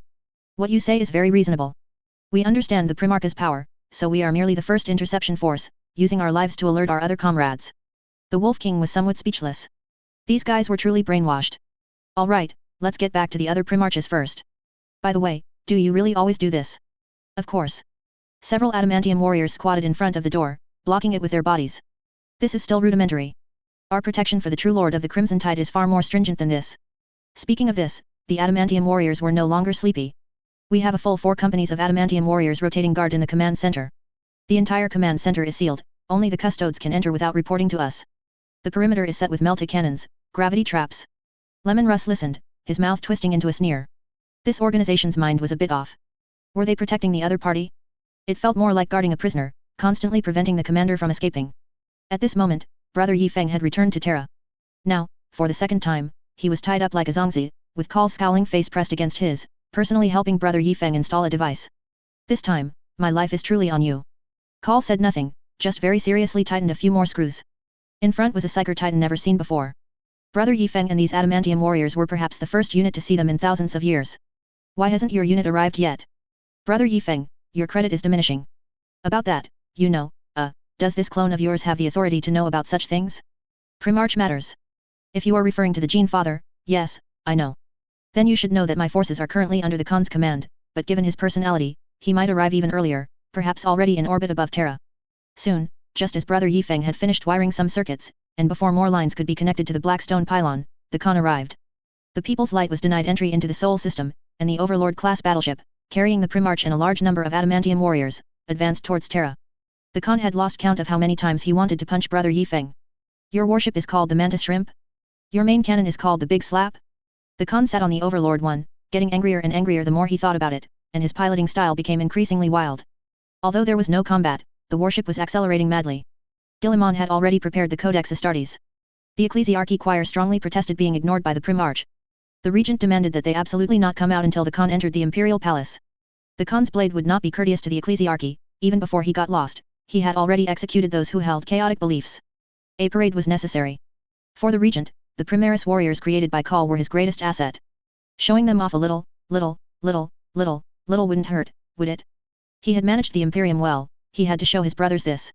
Holding the basic territory was not a problem. He needed a War Master and a Lord Protector. If all went as expected, the War Master would be Jagatai Khan, and the Lord Protector would be Lemon Russ, as the Lord Protector didn't need to use his brain, just chop. The Khan looked down from above, surveying all of Terra. Terra had no oceans, now, as a political hive city world, it was filled with steel jungles everywhere. Any bare areas visible were genuinely important departmental locations. Gilliman looked up at the sky. The Khan, he must be at the space station by now. He should appear at the space station to welcome his brother, but he had to stand at the space elevator exit. This was the result of extensive etiquette discussions by numerous mortals. The regent, wearing the armor of hope and even the wings of despair, stood in the center of the welcoming procession. As far as the eye could see, it seemed to be entirely the handiwork of Belisarius Call. Hey, if it weren't for that kid brother Yifeng, this would now be Call's weapons exhibition. Fortunately, there were still some adamantium warriors to fill the space. The most famous painters and poets in the entire Imperium occupied a good position, intently staring at the exit to record this epic moment. Some painters had already begun their work, waiting for a brother also being a good subject. The space elevator was descending. The Primarch's face was solemn and dignified, but in reality, his toes were curling, and he was nervously looking around. A brother with a strange personality. Titus seemed to hear this remark and turned to look at the Primarch. The regent's face was stern.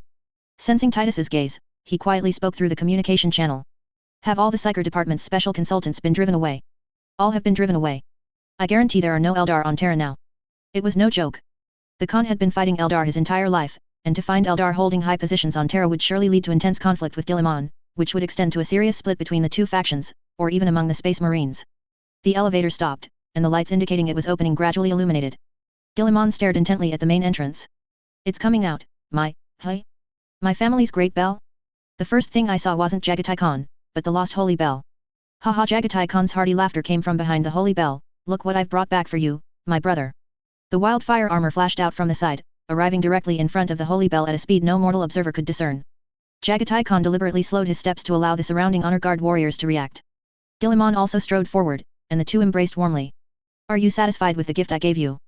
Jagatai Khan asked loudly, completely disregarding the surrounding influence. He was never good at dealing with political forces. As long as you are back, brother, as long as you are back. The regent emphasized this reply. For him, Jagatai Khan's return itself was the best gift. The two Primarches walked side by side, heading towards the highest parade stand.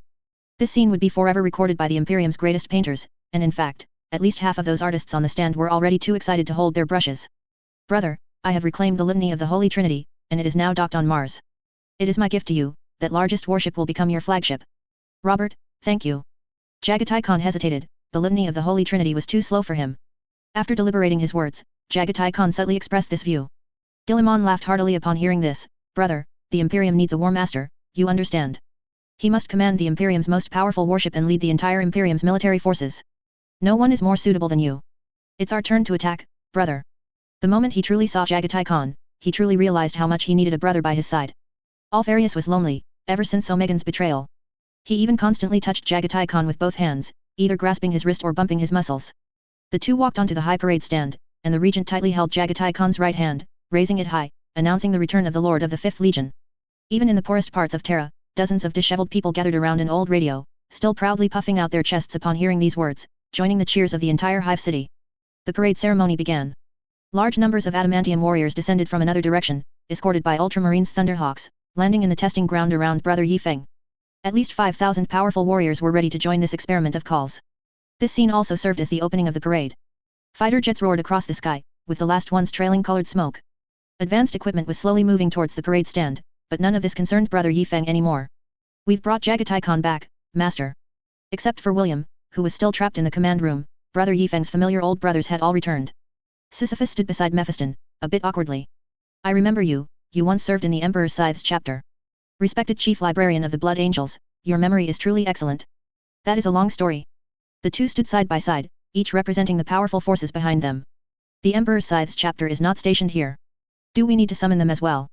I don't think that's necessary. Sisyphus' eyes were deep as he gazed at Brother Yifeng's figure, that golden silhouette overlapping with the memory from his journey through that temporal fragment. We will succeed, I have seen the future in my prophecies. The old librarian paused, then said with some annoyance, but prophecies about Brother Yifeng are always somewhat inaccurate. I hope this time is correct. Adamantium warriors heavily surrounded Brother Yifeng. On the transport ship, Valis was the last to disembark, ensuring no brother was left behind. Hello, Ina, long time no see. Ina stealthily jumped behind Valis, pressing tightly against his back. Valis had worn his adamantium armor after a long time, but feeling this was a very important day, he also draped on a relic. It was the cloak sewn together from fragments of battle banners from multiple mortal forces. This caused the cloak to be in a completely realistic, tattered state. Ina burrowed behind the cloak, hanging in the gap between his power pack and the cloak. Wallace looked around in confusion, then noticed a special transport ship also landing. A squad of Sisters of Silence also appeared, an uncommonly large number, with 100 present. Once they were connected, Call's experiment could officially begin. After Wallace connected the equipment to himself, he looked at Ina in confusion. Ina wanted to step onto the chain, but remembering some unpleasant memories, she ultimately chose to hide under the cloak, secretly reaching out a hand to grasp the chain. Everything is ready, Brother Yifeng. Tell me the current time, Archmagos call. 11:49. Very good. I said we would be assembled before the appointed 12 o'clock. Under the leadership of my Gene Father, it would only be faster. Brother Yifeng withdrew his right hand, indicating that both sides could shake hands and then begin the experiment. Call ignored him. He slowly boarded the land vehicle and drove to the observation area far away, where 10 more adamantium warriors stood in front of him to protect him. Humph, a timid fellow. So little confidence in his own experiment. The next moment, Brother Yifeng wanted to rush out and beat up a certain White Scar's brat. One adamantium warrior, who had been traveling with Call, showily jumped off Call's land vehicle. Brother Yifeng thought he had something to say, but instead, he activated the rocket boosters, personally guided by Jagatai Khan, and wearing adamantium armor, he caught up with the land vehicle, leaped onto it, and then waved to the master. You just wait for me. Amidst Brother Yifeng's indignant roar, Call began the experiment. The cost of this experiment was very high. The Psyker Titan's attack directly consumed the lives of Psykers. Each ammunition was extremely valuable, and throwing it into a mere experiment had already caused fierce protests from the ecclesiarchy. The Psyker cannon's attack was directly transmitted from hundreds of thick chains to a black stone pylon, and then conducted to Brother Yifeng. The Lord of the Crimson Tide's entire body glowed faintly, followed by the warriors behind him. A grand bath began, one that would make Ankh kneel and furiously pound the floor.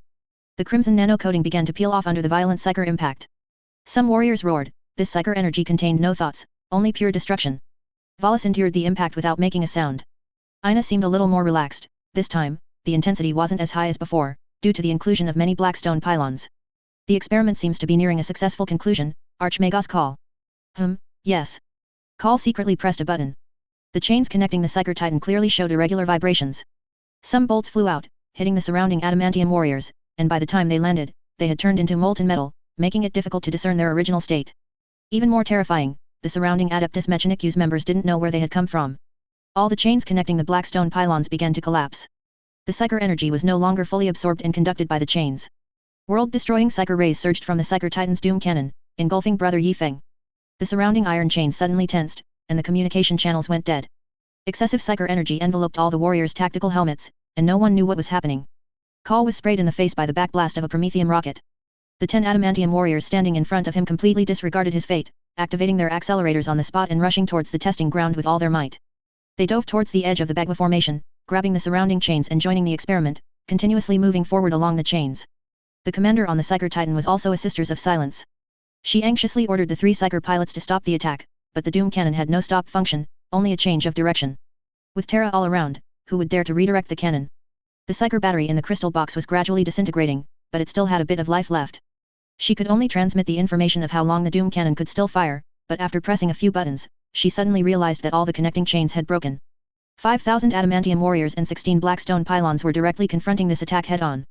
When one black stone pylon broke from the sequence, everyone's pressure sharply increased. Every warrior was shouting, "Master!" No one received a response. After an unknown period, this dazzling beam of light, seen from the parade ground, had merged with the fireworks in the sky. No one could distinguish whether it was part of the performance. A performance belonging to Call. The Psyker light gradually dissipated, the ground was already sunken, and adamantium warriors, one by one, had only protected the small area beneath their feet. Each warrior stood on a metal spire. Everyone's gaze turned towards the center. The golden humanoid moved, and an arm was laboriously raised, pointing a middle finger in Call's direction. Call's clone let out a mechanical electromagnetic laugh. He knew, of course, that no protective measures were needed, he had absolute confidence in his construction. The regent had cautiously rejected the proposal to let Brother Yifeng face the direct bombardment. It was useless. Experiments can have accidents, just like all the proposals the Primarch had rejected before. Chapter 489, Good Day, Beat the Kid. Belisarius' Call was too arrogant, he absolutely trusted his calculations and brazenly executed his ideas, regardless of others' agreement. Why bother with cautious experiments when something is 100% certain? Do you think we still have time?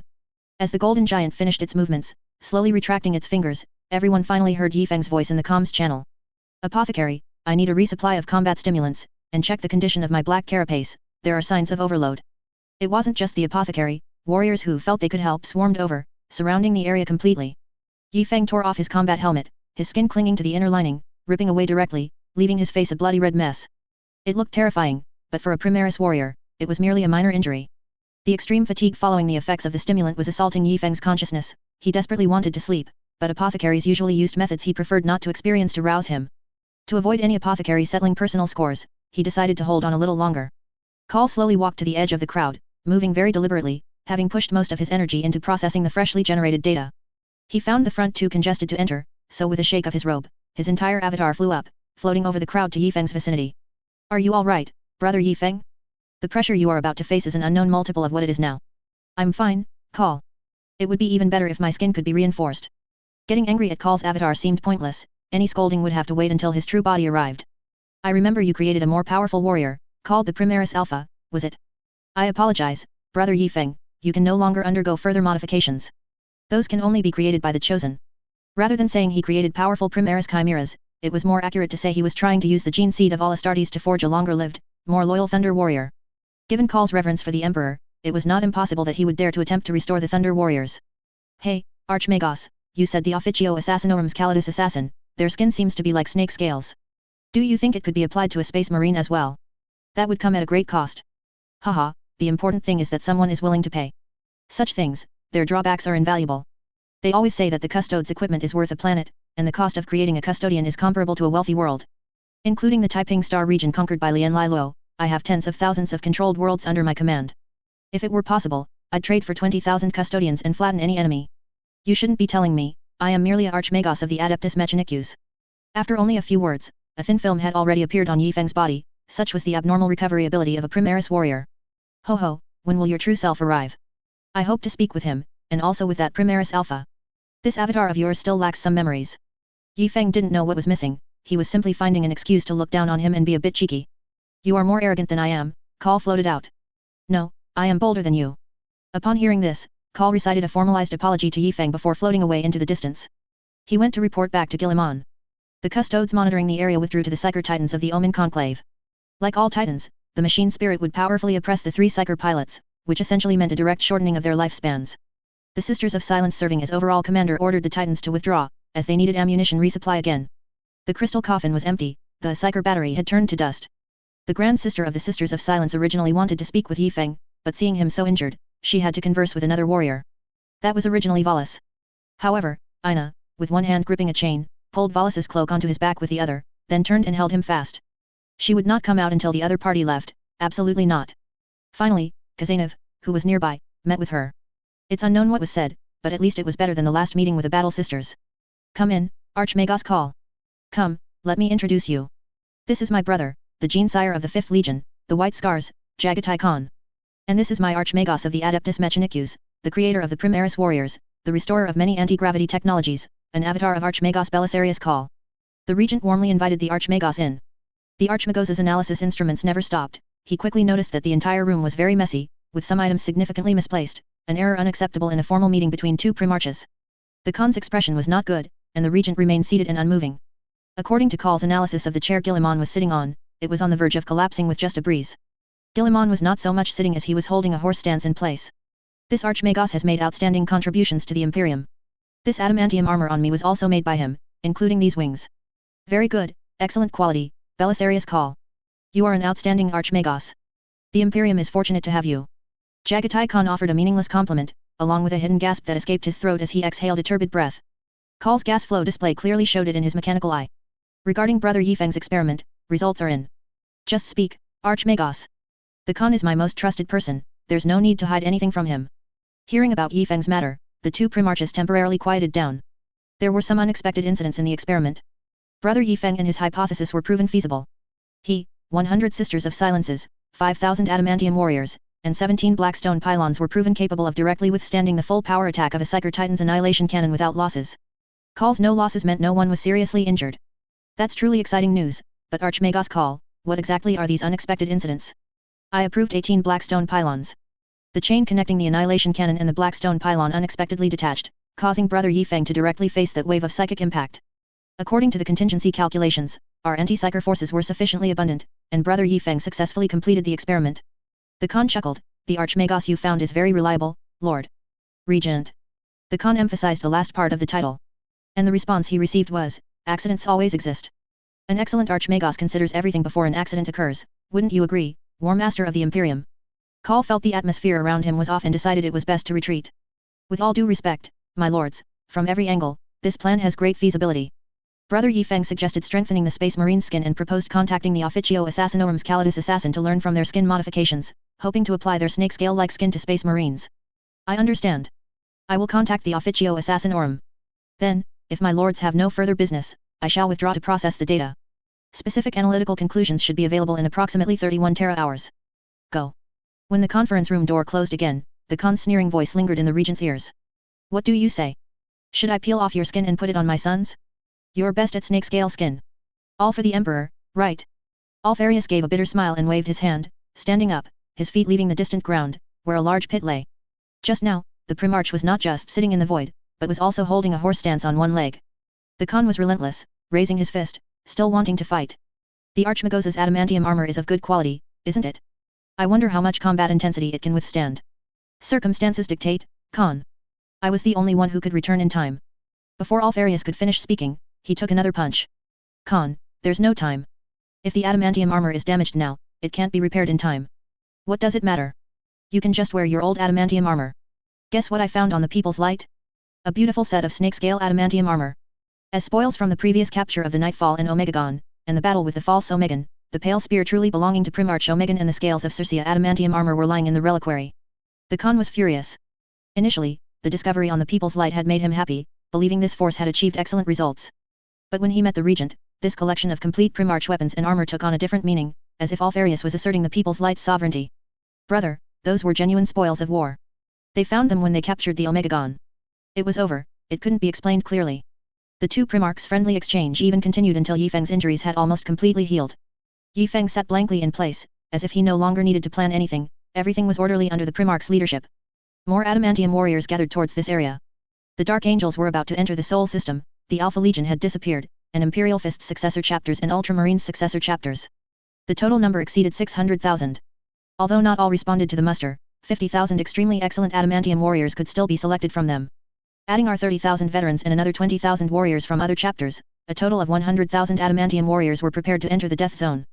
Huge black stone pylons on the People's Light were being secretly transported to Terra. Call also manufactured some, and the styles of the two had clear differences. Call's devices looked more like black stone obelisks, more like creations from Cadia. What should he do? It seemed there was nothing left. The next steps were no longer something one person or even one organization could accomplish. Yifeng, Jagatai Khan wants to see you. The Regent intends to make him War Master. William, you said the Dark Angels are also approaching Terra, right? Yes, I suggest you hurry to the secret meeting room on the 93rd floor. I suspect a second Primarch will return. Hearing about the appointment of a War Master, would Lionel Johnson not return? Wouldn't he have to overcome the Necron's disintegrating energy with his powerful will and jump directly to Terra? Neither he nor the entire Red Tide knew that it was Lemon Russ, meticulously concealing his whereabouts, who was truly returning at this moment. The Byway army was denied entry to that area, only the temporary Primarch guard could move freely throughout the building. Before entering the building, Yifeng first embraced Aslan. I've missed you so much, my sword champion. The two went together to meet the Khan. Aslan was not wearing adamantium armor, and he was struggling somewhat as he was carrying many items. Ha, Aslan, are these the relics the Regent approved for the Khan? They look like excellent items from the Imperial Vault. They should be. After so many years, the Khan's weapons should be replaced. Look, the Regent even wears the armor of hope and wings of despair. Jagatai Khan's return will surely necessitate new armor and weapons. Aslan looked at Yifeng, then at the various master-grade weapons in his hands. This might be the happiest moment of his life. Commander, Commander, look at this. Don't say anything. Later, if you perform well and ask the Khan, he likes warriors with superb swordsmanship. He might even bestow one upon you. Yifeng looked incredibly strong. Not to mention how powerful his armor was, which Aslan couldn't understand, but the Snow Eagle warblade at his waist, this relic of the White Scars, was a truly master-grade saber. Even just a glance was enough for him to realize its power. Don't just grin foolishly. I'll give you this saber later. Yifeng twirled his Necron-style broadsword, indicating that Aslan could take the Snow Eagle. He had another one. Two Primaris warriors pulled open the large doors. After Yifeng and Aslan entered, they firmly closed the doors, squatted by the entrance, and locked it. Jagatai Khan's imposing figure made everything around him appear miniature. He stood before a colossal bone table, one hand stroking his beard, the other holding a brush. The brush, made from the soft belly fur of the now extinct Mercury ground-dwelling beast, moved suddenly. The Khan's speed was as swift as the wind, his calligraphy flowing in one go. A stack of white paper, a throne coin's worth, instantly became priceless treasures. Seeing the Khan stop his movements, Aslan spoke, Khan, Chapter Master Yi Feng is here, along with the weapons you requested. Good, Aslan, stand over here. You are Yi Feng, the creator of the Red Tide, aren't you? Take off your helmet. Jagatai Khan observed Yi Feng carefully. Sometimes, he still held a sliver of hope. Since the master of the 20th Legion was sitting on the regency throne, was there a possibility that Yi Feng was Alfarius's gene seed? Now, this last fantasy was shattered.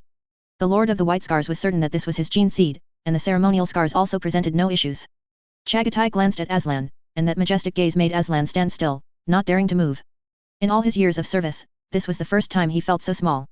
When the Primarch turned his head, Yi Feng met his gaze directly, without the slightest hint of retreat. Your eyes tell me you are different from Aslan, you will not pledge allegiance to anyone. Yi Feng blinked. He simply didn't know how to salute the Khan and could only use the customary gesture the White Scars used for their chapter master. Please forgive my impoliteness. I cannot find a more solemn salutation in my memory. The Khan pressed a hand on Yi Feng, stopping his salute. Before you salute, come and look at this. The Khan pulled him aside.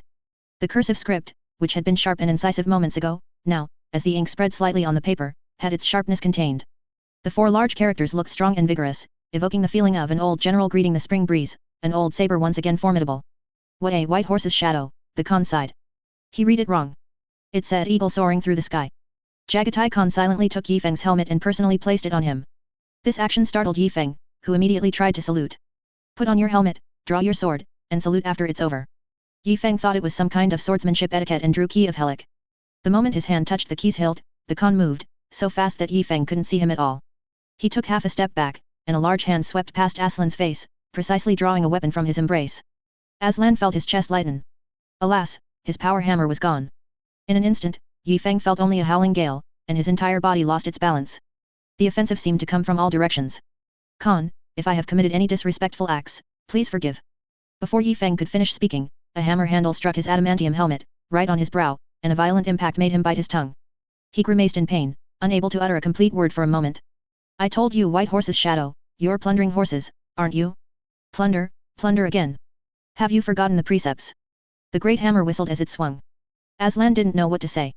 He tried to dissuade the Khan, but as soon as he took a step forward, the Khan heard the clashing sound of the weapon in his hand and glared back sharply. The great hammer flew to Aslan's feet, and the wildfire gauntlet flashed past Aslan's eyes. Another master-crafted power axe was gone from his embrace. I told the warriors to practice calligraphy more, to quietly suppress their violent killing intent. What have you been doing? I told you mantis shrimp, I told you big slap cannon. Even Percherabo's descendants are better at naming things than you. The Khan's cultural literacy lessons were sometimes very simple and unadorned. Yi Feng tried to counter with Tai Chi sword techniques, but the Khan was truly too fast. If he wanted to, Key of Helic could never touch him. Yi Feng was spun around like a top. At this point, the Khan wasn't using much force, most of it was skillful leverage. Yi Feng even thought the Khan had studied the Tai Chi sword techniques he had taught Aslan, and after his own improvements, was showing him what soft power was. Clearly, Yi Feng was overthinking it. Come, among your works, this is the only one worth showing. After a dizzying spin, Yi Feng barely caught a glimpse from the corner of his eye. The Khan held the coiled dragon staff, lightly flicking Yi Feng, and such a large adamantium giant as Yi Feng was sent flying into the air by a massive force. The staff's shadows were numerous. When the Primarch truly became serious, he could easily suppress any space marine. The coiled dragon staff delivered 94 consecutive hits, and Yi Feng was still flying in the air. Aslan was dumbfounded. Under immense pressure, he spoke up to dissuade him, but Jagatai Khan did not look at him, only telling him to step back. The next moment, the long staff smashed down on Aslan's original position. The long pole stood upright, and Yi Feng fell from the air, hitting the top of the staff, like a rattle drum, his 2 arms flailing left and right. The Khan did not let go of the weapon with his right hand, and with his left, he drew a power sword from beside Aslan. Aslan was just a weapon rack. The Khan, like Aphelios, switched weapons as he struck Yi Feng. The moment the Khan took a weapon, Yi Feng seized the opportunity to jump downwards, but as soon as he left, he realized it was a trap. Gritting his teeth, he blocked with Key of Helic, taking another kick to the chest. A fierce gust of wind swept through the conference room, but there were no scattered documents or overturned chairs. All the furniture was pre-locked in place. The sound of hammering far surpassed Fukin's anvil. Yi Feng floated in the air for a while, realizing something. This wasn't a foster father. Any Primarch who could acquire him, along with a Hive City-sized flagship and 50,000 adamantium warriors, would treat him extremely well. This was his biological father. If there was trouble, he really would hit him. The Khan's force was increasing, his attacks gradually probing the limits of the adamantium armor's defense. Yi Feng had only one choice, counterattack at all costs. The Khan never pitied the weak, begging would only make him hit harder. As Yi Feng was standing on his head in the air, he suddenly thrust his long sword straight down, planting it into the floor. The Khan swung a blow, intending to knock Key of Helic, which Yi Feng was using as a support, off balance. However, with one strike of the coiled dragon staff, the staff broke. This was truly a moment that surprised the Khan. Yi Feng seized the opportunity, did a split in an aerial handstand, and delivered a kick towards the Khan's head. The Khan easily dodged the kick, which only brushed his long locks of hair. Then, several strands of his wig fell out. Chagatai wasn't Russ, how could his hair grow so fast? After half a bundle was cut off, he couldn't possibly go out with a top knot. The Khan turned around, saw his hair floating down from the air, and quickly threw the broken half of the coiled dragon staff at Aslan's eyes to block his vision. He then reduced his offensive, forcing Yi Feng's head to face the ceiling, and with lightning speed, collected all the fallen wig strands and reinserted them onto his head. Yi Feng successfully set a record, strictly speaking. This was the longest an Astartes had ever lasted under a primarch without falling. There was no opportunity to fall, he was simply being beaten in the air. Dozens of minutes later. Landing, Yi Feng felt his entire body was falling apart. Was every inch of his spine shattered? He couldn't even control his arms to lift them. Yi Feng's tactical helmet rolled away. The helmet the Khan had given him, he only knew the simple yet highly precise disassembly procedure. Belisarius Call tried to revive Yi Feng. Yi Feng felt his eyes almost unable to open, only vaguely seeing a power sword pry open his mouth. The Khan extended a finger, waved the sword, and sliced upwards, letting blood drip into Yi Feng's mouth. A Primarch's blood could be used to create gene seed and was also the best medicine for a space marine. For example, Sanguinius once dripped his own blood into a warrior's mouth when the warrior suffered from bloodthirst. That warrior was largely cured of bloodthirst and became even stronger. Hold on, it's another transformation. If you can't hold on, you die. So, Chaos blessings are also about getting stronger if you hold on, and becoming a Chaos spawn if you don't. Then a Primarch is. Chapter 490, it's normal for brothers to fight and quarrel. The Khan's blood skillfully merged with the power that Belisarius Call had spread throughout Yi Feng's limbs, causing Yi Feng's muscles to begin contracting. Yes, for a White Scar's scion, Yi Feng was too bulky. Under the long-term pressure of his adamantium armor, and to maintain speed, Yi Feng could only focus more on muscle training. The tall, lanky recruit who had just climbed out of the new recruit vat had become a strongman. And now, the Khan's genetic power was compressing his muscles. Iron-like muscles were transforming into adamantium-like muscles. Although his physique had shrunk slightly, both his speed and agility had been greatly enhanced. Yi Feng actually found it difficult to perceive this process because his brain and body were disconnected, a state even more severe than paraplegia. When that power completely repaired Yi Feng's body and his nerves reconnected, a strange sense of unfamiliarity washed over him, followed by an even more surging pain. Every cell craved energy. They greedily devoured everything, absorbing all the energy they could. The life support system within his adamantium armor began to buckle under the pressure, the system nearing its limits. The Khan's wound healed at a visible rate, and by the time he returned to the table, only a faint scar remained. He hung the calligraphy he had just finished writing on the wall behind him, then shouted to the warriors outside, "Zhamayan." The warriors outside, who were preparing to hold the door, cheered. This phrase meant skinned livestock and also represented the Khan's court banquet. Famous chefs from Terra gathered, and the chef from Kogaris was no exception. Perhaps he didn't realize that he was the first Kogarian to meet a Primarch. This was a battle he presided over, because, damn it, they ate too fast. Was he grilling meat for a company of Ogren? The chef felt he had never been so tired in his life. He hadn't been this exhausted even after chasing Suri legs, a type of horse that could carry a Primarch, for 3 days and 3 nights on Kogaris. Yi Feng's eating speed could now even match the Khan's. It was hard to imagine elegance appearing on Yi Feng, especially when paired with this eating speed. Khan, they lied to you. I didn't choose the path of painting, I chose cooking. But not the Kogarian style. I'm researching battlefield food supply and multi-purpose meals. The Khan's furrowed brow finally relaxed a bit. Although it was a bit unconventional, it was at least justifiable. I heard that Kogaris was attacked by chaos a few centuries ago and hasn't fully recovered yet. Yes, that's true. I even killed a mutated beast that had survived until now. But the White Scars have also adhered to your teachings, and the place has largely recovered its former vitality. It's worth noting that during this long, continuous speech, Yi Feng finished an entire lamb leg, leaving Aslan stunned. I can understand that changes in customs are inevitable, but these foods don't seem fit for humans. Yi Feng suddenly stopped chewing, looked at the large pile of clean bones beside him, then at the food scraps beside the Khan, and had a bad feeling. Khan, do you mean? During my days living on Kogaris, I was very familiar with this taste, it's what I fed my war horses. Yi Feng? The Khan's horses were also omnivores. As the master of a planet, his horses indeed ate quite well, comparable to many tribal rulers. Yi Feng wanted to apologize but felt that someone else should be apologizing. He looked at the Khan, then at the food in front of him, hardened his heart, and began to devour the remaining food with the speed of a whirlwind, leaving the Khan surprised. It's just a Primarch's mount. Father, riding a dog with torn pants. The Khan instantly flared up, grabbed a bone club from beside him, and swung it at Yi Feng's head. Where is your face? Have you no shame? And you want to be my mount? Am I a snail knight? Feng, is a mount not normal? I am Ina's mount, proud face. The Khan showed Feng what was called dual-wielding Kogurian blade, soaring eagle, heaven's return. The warriors of Aslan's squad found it perfectly reasonable, while the Byway army warriors felt utterly ashamed. Everything about our family is good, except that our actual leader is really not presentable. The White Scar's gate-crashing scions enjoyed a Kogurian-style banquet. Although the culinary skills had some deviations, as long as Jagatai Khan sat at the head of the table, the spirit of the White Scars converged there. Meanwhile, esteemed Lemon Russ, our food supplies are truly insufficient. We will have to use emergency rations next. Lemon Russ's unexpected boarding had rapidly depleted the stock on the Overlord-class battleship. As the most formidable glutton in the entire Galaxy/Milky Way, Lemon Russ's combat power was undeniably fierce. When the Emperor found Lemon Russ, he challenged him to 3 contests, 1 eating, the Emperor lost, 1 drinking, the Emperor also lost. The Emperor was forced to fight in the 3rd contest to finally subdue the Wolf King. Lemon Russ hadn't eaten anything decent in a long time, and once he started, he couldn't stop. No one else dared to call a halt until the kitchen truly ran out of fresh ingredients, at which point they subtly reported to the Emperor's angels. Ah, sorry about that. The Wolf King scratched his head. He now looked completely different from his previous fierce image, he was genuinely trying to find a solution. It's fine. Before we reach Terra, there's no need to prepare my meals anymore. Primarchs are different from you, I can last a long time on 1 meal. The surrounding warriors weren't too alarmed. Lord of the Wolves, that's not what we meant. Our point is, at the current rate of food consumption, our supplies are sufficient, but the emergency rations we're activating aren't very tasty. Then it's fine. Let the crew endure. We'll share hardships. I'll eat the same as everyone else. Russ even pressed his wristband a few times. Hee, Magnus, you can't eat this, the pain of a soul form. Everyone exchanged glances and headed to a warehouse. It was like any other warehouse, except that it stored enough food for the entire crew for a month. Come on, instructor's bulletproof non-inserts. If there's no broth, this stuff is really hard to eat when soaked. At this moment, the apothecary made a decision that went against his ancestors.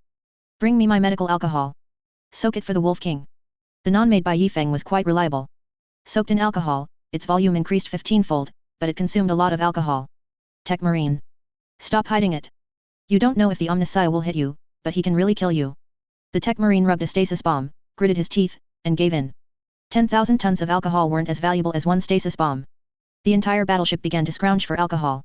The Wolf brothers' quarters were turned upside down, but no Cullen wine was found. The Wolf brothers were helpless. If I really had good stuff, I would have given it to my father long ago, would I still be saving it? The Wolf King looked at the cake-like food presented to him, a little curious. As the servant walked, this square block jiggled back and forth like jelly.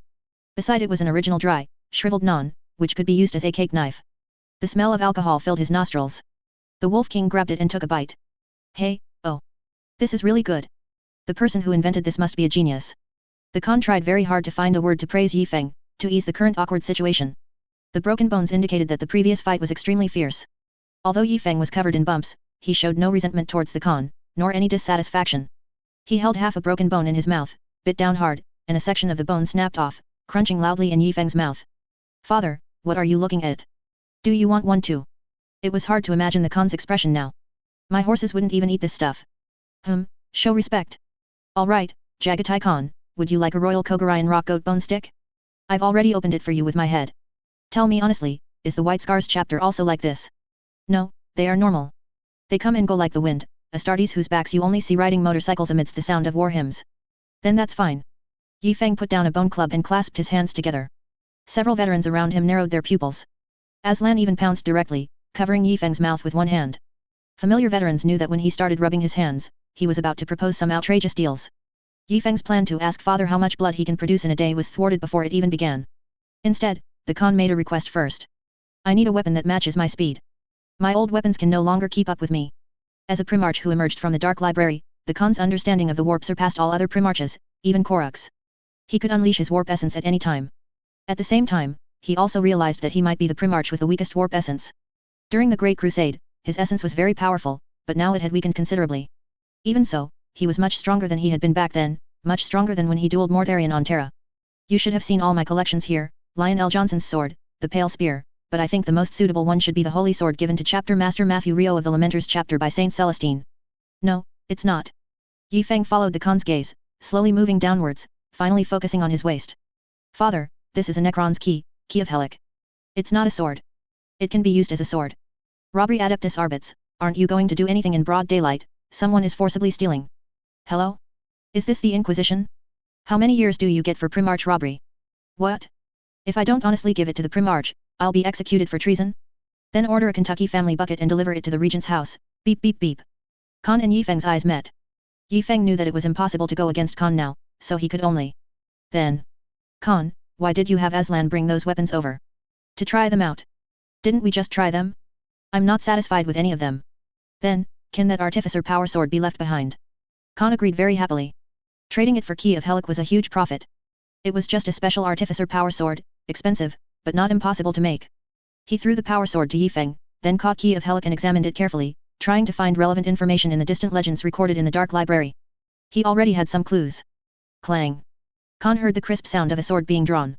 He immediately realized something was wrong. Every divine weapon had its own voice. This was the cry of Snow Eagle. Yifeng drew Snow Eagle, examined it for a moment, then stood up and walked to Aslan. This is a sharp blade given to me by Chapter Master Magan Khan of the White Scars chapter. I now entrust it to you. Protect your Gene Father well. Yifeng handed both warblades to Aslan at the same time and told him, under the statues of the 3 old chapter masters of People's Light, a golden power sword from the Storm of Will chapter is enshrined. Go and get it. In Aslan's puzzled eyes, Yifeng said easily, from now on, my war will not require blades. Ah, Master, what about you? I have you all. The Byway army on the side quietly tugged at Aslan and fully explained to him what Red Tide style protection for a commander was. Yifeng, let alone going to the battlefield, would not even be able to get out if he was locked in the Silver Throne. Khan immediately realized that the Byway army's understanding was completely opposite to Yifeng's meaning. He had no intention of stopping them, but... The Primarch took a sip of Colon wine and slowly asked, what is this Silver Throne you just mentioned? The Byway army member who spoke instantly sobered up, his entire body tensing up. He felt a powerful killing intent from Yifeng's direction, which vanished in an instant, making his scalp tingle. Just another name for the former command center. He withstood the pressure, he withstood the pressure. The Primarch did not ask further, merely changing the subject. Yifeng, tell me, what's the deal with the Drukari/Dark Yildari and Tau slaughter production line on People's Light? The strong are Xenos, the weak are animals. According to the Imperial truth, humanity is the most suitable form to rule the galaxy/Milky Way in this world. Therefore, all under heaven are swine. Ha ha ha ha ha. Khan laughed very happily. Do you believe in the Imperial truth? I don't. Do you? I don't either. Who in their right mind believes that? Yifeng suddenly reined in his smile, his expression becoming extremely serious, but I believe we will win. The two drained the remaining Colon wine in their glasses. Guilliman was preparing for his second beating. For this, he demanded that the Ultramarines retrieve several ancient relic shields and tried to attach them to himself. Khan still needed to observe for a while to be sure, but Lemon Russ didn't need to. The Wolf King would know he wasn't Guilliman with just one sniff, that was a warp-level sniff. The good news was that the Wolf King would return discreetly, unseen by any mortal. The two Primarches would at most meet under the eyes of the Custodes. At least it wouldn't become public knowledge. But whenever he thought of this, he always felt a surge of sorrow. Why is it precisely these two who can discern my presence who return? Every time they return, I get a beating. I can't win, and I'm in the wrong. Fukin, why don't you return? Fukin? You think I'm an honest person who's easy to fool, right? Guilliman really didn't want to keep up this facade for another day. 9 days after he prepared, the Overlord-class battleship finally arrived here. During this time, it experienced a solid-state Daemon invasion. 100 crew members in that area were killed and transformed into twisted chaos creations. The Adamantium warriors took action and killed all of them. The Wolf King hid under his anti-psyker armor and did not appear. That was just a routine invasion. Chaos was looking for opportunities to invade any ship that could enter Terra. On the eastern edge of the galaxy/Milky Way, plague spreaders were disseminating the Father Nurgle/Nurgle's gospel. They surrounded a chosen star system, corrupted all surrounding subsectors, performed a grand gospel sacrifice, and dragged that star system into the warp. Slaanish's forces attacked Medusa, the homeworld of the Iron Hands, searching for lingering flesh within the cold steel. The Sapphire King returned and was assaulting the Iron Hands' defenses. However, the Clan Harmach army did not appear. Merely the Aeron's Ring, an ancient artifact from the Dark Age left in the star system, subtly displayed its power, and Slaanish's invasion forces were routed. Xianch and Kern were both dedicated to preparing for an attack on Terra. More and more Imperial ships emerging from the warp turned into a horde of fanatical gladiators slaughtering each other. The World Eaters had already taken their favored recruits, leaving the remaining crew to drift towards Imperial worlds. The twisted terror spread by Marius worsened with the mutation of many regions.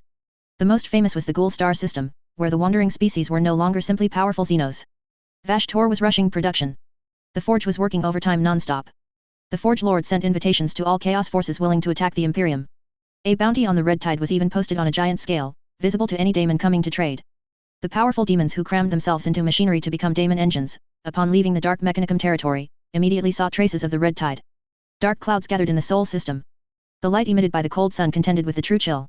The range covered by the Astronomican's light was shrinking. Magnus sensed the changes in the warp, and his bracelet vibrated slightly. The Wolf King covered the entire bracelet with his other hand. His ship bypassed all Terra patrols and was heading towards the Regent's temporary office hall in front of the Imperial Palace. At this moment, not only were there 10 adamantium warriors in the ship, but also custodes on alert. The Wolf King looked at the Wolf brothers, who blinked, indicating there was no problem at all. 10 minutes later, the Wolf King pounced on Guilliman's face, pressing down on his arms with both hands. With the Regent wearing an expression of "I knew this would happen," he furiously bit at his face. "Tear off your disguise, Alfarius, I've seen through you. You don't deserve to wear Guilliman's face. He is a good man." The Wolf King bit off a large chunk of flesh. The Regent's bloody face did not have the scent of chaos, but the Wolf King still delivered a heavy headbutt to his forehead. The wings of despair activated at full power, causing the two Primarchs to float anti-gravitationally. The Wolf King's combat power significantly decreased during prolonged periods of levitation. Alfarius elegantly spun and soared in the air, gaining the upper hand through long practice, almost throwing the Wolf King down. Lemon Russ grabbed the opponent's power leg armor with one hand. The decorative patterns on the armor of hope were covered by ragged frost gauntlets. The Wolf King used his other arm to remove the beast hide strap connecting to the other half of the broken armor, whipping it at Alfarius. The King of Assassins fought like Sanguinius, using high-speed flight and fierce aerial maneuvers to gain a greater advantage. Lemon Russ's body crashed into various areas of the hall, looking as if he was about to dismantle the entire hall. Alfarius eventually had no choice but to use the laser volleys of the Wings of Despair to attack the Wolf King's hand, forcing him to let go and fall to the ground. The custodes guarded the main entrance. Even with these absolutely soundproof thick walls, there were now signs of collapse. Their orders were not to open the door for anyone, but there was an exception. Jagatai Khan rushed here immediately and demanded they open the door, saying he wanted to go in and mediate the fight. The door was open for only 0.001 seconds. The spot where Khan had originally stood turned into half of an office desk. The two swapped positions at an extremely fast speed. The difference was that the office desk kissed the ground the next moment and shattered all over the custodes' faces. With Khan's joining, Lemon Russ's offensive was curbed. Specifically, Khan fully embraced the Wolf King from behind, while the Wolf King, without losing speed, still thrashed on the ground with all his might, trying to bring down Alfarius from the sky. Sometimes, he even climbed the wall with Khan on his back, leaping upwards with all his strength. Khan could only exert more force. The Wolf King, choked, began to brawl with Khan, two thick fingers waving in front of Khan's face. "Twice now, you've sped past me in your ship twice." The Wolf King called Alfarius a traitor and Khan a bastard for not helping. As they were talking, Magnus appeared, startling Guilliman, and then everyone suspected that the Wolf King might have been corrupted. The three Primarchs fought until nightfall. Eventually, Alfarius sat on Russ's head, restraining him with a cross-faced chicken wing, while Khan lay crookedly next to the Wolf King, fully pressing down on his legs. Only then did the normal brotherly friendly exchange conclude. The four Primarchs, gathered together for a rare occasion, understood their tasks. From sacrificing the Star Child to the backup plan of having Khan endure Daemon Fire to repair the webway, from Magnus acting as a medium for the Emperor's excess psychic energy to blast Yifeng, to having Khan serve as War Master and the Wolf King as Lord Protector, everything was discussed and settled. Only then did they ask the final question. "Then what about your Alpha Legion? What are they responsible for?" Chapter 491, Gamblers, it's time to go to the table. Alfarius admitted that the 20th Legion's frontal combat capability was indeed inferior to everyone present, and to the floating Primarch fragments. But he was a Primarch who had returned earlier than anyone else present, which meant that over 800 years, he could provide a lot of fresh blood to create gene seed. 800 years. Even the Great Crusade was only about 1,000 years. Alfarius himself was almost unclear how many descendants he had produced, some secretly given to the Alpha Legion, and some to Call. As an important collaborator in his collusion, Call naturally produced Alpha Primaris warriors, a large portion of whom fought across the galaxy as entirely new Primaris chapters, Guilliman's scions. The number of Astartes in the Imperium definitely exceeded 1 million now. Facing the Primarch's questions, Alfarius calmly retorted. "Which Alpha Legion are you referring to?" The Wolf King dropped his playful demeanor, the Khan remained silent, and Magnus was communicating in sign language, having sworn not to use psychic powers on Terra again. "How many legions do you have?" "Call's Primaris cold storage contains an entire Alpha Primaris Legion." "That's not my fault, he manufactured them from my gene seed after the Great Betrayal and never released them. After my return, I replenished his blood, and now, in terms of numbers, they count as a complete legion." The Wolf King's ears twitched. He almost couldn't believe what he was hearing, his usually boisterous voice now cautious. "Then which one is the one wandering outside?" Alfarius said with a wry smile, "Also mine. You know, those warriors who have been fighting under my leadership since the Great Betrayal. To be honest, I can't confirm whether any traitor agents infiltrated them during the 800 years I was gone." "Ahem." The Khan raised Key of Helic, shaking the blade as if admiring a work of art, observing its perfect contours from side to side. The blade accidentally swung past his brother, conveying a clear "you'd better tell the truth" message. "Then at least 90 Primaris successor chapters currently fighting outside are theoretically also my descendants. Is that all?" "No, the Indomitus Crusade's 7th Expeditionary Force. They are not my descendants, but they absolutely follow my leadership. At the beginning of the Indomitus Crusade, they never joined the fight, lost in the warp, you know." Alfarius covered his face. At the time, he genuinely thought he was Guilliman and decided to keep a unit in reserve, providing them with complete self-sufficiency equipment, intending them as a surprise force. The Wolf King held up 4 fingers, then 3 more. I told you to play Guilliman, not to surpass him. Even at their peak, the Ultramarines didn't exceed 300,000. How many troops do you have? So, of your 4 legions, only those 90 Primaris successor chapters are openly active in the Imperium. No wonder you, Regent, are so bold, daring to recall 4.5 legions to defend Terra. So you had 3 more legions prepared to ambush people? Khan, you are War Master now. What do you think? The Wolf King shook the silent Khan. The Khan was, in need of a new plan. I've never fought such a rich war. From Chagatai's perspective, shouldn't the people's light be his? He was still calculating. In the past, assembling 5,000 troops for a raid at the far end of the galaxy was already formidable. Now, with the people's light, he could gather tens of thousands, with extreme stealth and speed. He couldn't even imagine what kind of results these troops could achieve if given to him. Now you're telling me, you, the Regent, have over 300,000 private soldiers? My opinion, Alfarius, have you ever tried, truly resurrecting Guilliman? What was just mentioned was only the Alpha Legion. The King in Yellow's hidden forces, the legitimate Ultramarines successor chapters, and the Khan's own progeny on expeditions in the dark reaches of the galaxy haven't even been counted yet. At this point, I must remind you, Chagatai, Yi Feng was not wrong, light cavalry is very strong, but massed iron cavalry is equally unstoppable. Alfarius said this in Guilliman's tone, giving the Khan a headache. There's no logic in a father imitating his son. Furthermore, I must still remind you of one thing, although we have many troops, our warships are insufficient. The Legion Call Froze truly only had people, with absolutely no warships. First step, redeploy the fleet. Have more overt warriors join the ground defense battle, fighting from hardened fortresses, while the fleet is responsible for transporting your hidden warriors, ready to join the battlefield for assaults at any moment. Second step, can you contact Trajan and his Eyes of the Emperor? I need to know their location and direction of movement. Third step, it's time to recall the forces outside. I know very well the price we paid to return to Terra then. Khan, Alfarius interrupted him, my intention is for the White Scars and Raven Guard expeditionary forces to do what the Dark Angels did back then, cut off the Chaos Army's supplies and destroy the enemy from behind, for our counterattack. There are White Scars here, it's not like there aren't any. For now, you'll have to draw some White Scars Gene Seed warriors from the Red Tide, and form a mixed force with successor chapters like the Storm Lords and Marauders. This would, to some extent, weaken the intelligence capabilities of the Imperial Defense Forces, but would the Khan fight a defensive battle? Alfarius sighed inwardly. The Khan was the hardest of all the Primarchs to restrain. Even in the defensive battle 11 millennia ago, with so few troops, the Khan dared to ride his bike to meet the enemy when their boarding pods were descending towards Terra. Even Dorn, the overall commander of Terra's defenses, couldn't hold him back. Don't ask why Lemon Russ wasn't there, Russ couldn't be restrained. Very well.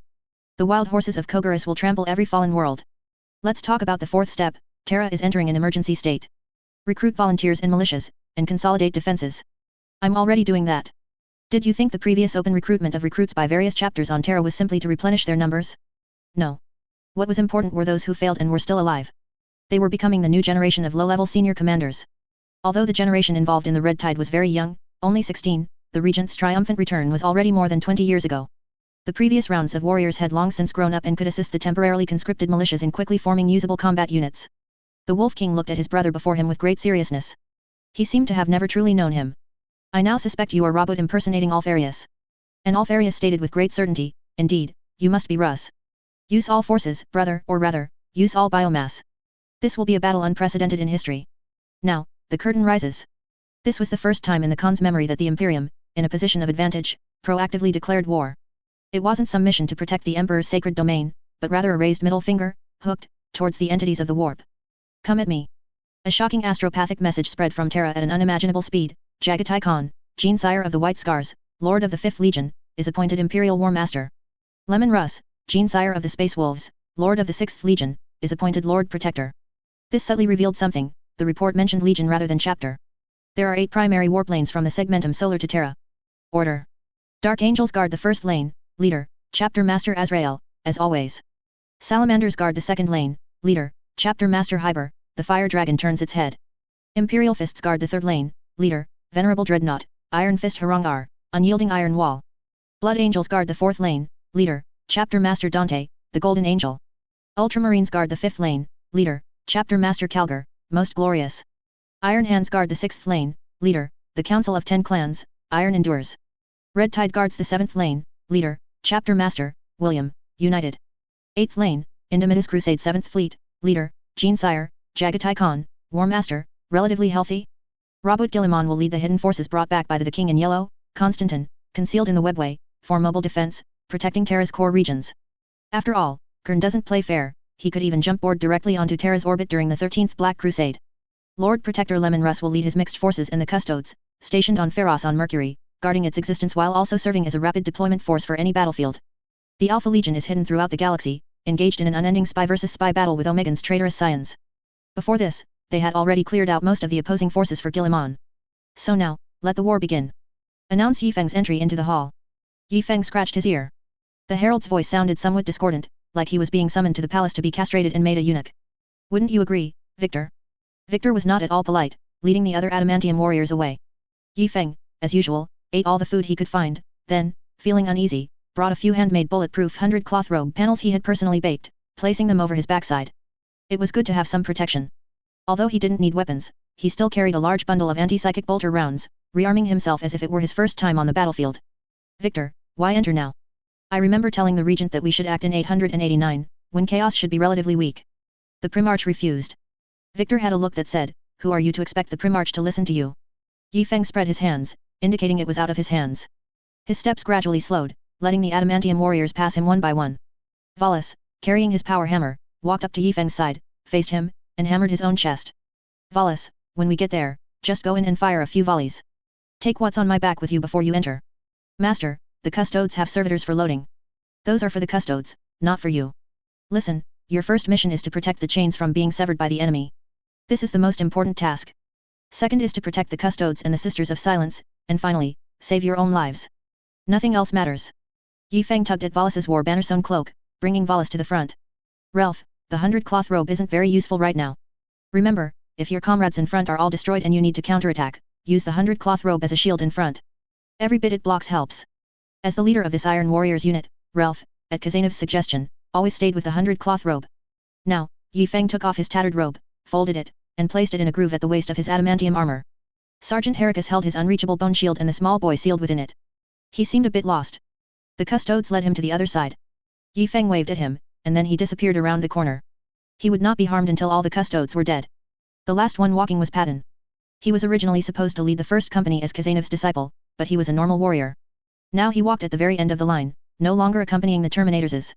Stand tall, Patton. You inherited this ink-colored chainsword, so now you must shoulder the responsibility. Remember, if Valis dies, you become the overall commander. Go. Yifeng kicked Patton's backside, sending him forward. The road to the Imperial Palace was so long. Passing through the towering Imperial Palace walls, countless servitors were operating machinery. Massive black stone pylons were slowly being dragged into the Imperial Palace. The scene before them was incredibly lively, looking like a grand palace renovation project. The Custodes monitored everything. Those servitors were exclusive to the Custodes. In addition to loading servitors, other transport servitors also joined the ranks. The tank legions were ready to go. The webway behind the Golden Throne was extremely vast, capable of accommodating a large number of troops. In the 11 millennia of the Webway War, the Adeptus Mechanicus, Titan legions and tank legions also participated, but there were almost no survivors who retreated, so naturally, there was no news. The Titan legions entered through a secret tunnel, the same path the Emperor used when modifying the Psyker Titans. It was now immaculately clean. Their mission now was not only to destroy the enemy but also an additional one, to support the Blackstone pylons if they were blasted apart when necessary. As long as the pylons weren't pulverized, they had to hold their ground. Yifeng didn't know how many Blackstone pylons had joined this grand event. He and Call had exhausted themselves manufacturing them. Victor uncharacteristically initiated a conversation with Yifeng, don't be afraid of being unprepared. There will always be unexpected flaws. If you don't act out of fear, then even if you are given another 10,000 years, the plan will only ever exist on the schedule. You should say that to the Emperor. I hope he doesn't lose his temper so easily this time. Victor raised his hand and abruptly swiped at the two swaying pheasant feathers on Yifeng's head, but before the attack landed, Yifeng spoke, leave it. Let the Emperor do it himself. The Custodes were surprised that the other party could detect his actions. Usually, at most, they would make a ducking motion and be hit halfway through. The magnificent hall was right before them, but no one could enter. Do you all understand your missions? The Custodes had joined the communication channel. Ever since Guilliman started making Yifeng work overtime, the Custodes had already begun taking over command, which was why Yifeng had been sitting there blankly, completely unmotivated. Everyone had to ensure that the first thing to enter was the Blackstone pylon, not the servitors, otherwise they would inevitably be burst by the Emperor's surging psychic energy. They had little time. The Blackstone pylons were set to amplify psychic energy, meaning that before the psychic energy overflowed, the servitor army had to push the first massive Blackstone pylon near the Webway gate, relying on the pylon's protection to allow all servitors to survive under the Emperor's psychic pressure. And then, to die. The Emperor's amplified psychic energy from the black stone pylons would undoubtedly sweep through the entire webway. The servitors who transported the black stone pylons in had almost no chance of survival.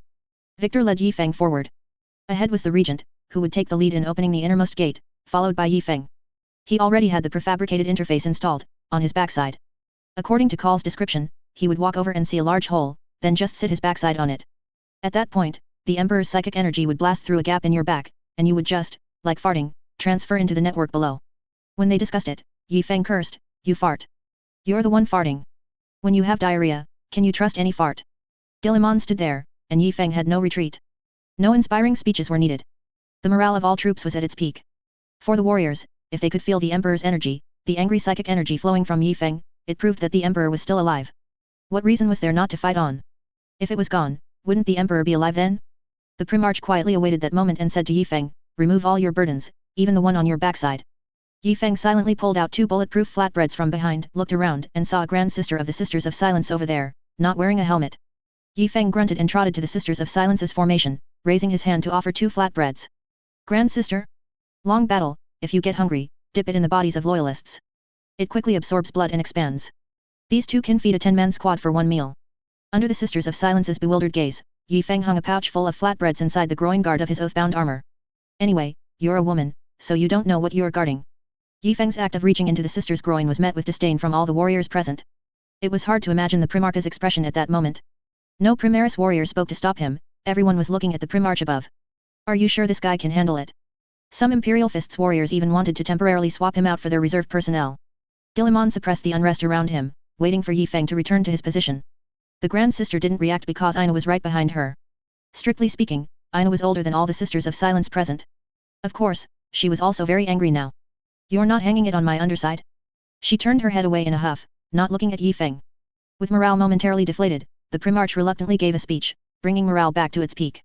The final hour was approaching. The bell of St. Gerstal was about to chime. The time was at hand. A small crack opened in the gate. The Primarch stood there.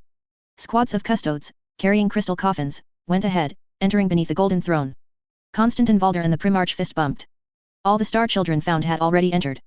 Now, it was best to pray they were useful. Beneath the side hall, the Grey Knights, who considered themselves the Emperor's most beloved troops, had assembled a considerable number of powerful individuals. Many Grey Knights, including Anger de Win, knelt solemnly, awaiting the call of death. Everyone was familiar with the object in front, the Void Shield. A massive Void Shield, capable of protecting the entire Imperial Palace.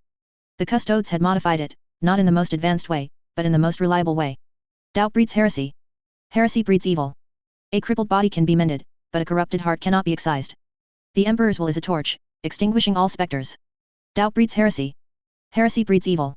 A crippled body can be mended, but a corrupted heart cannot be excised. The Emperor's will is a torch, extinguishing all specters. They repeated their daily prayers, their voices uniform and grand. The Grey Knights were experts at dealing with demons, blades in the fight against the warp, and the most steadfast shield protecting the Emperor. "Then, let's begin." The Custode's voice was devoid of any emotion. The first Grey Knights walked to the very front. It was an altar. He knelt there, and surging psychic energy emanated from his body. Pale blue psychic power flowed into the entire grand array. Lights on the equipment began to illuminate, with the central light being particularly bright. The psychic light was gradually replaced by the light from the altar. 12 points of light glowed like stars around the edge of the circular altar. The 13th point was beneath his knee. The time is 12, humanity contends with blood, and 13 achieves success. The Grey Knights vanished from his spot, leaving only his empty armor. He no longer needed it. The Grey Knight's soul merged into the light pillar of the Void Shield that lit up behind him. His soul ascended infinitely, and his vision gradually broadened. Beyond the magnificent palace, he looked towards the god on the golden throne. He seemed to glance this way. Black stone pylons, like dashed lines drawn on the Imperial Palace Avenue, divided the entire palace in half. The people below gradually became as small as ants, and then completely out of sight. The Grey Knight's soul stood within the full vision of the Void Shield. He saw the demons lurking outside and the Imperial Palace's anti-demon psychic barrier constructed by the Emperor. As always, he roared, "I am your end, demon." The Emperor's psychic barrier could hold them off for a little longer. In front of the altar below, the Grey Knights remained kneeling, awaiting their battle. When the 12 light pillars extinguished and the largest central light flickered precariously, the next Grey Knights would step onto the altar and fight to the death against the demons. This was a war with no retreat. Chapter 492 We are born in darkness and will die before dawn. Anger de Win, the arbiter of the First Brotherhood and the Immortal, finally understood his prophecy. He would fight to the death against the Dark King before the Golden Throne. In such a sacred manner. The Imperium cannot be propped up by a single hero, it needs a host of heroes, constellations of stars, and those who bravely face death to fill the chasms of despair. The survivors must build walls with their blood. A cowardly race has no future. Humanity has only one future, to live strongly upon the corpses of the sacrificed. We are the Emperor's blade, and also the Emperor's shield. My soul and the future of the Imperium are intertwined. The Grey Knights, with their ceaseless chanting, encouraged their brothers fighting in the heavens.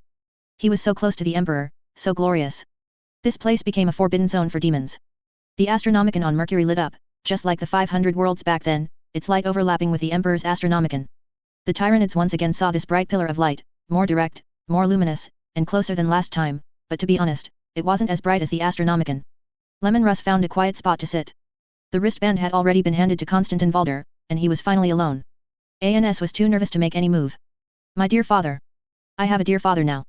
Victor shook his head from side to side. He had not joined the war inside the Imperial Palace. He was an eye of the Emperor, and by rights, he should rendezvous with Trajan, the Lord Commander of the Custodian Guard, and the other retired Custodian Guard to begin their own slaughter. Pharos was bright, shining alongside the Astronomicon. The Imperial Fist's ultimate high wall had activated. In the Imperium's unprecedented crisis, the Imperial Fist's successor chapters would reassemble, merging into the 7th Legion to fight for the Emperor once more. This didn't take long. Under the Regent's arrangements, it was almost as simple as running from one end of Terra to the other. Constantin Valder signaled to the Primarch that it was ready. Everyone was sweating nervously. The Primarch, along with other elite Custodian Guard, clung to the gate. The first chime of the bell of St. Gerstal echoed throughout Terra. The palace gates suddenly opened, and the Custodian Guard and the Primarch charged inside together. The Golden Throne, a powerful instrument made of unknown golden metal, was connected by countless conduits and cables to the webway gate. The Emperor sat high upon his throne, a millennium after millennium. The Emperor's shattered body was indescribable, people who looked upon it could only see the Emperor as they envisioned him in their hearts. Yi Feng was among the second wave to charge into this great hall. It was his first time seeing the Emperor, and that sacred power seemed capable of effortlessly breaking through his defenses. Hopefully, Call is reliable enough. Yi Feng's path was different from everyone else's. The powerful warriors were to charge out of the crypt connected to the Golden Throne, for that was where the webway gate was located. An empty space, large enough for 6 companies of space marines to array themselves, and tall enough for a warhound titan to walk in with ease. Even larger titans would only need to bend and bow their heads. Once inside, the vast webway would allow them to stand tall. That was not Yi Feng's battlefield. He was above, higher up, on a step near the Emperor. The Custodian Guard watched him nervously, guiding him, until Yi Feng, rushing forward with his head down, found his designated position. It was a very hidden black opening. Yi Feng turned precisely, sat down, his movements seamless. He just didn't sit in the right spot. It wasn't time yet.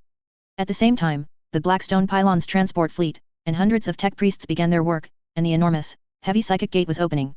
Yi Feng felt a heat beside him. The terrifying psychic energy emanating from the black opening made his heart pound. Powerful energy flowed below, surging along chains into the Blackstone Pylon.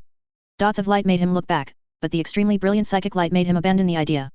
He would think about it once he sat down, there was plenty of time. Everything in the crypt didn't seem like the beginning of a great war, but rather like some petty thieves trying to ram open the webway gate with a black siege ram glowing with disintegrating field light. The Adeptus Mechanicus praised the Omnissiah, opening the gate with blessings. The Custodian Guard took up positions first. No one knew how many demons awaited behind the door. They stood almost on the same front line as the webway gate, commanded by the current Captain General of the Custodian Guard, disciplined and moving freely. The gate, carved with ancient patterns, was shaking. No one could decipher what the runes on it spoke of. There was no one left in the Adeptus Mechanicus who could understand the pipelines above. The pressure from the Blackstone Pylon grew stronger, and some Custodian Guard had to join the ranks of those stabilizing the Blackstone Pylon. They steadied the trembling pylon, staring intently at everything before them. Flames, darkness, golden radiance, splashing bullets, and the never-ending clash of psychic energy and sorcery. The melee never ceased. The world behind the gate belonged to the Emperor's scythes. There was only one living being here. The Lord of the 7th Legion, the Gene-Sire of the Imperial Fists, the unyielding will, the Watcher, the true master of the Mountain Array, the supreme leader of Terra's defenses, the Emperor's personal guard, the never-falling golden giant, Rogel Dorn. As the captain of the Emperor's bodyguard, he naturally charged to the front line to protect the Emperor. The reason Rogel Dorn appeared here was not complicated. He had been fighting for the Emperor across the galaxy, clearing out the remaining traitors. During this time, the battles were fierce, and Dorn often led from the front, boarding enemy ships. During this period, the Emperor's soul slowly adapted to his current state, realizing he had been wrong. His exact words were, "Do as I say, and I will not entirely die, at least my soul will not. My wounds are severe, worse than I expected, but not irreparable. My psychic strength will recover, but my flesh will never heal." The premise of this statement was, "Do as I say." When he reluctantly realized his mistake, he had no other choice. It's not as if you say "do as I say," other primarches can just do it. Moreover, some things he assumed all primarches would uphold, things that didn't need to be emphasized in such a critical moment, would be completely overturned with the passage of time. The imperial truth. He believed that everyone would continue it, that the inertia of faith in science would compel humanity to resume exploration and research, continuing under the supervision of the Primarchs. He would rather never recover his physical body, as long as his soul could watch humanity tread every corner of the galaxy in this way. However, the Emperor miscalculated. What he saw was far earlier than what was to happen. In his own prophecies, the probability of the ecclesiarchy's theology dominating humanity grew, to the point where he could only see this one future. Only in tens of millions of prophecies could he find a future where the imperial truth prevailed. He knew what the Chaos Gods wanted, for such days to continue forever. The Emperor was unwilling, he had to begin to fight. While Dorn was boarding a World Eater's vessel to single-handedly fight a squad of World Eaters, he first attempted to bless a Primarch, conducting experiments in Primarch living sanctification.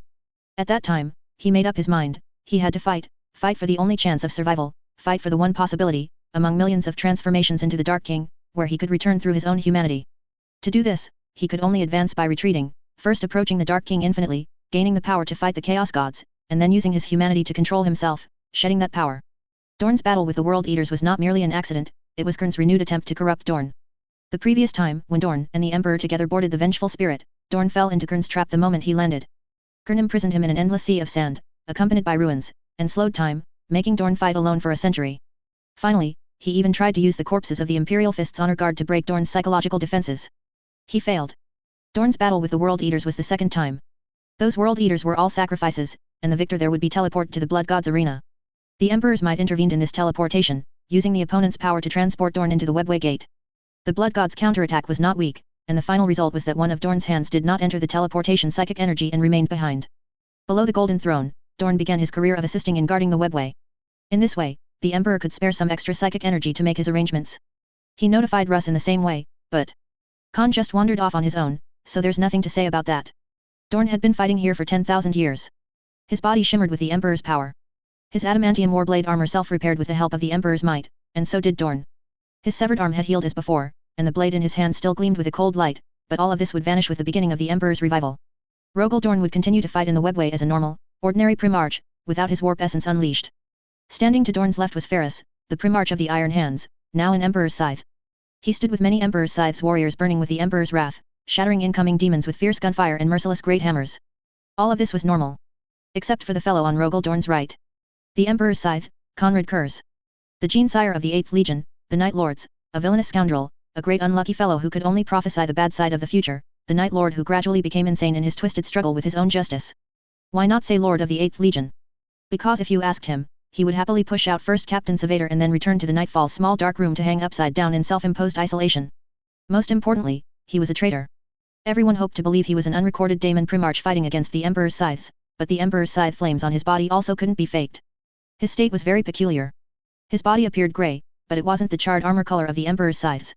Flames erupted from the cracks in his body, yet his movements in combat were full of the Night Lord's style. This state was very strange. Okay, let's flash back to before his death. Conrad Kurz, during the Great Betrayal, first destroyed his own home world, then joined the Drop Site Massacre, captured and tortured the Lord of the Fire Dragons, and finally played cat and mouse with the Dark Angels for several years. After a series of chaotic battles involving the Inner Circle, the Iron Hands, the assassination of Lady Yuden, and a confrontation with Fukin, he was exiled to the Warp. Upon returning, he encountered Sanguinius, leading to another round of hit-and-run tactics, until he was finally captured by Lionel Johnson.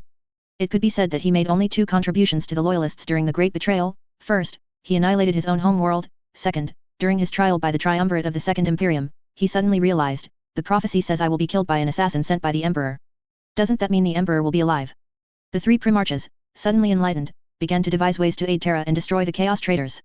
Kurz was exiled until he was picked up by a ship that happened to have an Imperial assassin on board, who then informed the Imperium of his location.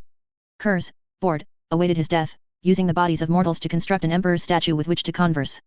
At this moment, the Emperor manifested. The Emperor pointed out that Kurz had chosen this path himself, because Kurz's prophecies were entirely different from Sanguinius. Kurz's prophecies typically showed two outcomes, allowing him to choose one. He had chosen this particular timeline himself. The Emperor gave an example. Kurz's statement that he would be killed by an assassin sent by the Emperor made Gilliman, Lionel Johnson, and Sanguinius realize that the Emperor was not yet dead, and they could not continue with the Second Imperium. They had to return to Terra immediately. You see, you don't know when the assassin sent by the Emperor will kill you, but you can use this prophecy to determine the existence of a future. Why can't you act out the scenes you see, as if in a play? How do you know that the future you see isn't just a performance for some deeper plan? You prophesied yourself talking to a traitor, why can't it be because you're an undercover agent? Kurz collapsed. Subsequently, the Emperor offered him one last chance to act, a chance for atonement. I know you are in great pain, but you must give me your warp essence to atone for the sins you have committed. As everyone later learned, an imperial assassin killed Kurz, taking his warp essence and faint soul remnants, and then departed. Due to this opportunistic act, the already grieving Night Lords relentlessly pursued the assassin, ultimately killing her. The Emperor did not care, as long as the warp essence returned, that was all that mattered. The lives of all the Calidus assassins combined were not worth one Primarch's essence. Before his death, Kurz commanded all his sons that they could betray and fight the Imperium, but they must not pledge allegiance to chaos. Clearly, this command was not very effective. Now, even the Nightfall has fallen into Yifeng's hands, making it hard to say how many Night Lords have not embraced chaos. The daily lives of the three Primarchs were: Ferris, killing demons; Kurz, killing demons; Dorn, killing demons, killing Kurz. Dorn refused to forgive Konrad Kurz and, during certain special times, specifically when the Chaos Gods directed most of their power to invade the real world, he would relentlessly beat Kurz. However, that period has ended. In their future careers, Ferris's scythes of the Emperor transformation might return, but Kurz will not. The three Primarchs began their charge. All of the Emperor's scythes followed them closely.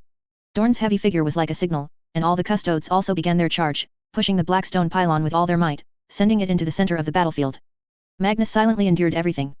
The Emperor's surging psychic power crashed from his body into reality. This power, amplified by the black stone pylon, possessed world-destroying capabilities.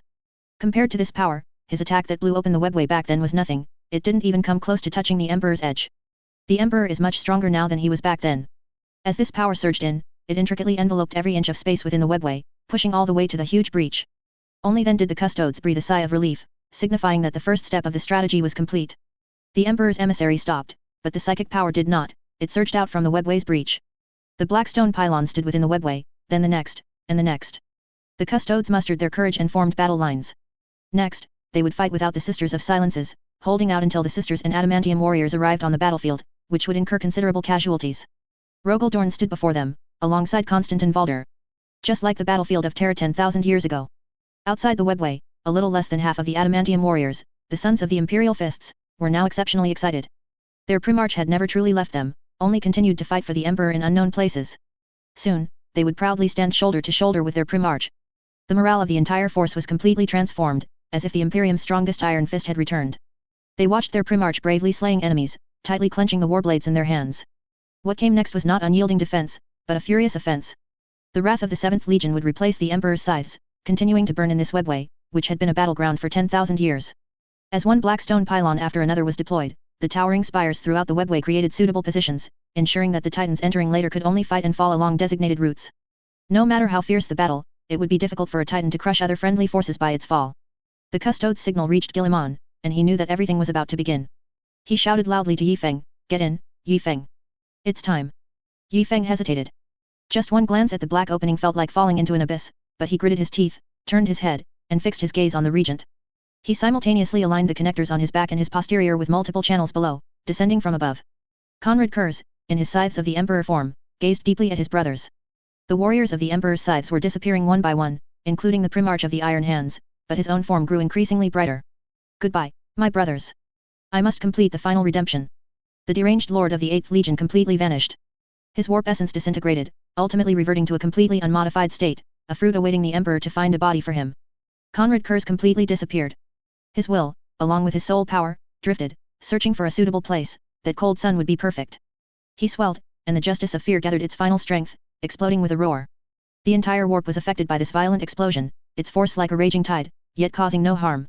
All the Night Lords adrift outside, uncorrupted by chaos, heard the call from their souls, from the gene seed within them. The night has come. Fight for the Emperor. The fall of the most sacred Primarch, Sanguinius, brought an uncontrollable black rage to all the sons of the Blood Angels. The curse clung to them, while Konrad Kurz's final act of self-annihilation sought to call back his deeply sinful sons. At this moment, the Night Lords finally understood the sorrow of losing their Primarch. It was not comparable to sitting outside a chamber, waiting for the Emperor's assassin to kill their Primarch. Even the Astartes who mocked their intensely disliked Primarch felt the deepest anguish at this moment. "Hail, Lord of the Night," they said. Their numbers were pitifully small, like wandering ghosts in the warp, but the Sons of the Night began to act. Warriors who had long navigated the warp raised their blades, the first directed at themselves. They ruthlessly cut away the subtle effects of warp corruption. Some strong individuals even extracted themselves from their eternal power armor cages, using their exquisite flesh-cutting techniques to remove the black carapace from their own bodies. The Night Lords' ships were covered in blood. Now they could clearly distinguish which scoundrels had secretly pledged allegiance to the warp. The gene seed corrupted by chaos no longer held the Primarch's residual power, and the slaughter began. Warbands fought amongst themselves.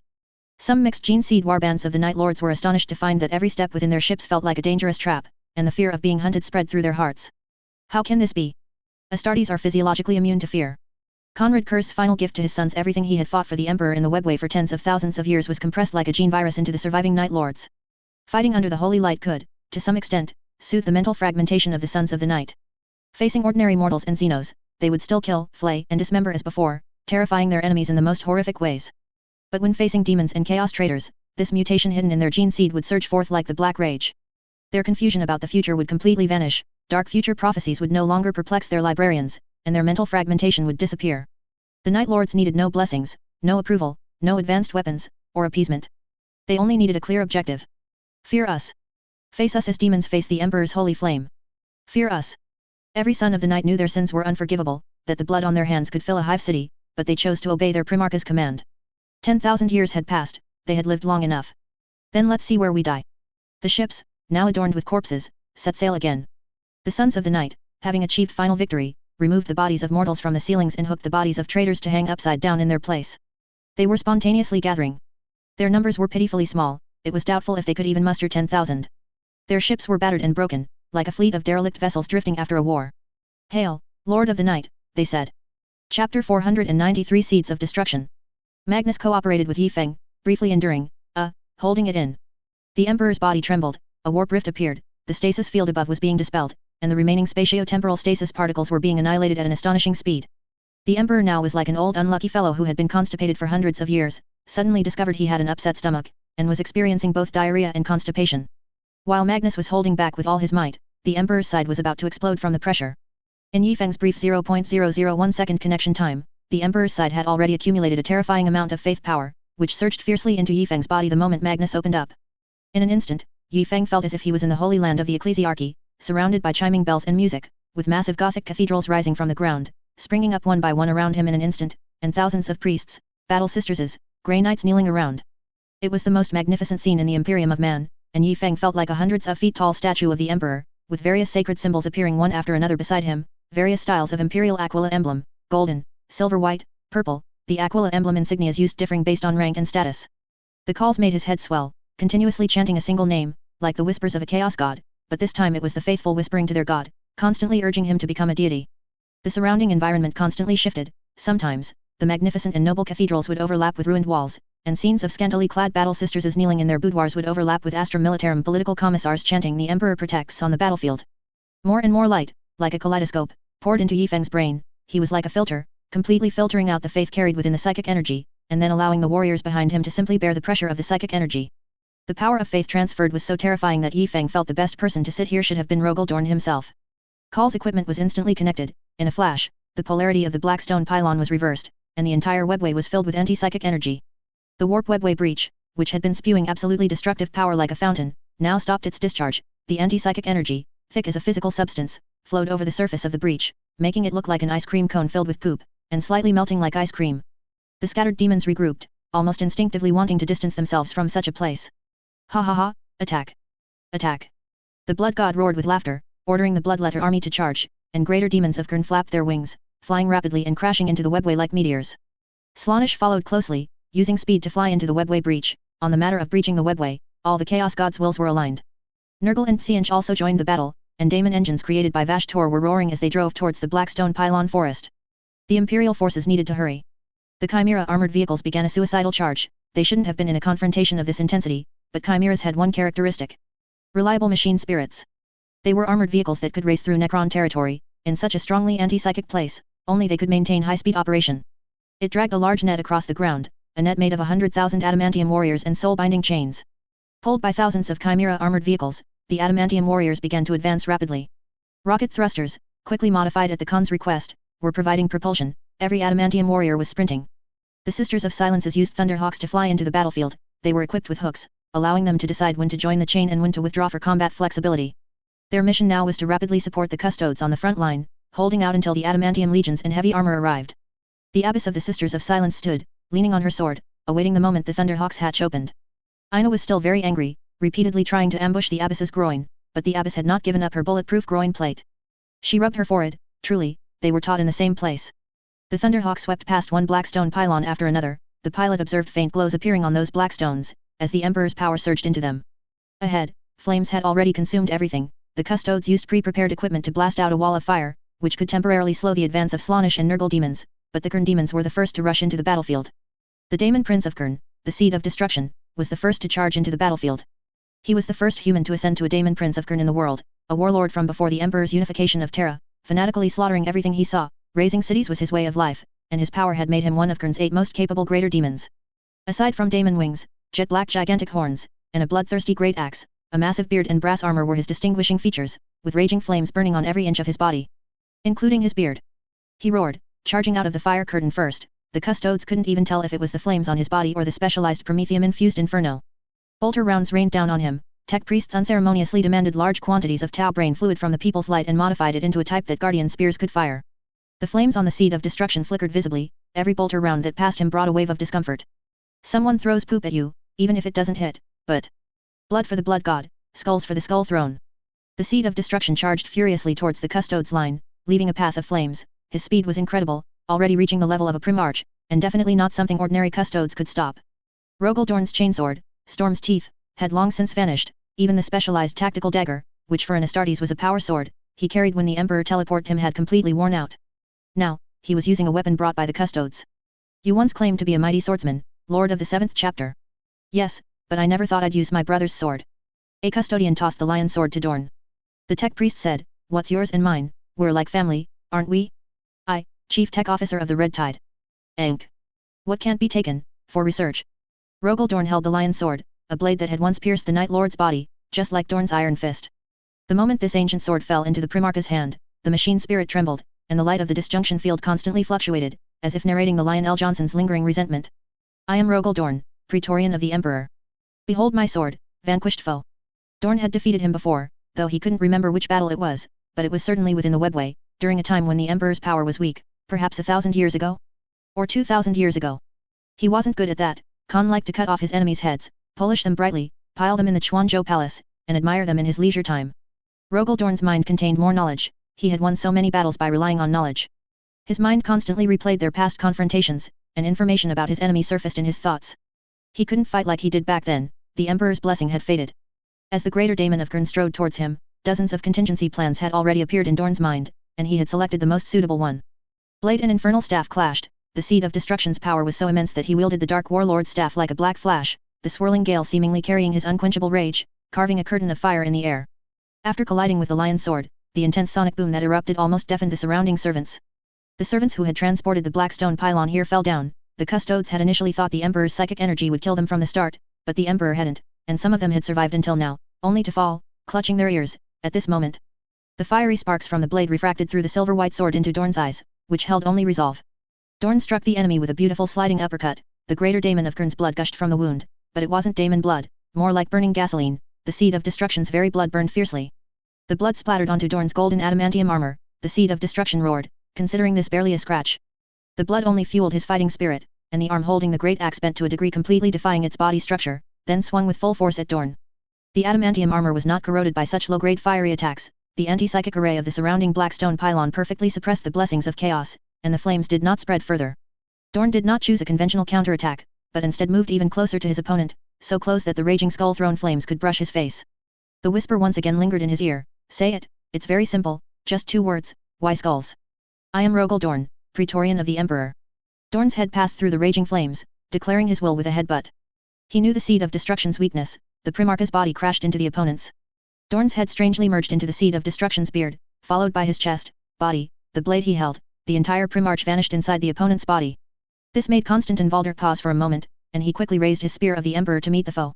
Several custodes jointly began to fight the seed of destruction. This greater daemon's power had clearly diminished greatly, to the point where even Valder's swings could parry its staff and stab the holy spear into its body. This was a special greater daemon of Qing. Within him, there was still a world, an entire city housing an army. This was not witchcraft, but rather, just as a bloodletter resided within the daemon whip, an entire Qing army resided within the seed of destruction. Before his ascension to daemonhood, he was a warlord, not a gladiator. Dorn now stood before the gate of a massive city, surrounded by endless walls of flame, spewing from the ground and reaching the highest, unseen heavens. There was only one path forward, and that was into the city. The stones were black, the color of dried blood, completely covering every brick of the city wall. No one knew its original color. Countless battle standards were planted on the walls, fluttering high. One side of them was identical, a skull and a burning crimson pattern. The other side was different, displaying the battle standards of the city-states they had crushed, each one representing the destruction of a city-state. These banners recorded the seed of destruction's victories. There were few skulls here, for the main theme was the slaughter and burning of cities. Dorn was here to slaughter the city. I am Rogel Dorn, Primarch of the Imperial Fists. Dorn began a long-awaited offensive, as the Iron Fist of the Imperium, just as in the Great Crusade, to smash into the enemy's city, destroy the strongholds of the Emperor's foes, and utterly defeat the enemy on the front lines. His golden adamantium armor began to hum. After 11 millennia, this was the first time the machine spirit fought autonomously without the Emperor's blessing. The machine spirit's battle will was incredibly high, and power was transmitted into the electronic muscle fibers at an extraordinary speed. Rogel Dorn unleashed a full-force strike, the tip of the lion sword whistling through the air, completely dispelling the surrounding bloody aura, even creating a small, near-vacuum zone. Boom! A tremendous roar echoed throughout the entire city, becoming the sole sound at that moment. The gate shattered. Behind the black smoke filled with countless debris, a blood legion stood in formation. Among them were elite chaos cultists, mortals whose bodies were smeared with blood, one dried layer after another, so thick that it obscured the distinction between skin and uniform, making it impossible to differentiate between their tattered rags and their flesh. They held rifles, but instead of bayonets, torches hung from their muzzles, a bizarre combination of primitive and technological elements. More numerous were the daemon armies. Bloodletters all turned their gaze towards the city gate. They had been arrayed here for a long time, awaiting their leader's command to unleash slaughter upon the world, and now, they uncommonly saw invaders. Your city has already been annihilated. Dorn wished he could utter the name of the seed of destruction, a name it had long forgotten itself, but alas, he did not know it. Now, it will happen again. The seed of destruction sat enthroned in the very center of the city. It could only sit, simultaneously controlling its body to fight the custodian guard outside and watching Dorn's martial prowess tear through the army before him. Dorn charged into the enemy ranks, his holy blade severing the heads of chaos cultists, who vanished into dust. Bloodletters shattered under Dorn's iron fist, their pure daemon muscle arms made them look gaunt like goblins, and Dorn's actions showed that they were no different from goblins. The lion sword swept around like a whirlwind. Seemingly endless armies poured out of the houses behind, and even bullets from the firearms of chaos mortals flew and splattered. None of them could harm Dorn. Dorn's adamantium armor was forged by the Emperor himself, and ordinary firearms could not shake this golden giant. The Primarch's powerful regeneration far surpassed the damage caused by concussive blows. Dorn wielded his long sword, striking down enemies again and again. Time here was slow, its flow relative to the outside world depended on how powerful the seed of destruction itself was. The souls of the heads he had killed and offered to the skull throne gathered here, reborn in the tattered, bloody rooms, becoming subordinates of this ancient warlord. But Dorn severed all of that. He stood there, waiting for every Kern cultist to charge at him without regard for their lives. Madness and slaughter made him gradually grow taller. So tall that even the seed of destruction, sitting in its palace at the highest point of the city, had to look up at him. Dorn's feet were covered in corpses. Mountains of corpses and seas of blood piled beneath his feet. His blade was not dulled in the slightest, nor was it stained with blood, still gleaming with cold light. The height of the corpse pile beneath his feet had already surpassed the height of the seed of destruction's palace. Chaos whispers exploded near Dorn like bombs. The mortal cultists who charged forward were like messengers, coming only to deliver a roar of the blood god. Say it, skulls for the skull throne. I am Rogel Dorn, and I fight for the Emperor. The whirlwind of battle continued for an unknown duration. Even the whispers of the blood god could only quietly drift through the gaps between the corpses as the wind blew. Dorn stood on the pile of corpses, gazing at the greater daemon in the distance. He was panting, feeling as if he had aged a little. At his feet, a few chaos cultists, unable to climb the steep mountain of corpses, continuously gnawed at the bodies. They bit into the corpses to anchor themselves, their hands plunged into the pile as they struggled to climb. Dorn leaped lightly, landing below. The impact of his landing killed the weaker ones around him. He did not openly walk to the very center of the city to challenge the greater daemon and sever its head. Rogel Dorn walked slowly, of course, to mortals, his movements were too fast to discern. He entered the nearest house, and finding no enemies, completely demolished it. Then he walked to another. The Primarch counted them one by one, clearing and demolishing each room. An unknown amount of time passed. There were no houses left in the city. Dorn had not found a single enemy in any of the houses, but he cautiously adhered to his principles, demolishing every single one. 37,409. Dorn finished counting. He looked up at the highest palace, that was the last one. I will not forget again, 37,410. Dorn lifted his golden greaves. The entire ascent was composed of frescoes, each depicting the seed of destruction standing, with different enemies. Some were scattered corpses burning at its feet, others showed it lying on the ground, enemies raising blades to stab it. Dorn's footsteps paused slightly in several places. A warlord-class daemon titan was split in half by the greater daemon. The bodies of 2 chapters of space marines lay at its feet. Mephiston, shining with psychic energy, shattered the seed of destruction. Kern did not allow it to kill Mephiston. The blood god believed that the chief librarian of the blood angels might one day pledge himself to him. Dorn lingered at one spot for a long time. It was a depiction of himself, radiating the Emperor's holy light, piercing the greater daemon like a god descending from the heavens. But now, he had no blessings upon him. His footsteps grew heavier and heavier. He ascended to the high hall, and all the frescoes below were crushed to dust as he climbed. The seed of destruction stood up. At this moment, it held no Kern's great axe, only a scepter symbolizing a warlord's leader. Its long beard completely fell off. In fact, as Dorn stepped into the highest hall, a ray of light swept through all the city's rooms. Each room represented a single hair of the beard, which was the dwelling place of a daemon or a member of the blood legions. Now, all were gone. Its beard, at this moment, from the inside to the outside where it was fighting Constantin Valder, all fell off. It spewed incomprehensible syllables from its mouth, raised its scepter, and charged at Dorn, who assumed a perfect sword stance. The opponent was as slow as an Astra Militarum soldier. But even a lion uses its full strength to fight a rabbit, wouldn't you agree, lion sword? The sword light illuminated the entire hall. Dorn returned to reality. It didn't take much time. 18 years of fighting inside the opponent's body were but 18 seconds in the real world. Within these 18 seconds, more Kern demons rushed through the fire curtain and began engaging the custodian guard. Constantin Valder held the spear of the Emperor, parrying the Greater Daemon's attack. 2 custodian guard nearby were wounded by the Greater Daemon and were retreating under the cover of their comrades. That was all. In just 18 seconds, under the suppression of the anti-psychic array, only a handful of demons managed to pass through the fire curtain, withstand the precise bursts of anti-psychic bolter fire, and then charge into the custodian guard's established defensive line. The seed of destruction maintained its striking posture, and Constantin Valder maintained his defensive stance. Dorn abruptly appeared on the Greater Daemon's face, breaking the delicate balance. And his foot was planted on the Greater Daemon's chin. Dorn's swift strike came down, severing one of the Kern's great horns from the opponent's head. As the 2 black great horns detached from the Greater Daemon's body, the raging flames upon them extinguished. Dorn launched a series of attacks. The opponent was powerless to parry. It was repelled by Dorn's heavy blows, tumbling back into the path of crimson flame from which it had charged. It rose again, attempting to continue its charge. Dorn began his charge. The great axe could no longer parry the lion's longsword. The sword tip entered its chest and emerged from its back. Chaos light enveloped it, sending it back to the warp. There is a price for being banished here. The black stone pylon was absorbing the demon's psychic energy. Demons that died here, even if they could return to the warp, would be greatly weakened. Much of their power had been eternally ground away under the black stone's suppression. Constantin, as Dorn's old friend, simply said, "You age faster than I do." Dorn turned his gaze forward, awaiting the arrival of the next powerful daemon. Endless blood letters began to pass through the fire curtain. The next daemon set its sights on Dorn, who looked at it with disdain. An ancient and weak daemon. Skulltaker, strictly speaking, was one of the oldest revered bloodletters, a super bloodletter favored by Kern for having slain 888 enemies of equal rank. It would target the strongest presence on the battlefield and issue a challenge. Dorn raised his blade. "I am Rogel Dorn, Primarch of the Imperial Fists, unyielding. Where the Emperor's sword points, we are unstoppable." Chapter 494 God's Perspective. Yifeng's pressure was greatly relieved. After enduring Magnus' first spray-type impact, the Emperor's psychic power began to be distributed, and Yifeng regained consciousness, clearly seeing everything before him again. The regent had already departed, and the gate ahead was firmly shut. He struggled to twist his head, his neck stiffly turning, bringing his eyes to an unwatchable scene. It was a horrifying sight. The Emperor's remains were disappearing, vanishing from their spot in a bizarre, bone-wriggling manner. The disappearance of the stasis field meant the Emperor's physical body could no longer hold on for another second. Horus's blow 11 millennia ago had finally killed the Emperor's physical body. At this moment, the power of chaos had finally completed its task. The pipes originally inserted into the Emperor's body detached limply, and the equipment in his eye sockets fell into his chest cavity. Then the chest cavity also vanished, and clusters of machinery, glowing with an unknown light, scattered onto the golden throne. Miraculously, they all rolled off the golden throne in a seemingly logical way, until the golden throne was empty. The remains that had sat on the golden throne for 10,000 years were, at this moment, declared utterly dead. Subsequently, another device connected to the golden throne, the Astronomicon, also began to experience problems. The Astronomicon, as the Imperium of man's most crucial navigation beacon, did not entirely require the Emperor to constantly be by its side.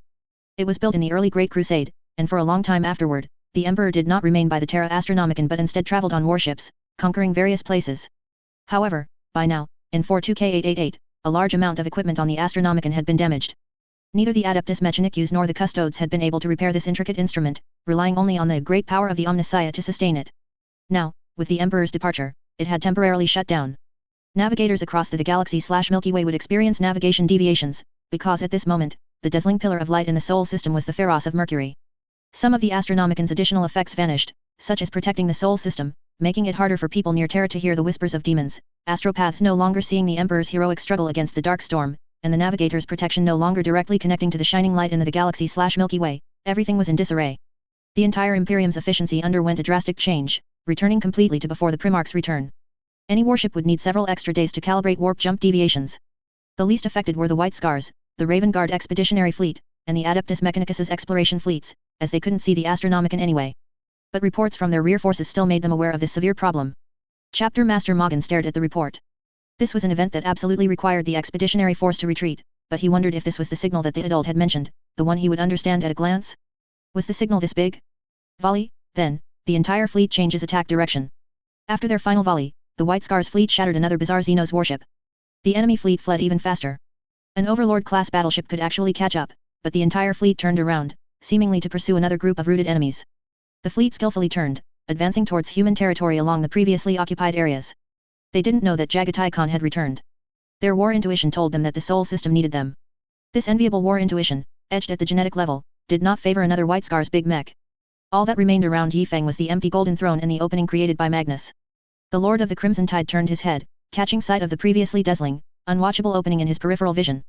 It was the device containing Magnus' fragments, a piece of equipment mimicked by a custodian, based on the devices used to bind Citan. The opening was filled with the raging tides of the warp, assaulting the area in waves like a fiery surge. Yifeng smiled and spoke loudly. Wall-facer Yifeng, speak to the warp. After one shout, feeling it wasn't enough, he removed his helmet and bellowed. Lord of the Crimson Tide Yifeng, speak to the warp. Entities of the warp, I know you can hear me. First, Blood God Old Geezer, same as always, when I get up, I'll flatten you. Yifeng continued to provoke Gurn with a dog-eat-dog arrogance. He had provoked them enough already, so one more time wouldn't hurt. After all, any attack that could hit him wouldn't disappear just because he remained silent. You see, I know you see it, that light bursting forth in the warp, the light of Pharos and the Astronomicon are very close, so close they're practically touching. Cowards of the warp, get over here. You know this time you must come yourselves. No group of greater demons can withstand the Emperor's radiance, only you can. But, the combined radiance of the Citan and the Pharos is summoning the main force of the Tyranid/Tyranid hive mind, an entity capable of crushing any one of you, including me and the Emperor, is about to descend here. Come on, come and see if you can defeat us before the Great Devourer arrives. Come and see if we can trap you here until the Great Devourer comes. The Chaos Gods couldn't kill the Emperor in a short while. In battles of this magnitude, winning is easy, but killing is hard. But if the Emperor just kept them tied up, the Tyranid/Tyranid hive mind would truly show no mercy. They really could smash the Chaos Gods to death, but it was uncertain how the Chaos Gods would resurrect if their main bodies were destroyed. This was an open conspiracy, the Chaos Gods would not dare to come and prevent the Emperor's resurrection. The question was, how would the Emperor defeat the Tyranid/Tyranid hive mind? According to Yifeng's idea, the Emperor should get up, then go to Mars to beat up the Void Dragon, and then drag it out to fight the Tyranid/Tyranid. A complete Citan was something even the main Tyranid/Tyranid force would avoid. The Citan outsider had already proven this point. The Void Dragon was not complete, but it wasn't far off either, the number of scattered fragments was very small. Coupled with the main cannon of the People's Light, it might not be impossible to repel the enemy. One could only say that everyone was gambling. The stakes at this table were no longer just the future of humanity, but even the future of the galaxy/Milky Way. Inside the litany of the Holy Trinity, a blessing servitor of the Adeptus Mechanicus was devoutly prostrating himself before the Omnissiah. The walls twisted in his eyes, the whispers of chaos filled his ears, and the mad babbling made him unable to kneel steadily. He swayed, then let out a hoarse half-scream. Before he could finish, a merciless bolter round exploded in his skull. Patrolman cleaned up his corpse, throwing the next blessing servitor into the original position. At the Jupiter shipyard, tens of thousands had already died on the litany of the Holy Trinity. This colossal warship had only recently arrived here, yet so many servitors had already perished. Even resource-rich Jupiter was starting to struggle. The corrupted machine spirit struggled ceaselessly. Its sole purpose of birth was to slay the false emperor, and unlike other the great betrayal warships, it had never known loyal days. Sudden explosions and bizarre, crushing rotations on the warship were common. Servitors were often crushed into pulp and then disappeared, falling into some unknown nook or cranny. The Adeptus Mechanicus paved the way with holy oil and bright candles, taking 13 kowtows for every step. They pushed into the warship's interior, making very slow progress, their prayers to the Omnissiah unceasing. This was a war without gunpowder, but it was extremely brutal. No one could question them. The fanatical tech priests of the Adeptus Mechanicus held a more fervent attitude towards this gigantic warship than even a Gloriana-class battleship. During the Great Betrayal, many tech priests willingly joined the ranks of the Chaos Traders to serve the machine god, the Great Gloriana, or something else. Now, they were even more fanatical, because the Adeptus Mechanicus believed this warship was theirs. The corruption of chaos was hidden deeper, a bloody mechanical altar. The machine spirit of the litany of the Holy Trinity, even without any pilot control, could kill on its own, gathering the blood energy to summon demons, allowing the glory of chaos to shine within it once more, summoning its desired pilot to return. Jupiter had deliberately built an extremely hard, colossal shipyard for the litany of the Holy Trinity. Hundreds of warship repair plans were transferred from here, leaving behind a single force. As stated from the beginning, this gigantic chaos warship being brought to Jupiter, to the Sol system by Guilliman, was a trap from the start. Lying in ambush were the custodes, the eyes of the Emperor, warriors who believed they had grown weak and unable to protect the Golden Throne, and had returned beyond Terra, donning their battle armor. Trajan led these forces. Outside, there was also a mobile force established by Constantine. The pilots of every one of their warships were untouchables, and the warriors were specially modified Astartes, with double wings, like divine soldiers descending from the heavens. All forces waited quietly, awaiting the enemy's arrival. Blood flowed within the litany of the Holy Trinity. The Jupiter shipyard had only completed 1/20th of the purification, and that was just the least important outer armor areas. The losses were already unacceptable to them. That warship was devouring their souls. The final altar slowly lit up, and a demonic cloud of Kern's blood legions began to spread from its center. This was not some chaos sorcery, it was composed of the souls of the vanquished, completely burned to ashes, drifting chaotically around the altar, greedily absorbing blood energy, attempting to seize an opportunity to rise. Let me fight one more time, Great Skull Throne, this time I will not fail, I will achieve a great victory for you. More souls of Adeptus Mechanicus servitors died in the core area of the litany of the Holy Trinity. Twisted human faces were etched into the walls, lines of bloody tears eerily streamed down the metallic faces, and pulsating pipes constantly expanded and contracted, like biological muscles. Blood flowed backward from the cracks in the ground, climbing upward from the dirtiest, most easily overlooked corners. The pitch-black gate was becoming wet, shattered souls were eroding it, and the blood was like countless fanatics fighting in arenas, each step a slaughter, climbing to the highest point by treading on others' corpses. At the highest point of the gate, on the left and right, two streams of blood met. Their collision caused violent warp tremors, like the two strongest warriors in the Blood God's arena, fortunate enough to stand on the highest dueling platform under the gaze of the Skull Throne, to decide supremacy. The entire litany of the Holy Trinity trembled, and in places where the servitors had not yet completed their blessings, small area valves closed amidst the eerie vibrations, and steel gates fell, ensuring that no matter how many people were sealed in that area, only one would emerge. Fight. Tell me, blood for whom? Skulls for whom?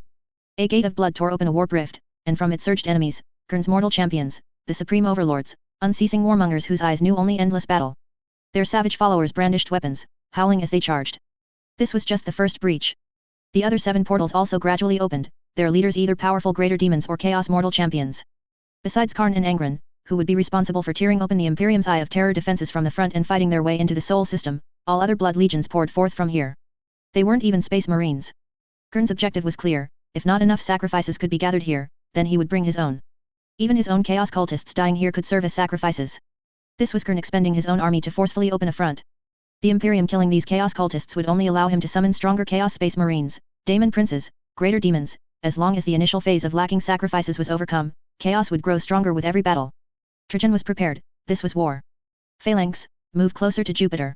Kern's objective was most likely to use the litany of the Holy Trinity, relying on its corrupted machine spirit, to forcibly drive it into Terra's orbit and directly crash it. With the sheer mass of an Abyss-class super dreadnought, the casualties could number in the hundreds of billions. These people, dying due to Kern's offensive, would become sacrifices, directly summoning daemon armies on Terra to overwhelm the Imperial Palace. The Phalanx could suppress it. The Custodes were well prepared. The anti-psyker power they had prepared carried some risks, it was Call's leftover material from creating the Black Pyramids. When activated in an anti-psyker capacity, it still possessed considerable strength, but it could not replace the original density of Sisters of Silences. Each Custodes warrior wore a small, 1-meter diameter round shield on their arm. These shields were made of blackstone, reinforced with adamantium, and then recoated with black nano coating for distinction. This size was practically an ornament for the Custodes' towering physiques, but it was the optimal solution after multiple rounds of testing. Nurgle's greater daemon sevenfold miasma, Weavyu do you know? They come in and beat me up several times a day, always with different black round shields, banging on my head, Weavyu. Any larger would affect the Custodes' speed, dodging attacks was more important than blocking them. Under a single command, the Custodes synchronously entered the litany of the Holy Trinity through all passages. They swiftly reached the Adeptus Mechanicus's fortified areas, where purified sections were few and far between. As soon as Trajan entered, he slew a tech priest. The tech priest had actually blocked his path, telling him not to damage the gate before them, believing it to be a masterpiece of the Omnissiah, and that opening it through unblessed means would be an affront to the Omnissiah. The Custodes simply blasted him, and no tech priest nearby dared to utter a word. The Custodes themselves were the will of the Omnissiah. The eyes of the Emperor swept through like a gale. Twisted steel walls became solidified iron barriers after the Custodes' black stone round shields passed over them. The Custodes' speed was so great that even if a corrupted machine spirit tried to close a door, the Custodes could slip in before it fully sealed. Time and the lives of the invaders flowed away together.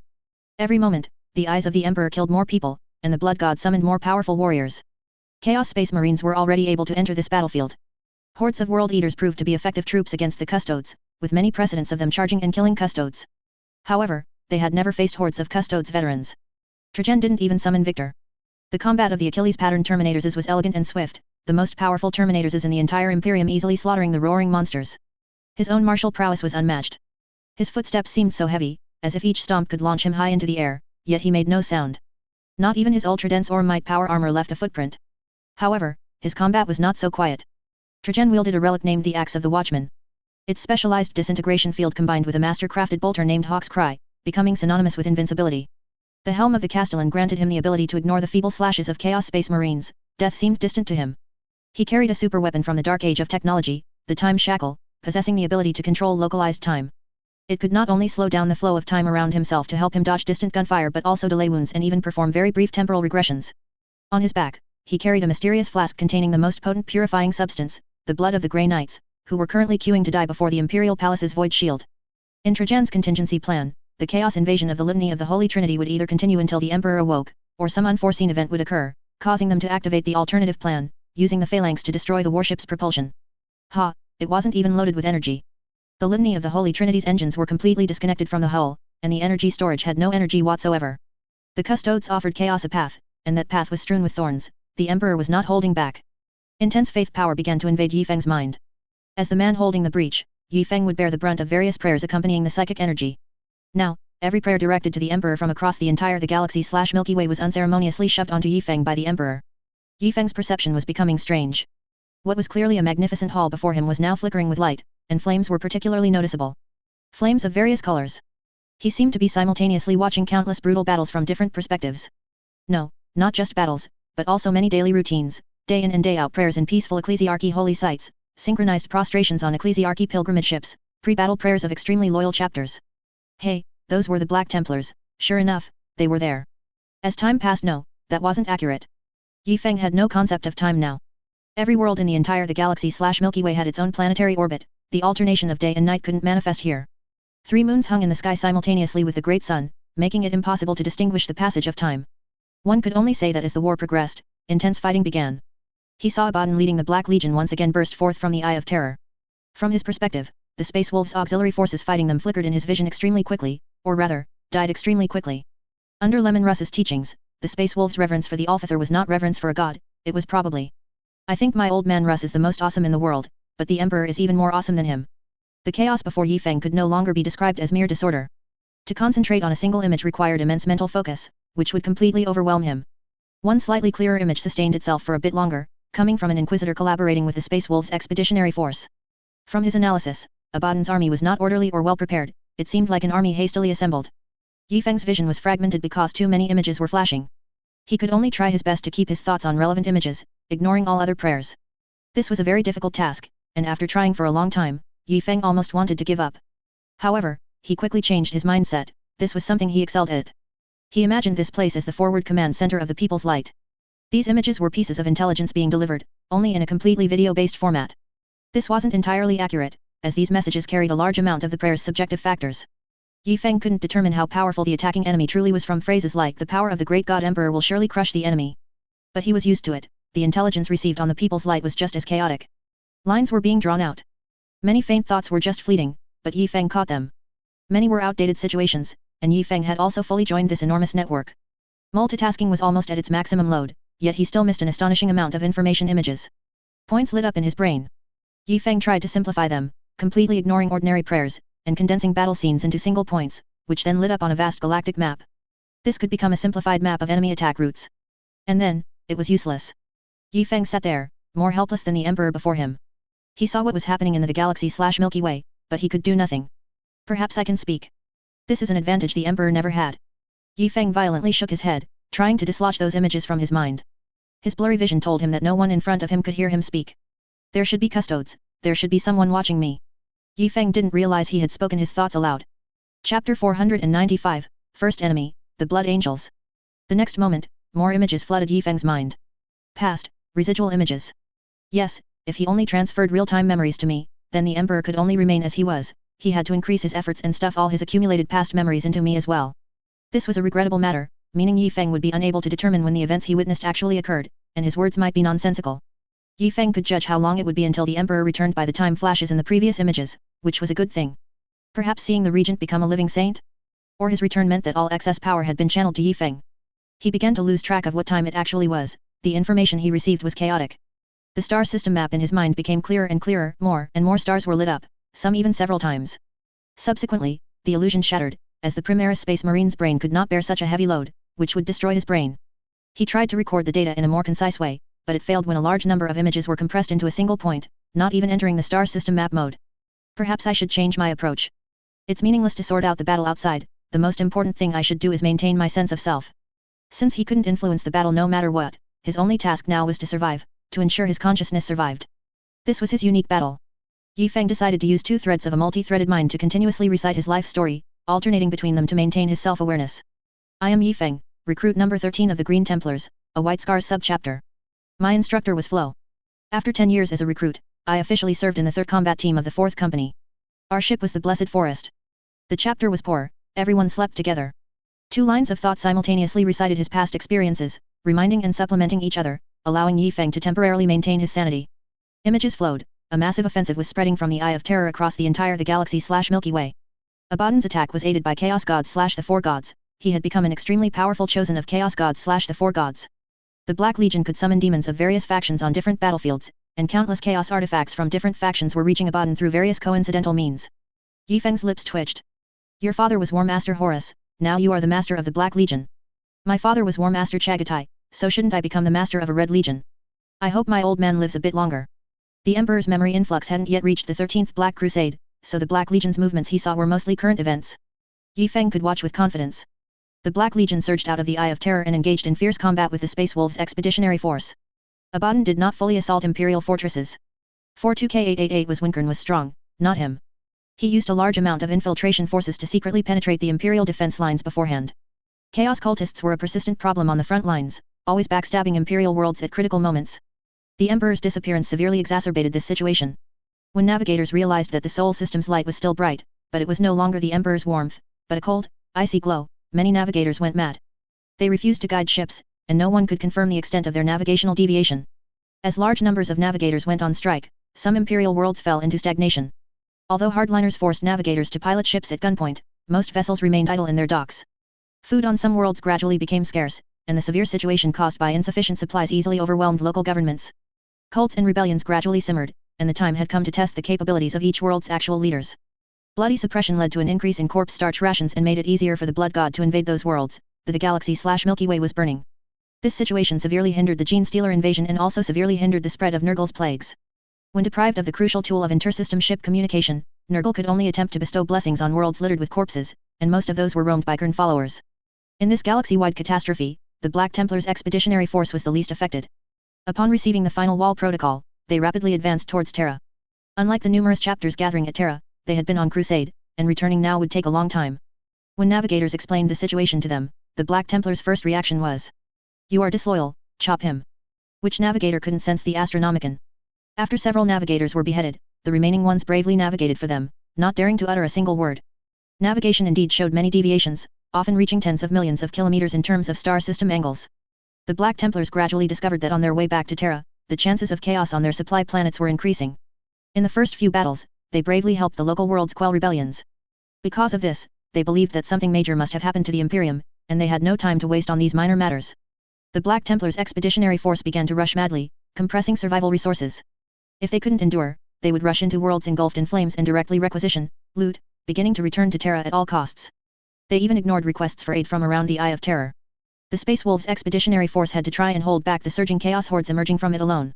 Head Wolf Ragnar was on various front lines, even his power armor could not be guaranteed to be fully maintained before the next battle.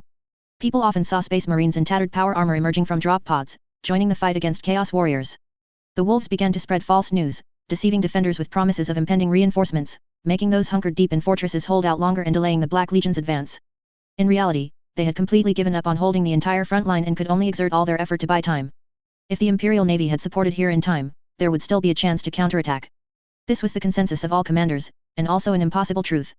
The elite warriors stationed on those planets resisted so resolutely that Abaddon, in order to quickly break through the defenses, could only choose to summon Karn or other mad world eaters, letting them use complete slaughter to deal with the remaining resistance. This made it impossible for Chaos to obtain supplies from these burning, lifeless worlds. Even rebuilding supply stations proved exceptionally difficult.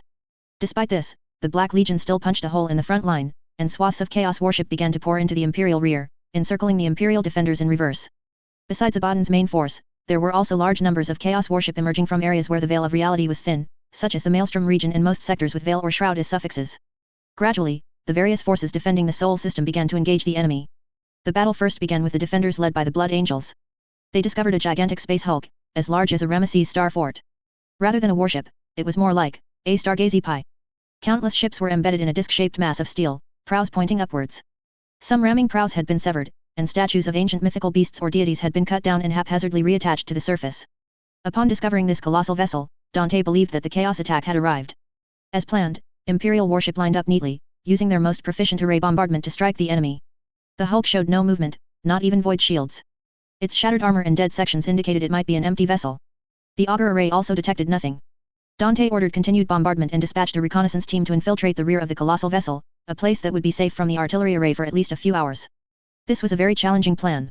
Under continuous artillery bombardment, even boarding actions were rarely attempted by forces, let alone stealthy reconnaissance. But Dante did it. An elite Blood Angels team disguised as stray space torpedoes swept past colossal vessels and quickly arrived at the ship. The noble angels of Baal infiltrated the ship. They walked along the empty internal thoroughfares, nearly getting lost due to the ship's corrupted and twisted connections. The auger array failed inside the ship. Probe wavelengths emitted from the auger array were completely absorbed by the miraculous structure of the walls, and the radiation emitted by the walls themselves was completely different from what it should have been. The Blood Angels team could only infiltrate on foot, navigating the hulk by memory.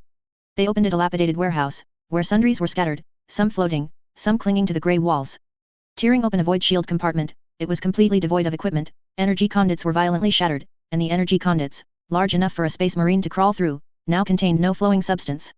The Geller field was twisted into a ball of alloy strips, rolling around in its intended compartment with the rocking of the ship. No enemy detected. I'll check the captain's quarters. The warrior infiltrated the bridge, only then discovering some clues. Although the navigation logs were completely destroyed, the many broken holes around made the Blood Angels uneasy. There are too many breaches here, especially large ones that we can pass through. The Blood Angels' infiltration was too simple. After checking the disk area and some ship sterns, a 3-warrior team advanced towards the bow of one of the ships. We need to hurry, it's very dangerous there. The thick armor of the disk area could withstand a large amount of artillery fire, but above, artillery fire was very likely to glance off the sides of other fallen ships and hit here. The warriors moved for a while and then realized something was wrong. Ahead, there were no more giant holes, instead, there were intact metal doors. No life signs. I don't recommend trusting the auger array. The Blood Angels warriors considered for a moment. They were a stealth reconnaissance unit, so perhaps they shouldn't make too much noise? But what kind of reconnaissance unit couldn't find any information? The most senior warrior revealed his power sword, forcefully plunged it into the door, and violently cut the door open. What he saw was countless sleepy eyes, densely packed, all huddled in the hardest adamantium bow recess of a warship. Pure strain gene stealer, retreat.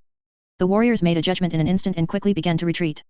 Because Feros's intense light attracted the Tyranid/Tyranid main force, they quickly ordered the gene stealer to begin reconnaissance, not just one tendril, but multiple powerful tendrils simultaneously releasing gene stealer, as if vying for credit with the Tyranid/Tyranid main force.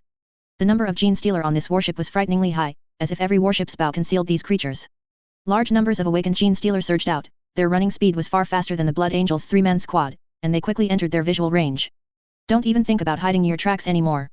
One warrior threw a bomb, collapsing the passage behind them and crushing several gene stealer. Before the dead pure strain gene stealers could shed much blood, their kin behind them began to tear at the corpses, and their sharp claws were tearing through the collapsed alloy wreckage, blow by blow. The other members of the squad tried to transmit the message, a task that came at a great cost. The reconnaissance squad found that whether they hid deep within the warship or resisted fiercely, it was futile. The gene stealer were far more familiar with the internal environment here, and even slight vibrations could attract their attention. Even as endless bombardment was destroying the area, the pure strain gene stealers could easily distinguish between internal and external vibrations. We can't stay inside and wait to die, let's go outside and wait for the evacuation warship. By the holy blood flowing in my veins, I would rather die in battle amidst the enemy tide than in a meaningless collateral explosion. A small disagreement arose within the squad, but they quickly reached a consensus when a veteran who survived the defense of Baal said, "We cannot allow the bloodline of Sanguinius to fall into enemy hands, we must die in a place unreachable by the enemy." After all the infiltration squads gathered, they broke a warship's observation viewport and floated out in single file. The squad retreated to the warship's outer armor plating, a very dangerous place, with warship fragments hurtling past at tens of millions of kilometers per second, and huge chunks, larger than titans, burning as they flew by. Power armor was so fragile in the face of giant warships and their cannons, even plasma energy splashed from a torpedo explosion had to be carefully avoided. Now we can only pray. Unfortunately, Yi Feng was the one praying, and he was powerless. Chief Commander Dante, it's gene stealer, they're hidden in every adamantium bow, and shells alone can't reach them. The holographic platform in front of Dante showed the ultimate fate of this space hulk. If no warship intervened, the space hulk would eventually be captured by the gravitational pull of the fortress world below and ultimately crash onto the planet. Chief Commander Dante, we need to divert this space hulk, we must capture it. No. Boarding was not a wise choice, Dante needed to conserve the strength of the Space Marines for enemies that the Imperial Navy's cannons could not stop.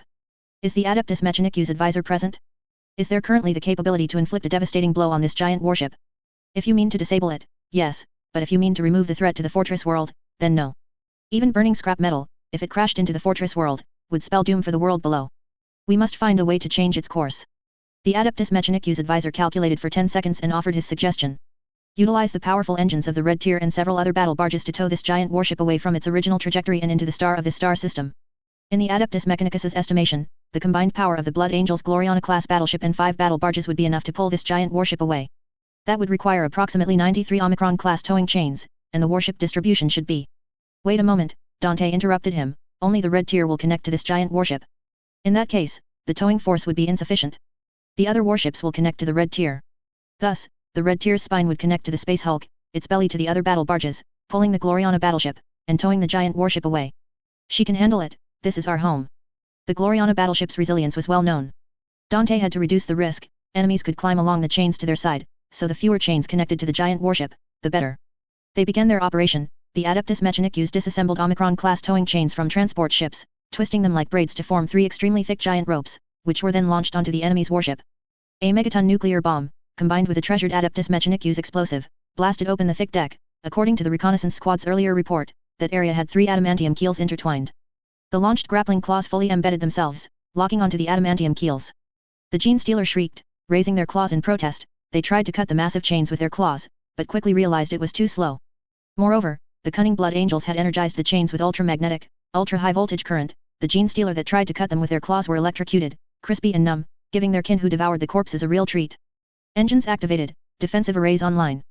The reason for connecting the giant warship to the spine was that the weapons here could provide effective support, blocking the enemy's climb. Ultra-high voltage current couldn't stop them. The Gene Stealer began their assault. There were many insulating materials within the warship, but that wasn't important. Guess why this Space Hulk was like the Stargazers? The Gene Stealer here belonged to one species, but each bow stored different types of Gene Stealer, primarily distinguished by different evolutionary paths caused by devouring different organisms. A planet isn't just one planet, some eat Ogren, some eat Astra Militarum, some eat serfs, the evolution differs, and among them, there was one strain that, after evolution, could generate special insulating and ultra-high temperature resistant materials on its feet.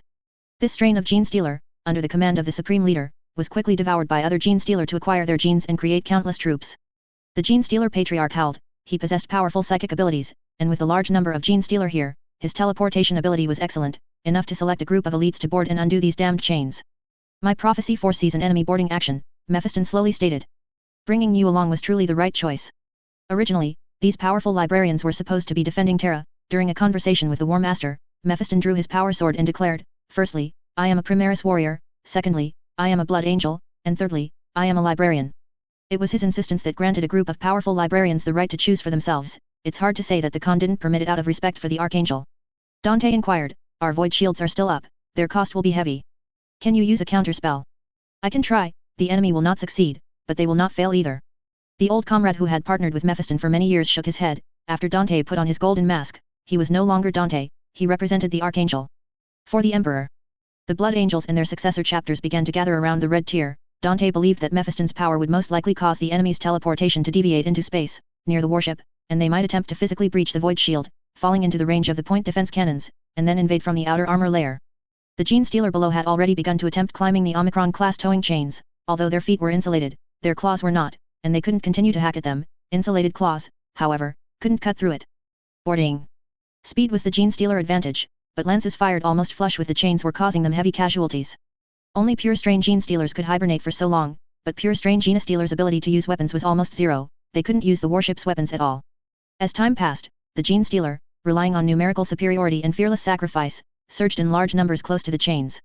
The Blood Angels warriors began their battle, because in space, the warriors could carry larger weapon platforms, including a small number of Dark Age relic weapon platforms and cyclonic torpedoes traded from the Iron Hands. As long as they were fixed to the bow with strong magnets, they could fire stably. The members of the destroyer squad were allowed to fire indiscriminately for the first time. The veteran melee warriors behind them now had to transport ammunition for them. It was fate. Now I am important personnel. Some Gene Stealer bravely charged to the end of the chain, from the perspective of the space station's scale, and were destroyed by fierce artillery fire. The message quickly spread through the psychic network to the Patriarch's mind. Some brave pure strain Gene Stealers had already begun to leap from afar, drifting towards areas outside the range of fire. Give the vile ones more war pressure, kin, I will lead you to devour them all. leaving none behind. The Patriarch's psychic network enveloped all the ant swarm siege units. Chapter 496. Are you sure you want to engage in close combat with the Blood Angels think tank? The Gene Stealer feint was highly effective. At least 90% of the Blood Angels Devastator squads were gathered at the front of the red tier. The Gene Stealer Broodlord stood solemnly amidst a large number of elite troops, not at the center of a plane, but at the three-dimensional center. Pure strain Gene Stealers surrounded it, teleporting as many as possible.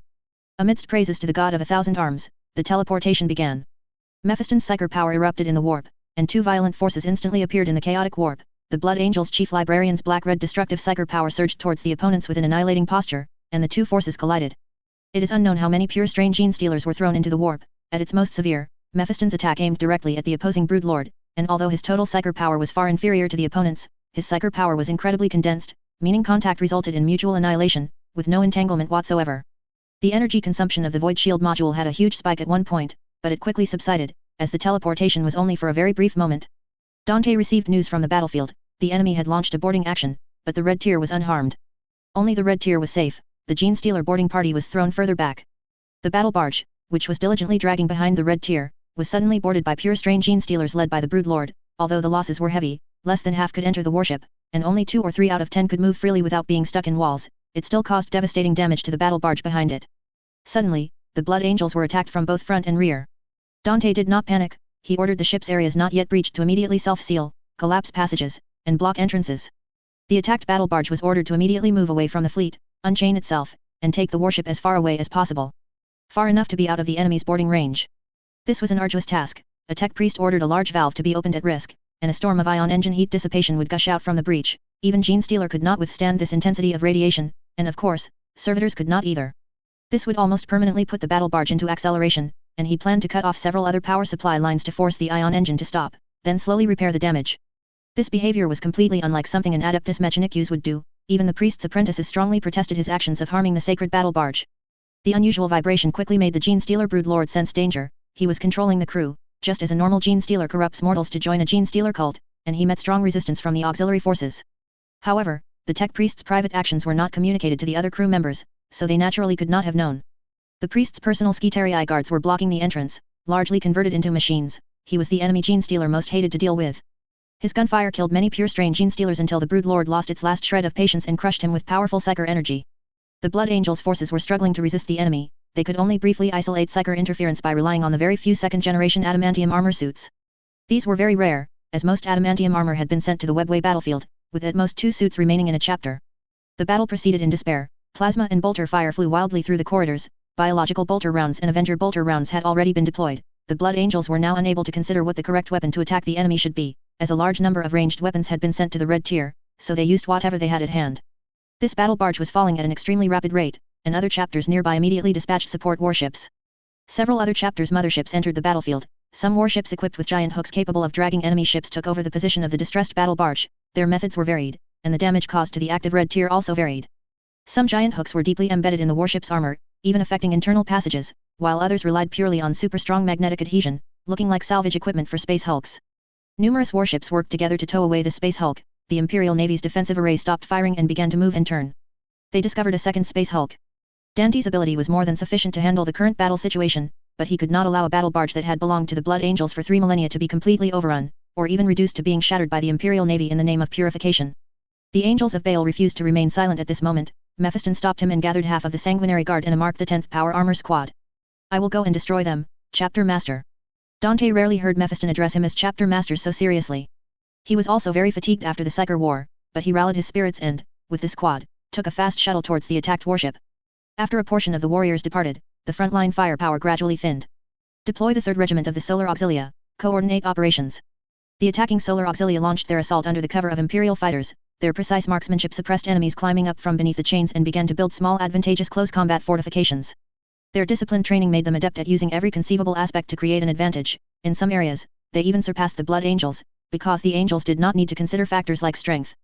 Suddenly, an accident occurred with the Imperial fighters, because they could not use bombers, which would destroy the connecting chains, so they had to resort to turbo cannon and bolter fire, which meant getting too close if they were not careful. Some Gene Stealer, relying on their strengthened thighs, leaped with full force, grabbed an Imperial fighter, and killed the pilot inside. The out-of-control fighter sped rapidly towards the red tier, crashing into a defensive position on one side of a chain.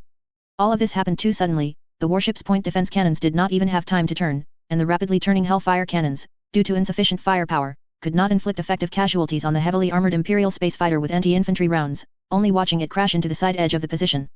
A gap in firepower appeared there, and the Gene Stealer seized this opportunity, quickly approaching within melt-a-gun range.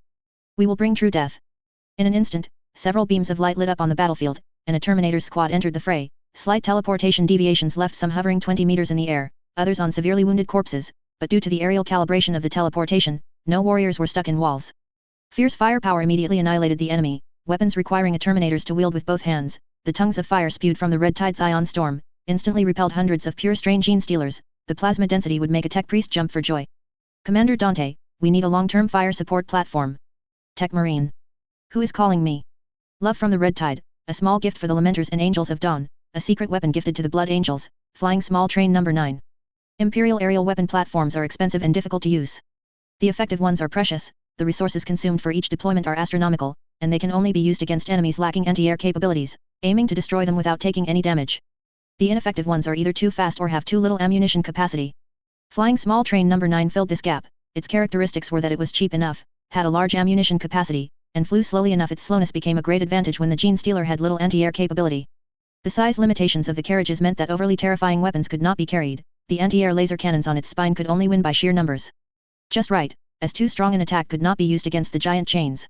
The flying small train became the best choice. It appeared when the only threatening Gene Stealer broodlord had boarded elsewhere. They did not have humanoid archpriests, and their attached psyker units were pitifully weak.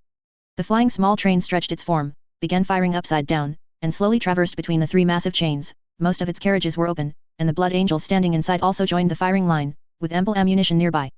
The Blood Angels effectively suppressed this sector of the battlefield. On the other side, Mephiston was urging the pilot to fly faster. His own battle barge's last words were, "Do not approach, do not approach." Those warships attempting rescue hovered outside boarding range, not daring to truly warp in. The Gene Stealer broodlord could indeed launch another boarding action, extending its attack further. Mephiston decided to conduct a decapitation strike, resolving the incident with a textbook decapitation strike. Although other chapters could no longer receive information, the Blood Angels exclusive channel reconnected after Mephiston's psyker amplification, and he established contact with about 10 warriors and 1 dreadnought within the warship. The warriors suffered heavy casualties and retreated to the depths of the warship where the Tech Marine was stationed. The Gene Seed Vault was contaminated, but fortunately, due to the presence of the flagship, this warship only stored about half a company's Gene Seed. The war did not turn into a siege war because of their retreat. The auxiliary forces were still fighting, killing each other. The Gene Stealer cult's psyker corruption was far more severe than imagined. This tribe's broodlord was too powerful, and although his psyker power had not yet recovered, the emanated fluctuations could even make one feel he was a god. Some auxiliary forces even believed he was an incarnation of Sanguinius descending upon them. Such blasphemous thoughts spread like a plague throughout the warship. It seemed like every corner was a battle. Spilled wine and blood mingled. Images of the holy angel fell from the walls, covering loyal corpses, burning to ashes with them. Battle servitors picked up power swords representing honor for the first time, found next to the bodies of powerful veterans. They were weak, but they fought. After Mephiston understood the situation, the Archangel's rage began to burn uncontrollably in his heart. My left hand holds darkness, my right hand holds death. My existence is only destruction, with no guarantee of saving any brother. The only thing I can confirm is that I will kill all enemies, for Sanguinius. Mephiston unleashed powerful psyker spells amidst his roar. Only by killing all enemies could his rage be quelled. The machine spirit of this warship entered a state of extreme fanaticism, and the entire vessel rapidly approached with a strange trajectory. The Gene Stealer cult was short on manpower, and sporadic turrets fired shells. The warship, like Mephiston, crashed into the battle barge's hangar, colliding with other transport ships parked inside. Psyker energy directly ripped open the damaged door. Mephiston's weapon was a chainsword, and he had now firmly locked onto his powerful psyker opponent. The warp is full of darkness and destruction. I am responsible for destruction, destroying until all light is extinguished and only darkness remains. I accept my duty. Mephiston muttered in his rage, completely unaware that the Emperor's light. Ha, the Emperor is the Dark King, which makes sense. If not for Yi Feng. Yi Feng watched them and quietly said, "You've walked into a trap. Never mind, you can't hear me, and you can handle it anyway." Mephiston's squad was surrounded, or rather, they were born to be surrounded. Standard issue flamers and power swords, the Primaris warriors followed closely behind the chief librarian. Ahead were endless enemies and flickering psyker energy. Mephiston could simultaneously strike different fast-moving pure strain Gene Stealers with over 10 psyker lightning bolts, and with a swift slash, cut down the enemies in front of him. Knowledge is a repository of calamity, and I wield it, using it where it should be, on your heads. The chief librarian unleashed psyker energy once more. He noticed the enemy's powerful psyker source was moving quickly, the opponent was fleeing. Delaying is useless, you cannot stop me. He felt the enemy's psyker energy had weakened considerably, surely injured in their previous clash. Mephiston's speed grew faster and faster. He began to directly blast open obstructing equipment with psyker energy, killing his way forward. Another powerful psyker energy gathered in one place, those were the navigators and astropaths, who were also psykers. But Mephiston received no response to any of his psyker communications. He believed it was a trap. Just as he was about to successfully approach the enemy, a cluster of psyker attacks surged from the side like a tide. When the Emperor began to be too preoccupied to care for these navigators, they became more susceptible to corruption. The power granted by the Emperor to see the Astronomicon in the warp became unstable as his resurrection began. Some navigators grew stronger, shining like living saints, while others were completely abandoned. And now, it was clearly the latter. The Gene Stealer cult's corruption altered their perception, making them believe that the traitors of the World Eaters were charging towards them. After being attacked, Mephiston paused briefly. The strong psyker energy ahead simultaneously turned back. The Brood Lord turned to face the challenge, throwing the adamantium armor it had been hiding beneath towards the Blood Angel's chief librarian. Did you think I was severely injured and my psyker energy weakened in our last clash? No, I was just leaning against this adamantium armor. Die, just like the owner of this armor. Mephiston immediately realized he had underestimated his opponent. It not only possessed powerful psyker abilities but also a formidable physique, capable of easily tearing open a lemon rust tank, leaping onto a titan, and dashing with adamantium armor. This was a patriarch, an extremely large and powerful being. The flying adamantium armor slightly weakened him. Their psyker energies clashed in the air, and a massive claw descended from above, intending to use its physical might to cleave open this experienced quasi-millennial veteran. It could defeat most librarians this way. The problem was, this was a Blood Angel. A Blood Angel who controlled the Black Rage. Mephiston dodged the attack with a strength and speed that a Primaris warrior should not possess, and directly severed the incoming claw tip with his chainsword. He used a body amplified by psyker energy, no one knew how he did it. His expression became ferocious, and his eyes grew bloodthirsty and savage. He did it on purpose. He charged towards his opponent at an incredibly high speed, muttering an anti-spell, passing through several pure strain gene stealers. Psyker energy flowed over his body, and his crimson power armor was covered in azure flames, like a meteor crashing into the enemy horde. The battle barge erupted in a violent explosion, its immense light visible even from the red tier. The auger array recorded this effective damage, to a warship, with destructive energy. Mephiston's power escaped his control after the collision. The psyker energy turbulence was like a clod of earth beneath a mountain compared to the previous impact, but the surrounding Blood Angels were being consumed by the Black Rage under its influence. The elite sanguinary guard struggled to control themselves, but other conscripted power armor warriors were not so fortunate. The continuous roars throughout the ship's interior indicated that it was on the verge of chaos. Return, inheritor of the holy blood. Devotion is the virtue of Sanguinius, not slaughter. Sacred words burst forth from the voice of steel. Some thought stamps, imprinted in the warriors' minds since their recruit days, were gradually reawakened. It was an ancient technique, requiring the finest priests to accomplish. A dreadnought, carrying a chief chaplain, had forgotten how many years he had lived, but still remembered his duty. When support arrived, the pure strain gene stealers at the Tech Marine's room door retreated. The dozen or so entrenched warriors, led by the dreadnought, charged out, attempting a beautiful pincer attack with the reinforcements. Now, it seemed, they would be thankful to reduce the number of people entering the Death Company. Mephiston collided with the massive gene stealer. Blood and gore were everywhere. The chief librarian's shoulder was pierced through, but the psyker energy of the Black Rage sealed the wound, causing black flames to churn in the hole on his shoulder, making it look even more terrifying. The Patriarch had constantly tried to crush its opponent with psyker energy. Its control-type psyker abilities never ceased, but the effect was, barely better than nothing. The chain sword was now embedded below the Gene Stealer's chest, where a human stomach would be. Just as they were in a stalemate, a psyker smite broke the deadlock. The fierce psyker impact earlier had awakened an astropath corrupted by the Gene Stealer cult. She prayed to the Emperor, gasping for breath, bravely gathered her strength, and struck at the Colossus, on a psyker level, then collapsed completely. Yi Feng saw this fleeting scene. The outcome is decided, he said. The Blood Angels did not agree. Some warriors, in their frenzied slaughter, even argued with the priest dreadnought. This is not a curse. This is the last gift our father bestowed upon us, to let us know in despair that we must fight bravely like him, bravely show the enemies the last dignity of an Astartes, and tell the enemies with everything we have that the Imperium is unconquerable. Control yourself, you are the master of this body. Do not let anger control your actions. Control anger with your will. Wake up, son of Sanguinius. While this argument was happening, some warriors had already begun to slaughter the remaining survivors who witnessed the event, such as those who had fallen into the Gene Stealer cult and were temporarily not attacked by the Gene Stealer, and also the corrupted navigators. Several psychers shrieked madly, their shrill voices growing louder amidst the roar of bolters, tormenting the eardrums of the living. Bolters hovered around them, and then promethium flames sprayed towards them. In an instant, the Gene Stealer perceived the death of the node creature. The Patriarch vanished from their psyker communication network, and the Gene Stealer instantly retreated. The already few enemies began to flee. The psychers, at the moment their control weakened, paused for an instant, then turned into a twisting mass of flames. The battle barge has been recovered and is undergoing cleanup operations. That was a long process, even one remaining Gene Stealer could ignite a rebellion on the lower decks. Mephiston had numerous scratches on his body, some of which had completely cut through his power armor. If he hadn't forcibly repelled the opponent with psyker energy, every single one of these marks could have been his cause of death. How are you, Commander Dante? True to the blood of Sanguinius.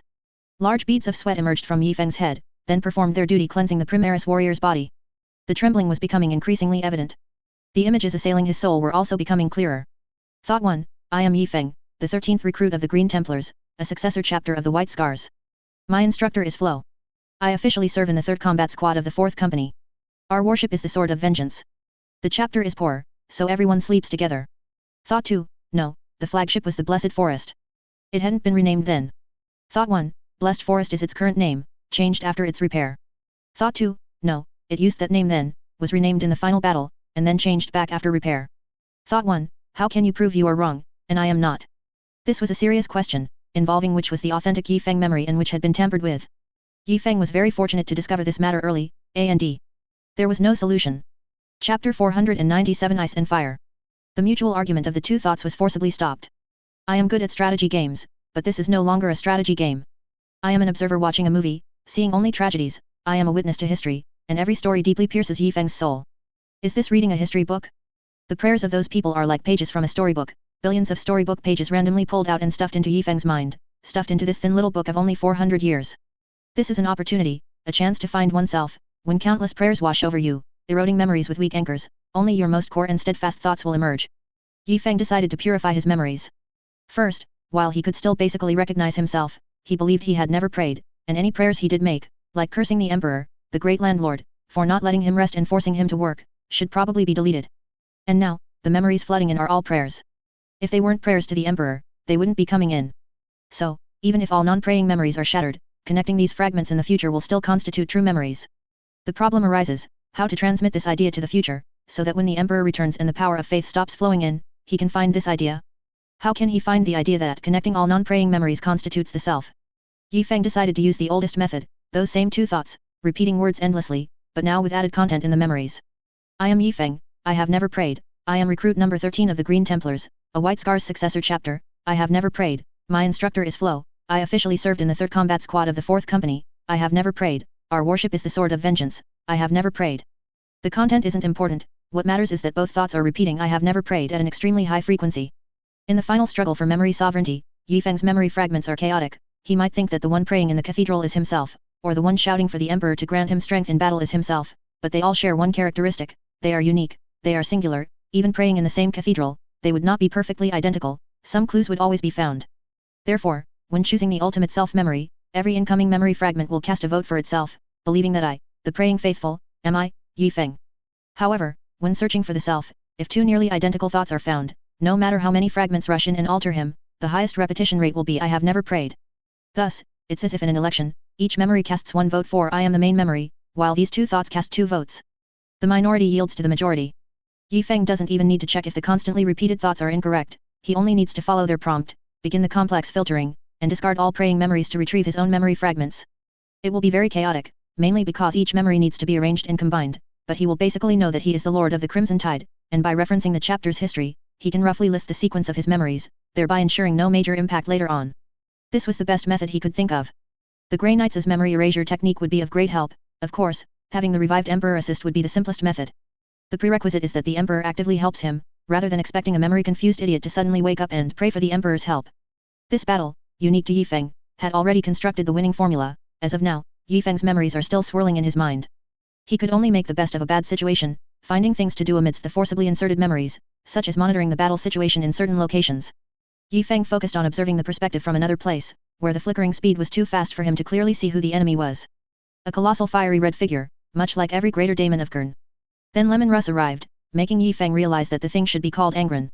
It flickered very quickly, mortals, battle sisters, Astra Militarum political commissars, space marines who believed the Emperor to be a god, they basically flashed before Angren and died. It was a bloody battlefield. Angren seemed to be on a battlefield, at the foot of a fortress, with bodies covering the outer defenses, scorched earth, broken swords, tanks operating independently, and trenches. It's hard to say if they could still be called trenches now. Under the power of the blood god, the blood of the dead flowed into the trenches, making them look like narrow, blood-red moats. The World Eater's Gene-sire, whose rage never ceased, had become a beast knowing only slaughter. His mind had cleared slightly, this was a small benefit Qing granted him in 888, allowing him to occasionally utter a coherent word. After Lemon Russ, the Custodes squad, and an elite claws of the real, Unseen by Yi Feng, teleported to the battlefield, Angren had actually killed most of the personnel present and was about to attack the fortress. Abaddon and his fleet were hiding far away, with the rearguard directly tearing open a rift at the Mandeville point to leave. The Black Legion had used too many Karn servants like Madkarn and the Super 8 Sons Warband in previous assaults on imperial fortresses.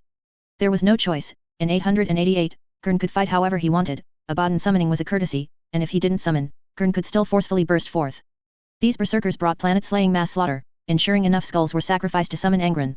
Abaddon decided to use this power to utterly crush the Space Wolves, which would allow the Black Legion to penetrate directly into the Sol system, unimpeded, reaching most of the undefended areas of the Imperium.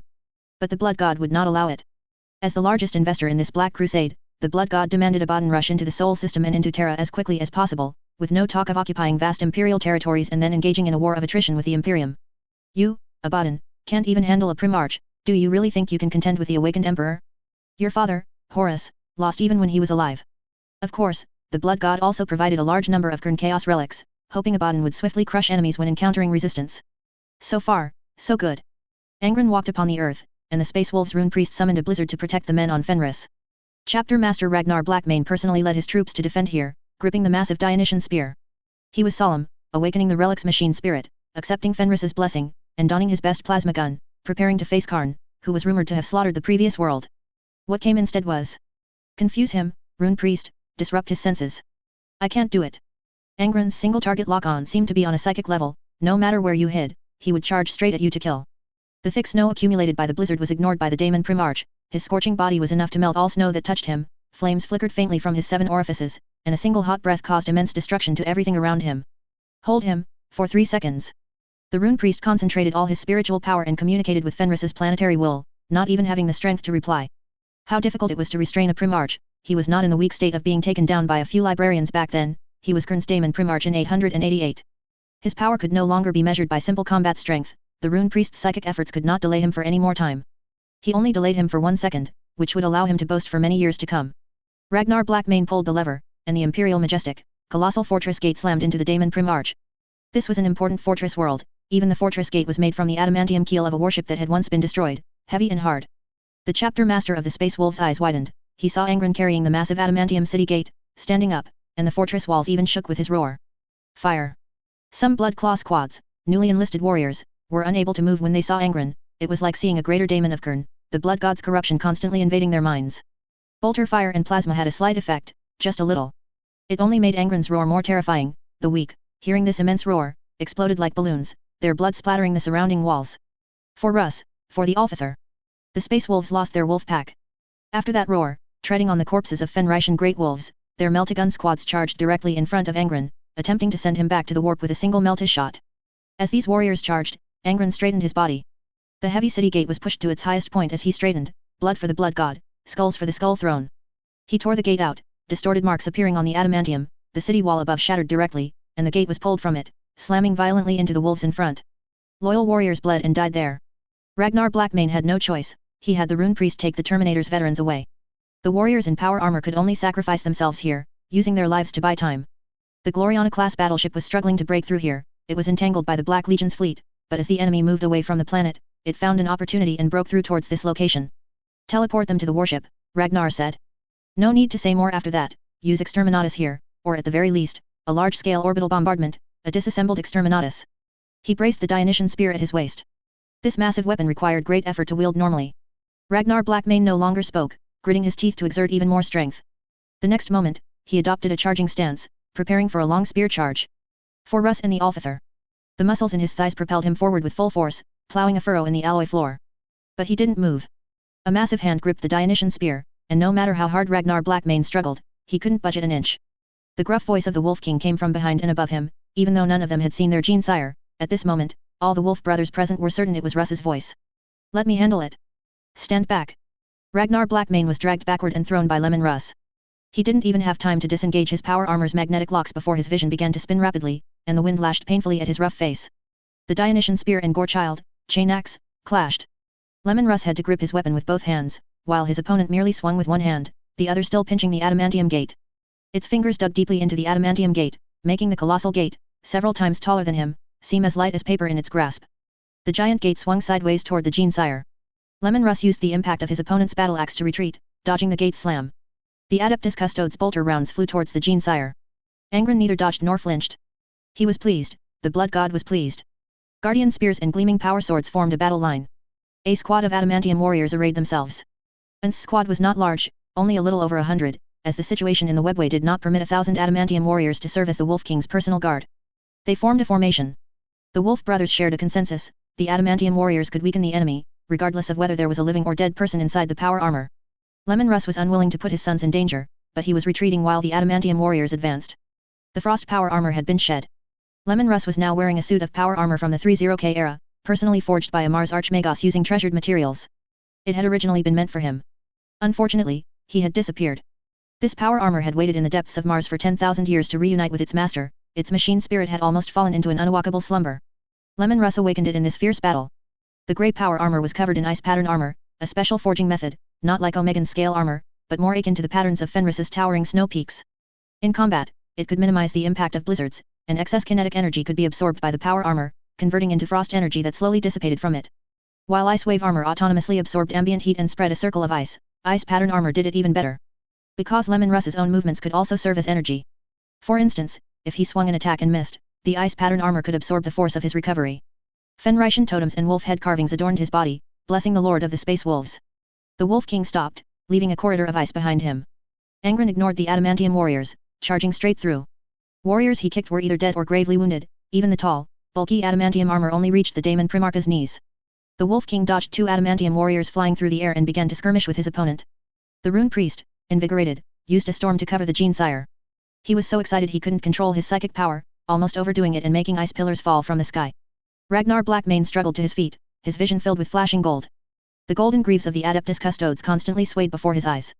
He tried to stand, but just as he propped himself up, 2 suits of adamantium armor suddenly flew over his head, scraping off a layer of his scalp. A bloody scalp, complete with thick hair. Even so, the adamantium warriors formed a circular formation, enveloping the 2 Gene Sires within. The Adeptus Custodes moved behind the warriors, able to see only 2 red and blue blurs flashing rapidly. Lemon Russ desperately missed the shards of Magnus. If his brother were still here, a few psychic spells could have thrown this idiot away. Look at yourself, Angren. The Wolf King seized the opportunity. With the storm providing cover above and an anti-psychic position below, he thrust his spear through the adamantium gate. The artifact, personally crafted by the Emperor, cut into Angren's arm. The Dionysian spear could make the struck individual see their true nature. Piercing a Gene Sire would allow the Gene Sire to see his warp essence. The Wolf King expected some reaction from Angren, but he was disappointed. There was nothing. Angren merely roared as usual, heavily striking Russ's body, wildly clashing with him. The clang of weapons, due to its high frequency, overlapped as it spread into the distance, forming a chaotic, irresistible sound wave. That was merely the most insignificant part of this battlefield.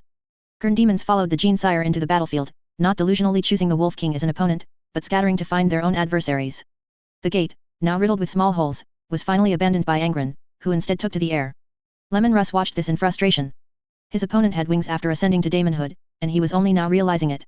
Seeing his former brother's current hideous and twisted appearance, with one giant horn transforming Angren into a monster, the hatred in the Wolf King's heart for chaos intensified. He brought to bear all his experience from countless campaigns. Constant travel through the warp had given him deep insight into the powers of chaos. He began to maneuver, using Angren's own strength against him. The Dionysian spear merely acted as a lever, redirecting the opponent's attacks. The butcher's nails hammered, and hammered again in the Daemon Primarch's brain, driving deeper and deeper into his mind. For Angren, slaughter was the meaning of his existence. He didn't think he was insane, insanity was the loss of reason. His reason was clear, to deliver more skulls to the blood god. Angren only perceived the humanoid figure before him as his combat target. The thick fur irritated him, this was actually the effect of the anti-psychic power armor array, and his opponent was a target he had to kill. More and more ice accumulated on the ground. The longer the Wolf King fought here, the greater his advantage. He could now parry Angren's slashes, and the Dionysian spear constantly tried to pierce his opponent's heart, but Angren's relentless offense forced him to use his weapon defensively. The Adeptus Custodes squad fought valiantly. Their coordination was seamless. Gravity weapons and stasis grenades were all deployed, yet they still failed to hit the target. If this were before the Great Betrayal, there might have been some chance against a Gene Sire, but now, against a Daemon Primarch who had realized his true nature, it was impossible to succeed. The battlefield was caving in. More and more adamantium warriors were falling. To maintain the anti-psychic field, the Adeptus Custodes had to drag severely dented power armor back into place. The entire alloy floor was covered in ice, then shattered by Angren's intensely hot footsteps. Between the cold and the heat, the fortress's surface finally gave way. The entire fortress shook violently, and both Gene Sires and all the adamantium warriors present fell to the next level of the fortress. Here were armories, where cannon shells could be quickly moved up for firing, as well as brass staircases and reinforced ceramite cargo elevators. The Skull Throne's blessing helped Angren deliver an effective attack. A large gash was carved into the Wolf King's waist, and ice rapidly froze the wound, stopping the blood flow. Lemon Russ rolled several times, leaping up before Gorchild's axe could cleave his back, and slammed into the cascading upper deck. He quickly plunged the Dionysian spear into the deck to stop his slide, missing Angren's next axe strike by mere millimeters. The Wolf King viciously kicked Angren's daemon cheek. His opponent flapped his daemon wings, performing an inverted aerial maneuver, then rolled and retaliated against Lemon Russ's grizzled face. Ice and fury clashed. The intense interaction of air currents between them made it impossible for bystanders to discern their faces optically. You are a fitting skull, to be displayed at the foot of the brass throne, flowing with my glory. The glorious blood of the Skull Throne will soon erupt from your corpse. I will kill everything. Angren's massive daemon maw opened, the syllables barely forming a sentence, and the rancid stench from his fangs disgusted the Wolf King. Oh, you can still speak. I thought Sanguinius had already torn your mouth apart. During the Great Betrayal, the Red Angel and Sanguinius had fought. The Wolf King's retort was not just words, he, too, bared his teeth, a sign of straining with effort. The Dionysian spear made an eerie return in the air, its haft striking the Daemon Primarch's abdomen with a heavy thud, followed by a kick from the Wolf King and a claw strike from his opponent. The two Gene-sires separated. Lemon Russ's face was covered in blood, a section of his skull dented. His gasps and the hum of his ice pattern armor echoed in the Gene-sire's mind. The abundant blood of a truly loyal Gene-sire awakened the ice pattern armor's machine spirit. It roared wildly, as if venting 10,000 years of resentment. The Wolf King felt his blood almost freezing, which made him feel incredibly comfortable. At the time, the Archmagos of Mars had focused on enhancing the Gene-sire's inherent strength, rather than attaching a bolter or flamer. Electronic muscle fibers operated in an array pattern. A slight swing of the Wolf King's arm could deliver greater force from his gauntlet. The only cost was a rapid reduction in stored cold. Do you know what a wolf pack is like when winter has just passed? The Wolf King met blood with blood. Angren was driven back dozens of feet. A hungry wolf pack will relentlessly track the scent of blood. Your scent of blood is too strong, traitor. Chapter 498 Ice Patterns and Blood Splashes. The ice pattern armor no longer emitted a freezing aura, and Lemon Russ's comfort disappeared, but his heavy blows would no longer be easily parried by Angren. Wielding the Dionysian spear with both hands, the Wolf King swung with all his might, the blade completely cleaving through the bloody steam surrounding Angren. The Daemon Primarch, holding his axe with one hand, was forced back a step by the blow. Immediately, the Red Angel flew into a rage. It seemed that in his perception, this step back was a sign of his cowardice, and the Blood God would never favor cowards. The rage on his body began to materialize on his skin, with more and more areas burning with crimson flames, completely suppressing the ice domain that had lost its source. The lingering frost in the cracks gradually melted, and the entire battlefield saw only the corpses within the adamantium armor remaining frozen. The cold could seep through the shattered tactical optics, but Kern's blessings could not. There were many explosive weapons in the armory. Now, under the Blood God's scorching heatwave, they were gradually corroding. However, unfortunately, some pure machine spirits endured until their detonation temperature threshold. A series of violent chain explosions began. Although the warriors in the Imperial Fortress had stored explosives separately to ensure that a single ammunition detonation would not affect distant warehouses, the special bolter rounds of the Adeptus Custodes continued to fly after being expended, hitting distant warehouses and still causing explosions. The adamantium warriors could not maintain their original positions. Some had the ground beneath them shatter, causing them to fall to the next level, while others were struck by fragments, the intense vibrations and impacts killing the warriors inside. The shockwave blasted away the surrounding walls. The Wolf King agilely leaped across rapidly flying large debris, easily landing on a slanted ceramite wall. He liked it this way. Angren's combat ability was slightly inferior in a shaking environment where he constantly had to be vigilant, dodging flames and rocks. This reminds me of my days sailing on Fenris, the Wolf King said. Battling the oceans of Fenris is one of the things I excel at. The Dionysian spear hooked a black cloth used to cover an ammunition rack. With a skillful twist in the center of the cloth, it was flung open and wrapped around Angren. The Red Angel angrily flapped his wings, trying to take flight in a space filled with falling shattered alloy plates. Just as he lifted off, he saw a tattered cloth covering him. The flames on his body could burn it to ashes, so the Red Angel didn't pay much attention to it. The Dionysian spear pierced through the cloth, appearing close to Angren. It moved so fast that the Daemon Primarch instinctively blocked it, slightly raising his war axe, which prevented the spearhead from hitting his heavily corrupted heart. Angren roared. This weapon had no master, where was the Wolf King? After throwing the spear with all his might, the Wolf King leaned forward. A stone happened to fall in front of him, which Lemon Russ caught and, spinning his body, aimed it at the tail of the Dionysian spear and threw it with full force. Angren's free hand was about to grab the Dionysian spear when the rapidly flying stone accurately struck its target. A second force then traveled from the spearhead to the Gorefather, twisting his axe-wielding hand to an unsuitable angle for exerting force. The third surge of power came from the Wolf King's own offensive. He pushed off the wall with all his might, charging fiercely towards Angren, one hand reaching for the Dionysian spear, the other raising a fist, concentrating most of his power at the tip of his fist. The Dionysian spear's final impact was not enough to break the Gorefather's defense, but it could pin the axe, rendering it immobile. The Wolf King seized the opportunity to punch Angren in the face. This punch was powerful, shattering his sharp horns, distorting his features, and caving in his entire nose bridge, if those two holes emitting red flames counted as his nose. This impact created a tangible trajectory, allowing the Adeptus Custodes to accurately aim at the opponent's path. Anti-psyker bolter rounds penetrated the opponent's body. The Tau's cerebrospinal fluid was evaporated by demonic power in a short time, but it effectively delayed the recovery of Angren's injuries. The Wolf King pressed his advantage, using every means, including his fangs and hard skull, launching a furious assault. Every part of the Primarch's body became a weapon, tearing apart Angren's defenses bit by bit. The temperature inside the ice pattern armor was rapidly rising. The Primarch no longer felt the comfortable cold environment. The armor felt like a Martian mechanicum furnace, roasting the Wolf King's internal organs one by one. The Primarch's regenerative abilities were fighting against it, but he couldn't hold on for much longer. Lemon Russ acted incredibly wildly, fighting with a ferocity even greater than Kern followers. He had no choice, this was an opportunity he had to seize. When the ice pattern armor stopped augmenting the Primarch's strength, Lemon Russ's casual exhalations of hot air could scald an ordinary person. Angren was beaten beyond recognition, and Russ's face was also covered in blood, with cracks appearing on his skull and his face a bloody mess. The Daemon Primarch used brute force to throw off the Wolf King who was on top of him. What greeted him was not the fresh air of victory and the light shining down from the Blood God, but the bolter fire of the Adeptus Custodes. The Adeptus Custodes had almost expended all their bolter rounds. Under the suppressive fire, even the Adamantium warriors realized that the one lying there was the enemy. Plasma and flamethrowers began to operate, and grav guns started to target the area. Angren let out a roar, forcing himself to stand amidst the barrage. One could clearly see his muscles sagging due to the powerful gravity. Stasis bombs were flying towards him. With a loud roar, Angren's furious bellow corrupted the machine spirits of the bombs that were too close, and a small Kern daemon leaped out of one of these stasis bombs. The Wolf King lay to the side, his speed significantly slowed. The scorching heat inside his armor was almost unbearable even for a Primarch, and a semblance of a smile seemed to appear on Angren's lips. An Adeptus Custodes charged forward. Angren repelled him with a single punch. The Guardian Spear was picked up like a small twig, and Angren precisely and mockingly imitated the Wolf King's movement, throwing the spear, which completely impaled the Adeptus Custodes from earlier. The Adeptus Custodes was not yet dead, his tenacious vitality allowed him to cling to life for a while longer. Flames flowed from his head to his feet, his entire body burning. Angren began his counterattack. He charged directly towards the Wolf King, cutting through the Adeptus Custodes formation like clearing away weeds blocking his path. Many Adeptus Custodes tried to stop him, but all failed. Sacred shining power swords inserted into the Primarch's body often came at the cost of severe injury or even the life of the Adeptus Custodes. An unstoppable collision sent the loyalist Primarch flying high.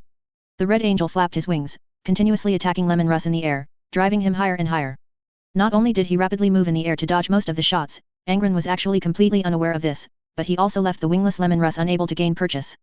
The Wolf King remained silent, the only sign of his being alive was that he was still using his arms to shield his head. Moments later, they had already exceeded the range of Adeptus Custodes' support, even the anti-aircraft guns on the fortress could not provide assistance. This was because the anti-aircraft shells were simply too slow, so slow that the opponent's unpredictable flight made hitting the enemy only a theoretical possibility. Ragnar Blackmane watched all this helplessly. The shock brought by the Primarch's return had not yet dissipated, and that joy was like a beautiful dream waking up amidst violent shaking. The wolf howl carried sadness, anger, and unwillingness. He wanted to do something, but he couldn't even lift his bolter to aim at the enemy. Other chapter assault squad warriors, arriving from afar, were the first to provide support here. They couldn't clearly see the flashing objects in the air. One warrior activated his jetpack, jumped onto the only tall tower, attempting to gain an advantageous position. He was surprised to find two tank-sized objects crashing down at his feet. Around his position were only corpses. This was a small platform where 3 Cadian Astra Militarum had bled and died. Now, amidst the tower's shaking caused by the Primarch's impact, one corpse fell, landing on Angren's wing. The dark wing cut the corpse in half, and it was precisely then that this assault warrior discovered the flapping wings below. He didn't know what the enemy actually was, perhaps a flying daemon. He thought so, and seeing only the giant wings, he unhesitatingly jumped down, activating his power sword, aiming to plunge it directly into the center of the opponent's back. Just then, Angren's body arched backward. Because of the skulls for the skull throne, he needed to leave enough space for himself to swing his axe and chop off the Wolf King's head. The assault warrior's sneak attack succeeded. Although Angren merely flapped a wing to knock him down, the black spikes on his wing severed the opponent's entire arm, leaving it on the power sword. However, the Wolf King gained a moment to breathe. The ice has returned, the cold of Fenris will always return. Do you know what that means? It means death has called to you once more. The ice pattern armor absorbed all the additional kinetic energy from Angren's furious attacks, converting it into freezing power. The temperature inside the armor returned to the state the Wolf King preferred, and he once again activated his amplification mode. The battle became turn-based. The two brawled in the air. Lemon Russ continuously used one hand to horizontally brace the Dionysian spear for defense, while his other hand was either slamming the opponent's large face or tearing at the wings behind him. Their flight trajectories became even more unpredictable. The Adeptus Custodes gathered all the grav guns from the surrounding warriors, creating a cylindrical gravity field hundreds of meters high in the sky, waiting for the enemy like a hunter waiting for prey. After many rounds of bloody close-quarters combat, the two primarchs heavily fell from the sky. Lemon Russ gave a forceful push in the air, separating the two, causing them to fall in different places. Angren quickly stood up after falling, even faster than the dust that rose around him. The blood god's blessing in 888 was so terrifying. One could already see blood connecting the broken wings to the red angel's spine. Finally, he charged towards the Wolf King like a living landslide. The latter had only a brief moment to stand up, the Dionysian spear stuck straight into the ground. Russ gripped it. Man and spear fell forward. Angren raised his great axe with both hands, about to declare his victory with a magnificent strike. Just at the critical moment, the Wolf King's falling speed suddenly increased, and the Dionysian spear, like the sharp spike at the front of a cheval de frise, angled towards Angren, whose arms were both raised. The Wolf King knelt, pushing the spear forward with all his might. He could taste Angren's splattering daemon blood, which was so putrid and unbearable. The spear pierced the daemon primarch's chest, passed through the back of his armor, and emerged from the root of his daemon wing. Angren's injuries were extremely severe. He found that the power of the Dionysian spear was preventing the healing blessed by the blood god. In a daze, he seemed to see the gladiatorial arena of Nuceria, a blood-stained stone. Only for this instant, did the writhing butcher's nails completely negate the effect of the Dionysian spear, allowing Angren to see his true nature? The butcher's nails directly killed Angren's consciousness. The daemon primarch tore at his own chest, savagely ripping open his flesh, breaking bones, one hand gripping the Dionysian spear, trying to pull it out, and the other hand fumbling within his flesh. The powerful momentum was instantly halted by this blow. The rear end of the Dionysian spear was deeply embedded in the ground, and the Wolf King held it down, preventing it from being carried away impaled in Angren's chest. Lemon Russ's arms were severely injured from protecting his head in the air earlier, and he was unsure how much strength his broken muscles and bones could still exert. So, he opened his mouth wide. His head was well protected, precisely for this moment. He was slightly faster than Angren. Angren bit into the Wolf King's fur, filling his mouth with steel needle-like hair that could pierce the tough hide of a void whale. Lemon Russ's fangs pierced the neck of his former brother, and he bit off a large chunk of Angren's flesh. The daemon primarch lost half of his neck. The battle ended with a complete explosion of the daemon primarch's physical form. Rather than an explosion, it was more like a violent burning of fixed space caused by a ruptured promethium fuel tank. The loyal primarch was burned beyond recognition, lying helplessly in the ruins. Morale is dropping. No matter how much we emphasize our disgust for demons, reinforcing the thought imprint of stable high morale. It is undeniable that dropping morale is a fact. The Grand Master of the Grey Knights' First Brotherhood thought, sensing the increasingly oppressive atmosphere among the Grey Knights chanting prayers behind him.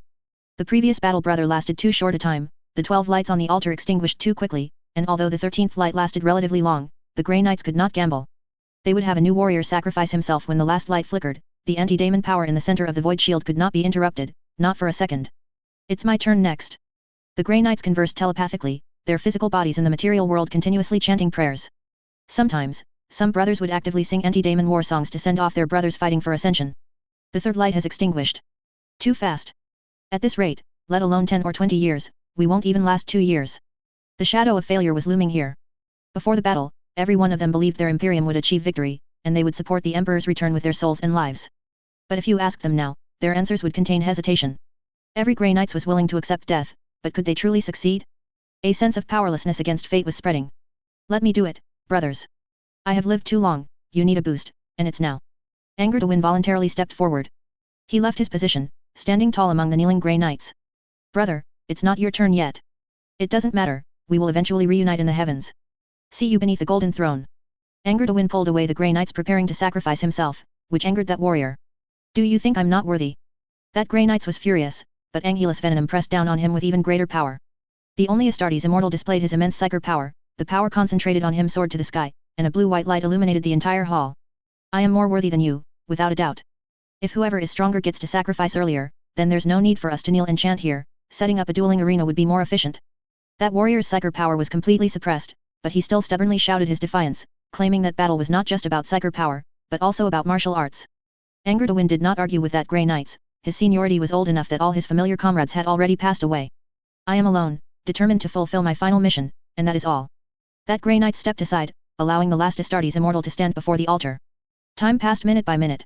As dusk fell and the last spark of the previous warrior's soul flickered precariously, the ritual began. Angren first felt a chill, a cruel coldness that penetrated to his bones, as if the ice baths of Fenris were nothing compared to it. The second feeling was power. Immeasurable power, within the custode's modified void shield, a special force was being taken over by his soul, as if he could gather infinite might with every gesture. Tearing apart a titan was a minor feat, and even the warships in the sky seemed to be pulled down effortlessly. His soul entered the warp dimension. The void shield's characteristic of redirecting attacks into the warp determined that its main battlefield would be in this turbulent chaos. Angren felt the Emperor. He thought it was the Golden Throne, but not a cold sun. Khan, you did not see through the Emperor, or perhaps, the Emperor instructed him to deceive everyone.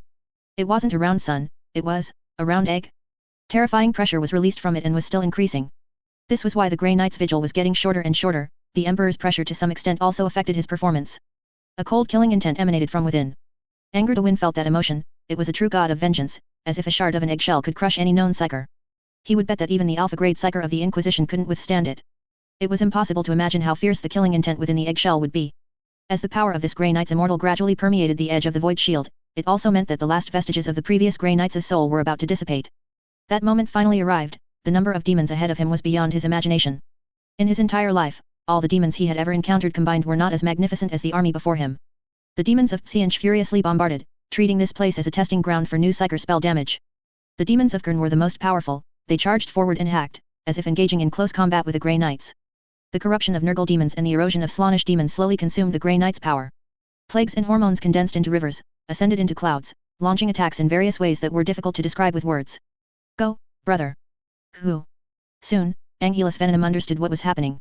The previously sacrificed warriors, because the next Grey Knights entered before their complete death, had some residual power preserved here.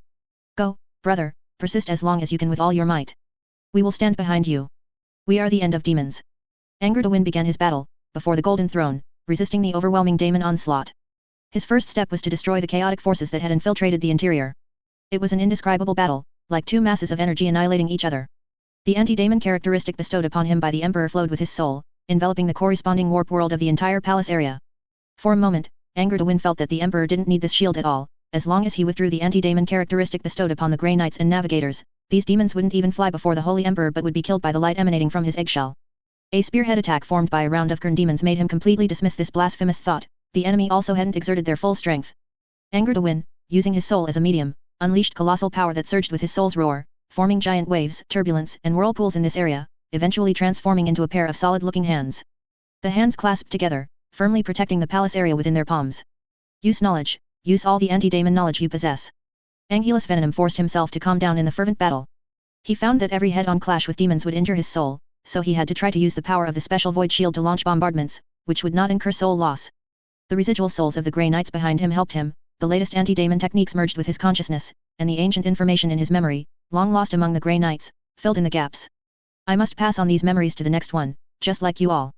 Angered Owen stretched his limbs, and the entire array erupted with a surprising full counterattack. Innumerable psyker fluctuations surged like fountains, precisely hitting several enemies that the previous Grey Knights didn't know how to deal with, reducing them to dust. The residual souls of the other Grey Knights responded to his call. The Emperor's will, a candle flame, extinguishes all evil. Chapter 499 Blood God, let me draw a card. Let me draw again. Although the Wolf King successfully banished Angren, it did not stop the Black Legion. After deploying Angren, Abaddon led his forces to forcefully penetrate deeper into the star system. In his view, such a planet was bound to shatter, and even if the Space Wolves' expeditionary force fleet was not annihilated, all they could do was rescue as many warriors as possible from the planet. This fortress world would inevitably be scrapped, and a large number of warships would sail without resupply. Abaddon only needed to ensure his capital ships reached the next world first, capturing or besieging it, and then dispatch small forces to deplete the expeditionary forces' ship ammunition. By then, with the shortage of supplies and ammunition, the enemy would be forced into a decisive battle with the Black Legion's main force, which would be a great victory. He advanced, launching a simple raid on the next world, a supply transfer world. Compared to the vast Black Legion fleet, it was a place that could be flattened with a single breath. However, the Imperial defenders held out for a long time. A Valhallan Ice Warriors Legion was stationed there, and the tenacity of this force's fighting spirit made the Chaos enemies above suspect if the Gene Stealer had occupied it. Warriors from the icy lands of Valhalla were long accustomed to fighting in snow and ice with inadequate clothing and food, but this time, a supply transfer station was behind them. They had long established defensive fortifications and sufficient ammunition and food, which made them exceptionally tenacious in their initial resistance. The combined assault of Chaos Space Marines and Warbands was stopped by their precise fire. A lack of ammunition made every Valhallan warrior's marksmanship extremely accurate.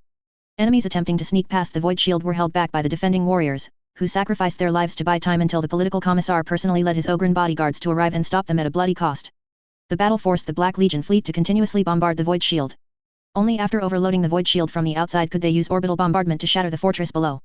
And at this time, the Space Wolves' expeditionary force had already appeared near the Mandeville Point. They shouted Russ's name, broadcasting the news of the Lord of the Sixth Legion's return across all channels, which, along with astropathic relays from the Imperium, flooded into the Vengeful Spirit's communication terminals. The Black Legion's morale was severely hit, and the original strategy was almost impossible to implement. Who would be willing to be a small force to attack the enemy? What if Lemon Russ suddenly jumped in? The Chaos Sorcerer confirmed the news to Abaddon. Lemon Russ had indeed suddenly appeared on the previous world and banished Angren. This forced the Black Legion to focus on ship bombardment rather than using the Astartes' numerical advantage for boarding actions. Actually, the Wolf King was still unconscious. Angren's final explosion brought a Qing blessing that flooded Lemon Russ's consciousness. The Emperor had no time to bless him now. The whispers of the Blood God were swirling around the Primarch. The battle between Lemon Russ and Angren made the Blood God ecstatic. That was a true head-on confrontation befitting the Skull Throne's ideals. The Wolf King's consciousness was like falling into a sea of blood, with surging crimson waves below and floating corpses all around. He gazed at all this in confusion. His long experience fighting in the warp told him there were only two possibilities: the warp rift created after Angren's physical form shattered had sucked him into the Sea of Souls, or chaos was invading his consciousness. Lemon Russ checked his arm, which had been the most severely injured. Now he felt no pain. If his injuries were healed by the light of the warp, his arm would show a considerable degree of corruption. In his observation, everything was normal. If that were the case, not everything was irreversible. The surrounding world was very peculiar, especially the corpses underfoot. The floating skulls of unknown giant beasts could actually support a Primarch and his heavy adamantium armor without sinking. The Dionysian spear was not with him. The Wolf King punched the ground with his bare hands, shattering a hole in the bone. Blood sea water splashed out from the hole, landing on him and causing a burning sensation. This was typically caused by corrosive liquids. Lemon Russ was sure this was not reality because he was wearing ice pattern armor. How could he feel pain if blood splashed on his armor? Ha-hoo! The Wolf King jumped from one corpse to another. The blood sea ebbed and flowed, somewhat resembling the seas of Fenris. Both were equally deadly. After jumping for a while, the Wolf King muttered, "There's definitely no end here. It would be good if Magnus were here, he could just tear open a rift and leave this place." The scenery ahead remained identical. After advancing in a straight line for some distance, the Wolf King even rediscovered the small hole he had chiseled into a giant skull. "Should I run faster? Perhaps it will collapse if it can't quickly create illusions," the Wolf King said to himself.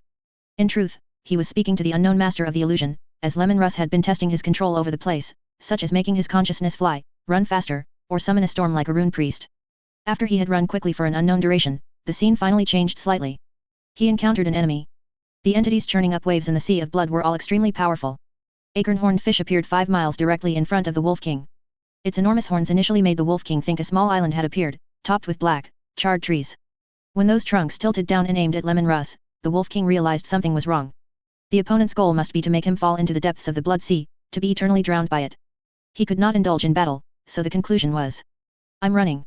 The Wolf King shamelessly turned and fled, which made Qing frown. "Running? Running? Weren't you so fierce when you fought Angren? If you were on Fenris and dared to floor it towards a sea monster after seeing one, you wouldn't live long on Fenris. Wolves are cunning, those who charge head-on at such things are called Tibetan Mastiffs." One corpse after another began to sink to the bottom of the sea, and the places the Wolf King could tread became fewer and fewer. The enemy didn't want to use this trick initially, the Wolf King thought. Simply losing a foothold and sinking was not the best option, he had to sink under certain conditions to fulfill the enemy's plan. "Lemon Russ, I need you." The Wolf King suddenly heard these words from behind him. He looked back and was startled to find that the skull, which had sunk earlier due to his powerful jump, had floated back up. Its top was entirely bone, and the face, previously submerged in the blood sea, was swollen with bloated flesh. Rabut Gilliman. The horned fish's target was directly behind Gilliman's head. In a few more seconds, the skull would be mercilessly shattered. "We can't hold on much longer, come back, Russ, I need you." Lemon Russ ran without looking back. "What Gilliman? That guy on Terra was Alfarius." Now the Wolf King wished he could control a sea monster himself to smash the enemy who dared to imitate his brother's face. Soon, a deafening crash echoed behind him, followed by chaotic cries for help, but the Wolf King didn't even glance back. Floating ahead was the corpse of Jagatai Khan, a skeleton wrapped in the wildfire armor that indicated his identity. Lemon Russ ignored him as well. Next were Malkador, Rogel Dorn, and Lion L. Johnson. Then the Wolf King saw the only living being in the Blood Sea, Fukin, the Lord of the Fire Dragons, still struggling. The salamander's gene sire's flesh was corroding in the Blood Sea and falling off, only to regrow rapidly due to his astonishing self-healing abilities. Bone and black skin alternated before the Wolf King's eyes. The Wolf King stomped on his head and said, "I know you can't die, brother. See you after the long night." This completely stumped Qing. Among all the Primarches, the one who seemed the most reckless, apart from Angren, was actually very meticulous. The Wolf King finally reached an area of reefs, delighted to finally see something new. The black reefs were made of the withered bones of various creatures. After advancing a bit, he saw a large pit, like a gladiatorial arena. A flagpole stood tall within it, from which hung a giant cage. As far as the Wolf King's senses could tell, he discovered his own sons within it. In front, words written in blood had been there for a long time, turning black, and even the scent of blood had vanished.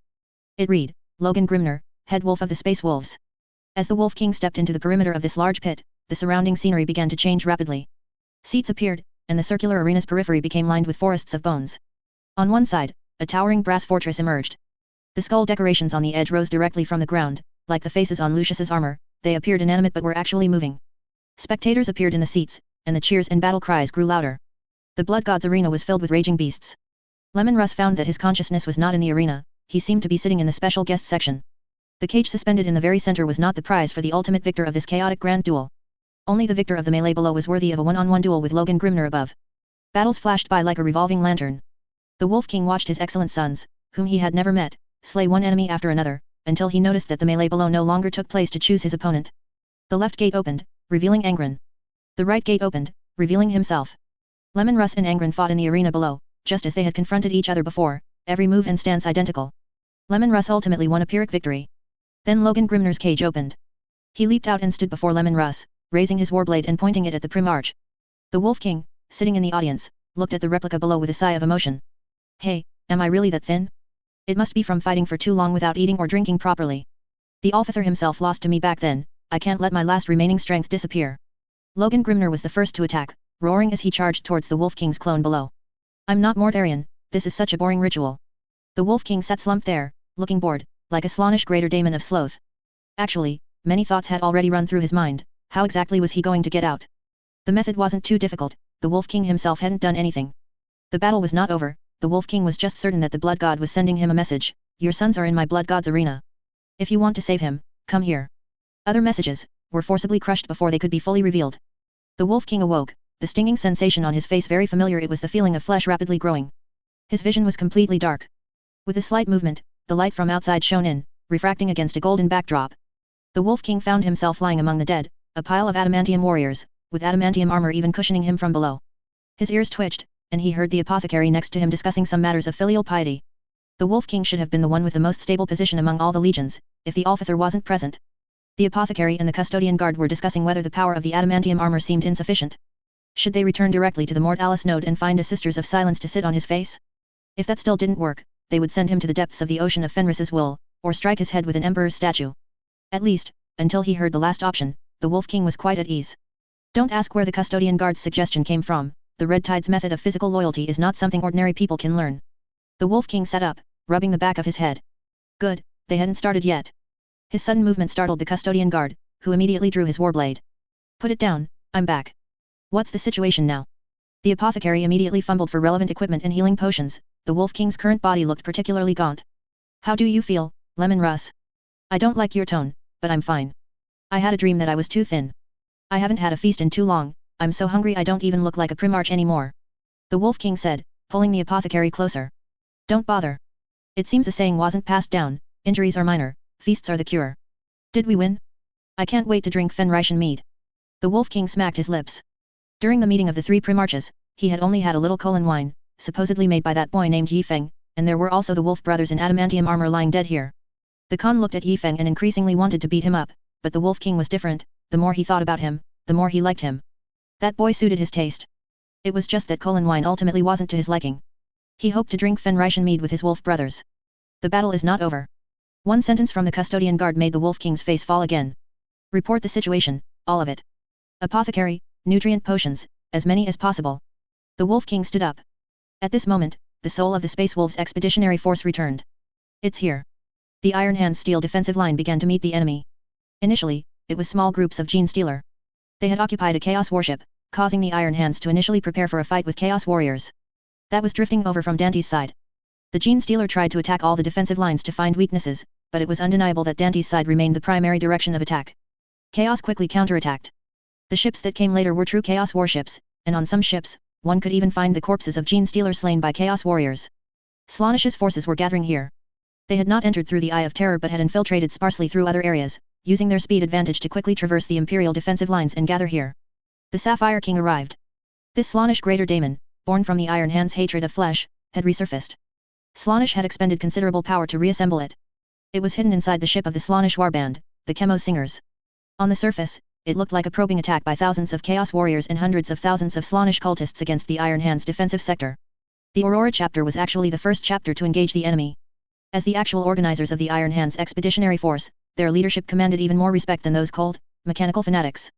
If it weren't for the reliable equipment and defensive fortresses provided by the Iron Hands, who would bother fighting with you? The Aurora chapter were Guilliman's sons, they had resources and organizational capabilities.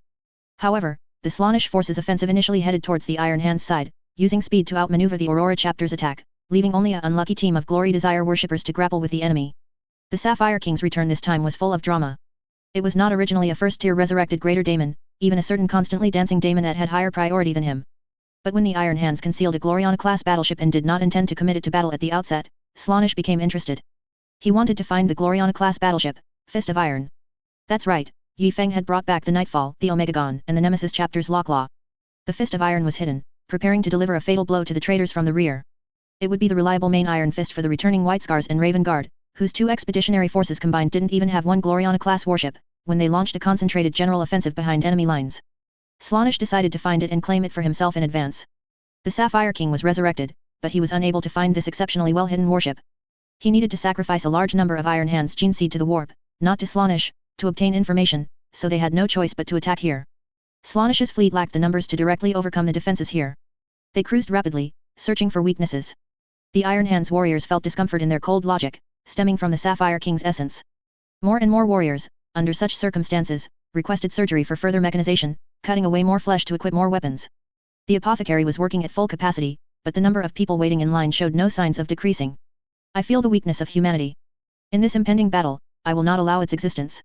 Apothecary, please help me. This was the most common phrase the apothecary heard. Days later, the cruising Slaanesh fleet finally launched an attack, pinpointing a weak point in a star system's defensive ring. It was a trap. In the calculation models, this star system had no weaknesses. The Iron Hands were confident. The 10 Clans Council's holographic meeting was ongoing, and at this moment, a clan lord was speaking. Enemy ships are advancing under the bombardment of the opposing star system's heavy guns. They foolishly placed transport ships and supply ships at the very front of the formation, hoping they would absorb the fire. In reality, they only created too much ship debris in front of the enemy's main fleet, forcing the enemy ships to slow down to traverse the debris field. According to calculations, the time the enemy was subjected to our artillery fire was thus extended by 13.56%. The Iron Hands warriors had prepared a killing ground.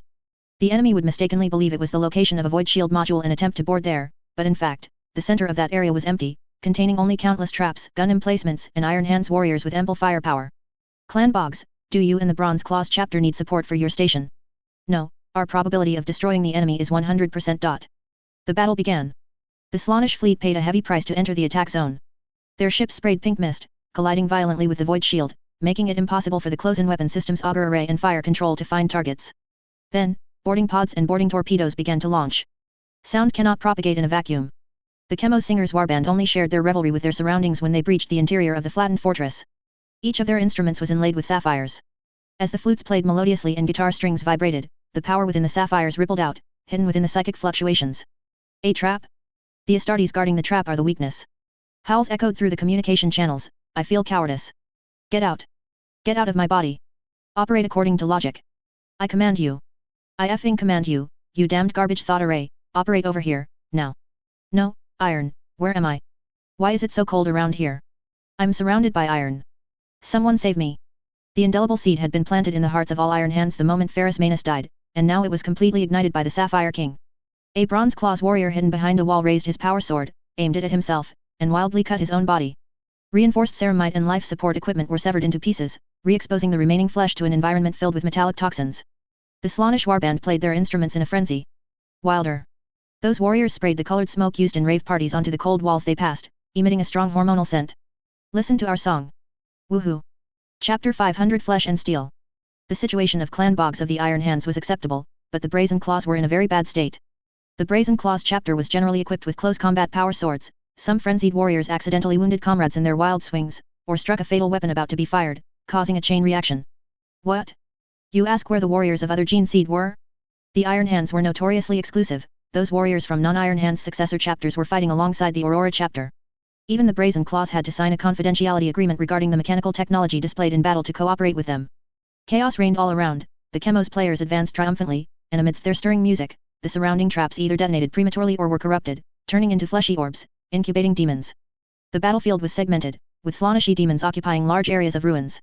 Under the Sapphire King's command, they rushed to the side of Ferrus Manus's maddened descendants, cut through the iron, extracted the gene seed, and sealed it in pure vials. The Sapphire King hoped to obtain as much pure gene seed as possible, minimizing warp corruption. He even prepared a purification ritual to remove the corruption from the emotional bomb he had detonated at the opponent's genetic level. As the Slaanesh cultists advanced, the Mordian Iron Guard defending this sector were also affected. Most notably, they didn't know if the Iron Hands warriors charging from the front were loyal. Communication channels became completely unusable, filled with the chaotic singing of the insane. Warriors at each node could only make their own judgments. The Mordian Iron Guard were renowned for their close quarters combat and their refusal to retreat. When faced with the psychic sonic waves specifically targeting the Iron Hands, they displayed astonishing resilience. Comrades exploded in front of them, yet the Mordian Iron Guard could still aim and fire. The effect of the influence was far less than on other Astra Militarum units. They held their ground in pre-designed trenches, operating almost suicidal turrets, allowing this position to fulfill some of its intended purpose. The Slaanesh cultists' advance was slower than expected, giving the Clan Boggs warriors time to regroup with difficulty at emergency assembly points. Clan Boggs, connection interrupted, checking lines. During the holographic conference, the Clan Boggs chieftain's representative disappeared. The other chieftains realized something was wrong. Immediately deploy dreadnought support, at the fastest speed. The fastest speed mentioned by the Iron Hands warriors was not an emotional intensifier to convey urgency to the warriors, but rather for the warriors responsible for pleasing the machine spirit of the dreadnoughts to use the shortest and fastest chanting method. Perhaps it would cause some problems, perhaps. The possibility of Boggs being corrupted by the enemy remains at its lowest point. To many warriors of other clans, Boggs was like a frequently malfunctioning mechanical part. Their open policy once brought them very close to other chapters and the Adeptus Mechanicus. There were many of their people among the exiles of the Medusa chapter back then. Therefore, their clan always harbored a sense of atonement, and consequently, they had more Iron Fathers configured than any other clan.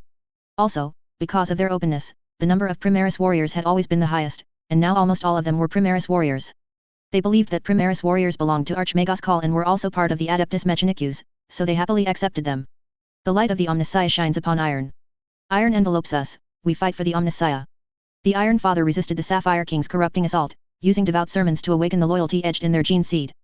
Belisarius' call was forcibly awakened. Each assembly point of Clan Boggs had an Iron Father and a probationary junior priest. Their warriors quickly rekindled their loyal faith. Now, they had to face a group of maddened Brazen Claws and Slaanesh forces. Replacing weapons here complies with Regulation 98. Damaged weapons were replaced at an extremely fast pace, including prosthetics, magnetically suspended weapons, shoulder pads, and even detachable life support equipment. Clan Boggs' speed in regrouping exceeded everyone's expectations. The Mordian Iron Guard had not yet suffered half casualties when the loyal warriors regrouped and surged back. Trust our dreadnoughts, cover them, the Primaris warriors told the Mordian Iron Guard. They then rushed to the battlefield, accompanied by some Adeptus Mechanicus Skitarii. Relying on their familiarity with the terrain, they struggled to reclaim their positions. The earth trembled, flames flowed, and each shot from the void turrets against enemy warships caused violent tremors. Slaanesh cultists swayed with the alloy deck, looking like a crowd wildly dancing at a concert. The Iron Father's chanting pierced through the loudspeakers, deafening blessings clashed with the music of the Noise Marines, and the warriors caught between the two were undoubtedly the most tormented. However, the Iron Father always charged at the forefront. Other Primaris warriors had to exert some effort to keep up with him. Soon, almost no Astra Militarum survived between the two. Earlier, on the path forward, one could still see a few warriors whose ears had been deafened by the priest's shouts, lying on the ground, rolling and covering their ears. But now, only corpses with blood flowing from their 7 orifices could be seen. The tremor of the earth was too violent, causing the internal organs of the mortals lying on the ground to rupture. That feeling is back again. Fire. Firing at the enemy will alleviate your pain. They found that the vibration caused by firing could effectively suppress the Sapphire King's power. 300 meters ahead, Brazen Claws warriors, they are charging. Fire. The Iron Hands warriors had almost no time to confirm whether the enemy was still loyal, they only observed whether the power sword hanging from the opponent's side was still active after seeing them. Any power sword with an active disintegration field was fired upon. After an accidental injury, the Brazen Claws warriors began to curse their parent chapter's indiscriminate firing, while the Clan Boggs warriors accused the enemy's traitorous warriors of being so numerous that they could define all 3 companies present as traitors. The Sapphire King felt a great deal of death, and he was immensely pleased by it.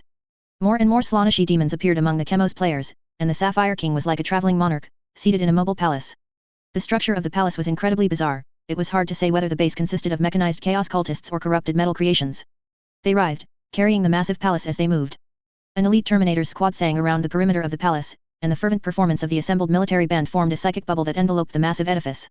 These were not merely psychic defensive shields, they also corrupted everything they touched, causing reinforced ceramite walls, cover, and traps to automatically give way. It broke through the very things the Iron Hands excelled at, including warriors and fortresses. When a clear-headed Brazen Claws priest assembled a small squad and charged here, they too were shocked by the immense scale of the palace. Noise Marines killed them with their sonic weaponry, and their prosthetics and shattered armor joined the base driving the palace. Victory seemed within reach. The Iron Hands warriors blasted open the wall in front of them, flesh pulsed, and even gene seed pulsed. They could feel the agitation of their gene seed storage glands. Fortunately, they discovered that the enemy's palace was in a wide, massive corridor. They were at one end, the palace at the other. Retreat, they said. Advance. They said. The Emperor's children standing atop the palace loudly recited impromptu hymns. The servants of the false emperor flee in fear, keep up with the frenzied beat, pulsate, blood surging, do not suppress your instincts, sing, the best music for the god of desire. The Iron Hands dreadnoughts appeared from the end of the corridor. They came from various clans of the chapter, now all gathered around this cursed trap. Activate relay signal connection. The equipment on top of a dreadnought's head lit up. As a battlefield communication relay, the image of the clan Boggs chieftain finally reappeared in the holographic conference. At this moment, his condition was not exactly disheveled, but over 80% of his weapons were different from before the signal cut out, meaning the battle was extremely fierce. Report situation. A massive tank, similar in size and appearance to a Mars pattern roadmaker, is a mobile fortress with a psychic shield, and enemy terminators is inside. This is how the clan Boggs chieftain described the Sapphire King's palace. He wondered if the other party would scold him for having no artistic sense at all. The Primaris warriors continuously retreated until the Adamantium warriors, dreadnoughts, and siege tanks joined them. Adamantium armor all normal. Dreadnoughts all normal. Centurions feel strong influence, temporarily rated as level 5. Terminators is feel strong influence, temporarily rated as level 5. Brutal Blade 10 feels significant influence, temporarily rated as level 3. Tank cover, begin assault. At the command of the clan Boggs chieftain, the regrouped forces began to advance, directly confronting the enemy's palace. The Brutal Blade fired the first shot. All firepower concentrated on the lower levels of the palace, attempting to force it to stop. The Chemos players' assault intensified, but it was blocked by the shields of the Adamantium warriors and iron-clad terminators. The distance between the two sides slowly, irresistibly closed. Brilliant gems glowed dazzlingly, the Chemos players' terminators were adorned with magnificent gems, which radiated beautiful light as the enemy approached.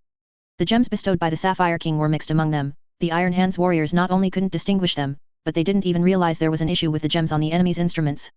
The Sapphire King could no longer hold back. Ahead was a delicious feast, he could not restrain himself.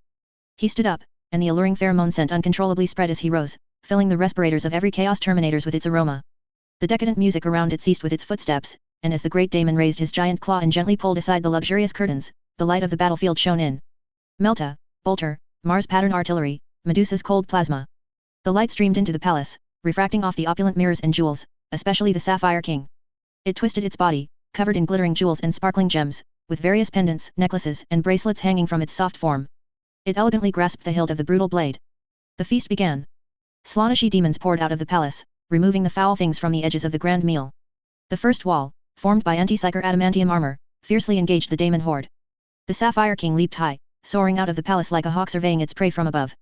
At the crucial moment, the Great Daemon aided the demons with a piercing, battlefield-shattering shriek that drowned out all artillery fire and reverberated through space.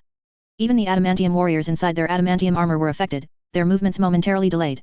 Then, a dreadnought's plasma blast was shoved right into its face.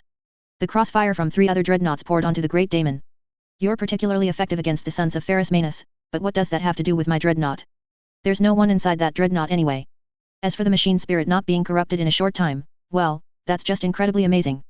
You wouldn't think our interaction with the Red Tide was just about modifying adamantium armor and then fighting Yi Feng, would you? Someone wouldn't mind having another first founding chapter as a backer. These dreadnoughts delivered a direct hit to the Sapphire King, their concentrated offense far surpassing other ticklish shots.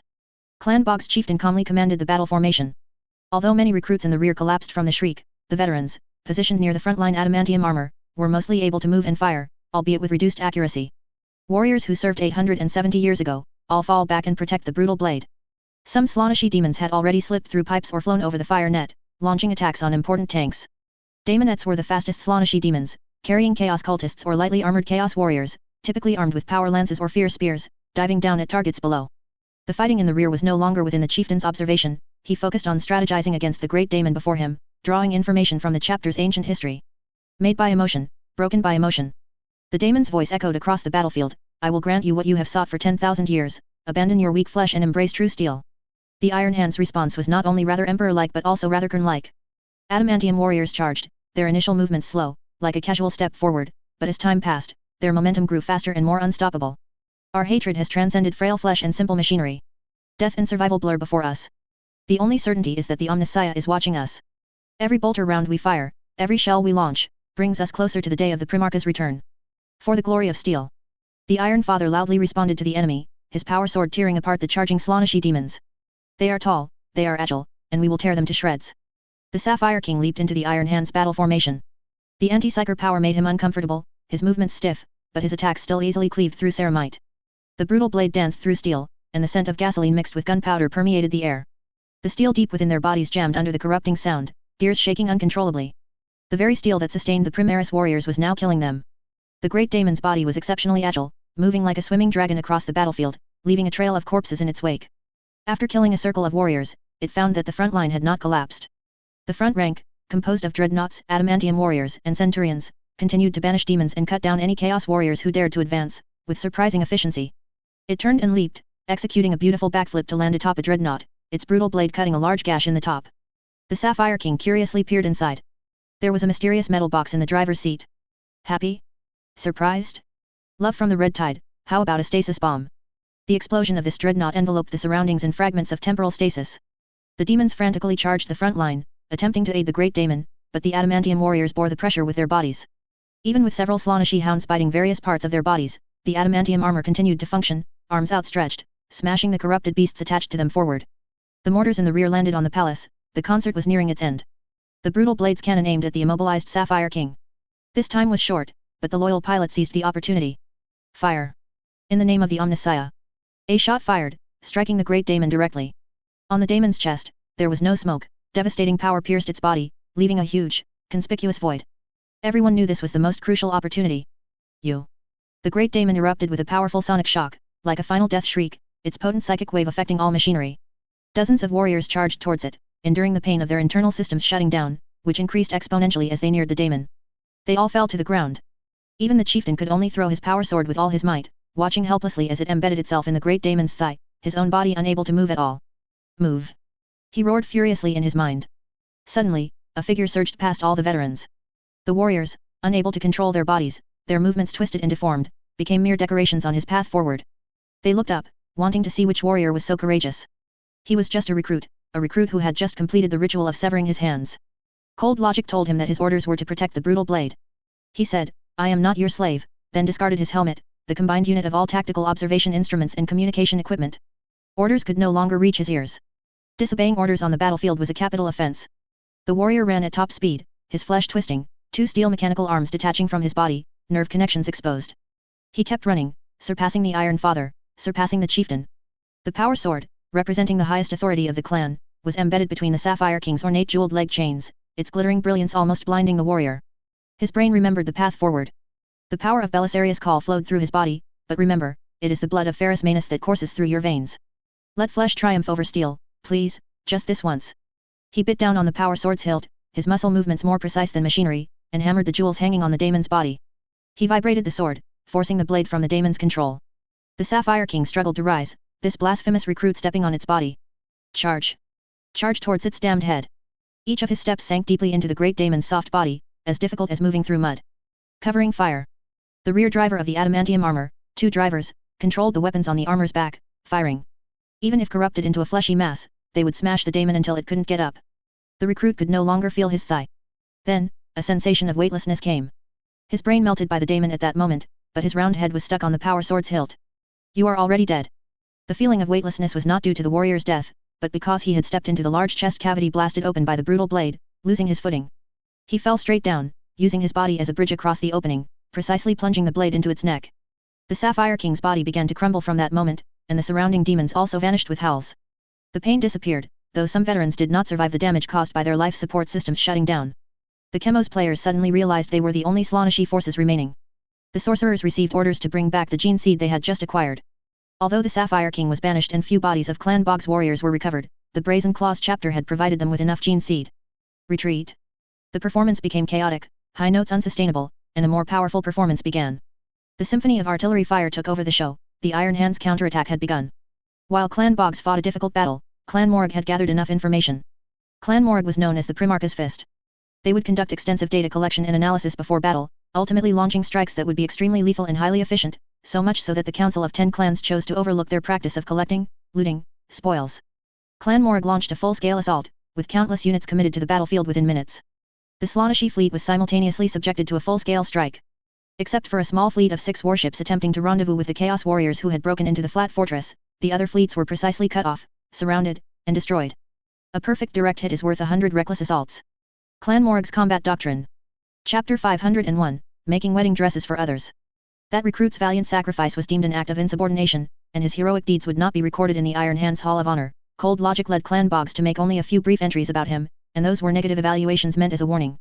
Why waste a precious Primaris warrior when we only needed to wait for the brutal blade to reload one more shell? Although some within the Iron Hands chapter believed his actions had merit, the vast majority of the leadership unanimously agreed that such heroic acts of battlefield insubordination must not be encouraged. We are not the Ultramarines, those guys who only know how to increase their numbers but like to win victories through the heroic deeds of outstanding individuals. To the Iron Hands, the Ultramarines were merely a bunch of nouveau riche who only knew how to increase their chips but squandered them recklessly. This recruit would fit right in there. The Iron Hands are a precise instrument, a war machine in the hands of the Omnissiah. Every warrior is a component, and before making any superfluous moves, they must first ensure their mission is completed. And this recruit completely violated this inviolable principle. Such a trend must not be allowed to start. On the other side, Clan Morg's battle surgically cut through the enemy's fleet with precise movements. This is a combat data model. The holographic image of the Clan Morg leader showed no flicker. A large number of Adeptus Mechanicus Skitarii and his clans were executing a surprise attack plan, but the clan leader had not joined the offensive. The others in the holographic conference were puzzled. You mean, what is displayed before us now is not a projection of the current war situation? I mean, it perfectly aligns with our prediction model. 6 enemy ships were marked in conspicuous red, and the clan leader pointed to these variables, saying, the only unpredictable element now is the movement of these 6 ships. Enemies from the warp are always difficult to fully predict. The support provided by the Psyker was vague, as it always was. Some clans liked librarians, believing their brains were more useful for storing more knowledge, and librarians, unlike other gene seed warriors, were proficient in blessing machine spirits, controlling iron, enhancing bionic limb strength, promoting vehicle self-repair. Our Psyker Dreadnought Titan Grand Librarian, however, had a skewed skill tree. Originally, he was responsible for psychic teleportation of large weapons or vehicles into the fray, skilled in controlling machine spirits and blessing them, but he never expected to get more and more excited after entering a vehicle himself. The librarian of Clan Morg was contacting other clan librarians to see if they had any prophetic librarians. As the war progressed, Clan Boggs's defensive line steadily pushed forward under the leadership of the Iron Father. Even though there were no familiar fortifications ahead, the half-walls were covered in blasphemous language, and the bunkers had become pools of blood. This at one point made the warriors wonder, we don't seem to have that many warriors, where did all this blood come from? The Adeptus Mechanicus servitors and our warriors only have a few drops of blood. Until they charged into the core position of the enemy ship's boarding, where there were many large holes burned out by the thermal melt of the boarding pods, air spewing into space, carrying fragments of iron. Soon, the warriors discovered a strange trail. Since the Sapphire King's banishment, his psychic fluctuations should have carried away all Slaaneshi demons, leaving only some physical entities here, such as Chaos Warriors and Chaos Cultists. This trace has a 4% probability of being left by a Chaos Warband, a 19% probability of being left by Chaos Cultists, and from the trace, an 81% probability of being a gigantic Chaos Beast. Soon, they got their answer, advancing along a slimy passage, surrounded by dense iron patterns and various metals. Cables and pipes ran through large holes in the walls. The black liquid in the pipes had drained, all flowing into the downward passage before them, mixing with the slime. Abnormal psychic fluctuations detected in the slime. The organized formation easily left the slime long road below, moving along the ceiling by magnetic locks. Soon, they discovered the ultimate target. It resembled a gigantic eel, gnawing on iron, circularly eating away the surrounding metal. Its skin was a brilliant kaleidoscope of colors, all gorgeous hues haphazardly smeared across its body. Beneath its dense scales were glands that produced slime, making fire's effect on it minimal. At the very top of its body, instead of fins or dense spines, was a fleshy corridor filled with Slaaneshi's proclivities.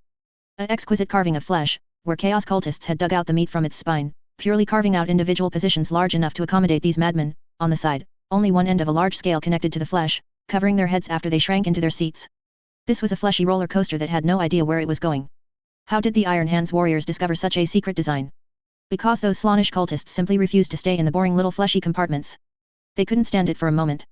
They moved up and down in the fleshy pits, shrinking in when passing through holes and emerging when entering open areas, standing on the back of the giant beast, dancing frantically, flinging everything they could fling. Laser guns, big shorts, the girl next door, whatever they had, they flung it. The Iron Hands warriors behind quickly formulated a plan, but because they had no idea what unique characteristics this giant eel possessed, they decided to test it first. The warriors of Boggs performed a volley of direct fire weapons, striking the creature's tail. A sharp tail spike was blown off. Let them feel the wrath of the Omnissiah. The giant beast in front was thoroughly enraged. The glands hidden beneath its scales began to spray slime, and it shot out with a whoosh, so fast that one might suspect it was a torpedo. The warriors hung upside down from the ceiling. Even the fastest sprint could not catch up. Only some corpses of Chaos Cultists were visible. They hadn't had time to shrink into their fleshy seats, and their exposed bodies were cut in half by the wall of the next hole. Blood flowed onto the ground. Soon, the giant beast took a turn, circling to the side of the squad. It burst out from a side corridor, and all that could be seen was a constantly churning, multi-layered ring of sharp teeth. Melt-a-gun. The adamantium warrior landed on the ground, the viscous liquid almost making him lose his footing.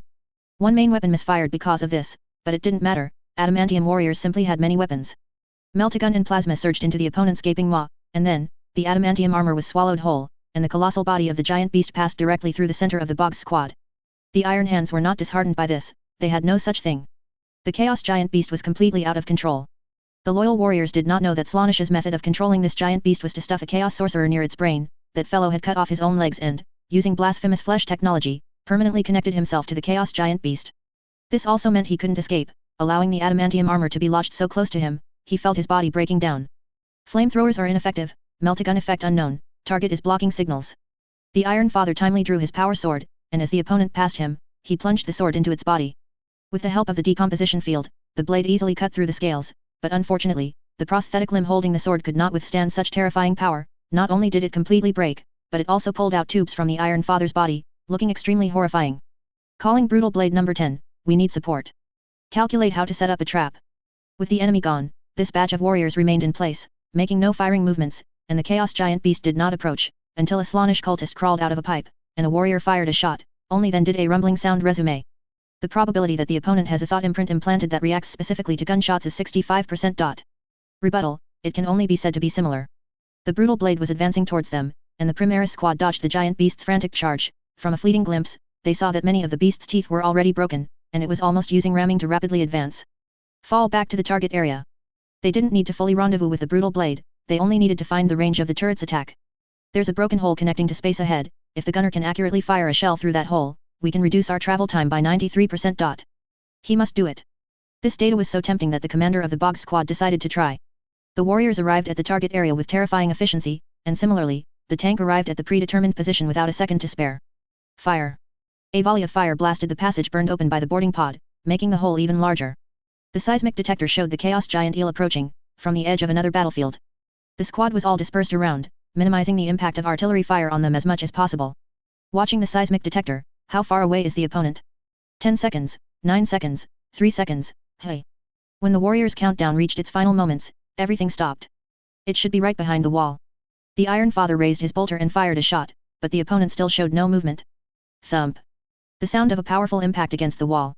Soon, this subtle sound was drowned out by the Brutal Blade's main cannon bombardment. The distance was too great, and the tank turret had to fire in advance. Otherwise, if they waited to see the opponent before firing, the enemy would have already fled by the time it landed. The macrobeam bombardment accurately passed through the large hole, hitting the target area. As the dazzling light dissipated, a red and white metallic solution lay ahead. Amidst the intense metallic collapse, the wall separating the two sides fell.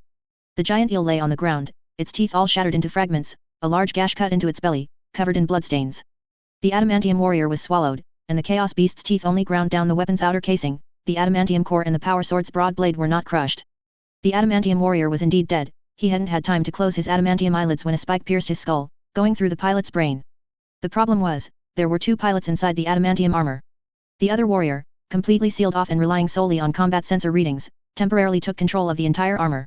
For him, this was an immense mental load, but the armor still began to slash and hack even while it was being digested. Gastric acid flowed into the tactical optics, seeping inward along the other warrior's flesh. The survivor was racing against time, and he won. The bombardment from his comrades pinned him down, and he howled in pain. A massive wall pressed down, immobilizing him. The power supply provided less and less energy to the life support systems. Strange corrosion and abnormal pressure on the conduits were killing him. Even with many warriors rushing to his rescue immediately, he had irrevocably lost some organs and would forever be confined to this adamantium coffin, with far fewer weapons under his control than before. That was an eternal torment. The Iron Hands warriors spent some time dissecting the giant beast and attempting to understand why it hadn't come to support the Sapphire King when he attacked earlier. The squad remaining here laboriously cut open the beast's body, while other warriors were cleaning up the battlefield, clearing out the remaining Slaanishi demons, that didn't require too much military force. The squad warriors also wanted to attack, rather than stand here, hacking away at the corrupted flesh, which was tedious and seemed endless. After an unknown amount of time, some warriors decided to stop to refuel their chainswords' Prometheum engines, with only two warriors continuing forward. This time, their warblades touched something different. The warrior used all his close combat weapons, including his combat dagger, quickly piercing the tough fascia, continuously widening the wound. A pair of small eyes stared at him. Not good. A second pair, a third pair, countless eyes turned towards this spot. Chaos beasts surged out from deep within the giant eel's corpse. They stopped gnawing on the surrounding flesh and instead began to attack the only light. The two warriors were immediately pounced upon. The first to rush out was like a three-tailed leopard, the second a scorpion with wings, the third a six-legged wild ox. Each chaos beast was completely different from the chaos giant eel. The squad members behind tried to stop them with flamethrowers, but in the face of sheer numbers, even the flames seemed powerless. Whether it was metallic-skinned or hard-shelled, they could temporarily resist the flames. Clan Boggs finally understood what this thing in front of them was. It was a flesh train, consuming metal to provide metallic nutrients for the chaos beasts gestating in its eggs. When they were born, they would be steel-boned and iron-muscled, and crave flesh. They would have originally devoured the giant eel's corpse, growing plump and robust, instead of being so gaunt as they were now. They had just been born, and most importantly, they varied in form. Each egg, strictly speaking, didn't seem to be gestated by the giant eel, but rather like parasites that would consume their host. Clan Boggs once again fell into a war of attrition. Clan Morag's attack was very smooth. Clan Morag had a very good relationship with the Adeptus Mechanicus, mainly due to their peculiar habit of collecting things that were deemed researched and useless and giving them to the Adeptus Mechanicus for recycling, which was similar to the Red Tide's early strategy. Thanks to this, the Adeptus Mechanicus was very willing to dispatch troops to assist them, and although the acquired spoils of war would be kept by Clan Morag for a few days, they would eventually end up in their hands. Wasn't this just fighting for spoils of war themselves? Roughly speaking, they also had an Astartes company as enforcers. 5 Forge Worlds that had signed contracts dispatched a rather luxurious fleet to guard this place. At this moment, instead of being hesitant due to concerns about their weapon consumption, they charged forward like wolves pouncing on sheep. Charge! We can't let other Forge Worlds get ahead. The Slaaneshi Daemon fleet suffered heavy losses, but no one could deny one thing: he got what he wanted. The Chaos Terminators as elites from the Sapphire King's palace, carrying a large amount of plundered pure gene seed, left the fortress via teleportation. Some individuals with strange personal preferences carried half-dead Bronze Claws warriors on their bodies as they departed. A Slaaneshi Daemon warship approached to a point that was almost a collision, with a portion even smashing through the void shield. The Terminators teleport to that location, then ran to the other end of the warship to leave the Iron Hand's anti-teleportation trap range, and warped to another warship. The warship made an emergency jump. In this battle, Slaaneshi Daemon forces lost over 10 warships, and more than 30 warships were heavily damaged, while the Iron Hand's cost was merely that 1/3 of the fortress, originally a trap, became irreparable. If every battle were fought like this, the Imperium of Man would undoubtedly achieve ultimate victory. The Great Plunderer, the true master of the Red Corsairs, a large-scale rebel leader rarely seen in 10,000 years. Big Mek Yi Feng of the White Scars had just added the title of Supreme Observer to himself. Every memory was incredibly devout, he experienced it firsthand, as if he were the worshipping faithful, and at the same time, he gained countless combat experiences. The Emperor was also the Omnissiah, although he knew nothing of the technical issues the Iron Hands prayed for, he was still very happy. It's like I'm a machine spirit, these mechanical fanatics are all trying to please me. He saw the frustration of Slaaneshi's attack, the joy of escaping with spoils, and the negative emotion of the emergency jumping warship being intercepted by a Tsian warband. Haha, so furious, does Slaanesh also have similar emotions? It's just that the view from behind the Chaos Terminators, swaying back and forth, isn't very clear. The view was terminated by the magical cannon fire from the Tsian warband. Death? Loyalty? Yi Feng stood from the Emperor's perspective. He only felt that this was a chess game that would be played for a very, very long time. Death was nothing, dying of old age on a pleasure planet and dying on the battlefield were the same, both were the disappearance of a coin. Money should be spent in the right places. A benevolent heart would only lead to destruction, one less death in one place would trigger a chain reaction, leading to extermination on a sector, subsector, or even entire species scale. Right, Tao? The flames of war reached the Red Tide's true garrison, the appetizer being a Gene Stealer warship. Dante's direction was indeed the main attack, but many warships were also looking for weaknesses in the defenses. Due to the presence of the People's Light, the Nightfall, the Omegagon, and the Locklaw were all guarding other areas, the flagship didn't have many warships available, but Chapter Master William still managed to eliminate the enemy before they could initiate boarding actions. The newcomers were a group of fanatics. Not because they were difficult opponents, but because they were mortals. A group of pilgrims. A group of mortals who, enraged by the disappearance of the Astronomicon, spontaneously came to Terra. Among them were Tsianch followers. A single rallying cry from a chaos cultist could incite thousands of people into blind action. Your actions are no different from attacking Terra. Are you traitors trying to kill the Emperor? Then kill us all too. These mortals had never even seen the Emperor, they came here driven only by fervent passion and religious fanaticism. Someone shouted, the 3 Primarchs usurped power. The Lord of Humanity must not be defeated by these gene creations. The Imperium of Man must be controlled by humanity. You won't deceive us, traitors of the Red Tide, vile apostates. You dare to occupy the Sol system? Our expeditionary force will crush you.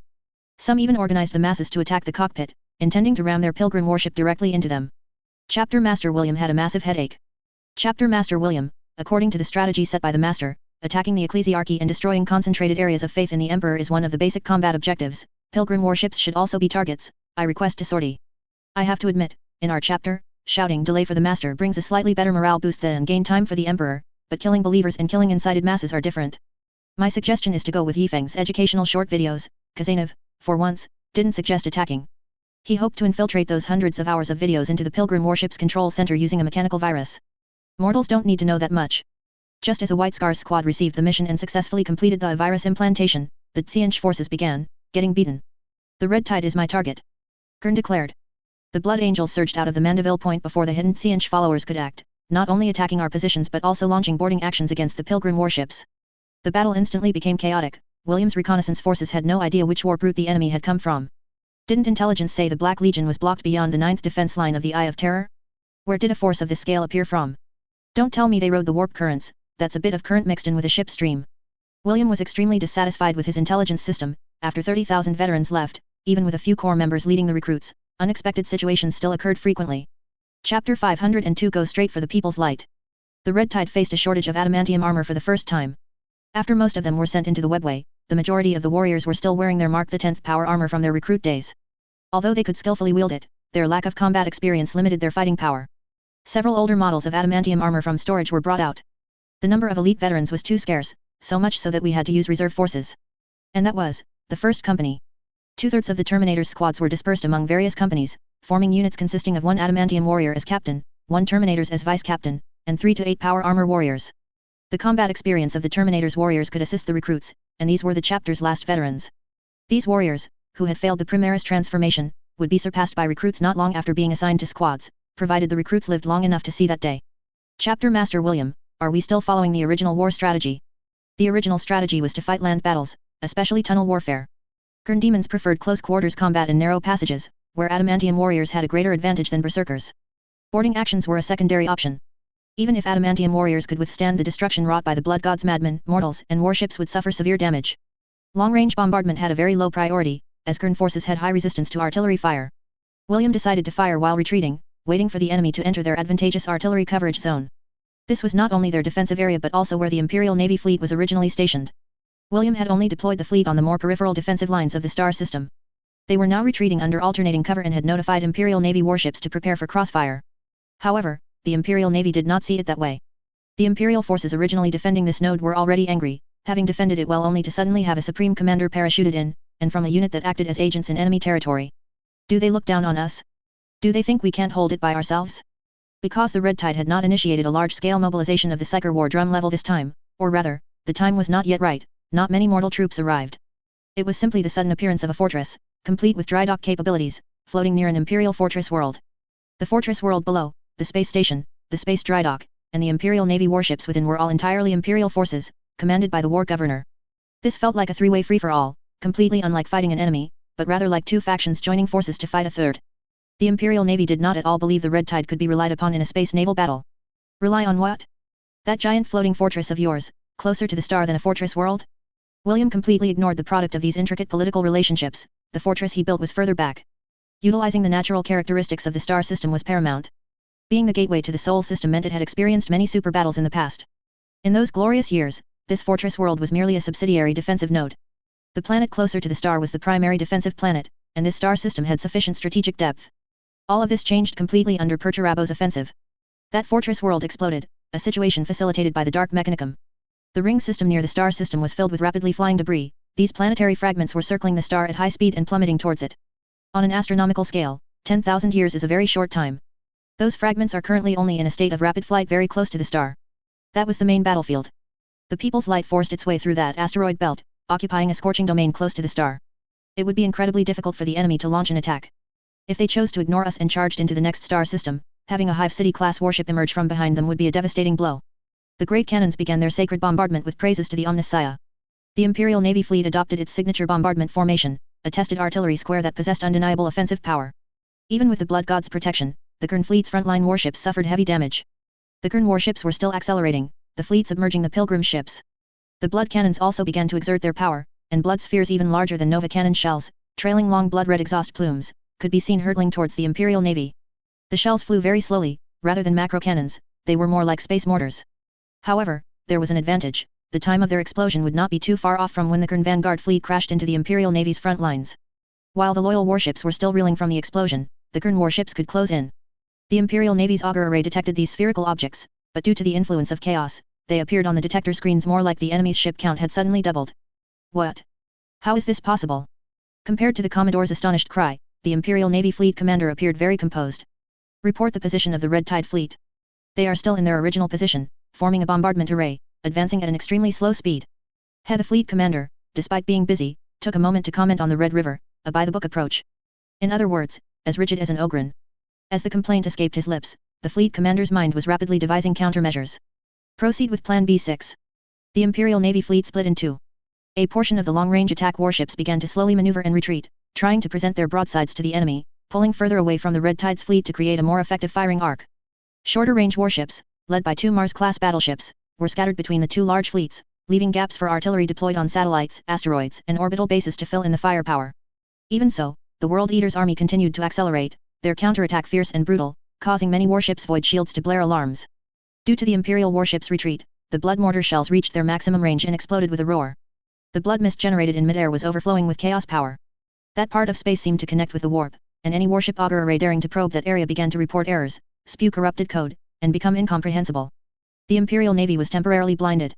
They could only hope that the macro-cannon shells fired tens of minutes earlier would successfully reach their designated positions. The commanders here remained calm. They maintained their attack direction, confirming their position by triangulating with the planets behind them, and continued their bombardment in the original direction. Tens of minutes later, the blood mist began to dissipate.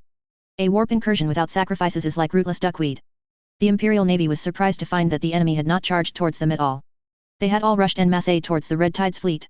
Their trajectories traced an extremely narrow, blade-like arc in space, as if paying homage to some divine weapon that once thrilled Qing. The Imperial Navy clearly saw the Red Tide's warships uniformly start their engines, then whoosh and sped away. Their escape speed was unmatched. Even the composed fleet commander began to stomp his foot and curse, "You are the 13th Consular Regiment from the heavens." This signal received a reply, "Thank you for the compliment." The Overlord-class battleship array carved its signature coiled dragon staff-like trajectory in space, moving at extreme speed over a considerable distance, forcibly flying to the enemy's broadside, stopping for a volley of Nova cannons, then rapidly accelerating, executing a short staff trajectory, closing in for a torpedo volley. After a smooth combo, the fleet dispersed and left. Great confusion arose among the Qing warships.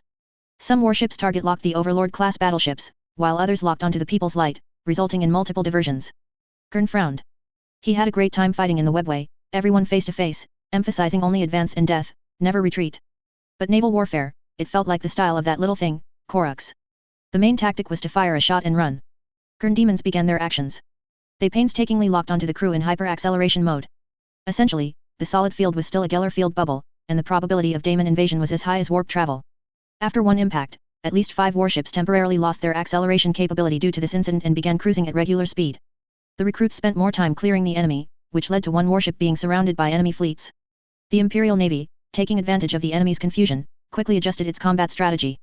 The Red Tide took the beating, and they reaped the battle merits. Why not? At least they're somewhat useful. The fleet commander's mood was still quite good. No sooner had he spoken than an alarm signal blared from their auger array. High-energy bombardment. High-energy bombardment. The fleet commander looked at the detector screen, and a line of bombardment was coming from behind him. He shivered, a terse evade now causing some commotion in the fleet. Different turning directions caused collision alarms to light up on warships within the formation. Shells with world-shattering power flew from directly below the fleet. That was not a single attack, it was a 10-barrel salvo from the People's Light. Qing warships unpredictable. One of our warships stopped, and look how many enemy ships surrounded it. The bombardment shattered several enemy ships. Although one Overlord-class battleship was lost, the battle results created were incredibly glorious. At least 6 Qing capital ships suffered severe damage, problems that the light of the warp couldn't solve, requiring repairs at Vashtor's repair yard. One battleship was completely scrapped. Well fought, press the advantage.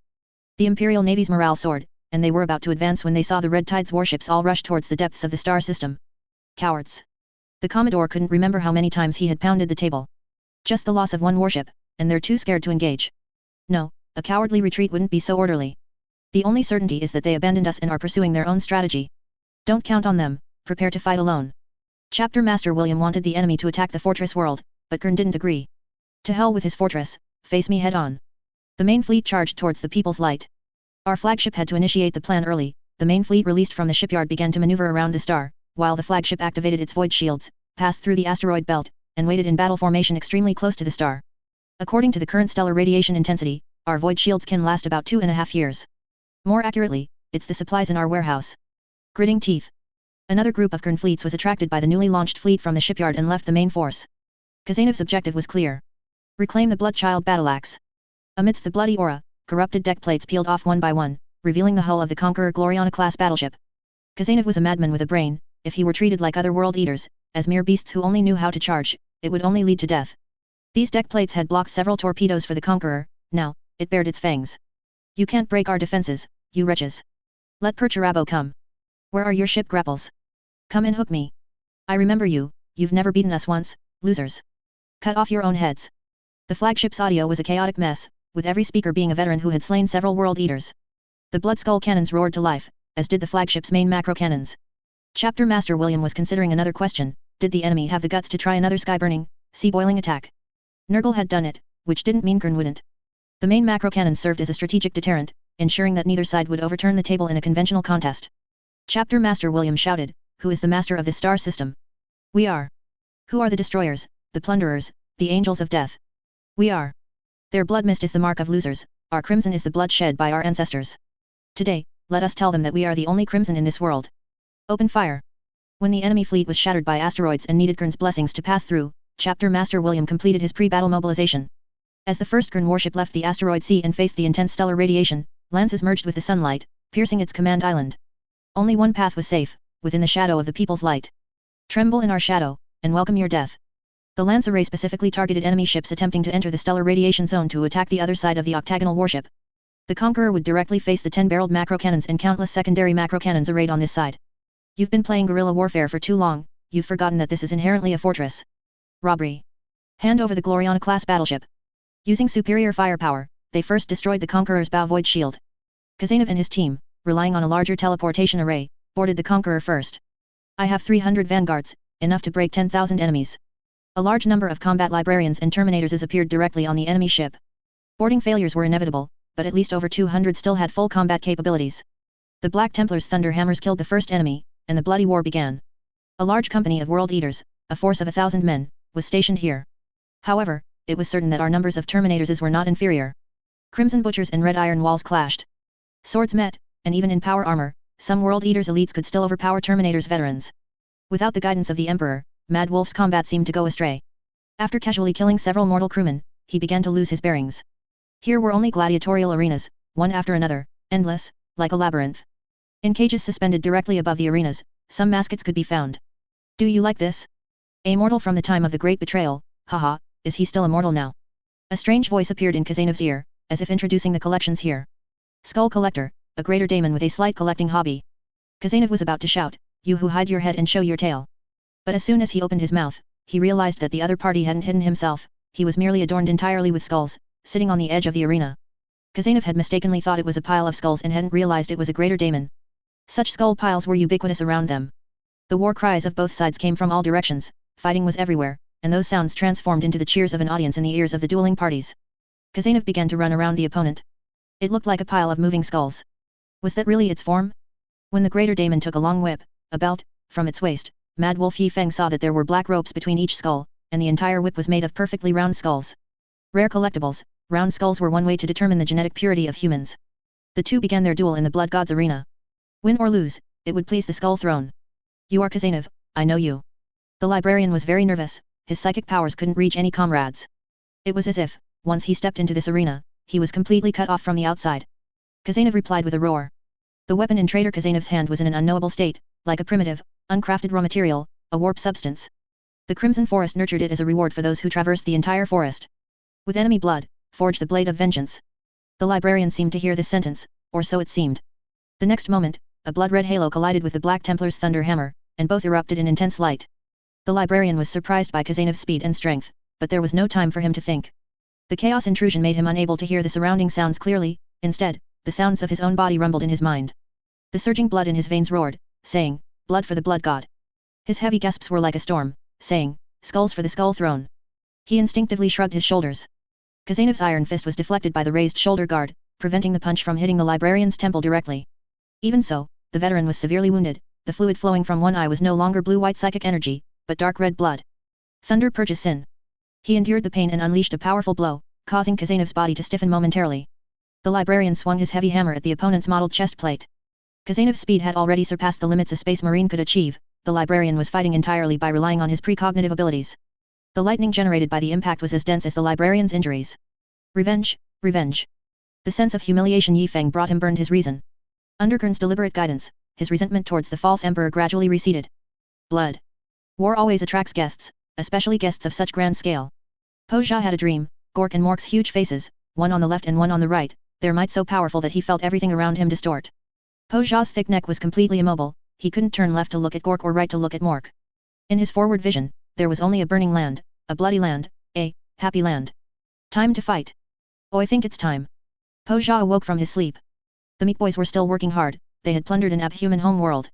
The Imperium of Man had many officially recognized abhumans, some were slaves, some were auxiliary forces that could be integrated into the military, such as Felinids, Ogrins, Longshanks. Po Jia wasn't too satisfied here. The food was abundant, gravity was a bit stronger than Terra, and there were dense and hard ancient trees, but there wasn't the mineral a mech boss desired most. I think the homies got good stuff. This was a major reason why most meat boys waged war against humans. The meat boys were busy in his mech. The Space Hulk was mostly repaired, but the fleet size was not what it used to be. I dreamed of Gork and Mork. They gave me instructions. Po Jia's roar came through the loudspeaker. The meat boys, hearing this, happily ed. They had no idea if their boss was asleep or awake. The meat boys stopped their work. The evil sun's speed boss returned to the Gorgut at top speed to listen to the god's instructions. Gork and Mork said it's time for a fight. Waaik. Waaik. A thunderous battle cry echoed through the gigantic warship. All the orcs busied themselves, stuffing every piece of junk they deemed useful into the ship's hold. The warship was packed to the brim. The meat boys on the ground were fighting, killing. They obtained each other's spaceship seats by killing them, and then placed their treasured loot on the seats. Eventually, the warship was so full that not even a mushroom could fit. Po Jia's roar once again resounded through the Space Hulk. What's the point of mining? Gork and Mork are right. A good fight will get us everything. Set sail. Chapter 503 The Trouble the Salamander encountered. I feel a destructive force approaching. We have thrown everything we have at it, librarian. If, with such defenses, you still feel the need to call for support, then we must dispatch more reconnaissance units to ascertain the true nature of the enemy. The conversation between Chapter Master Hyber of the Salamanders and the librarian was overly heated because they were repairing their personal equipment in the forge. I gave you all authority, you shouldn't be coming to me. It hadn't been long since Hyber had given the librarian temporary command of the defenses. After all, he had been in command for too long and needed a break to personally mend his own gear. I insist, the librarian said. I understand. I'll be as quick as I can. The librarian slowly boarded the ship and departed. No one could doubt the loyalty of the sons of Fukin. This was the chalice of making, one of the 9 treasures left by the Salamander's gene sire. It should have been on Nocturne. Every chapter had poured everything into this battle. As for the Emperor's return, the sons of Fukin were among the most steadfast in their trust in the Emperor. This trust stemmed from their primarch, they believed Fukin's immortality was a gift from the Emperor, and that the Emperor was immortal. Nocturne's defenses had dwindled to a very weak state, with only the Eye of Fukin, one of the 9 treasures, a planetary laser defense weapon, protecting the chapter monastery. The librarian's condition was not much better than Chapter Master Hyber's. Look at the chapters Guillemon assigned them, are those forces a mortal can lead? The Silver Skulls, Flesh Tearers, Executioners, Skull Bearers, once they started fighting, no one could hold them back. The Flesh Tearers were still relatively good. These Blood Angels voluntarily succumbed to the Black Rage and Bloodthirst, but at least they knew the outcome would be dire. Simply put, it was like saying, I've lost all shame, but I have to save face for my father. Currently, their chapter master Gabriel Seth at least realized that the chapter's actions were too tarnishing to the image of the Emperor's angels, and usually deployed his forces far from allied units. The Executioners and Silver Skulls, on the other hand, completely saw no problem with themselves. In battle, they nearly shattered the morale of their own mortal forces, yet still felt good about themselves. Managing these forces was quite difficult, especially the Executioners. During the Badab War, they sided with the rebels, and their battle barge, the Blade of Damnation, was boarded and controlled by the Salamander's Third Company. Ultimately, the Emperor forgave them, but their relationship with the Salamanders was anything but good. Even a warrior with immense endurance like Hyber needed rest, the intensity of work was unimaginable. The librarian was also in a dilemma, which chapter's reconnaissance unit should we send out? The reconnaissance units of these chapters would turn into main forces after a short while of scouting. At this moment, unexpected support appeared. Most chapters didn't even know of their existence, only first founding chapters like the Salamanders had heard of them. I am a master of the Officio Assassinorum. You don't need to know my name, just call me Assassin Master, as I am the only one in this area. The newcomer was not a suspicious person entirely cloaked in black robes, instead, he was dressed no differently than a normal Terran noble gentleman. Grey, yellow, and blue silks were meticulously interwoven to form his lining, covered by a dark red overcoat, with rare animal fur draped over his shoulders. His face had no distinct features, a bionic eye and the popular Terran makeup style made his face seem to correspond with everyone's. He didn't look like an Assassinorum master, but rather a noble traveling here. Hello, the librarian hesitated, adding no title, as he found he couldn't even determine whether the other party was male or female. The approaching enemy is a powerful orc warboss, the assassin master said, briefly recounting Guillemon's expedition and Po Jia's encounter. The librarian was astonished that even a Primarch's intervention had failed to slay it.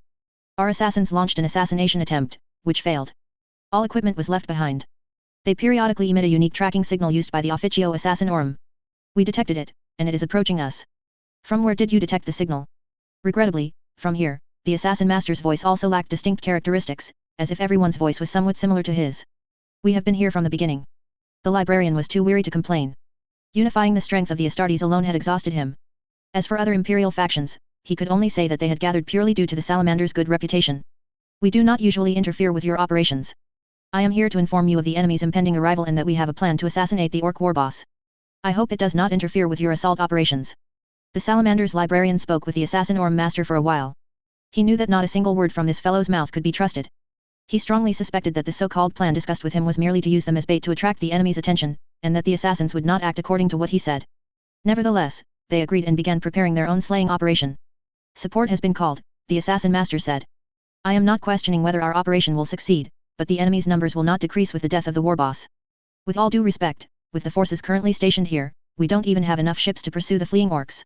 The salamander's librarian hoped to find the orcs' most precise warp jump point. They did not want to concede a single neighboring star system to the enemy. Every bit of resupply would make the orcs stronger. Poja was playing it straight this time. Their colossal warship warped directly out of the Mandeville point in the adjacent star system. Perhaps they believed Poja would easily conquer this world, or perhaps they considered this battle merely an appetizer. Who knew what the main course would be? The distant Tyranids? The Black Legion? The Blood Angels? In any case, it was a very chaotic war. The worlds ahead had implemented a scorched earth policy, with several worlds having completed full evacuations. This was originally intended to counter the Tyranids. Poja found nothing useful on the planet, nor did he need to. He was here for a fight. I think there are good things with the Omis ahead, boys. Chaotic. Countless orc ships swarmed towards the Salamander's defense world, blanketing the space. In comparison, the number of Imperial warships was woefully insufficient, completely incomparable to the enemy before them. Mining facility Solong K3U5 has completed evacuation, the mine shafts have been collapsed. The observatory on planet Solong 6 has plunged into the surface of the dead planet, leaving nothing for the enemy. World Solong 3 requests support, they still need approximately 1 teraday to complete evacuation. The Salamanders had no other choice, they absolutely could not abandon the tens of millions of mortals who had not been able to evacuate. Reluctantly, they committed a large amount of military force to the forward star system defense ring, a defensive field composed of mines, asteroid bombs, macro cannon guidance beacons, reconnaissance beacons, and a series of other devices. The Salamanders had no choice but to engage the orcs in battle at the front. Tell the other Adeptus Astartes chapters not to board during this naval battle. Fight and retreat according to the plan, and only act when the enemy approaches World Solong 4. This statement was as good as unsaid. From the moment the orcs reached the edge of the star system, the war had already begun. The Flesh Tyros thinking was still relatively clear, as long as they weren't in close combat, with artillery duels, the warriors could mostly suppress their urge to kill. They hovered at the edge of the battlefield, constantly ready to find a place with fewer loyalists to launch an attack. The assault teams formed by the Silver Skulls and Executioners were ready. They hadn't launched yet simply because the enemy fleet was too massive, and they were still unsure which warship the cunning orc warboss was hiding in. Only the Skull Bearers reluctantly followed behind the Salamander's warships. The Salamanders initially remained optimistic, though the enemy was numerous, with the chalice of making, it was not an unwinnable fight. The orcs, relying on their numerical advantage, quickly broke through the trap zone. Although the ships of the Vanguard fleet were all damaged, the boys were all fanatical. The warship was extremely sturdy, but under the synchronized volley of the Fukin's Anvil's supermassive lance array, it was still easily sliced open. However, on that giant laser-cut surface, resilient orcs could still be seen roaring, meat boys swiftly running in the vacuum with wrenches, and big mechs operating cannons detached from turrets, firing at the warship from their shoulders. We need to fight and retreat, drawing the enemy away. Easier said than done. Look how many ships they have. What difference will drawing a few away make? If even one enemy ship lands on World 4, it will be a devastating blow. World 4 was a very peculiar world. Most of its area was a dead world, full of highly toxic miasma, sluggish native species that could easily melt through the steel plates of a chimera armored vehicle, and poisonous forests and rock forests much taller than a sentinel. But within such a harsh area, there was a continent held high, lifted by the compression of 2 large continental plates against a smaller one, a world capable of housing tens of millions of people, surrounded by cliffs and precipices. The people living here were like living on top of a giant fortress, possessing a natural strategic advantage. I am the governor of World 4, Chapter Master Hyber. We demand to fight here. We believe that sacred artillery fire can inflict devastating damage on the enemy. Refused. Proceed according to the original plan. But, this is precisely what the assassin master intended. Hyber had just come online when he heard perplexing intelligence. It was already outlandish that this governor knew about the Officio Assassinorum. Now, what he was saying was completely different from what the librarian had relayed to him. The governor continued, we have dispatched the Astra Militarum to cover the retreat for the Emperor's subjects, Chapter Master Hyber. There is only enough time for the civilians to evacuate, the Astra Militarum will likely not be able to leave. We will buy you time. There are already enough, natural, traps on Planet 4. Let the Astra Militarum retreat. I'm afraid I cannot command those Astra Militarum warriors. Forgot to mention, those are the Creek Death Corps. Chapter Master Hyber felt his veins throb. Was he too lenient, allowing them to think they could defy his military orders? This is probably the Officio Assassinorum's plan, the librarian communicated telepathically with Hyber. I am the overall commander. The governor on the other side of the holographic conference flinched. After a second to compose himself, he calmly said, I am merely following orders. Executioner's chapter master, one of your squads is near him, correct? Yes. The signal was unstable, the executioners were too close to the orcs. Execute him. Under my command as overall commander, he dared to accept orders from an unknown individual without reporting to me. He is suspected of violating wartime military orders Article 213, Article 29 third clause, and Article 62, disregarding the safety of so many imperial citizens. Execute him immediately. You will carry out the execution and take full command of World 4. Let us do it. Gabriel Seth, silent for a long time, spoke up. Are you sure, Flesh Tearus chapter master? I am sure. Let us do it. The die is cast. The Flesh Tearus warship turned its bow and sped towards World 4. In the giant hangar, all transport ships began the machine spirit blessing ritual, not only transporting warriors down but also helping civilians evacuate. It should be fine, right? Krieg, it should be fine, right? This was the thought of the Flesh Tearus High Command. Since no one would survive, their battle would not be recorded by the Imperium of Man. Even the Black Rage wouldn't matter, right? This residential area on Solon 4 was a towering pillar reaching the sky. It was very suitable to be made into a tombstone. The Flesh Tearus warriors did not intend to return alive. Gabriel Seth entrusted the most stable 100 warriors, those with the least chance of succumbing to the Black Rage, to the Salamanders, allowing them to command them freely. The rest of the forces descended en masse towards World 4. The chaplain's sermon was not a conventional praise of the Archangel and the Emperor. Sitting on the transport ship, he seemed more like he was issuing a code of conduct specifically for this battle. Control your emotions. Chaplain. Very loud, a warrior's challenge. Why aren't we joining the battle immediately to destroy the attacking enemy? Do you think we are unworthy of participating in such a holy battle, only fit for menial tasks like evacuating civilians? Control your emotions. We will fight to the death below. We are heading to the defensive zone. We have little time to familiarize ourselves and establish positions. The blood is not a source of recklessness. Suppress the impulsiveness within you. I know you find it hard to endure the hidden power within the blood, Black Rage. Now, as a chaplain, I can tell you the first rule of engagement, I permit you to no longer suppress it, but only if you kill 500 orc big mechs. This was an achievement many warriors could never accomplish in their lifetime. Those who could boast such feats were legendary heroes like Dante. However, the warriors who heard this rule showed a morbid excitement. They diligently remembered this rule. At this moment, like Krieg, they became currency for a high-stakes gamble. Chapter Master Hyber suspected the identity of that officio assassin or master but was unable to contact him again. Then let's begin. The warships will form up. Let them see the power of the Sons of Fukin. The Salamander's warships formed a fiery dragon formation, spitting flames across the battlefield. Macro-cannon shells, fired from super-heavy weapons, could blow up an entire orc frigate. Hyber still wondered, did his shells outnumber the enemy's ships? Chapter Master. That fellow calling himself an assassin master has sent a communication. Hyber formally met the master, who looked rather grim. This is just the vanguard. Don't try to find their war boss yet, he hasn't appeared. The assassin master opened an image in the War Council's holographic conference room, it was the Space Hulk from when the Regent fought to the death. By the Emperor, what is that thing? The Imperial Navy representative exclaimed. Hyber was inwardly horrified, but to maintain morale, he declared in an unquestionable tone, that the chalice of making will destroy it. We will achieve final victory. No, no, no. Your mission is to hold it, to bleed it dry in this star system. Reinforcements are on their way. He held up 4 fingers, pointing directly at Hyber. We refuse to evacuate. The duty of the planetary defense forces is to guard this land. Our last wills have been evacuated with our families. Now is the time to fight for the Emperor's sacred domain. After Gabriel Seth's troops left their transport craft, he ordered the surrounding mortals to board their ships and leave. However, the mortals gathered there did not obey the military order. Gabriel looked at them. The front row of mortals, quite robust, were saluting them, while behind them, a planetary defense forces uniform was divided into 3 parts. A shorter person, wearing a standard helmet, clung tightly behind a taller person, hiding his civilian clothes, with only his head showing. Some women wore uniforms, with their hair tied up or simply cut short with makeshift tools, looking very ugly, as if not, trying their best to appear capable, like seasoned soldiers. In the distance, a row of shirtless men stood, wearing planetary defense forces uniforms, each holding a pickaxe, pretending they had taken off their shirts because it was too hot while digging trenches. A complete set of uniforms was now worn by 3 people. A bolter was pressed against the head of the leader. Civilians, evacuate. This is an order. Are you defying military orders? We are not civilians.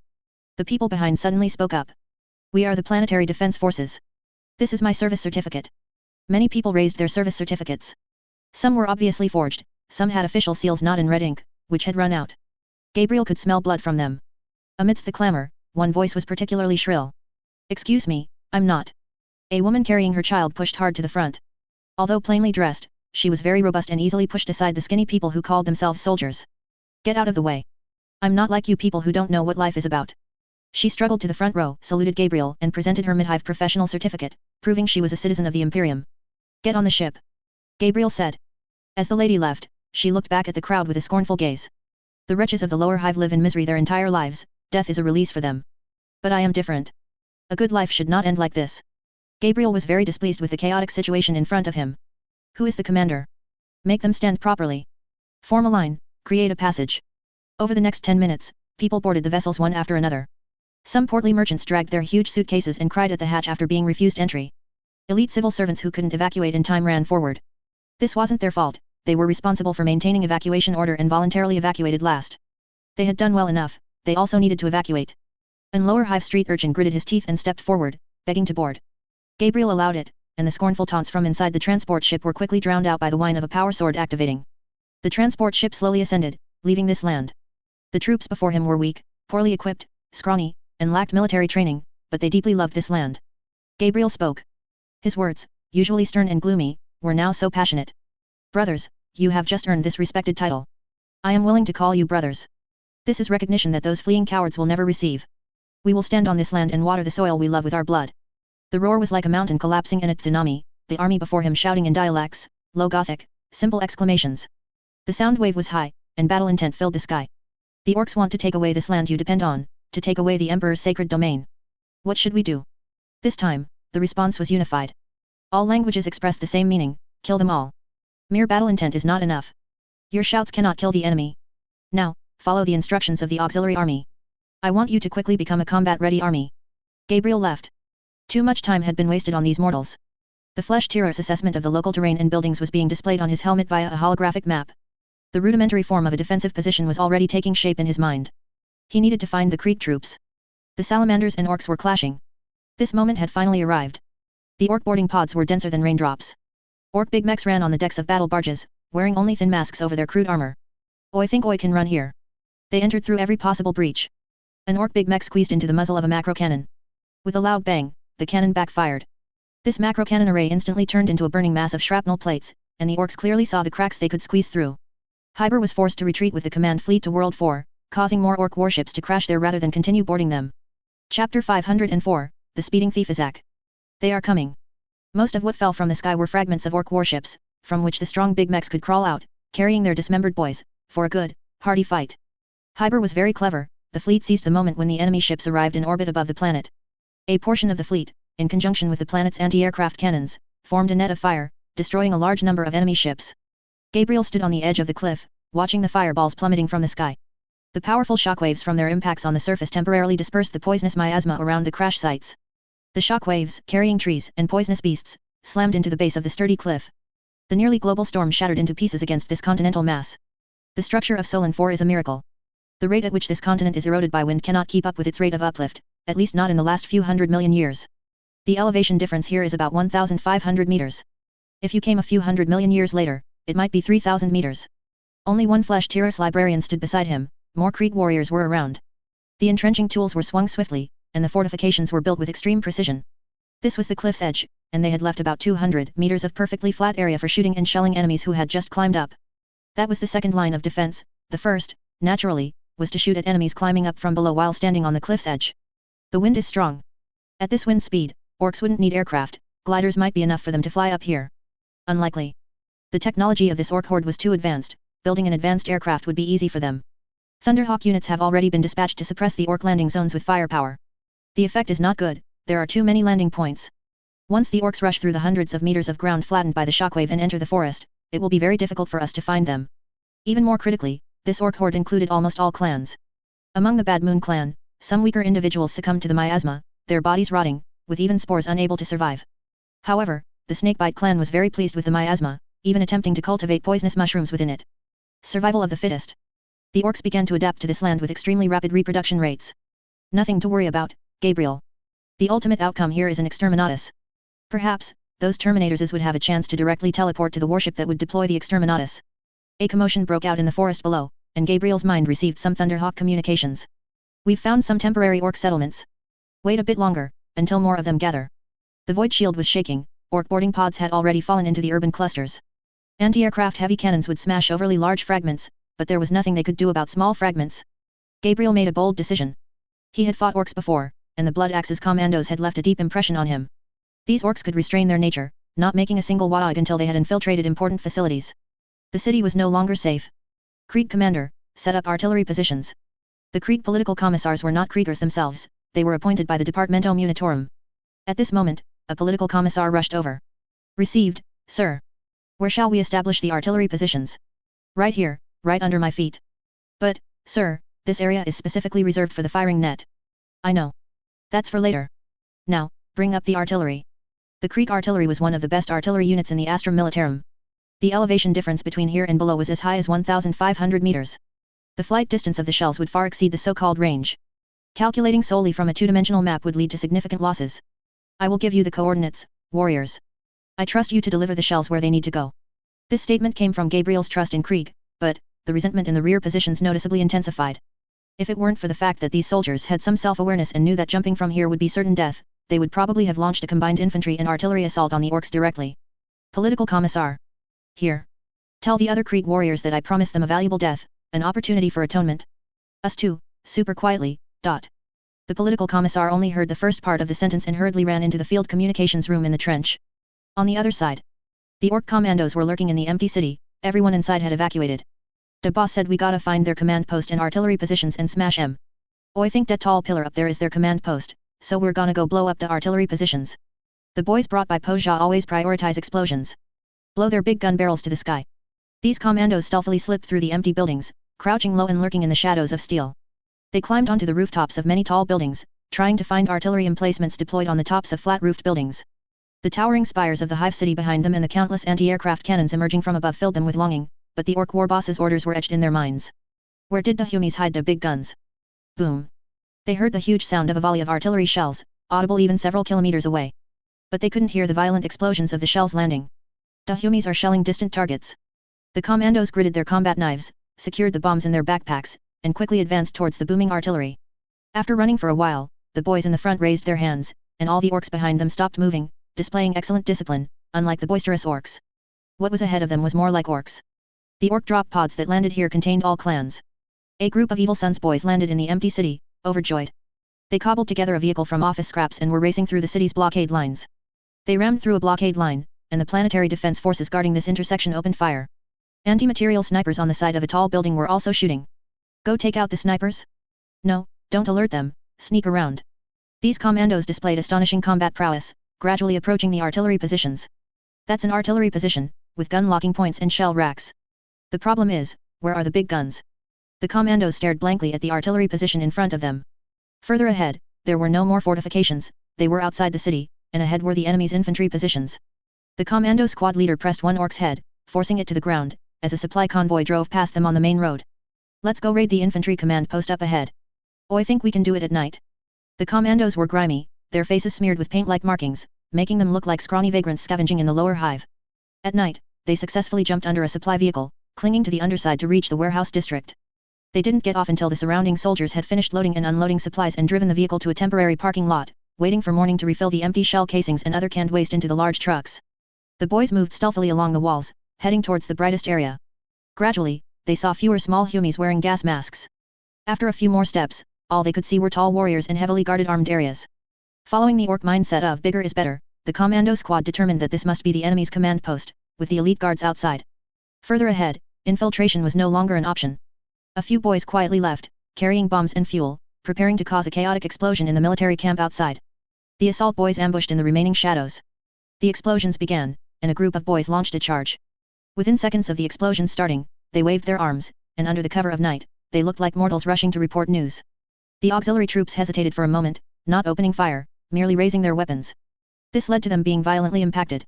The commandos vaulted over the railing, ducked behind a predator tank, threw out bombs and smoke, and charged towards the large tent in the very center, which glowed with numerous candlelight. Slicing through the thick, heavy curtains, an orc boy's face and a sizzle pistol, laser pistol, peered in together. Eyes met, and for a moment, it was unclear who was the beast. A flesh-Tyros librarian was performing a bloodthirst ritual. A servant who had voluntarily offered his body to the Emperor's angels had completed the ritual, with sacred runes carved on his neck, and then the librarian bit through his neck. The flesh-Tyros and bloodthirsters are among the chapters most severely affected by the bloodthirst. When they appear, they will drink the blood of servants, like their parent chapter once did. Although the death of a servant would better alleviate the bloodthirst, in most cases, the parent chapter would still allow the servant to live. As for the flesh-tearers, they are not so elegant. At this moment, having heard the explosions, the librarian had actually intended to end the ritual early, but he didn't expect. Well, no more eating people for now, time to bite greenskins. This does not alleviate the bloodthirst. The commando felt an ancient beast's gaze fix on it. Before it could even fire, a psychic punishment exploded before its eyes. The flesh-tearers librarian didn't even have time to grab a weapon, pouncing with bare hands. As a flesh-type librarian, using psychic power to enhance physical strength was very basic. He rushed at the orc like lightning, his hands, like sharp blades, plunged into the orc's chest, tearing apart the enemy's body. The commandos didn't expect this, they had indeed found the command post, but they couldn't win. The librarian's psychic power could easily distinguish orcs from humans, he could sense the difference in blood. He was a crimson shadow, bringing death to his enemies in the dark of night. The so-called commandos were annihilated under the suppression of absolute power. In fact, by the time the Krieg warriors excitedly rushed over with fixed bayonets, those orcs had already become piles of corpses on the ground. Krieg expletives. No one doubted how the servant lying on the ground had died. The Krieg warriors only felt that they hadn't done enough. Over the next few days, the Krieg warrior extended the trenches to more areas, almost transforming the surroundings into a complex network of trenches, tunnels, and overt and covered observation posts. I can barely see our warship, Gabriel, the sky is full of orc ships. That's precisely why we are here. The most arduous ground war began. A massive orc ship is approaching. Hyber finally got the news he wanted, the gigantic orc warship mentioned by the assassin master had appeared. He realized his mistake, he had overestimated himself. The chalice of making was not in the same league as the giant warship before them, it wasn't as big as a battle moon, but it far surpassed a Ramus's-class star fort. The Silver Skull's strike cruiser is launching a decapitation strike, their librarian predicted the death of the orc war boss on the Emperor's Tarot. The Salamander's librarian could feel Hyber suppressing his anger and glanced at him. I didn't predict anything. Report their trajectory, Hyber said, support them. An assault fleet was assembled with extreme speed, it was clear the Salamanders had experienced too many similar situations, and everyone knew it. The chalice of making became a crucial hub connecting several star forts and warship defense lines, with all the Salamander's 3rd Company warriors garrisoned on this relic of Fukin. The warriors of other companies, in their most proficient manner, dispersed among various mortal forces, maximizing the overall combat power of the defense line. The 1st Company's sons of Fukin, led by Hyber, joined the assault fleet. The librarian's objections were overruled. In fact, this was a structural issue for the Salamanders, their chapter master was actually the 1st Company captain, the regent, who led the chapter in the absence of the primarch. Therefore, Hyber was already the 1st Company captain, and leading half of the sons of Fukin in an assault was perfectly normal. Ensure the teleportation devices are checked, warriors. Teleport out when the ship next returns here. This is the only chance to survive. A teleportation librarian followed them, both entering and leaving the battlefield. The orc offensive was fierce and intense, a Silver Skull's chapter assault ship was burning. It slowly moved to the rear, while the Skull Bearer's ship moved forward to withstand the bombardment. A significant portion of the orc vanguard ships were drawn to World 4 and the Chalice of Making, giving the Imperial warships an opportunity. The assault fleet still paid an extremely heavy price, but the Loyalists successfully penetrated the orc vanguard fleet. The Eye of Fukin could be installed on the Chalice of Making, but the Sons of Fukin did not do so. Next, the Salamander's battle barge, the Wrath of Fukin, served as the vanguard. It would be responsible for deploying the warriors onto the enemy's giant ship, which was not very difficult. Because Poja was almost directly in front of the center of the army, this enormous space hulk did not need to hide its tracks. Oh, I think this giant ship is invincible. The trouble lay in how to safely withdraw after deployment and then organize warships to re-enter and pick up the triumphant assault team, or deploy a second wave of assault warriors. Hyber's body glowed as a psychic bomb, mixed with the bone dust of Sisters of Silence, exploded directly in front of the enemy, to some extent dispersing the Wadaic. Invincible field. Cannons and boarding pods fired simultaneously, and the subsequent Silver Skull's chapter also teleported in. This was a mixed assault team. The impassioned Salamander's warriors cleared the path with flamers and smashed open obstructing doors with power mauls. The Orc Honor Guard retaliated, each one terrifyingly large. Every time the warriors killed one of the big ones, another would charge at them. The ones they annihilated, believing to be the Orc war boss, seemed very slender compared to the next one's size. It was a desperate journey, comrades constantly fell. Even the Gretchen attendants of those Honor Guard Big Mech could endure the flames of flamers and charge at the warriors. Hyber forcefully braced his artificer power hammer. He was incredibly strong, arguably the strongest among the Space Marine, but still felt unable to block the opponent's attack, and the opponent was merely an ordinary Honor Guard orc. A sword was thrust into the orc's neck from the side. The Salamander's champion, Ponzazak, successfully ambushed the orc, severely wounding him. Hyber followed up with a hammer blow to its head. The strike from the artificer power hammer only shattered the opponent's cool and explosive helmet. The orc was somewhat stunned but still punched Hyber back. Ponzazak was still clinging to the opponent's side. He felt there was little hope of pulling out the power sword, so he swung to the opponent's back as the orc's body swayed. He admitted that he had hardly used this fighting style since he started his service. A power fist struck the back of the opponent's head, but due to the Orc Honor Guard's struggles, it went awry and hit its shoulder. The massive orc body crashed heavily against the wall, and Isaac was caught in between. A mouthful of blood welled up. The power fist was even embedded in the wall, caught by a piece of metal behind the orc, making it impossible to pull out quickly. Cover me, brother. Isaac abandoned everything. He let go of the power sword and hammered the orc's head with all his might, delaying it for a second. Just as it turned its head, intending to bite the salamander's champion, Hyber, who had risen, ended its life with a heavy hammer blow. Where are we? I don't know. With the death of this honor guard, the surrounding Gretchen attendants briefly fell into chaos. The salamanders could finally aim their offensive bolter at the back of the enemy's heads. The vibrations became increasingly obvious. Either a big one or a tank. Pons Isaac gasped, pulling his blade from the corpse. Hyber punched away a leaping Gretchen, and its unstable bomb. Boom. They've regained their courage, Hyber said. Then let's drive them back again. The salamander's champion at this moment somewhat missed Yi Feng. In his perception, Yi Feng was still very fast. If he had come, he might have already charged in front of the orc warboss. An executioner's veteran's communication rang in Hyber's ear. An enemy armored vehicle is heading your way. It's fast. The vibrations grew louder and louder. Hyber and Isaac exchanged glances, their thoughts were surprisingly consistent. Let's steal this armored vehicle and use it for a rapid assault. Hyber stood on high ground, or rather, on a pile of scrap metal ruins. His armor was very flashy, a sacred relic of the salamanders. He stood high up, using his sacred bolter, Dragon's Roar, to fire single shots at the approaching armored vehicle. It was an incomprehensible super tank, painted entirely red, using a mix of wheels and tracks. Two huge chimneys stuck out from its body, emitting thick black smoke. The orc warboss poked its head out, operating the boom boom death cannon on top. The Gretchen behind, each proudly holding their self-made weapons, fired at Hyber. The artificer armor blocked the enemy's shots. Explosions were continuous, but Hyber remained unmoving. Oh, I think we can charge up. This was a very steep incline. The evil sun's big mech still floored the accelerator, charging forward relentlessly. Hyber stared at it, knowing this armored vehicle could make it up.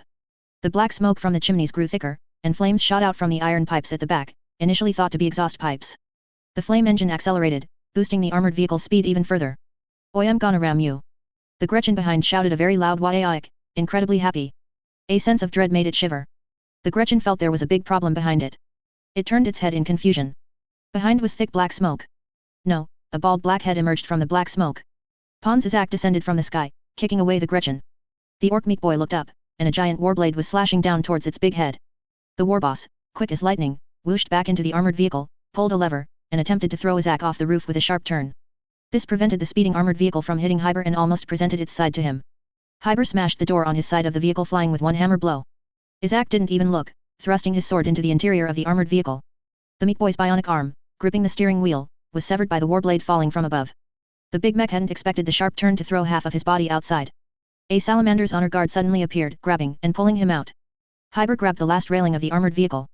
Unfortunately, he had to hold his hammer, otherwise, his other hand could have delivered a dragon's roar round to the orc rolling on the ground.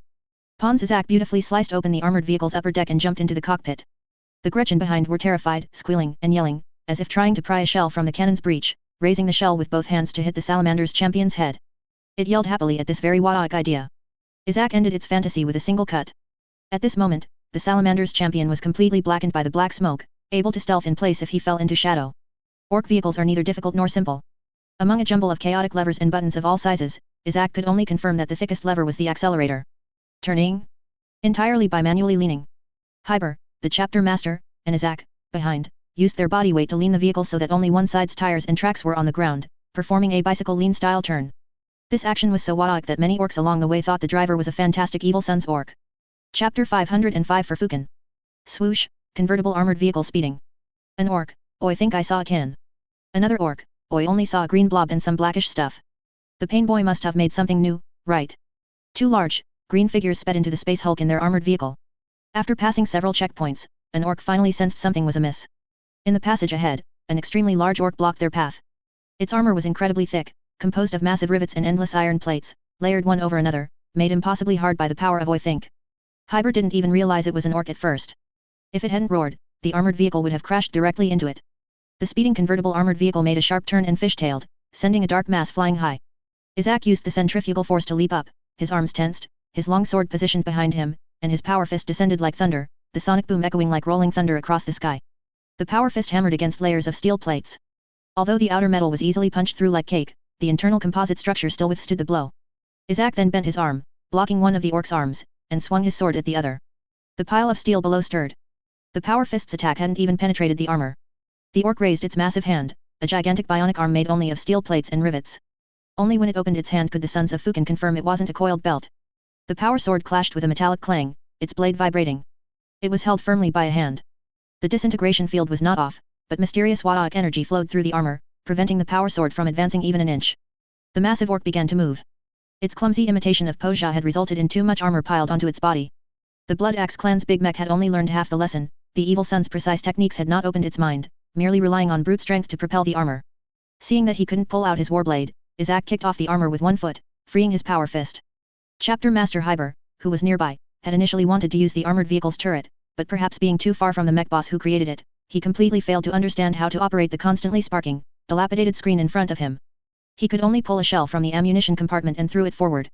The two had worked together for centuries. Isaac knew how to act upon hearing the whoosh of the air.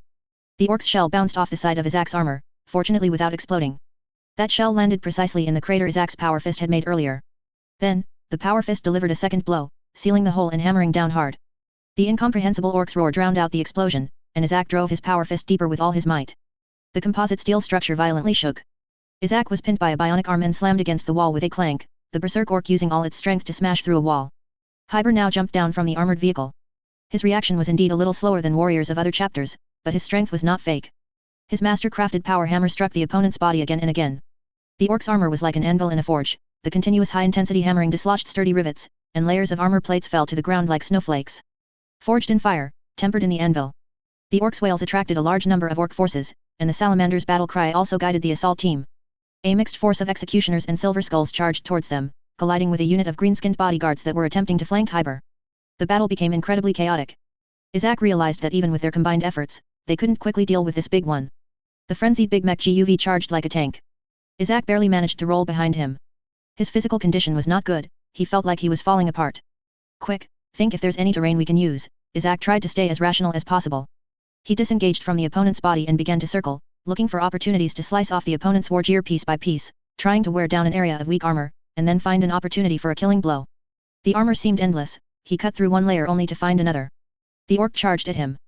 Isaac deftly dodged, causing this living landslide to crash into the armored vehicle, turning the vehicle that had carried them several kilometers forward into ruins. It lifted the wrecked armored vehicle. Damn it, how much strength did it have? That pile of scrap metal arced through the air, smashing into the spot where Isaac had stood a second ago. There was no terrain to utilize, that guy could easily dismantle everything around him. Hyber, coordinating with the chapter champion, struck the armor. The awe-inspiring roar of the dragon's breath bolter when it fired drew the orc's attention to Hyber's side. Isaac struck back with another punch. The two warriors stood on either side of the orc, attacking alternately. We can't keep this up. Defeating it isn't our goal. Leave it to me, Hyber. You have a teleport homer on you. Charge ahead to the orc warboss and use the teleport homer to call for librarian support. Isaac decided to face the orc alone. Tactics and skill were not the key, he needed to kill it before enemy reinforcements arrived. The orc was also getting annoyed. It took a hit from the front end, without thinking, threw a punch backward. Didn't expect that, did ya? Oi, I'm smart too. It missed its punch, seeing only a retreating back. Isaac seized the opportunity to swing his broad power sword into the orc's armor. This direct thrust once again wounded the orc's flesh. The two roared and clashed again. Hyber pushed forward, his fighting movements becoming fewer and fewer. The Gretchen swarming around him were crushed by his war-stomping charge. That was the last gate-guarding bodyguard boss. Beyond it, Hyber would face a Psyker Big Mech. This Psyker Big Mech maintained the orc Wadaic energy field in this area. The death of the bodyguard orcs would not significantly affect the energy field in the short term. The assault of 500 elite Astartes was not something that could be simply held back. Most of them were first company veterans from various chapters, with a few librarians and special weapons units. These forces were equivalent to the combat power of 2 ordinary chapters. When Hyber charged in front of the Psyker Big Mech, the first thing he did was deploy the teleport homer. Because the enemy ahead was too large, the Psyker Big Mech sat on a throne, leaning against a towering wall that seemed to span the entire space hulk. Psychic energy gathered from all directions, controlling the entire area through the I think it's really good psychic equipment below. The powerful psychic energy made Hyber mistakenly believe it was the true orc warboss. When the librarian, leading 27 warriors, teleported here, Hyber had already been pulled into the sky by psychic energy, only barely holding on, not crushed by the psychic force, thanks to the sacred ancient armor he wore. The sons of Fukin retaliated with the fiercest firepower. Bolters rained down on the Psyker Big Mech's body, but with little effect, because it firmly believed that as long as it sat on the sacred throne, no one could threaten it. Compared to the wealthy Red Tide, the Salamander's warriors could not afford to casually fire anti-Psyker bolters. They could only load a mix of bolter rounds and armor-piercing rounds. The librarian chanted the litany of forging, flames swirling around him, coalescing into coiling fire dragons. A gigantic fire dragon rushed towards Chapter Master Hyber. Incinerator weapons seized the opportunity to aim at the mysterious orc throne, covering the librarian. 3 heavy armored warriors charged the enemy. They were the strongest warriors, able to move swiftly even in heavy armor. After reaching a certain distance, the flamers spewed forth tongues of fire. The Psyker Big Mech had no choice but to first confront the incoming enemies. With a thought, terrifying flames rolled back. The Prometheum flames caused fuel tank explosions, killing a son of Fukin. Then, the orc's terrifying psychic power easily crushed the charging warriors. But because of this, the soaring fire dragon in the sky bit into Hyber, who had been pulled into the sky, rescuing him from the orc's psychic control. The dense cracks on the relic armor spoke of the enemy's terror, and the flickering flames proved the loyalty of the sons of Fukin. The fire dragon circling the librarian pounced at the opponent, trying to confuse the enemy and rescue Chapter Master Hyber. After a brief circling, the librarian understood Hyber's intention. The fire dragon in the sky showed no signs of retreating, pouncing fiercely towards the psychic throne. The Psyker Big Mech gathered all its strength and unleashed a terrifying psychic blast at the fire dragon. But during this, anti-psyker bolters penetrated its psychic shield. Although they caused no significant damage, the incinerator guns that followed heated the environment around the orc to an incredibly high temperature. The orc's violent impact, like an inverted waterfall, shattered the dragon scales, extinguished the burning psychic energy, and broke the framework of the librarian's unwavering will. Only Hyber's battle cry remained in the air, forged in fire, tempered in the anvil. The salamander's chapter master's arms were shattered, showing broken armor and blood oozing from cracked black skin, fusing into one. His fingers revealed stark white bone, but the power hammer was still held tightly in his hand. The charging warriors pushed forward 30 meters against the psychic oppression, solely to enter the grav gun's range. In this critical moment, a stream of grav particles assaulted the throne ahead. The heavy hammer smashed onto the throne, raising dust that obscured the view of what was inside.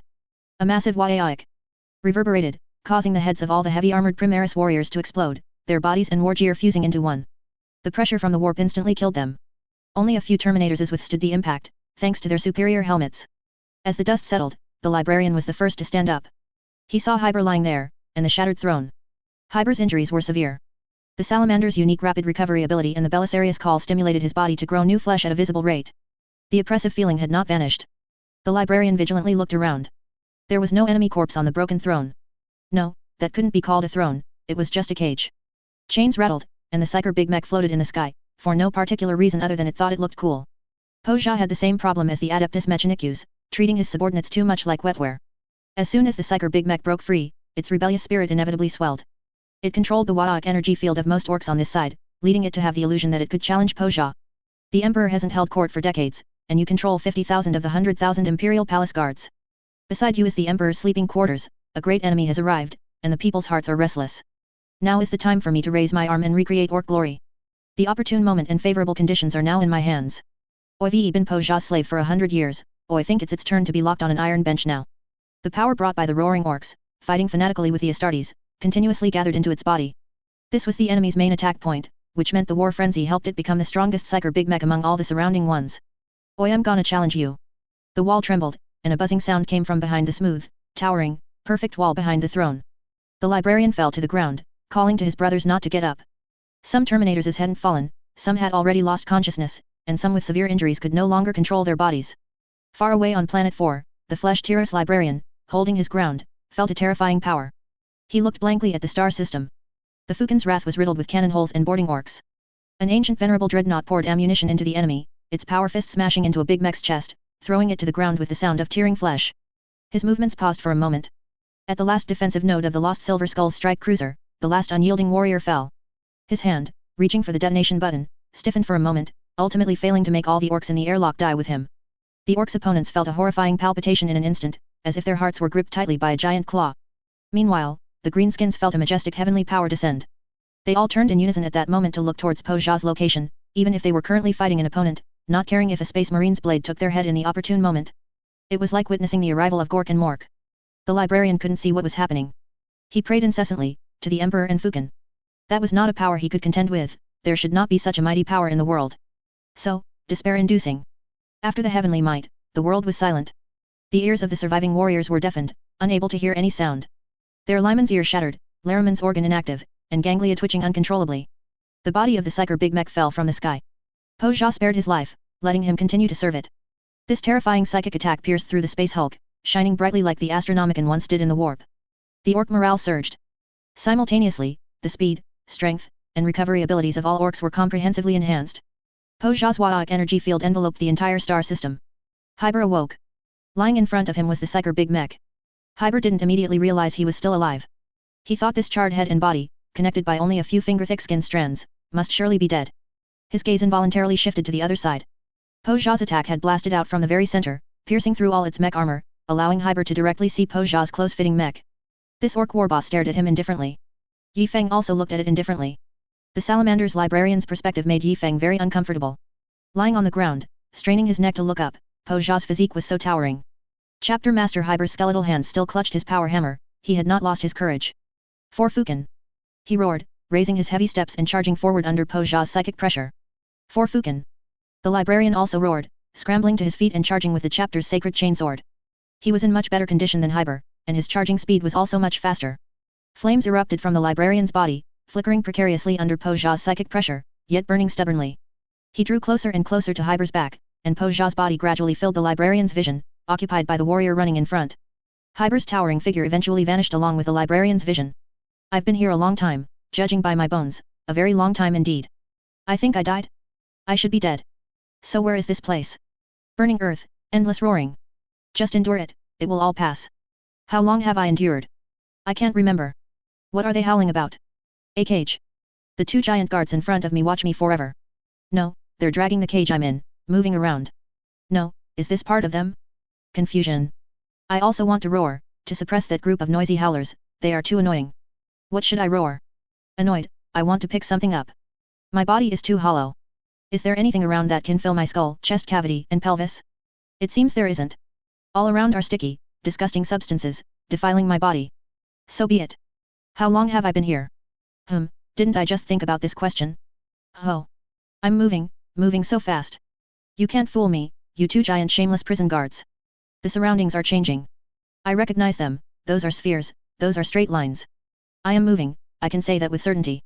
It's slowing down. The sky feels wrong, but I can't say exactly why. Faintly hearing something. Too noisy. Those are different sounds. I should listen carefully. Too noisy, too noisy. How long have you all been noisy? Can't you be quiet and let me listen? I should shout something to overpower you, shout something different, shout something that can destroy you. Oh, I think I hear something. Bathed in battle, forged on the anvil. Where? The cage has a draft, the shouts can come in. Shout a few more times, shout a few more times. More and more sounds. No, don't go this way, the sound is getting quieter here. That way, the sound is louder over there. The cage here is thinner, I can hear other sounds, that's great, here, I have to do something. I think I have a hammer. I think. Let me look. Ha, here it is, and it still works. Try hammering it once, hammer it. I have no strength, I feel very weak. Perhaps I should shout something, like a work song for hammering iron. Yes, that line, bathed in battle, forged on the anvil. Hammering again. My bones can also hammer. No one can trap me, I will leave this hellhole, I will leave. Damn guard, did it find me? It's pressing down on me. What can you do? What can you do? Can you kill me? Come on, come and kill me. A beautiful psychic bombardment. It hit me. Ho ho, all the strength I'd accumulated for so long was used up in an instant. Look at my bones, they're so clean. The ground beneath my feet is a bit soft, probably from the psychic blast. I feel like I can sink quite a bit. The shouts have gotten much quieter. Am I standing in the wrong place? Lift my foot. There seem to be shouts elsewhere. No, let's try again. It's so soft underfoot. Perhaps one more hammer blow will work. Hup. Wait, some sounds, different sounds. For Fukin, for me? A tiny crack appeared in front. That definitely wasn't a trap, I could feel it. There were scorching flames inside, my familiar salamanders, the anvil, and familiar faith. There were so many people there, and they were dying. They just died like that? No, I have to protect them. I have to think of a way. They should live under the protection of the strong. Are there no strong ones left? I will protect them. The scorching shadow came again. The guard found me again. To hell with it. One hammer blow. The salamander's librarian's dying psychic shriek tore a small gap in this Wadaik psychic field. An abnormal small hole appeared in the swirling vortex of orc psychic energy. When Po Zha smashed Hyber, embedding that cracked relic armor into the towering warrior's body, a hammer appeared from a warp rift. White bones gripped it, just as Hyber's exposed skeletal fingers tightly clutched the power hammer's handle. What is that? This thought had not yet faded from Po Zha's mind. A giant skeleton swung a warhammer and smashed it towards it. Fukin and the strongest orc warboss of that era, the beast, fell together into the destructive orc energy emitter. Fukin is an immortal, he cannot die. However, Gork and Mork are not like the Emperor cannot move, but they can. They moved almost in conjunction with the warp region corresponding to the beast, because the orc warboss known as the Beast had gathered almost all the orc clans of that time. Dying with the Beast meant that Fukin's resurrection location in the warp was extremely awkward as appearing from Slaaneish's bed, from the skull piles of the brass throne, or from Nurgle's villa. Gork and Mork did not easily release him until another chosen one of Gork and Mork was selected. They moved with Poja. The salamanders, as before, chapter master, librarian, chaplain, the strong ones called for his return with their deaths. Chapter 506 ending. The salamander's librarian's gene seed shattered in its final death shriek, becoming the last boost to recall the Primarch Fukin. The Lord of the Fire Dragons had been dormant in the warp for so long that he had only managed to coalesce a skeleton. A giant skeleton, wielding a great hammer, smashed towards Poja. Its charge path was the large hole Poja had previously blasted with his psychic power, and also a creation of the residual power when Gork and Mork's intense psychic bombardment of Fukin's body caused him to descend into the real world. Poja activated the Gork gaze, a powerful ray weapon. The great hammer lit up. This great hammer was named Dawnbringer, forged after Fukin lost the Dawnbringer. It could absorb incoming energy fluctuations and return them to the enemy, in the form of a hammer. The Gork gaze's ray was completely absorbed. Poja attacked Fukin with psychic power and roars, firing all his weapons, but to no avail. Psychic pressure had little effect on the giant bone skeleton, and bullets of all sizes flew through the gaps between its bones.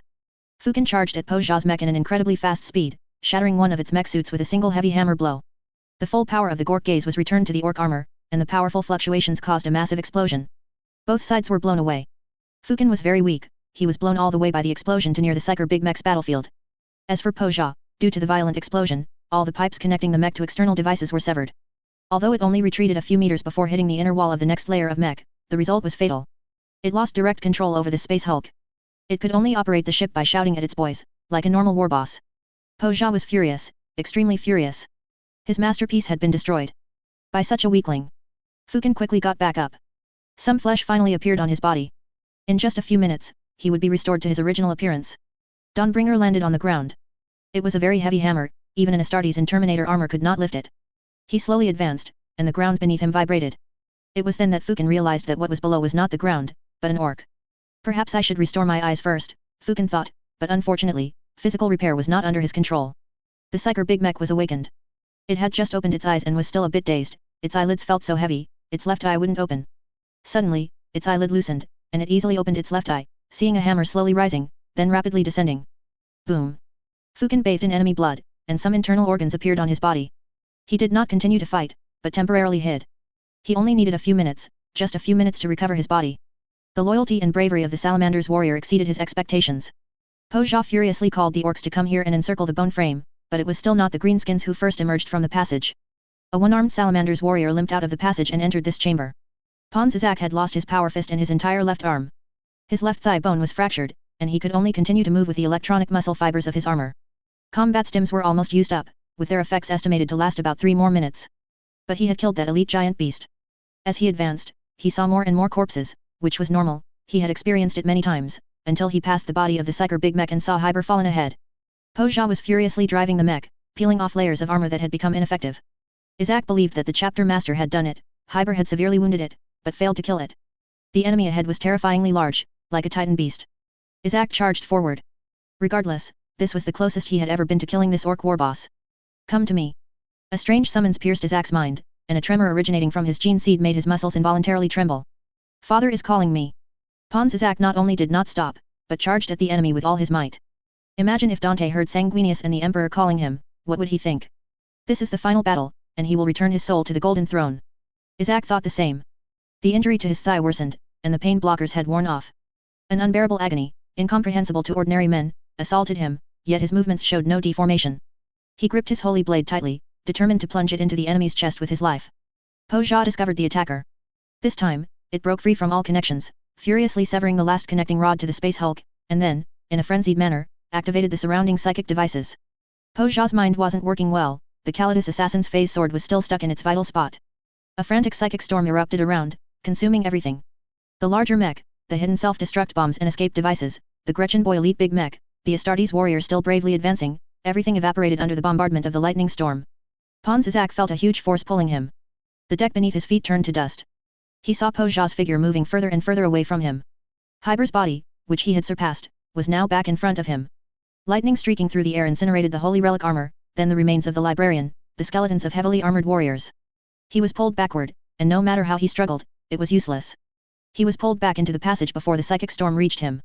The psychic glow ahead could not be filtered by the Astartes' enhanced eyes. Isaac could see nothing. When everything stopped, Pons Isaac turned to look.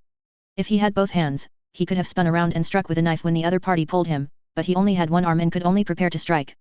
What he saw was a terrifying column of flesh and blood, muscles growing and writhing. Fukin had not yet grown skin, making his current appearance incredibly horrifying. Normally, his armor would conceal him, but his armor had been completely disintegrated by the orc energy device, only his hammer accompanied him into the warp. Isaac instinctively wanted to shout chaos invasion, when that voice, a tremor from his gene seed, came again. Retreat. Stand behind me. Then, Isaac felt a dizzying sensation as he was thrown behind the giant. That back was so broad, shielding him from all the psychic light. Fukin had not yet recovered, but he had to enter the battlefield early to face a furious orc. This was Po Jia's last resort, used against enemies that all other methods could not defeat. Only when layers of mech failed to defeat the enemy, instead becoming restraints that limited its movement, or when an assassin infiltrated to assassinate it as before, would it activate this device. The psychic power, amplified by the device, destroyed everything around it, blasting open a spherical internal space approximately 1 kilometer in diameter. This allowed its titan-sized body to move freely and fight powerful enemies that the giant ship's mech could not handle. Fukin stepped into this hollow area, and the scorching metal beneath his feet incinerated the newly grown muscles on his feet once more. Every time he lifted his leg, a piece of flesh and blood was torn away from his foot. Fukin advanced in silence. His eyeballs had finally returned, allowing him to look directly at the enemy before him. It was not as strong as a beast, this was Fukin's feeling. Po Jia was not the type of warboss with a strong physique. The Evil Sun's clans were geniuses of technology and speed. When Po Jia started to move, Fukin felt an immense sense of pressure. It was faster than a beast. Po Jia's mech ran at high speed, then leaped high, performing several backflips in the air, and smashed towards Fukin like a meteor. This was not a simple smash, gravity weapons were restricting Fukin's movements, and as Po Jia tumbled in the sky, many large bombs flew from its body and exploded around the prim arch. The Lord of the Fire Dragon silently endured everything. Fury burned in his eyes, and Dawnbringer began to dance, even though there were no enemies around yet. Fukin's massive body spun in place, the great hammer's speed increasing until it collided with the enemy. Po Jia, in a fit of nerves, punched off the Primarch's entire lower jaw, while Dawnbringer struck the opponent's chest directly. Time seemed to freeze for an instant, as shattered teeth and the battle cries of both sides flew into the distance. This was a bloody battle, no one knew how many times Fukin suffered fatal wounds, he seemed to be immortal.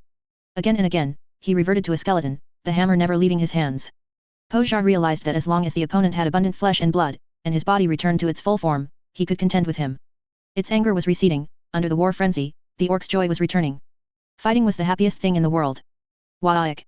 The jet-accelerated large rocket launcher on Po Jia's back detached, it had run out of fuel. Moving solely by its own power, its speed was still incredibly swift. An endless array of weapons from the mech's interior came into its hands. Now it was a massive mountain-cleaving axe. It swung it with all its might, colliding with Dawnbringer. The bombs hidden within the axe detonated upon the violent impact, shattering Fukin's newly grown internal organs. It couldn't understand why the opponent's hammer was so good, why it couldn't be broken no matter how much it was hit. Po Jia enjoyed the violent explosion, laughing happily. Fukin's fist smashed into its face mask, and shattered glass shards flew into its throat, making it choke uncomfortably. For many years, another creature finally saw the true face of this orc warboss. The orcs were cheering. A mixed force of several Adeptus Astartes chapters had been fighting for a long time. They didn't like shooting, but even so, they had run out of ammunition by now. They fought with every weapon they could use. Some warriors' melee weapons had already broken, and they charged, wielding captured orc choppas, with large skulls hanging from their waists. The Silver Skulls chapter liked to decorate themselves with skulls, but they never picked up heads on the spot, those all had to undergo sacred blessing rituals. Their successor chapter, the Skull Takers, however, were not so particular. Some orc heads were still alive, roaring as they hung from their waists. The assault squad had no retreat, orcs surrounded them on all sides, and their only path forward was straight ahead. After an unknown period, the warrior at the very front was covered in wounds, and the power sword in his hand could no longer activate its disintegration field. The Executioner's Terminator's veteran urgently needed something that could fight. He was, of course, a warrior of high status. Primaris warriors who could wear specially enlarged Terminator armor were among the most core personnel. He was a standard bearer, but his banner had been blown to smithereens in the previous battle. Ahead lay a corpse, its power claw reduced to a single, lonely talon. No. Is that Salamander's champion Isaac? Lying on the ground, incapacitated, the Astartes' final self-preservation mechanism had activated, sealing his body completely from the outside. There was nothing of value. Beside him was an orc remains, clutching what looked like a power hammer stripped from a salamander's corpse. A hint of relief flickered within him, hoping this hammer was still usable. The Primaris warrior walked to the corpse, picked up the power hammer, and inspected it. Everything was normal. They were very close to their final destination, and he felt it was necessary to find a reliable weapon before the final battle. He just hadn't expected to be so close to the final battlefield. The orc's corpse was pushed aside, revealing a large hole behind it. Looking through the hole, two massive, indistinct shadows were fighting, moving too fast to see clearly. Each clash of weapons caused a degree of collapse, and debris continuously fell from the ceiling. Orcs frequently burst from the ground beneath their feet, they dared not advance, as Poja's charge was utterly merciless. To the orcs, this seemed like a war boss's duel, one where the winner's prestige would rise even higher. No orc believed Poja would lose, they cheered. The executioner's veteran discovered that many of the big mechs from the custom mobs, who had fought him so fiercely earlier, were still around, a significant number of them observing the battle, seemingly only joining the fray when watching made them itch to fight themselves. This veteran didn't know when this duel had begun, but he quickly gathered the scattered warriors around him, forming an assault squad that was, at least in terms of numbers, barely adequate. All who had made it this far were chapter elites, and all were heavily wounded. When Fukin was struck and sent flying into this vicinity, the squads launched their attack. Poja roared as he charged, causing a violent explosion in the wall ahead. He liked it very much. The things behind him, he did not like. The Astartes gathered all their remaining explosives. One warrior, enduring the pain, strapped his plasma gun with bombs and added it to the pile. With the gun's detonation, the opening was further enlarged. The Primaris warriors stepped onto the battlefield. The orcs watching immediately erupted in a clamor, pushing through the walls and rushing in, brandishing their weapons and shouting loudly, roughly saying, "The cans ain't playin' fair. Kill 'em all." The custom mobs leaped into the arena one by one, and some meat boy began firing at the Astartes. A Gretchen, running incredibly fast and wielding a huge blade disproportionate to its size, charged into the arena. Amidst countless shouts of "For the Emperor," the orcs tried to rally around Poja. They were almost entirely unsuccessful, as Poja was too fast. Fukin, seeing the surrounding Astartes charging in, was filled with urgency. He knew these warriors were no match for Poja, so he forced himself to stand, launching an attack at the cost of twisting his own body.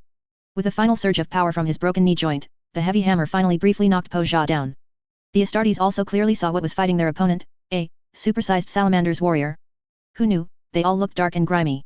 Big hammer, black, tall, an ally nonetheless. The warrior's speed couldn't match the orcs. The custom mobs surrounded the fallen Poja, who was beginning to get back up. The executioner's veteran prepared for death. Just then, the incredibly fast Gretchen rushed to Poja's side and slashed at him with a blade. No one had expected this to happen. The large blade merely sparked against Poja's armor. The magnetic device activated. The large blade adhered firmly to Poja's body, and then an internal device activated, a directional demolition charge blasting a hole in Poja's armor. Sparks flew, and the Gretchen's green skin began to change. It was a Calidus assassin, and she slammed her full weight onto the hilt of the blade, activating an armor-piercing round. The armor-piercing round, hidden within the huge, thick blade's casing, plunged into Poja's body. Attracted by a special beacon, it connected with the phase sword previously left inside him. Poja cried out in pain. This attack combined all the offensive capabilities the Officio assassin Orm could integrate. The sharp shell fragments, like shrapnel, embedded themselves in Poja's body, slicing through him via magnetic turbulence, while the core warhead released poison and, through special attraction, struck the phase sword, driving the shard of Star God blade even deeper. The great sword crackled with electricity, releasing a super high voltage shock. The custom mob's big mech immediately panicked, raising his big Shuda and firing at the Calidus assassin. The Calidus assassin's skin had undergone countless modifications and could directly deflect bullets. She weaved through the horde of orcs, her orc boy facade gradually disappearing.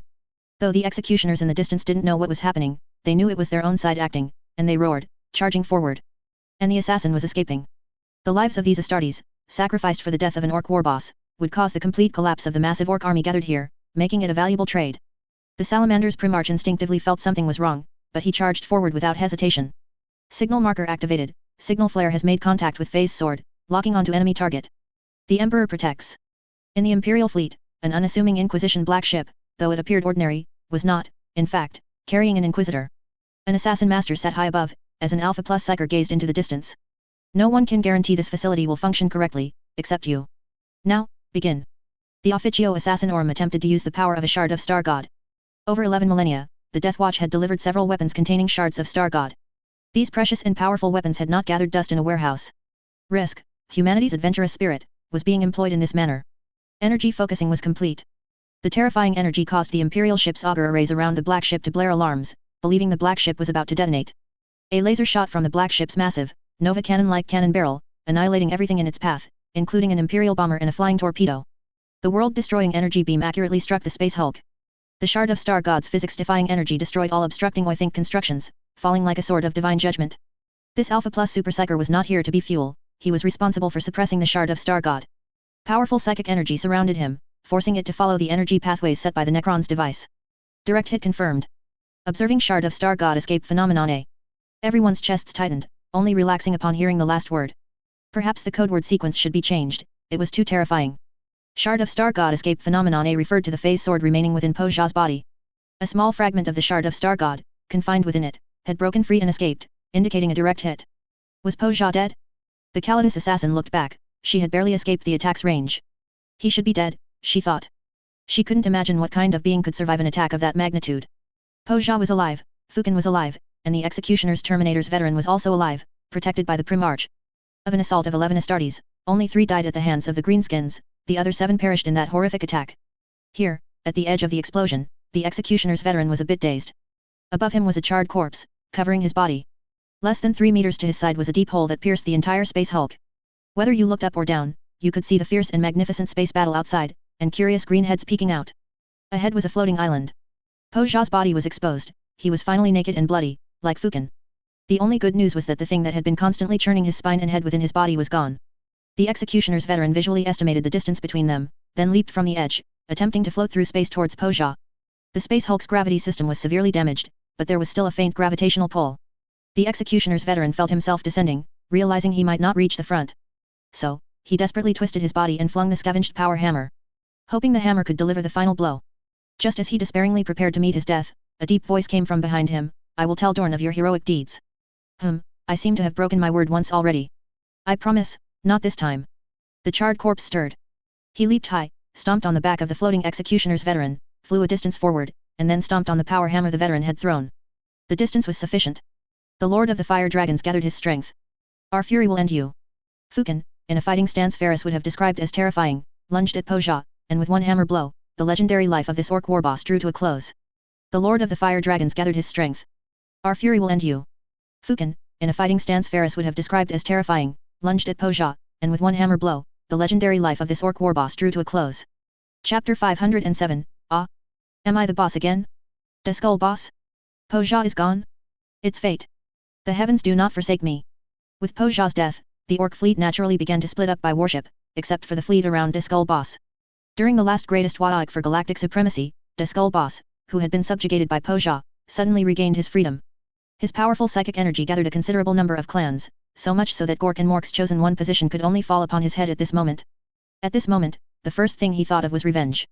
Guilliman had killed his once most capable subordinate, Blood Skull Boss, and he now desperately wanted vengeance. Guilliman was right ahead. Before that, there was something else to do. At this time, when all the orcs were in a free-for-all, and every orc warboss was hesitating whether to continue attacking or change targets, the Skull Boss raised his arm and shouted. "What is the Death Skull clan best at? Scavenging, meat boy, ambushes, theft. Usurping another's nest. In short, stealing." Po Jia's strong body fascinated him. Blood Skull Bosses, the Death Skull orc who cut off his own head and sewed it onto Blood Axe Boss's corpse, thinking was very Wadaik. "Oh, I think I can do it too." The Skull Boss called his Psyker war bosses in his warship, preparing to launch a teleportation assault to seize Po Jia's corpse and then attach himself to it. Just as Fukin smashed Po Jia's head to about 80% destruction with one hammer, and the Primarch was very sure that this orc had died, he jumped out of the floating island in the air to rescue the Executioner's veteran he had used as a stepping stone earlier. Next, what was needed was a flamer to incinerate the corpse. Anyway, the Primarch had no other way, he couldn't let a Primarch eat an orc corpse many times larger than himself, could he? Fukin easily held the Executioner's veteran, drifting in the air. The penetrating wounds caused by the Star God's power had sucked many debris and air from the space hulk into space. Fukin continuously stepped on debris to gain leverage in the strong air currents, about to reach the edge. Suddenly, a powerful psychic fluctuation came from behind. The Skull Boss and several subordinates teleported to Po Jia's corpse. He inspected the corpse and was very satisfied. The two sides looked at each other. Fukin was surprised that an extremely large orc had arrived on the battlefield, so much so that he seriously doubted whether the one he had just killed was the true orc warboss. Could it be that the one appearing now was the strongest orc? Now there was no powerful ray, and Fukin was not confident he could kill him, but he still decided to confront him. The Skull Boss also took a deep look at Fukin. That was a very big opponent, and he believed that was the opponent who killed Po Jia. Wah-ay-ay-ay. A long roar echoed, and the space hulk swayed precariously, but that was all. The Skull Boss took over this giant space warship. His current state was not enough to maintain the giant warship's integrity, and the warship was slowly deteriorating. He also didn't want to prolong the fight and decided to teleport back first, to put his head on Po Jia's corpse. It would definitely work, because that's what he thought, his brain, plus Po Jia's body, he would definitely be invincible. Fukin prepared for battle, about to jump back, but the opponent disappeared from his original spot with another psychic teleportation. After a brief period of chaos, a small number of orc warships left the area. Those less powerful captains wanted to become pirates and roam the galaxy. More warships remained here, as there was a war to fight, but they were fighting independently. The Imperial forces made a mistaken judgment, believing that the orcs had collapsed and it was time to mercilessly attack the fallen foe. Under the confident instruction of the Assassin Master, the Imperial Navy began to advance. Before the news from the Salamander's warriors reached them, everything was still normal. The Calidus assassin who escaped sent back a message, initial target is dead.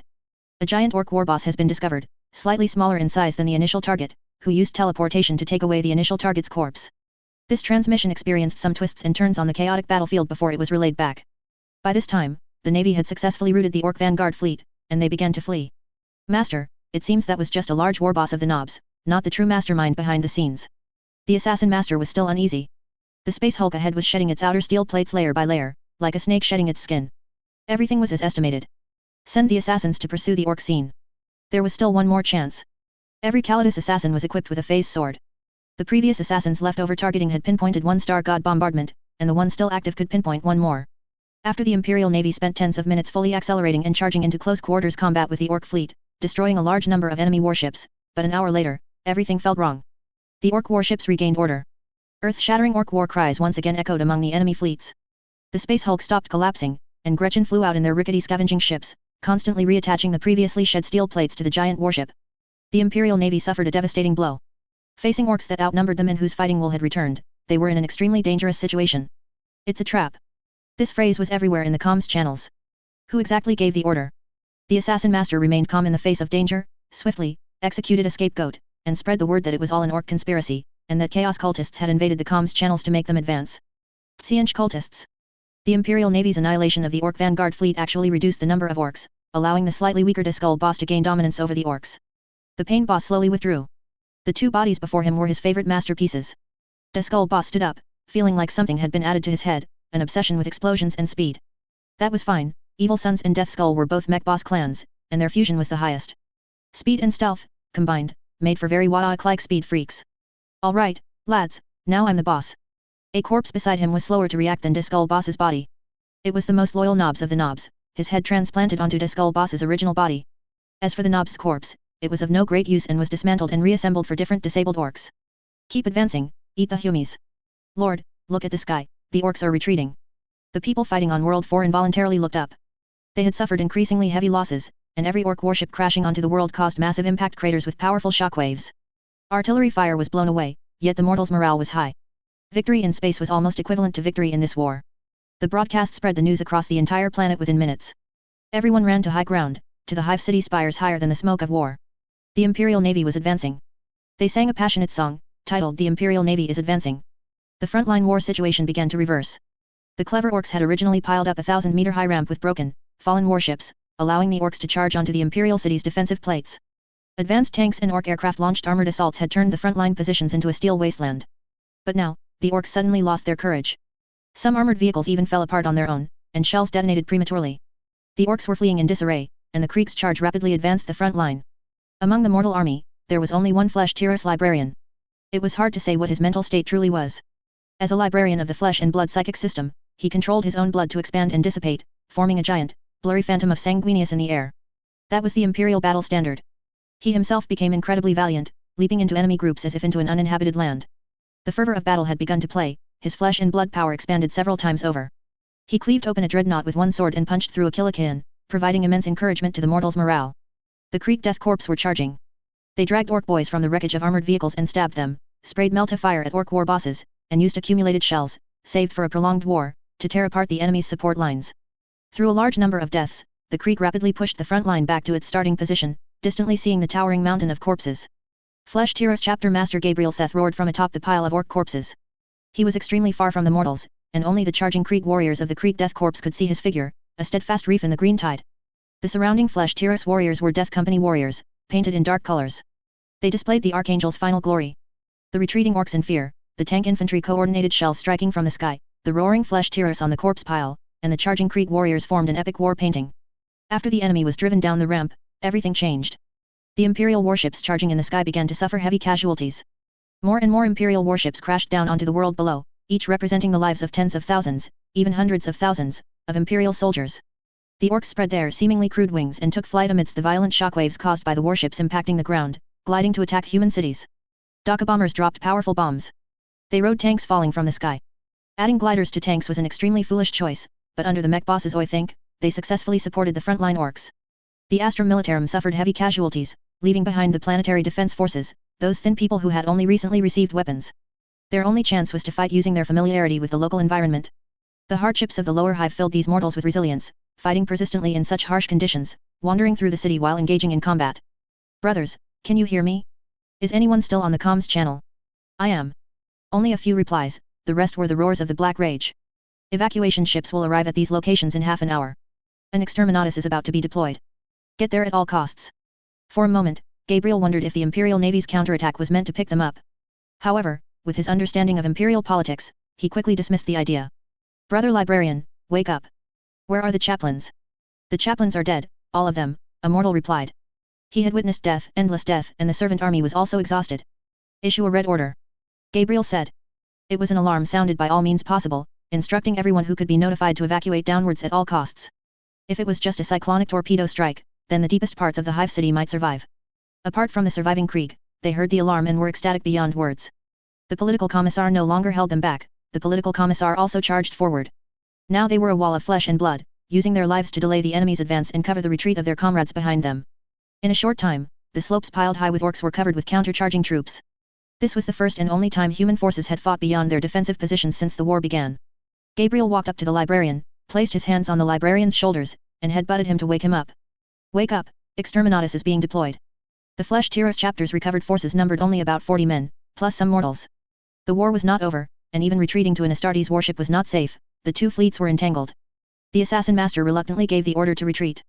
The Calidus assassin was dead, her life activities had ceased, and the backup signal device had not connected the phase sword to send a ready signal. Fukin reassembled his troops. When he revealed his identity, the veterans were not as excited as he had imagined. We have no strength left to continue the attack.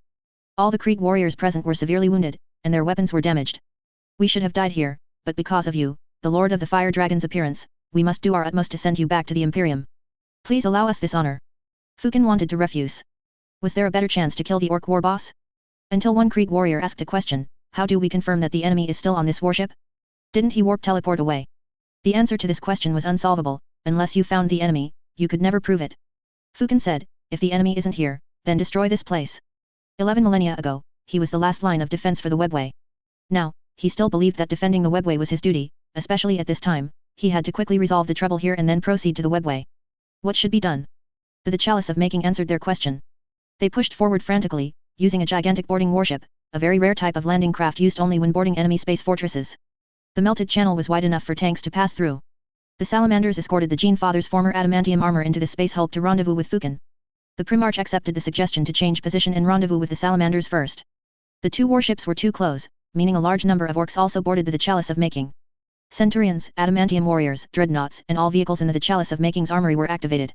Amidst the intense gunfire, the Skull Boss also began to construct his own mech, actively searching for Fukin's location. Lord of the Fire Dragons, I must remind you, this is the last chance.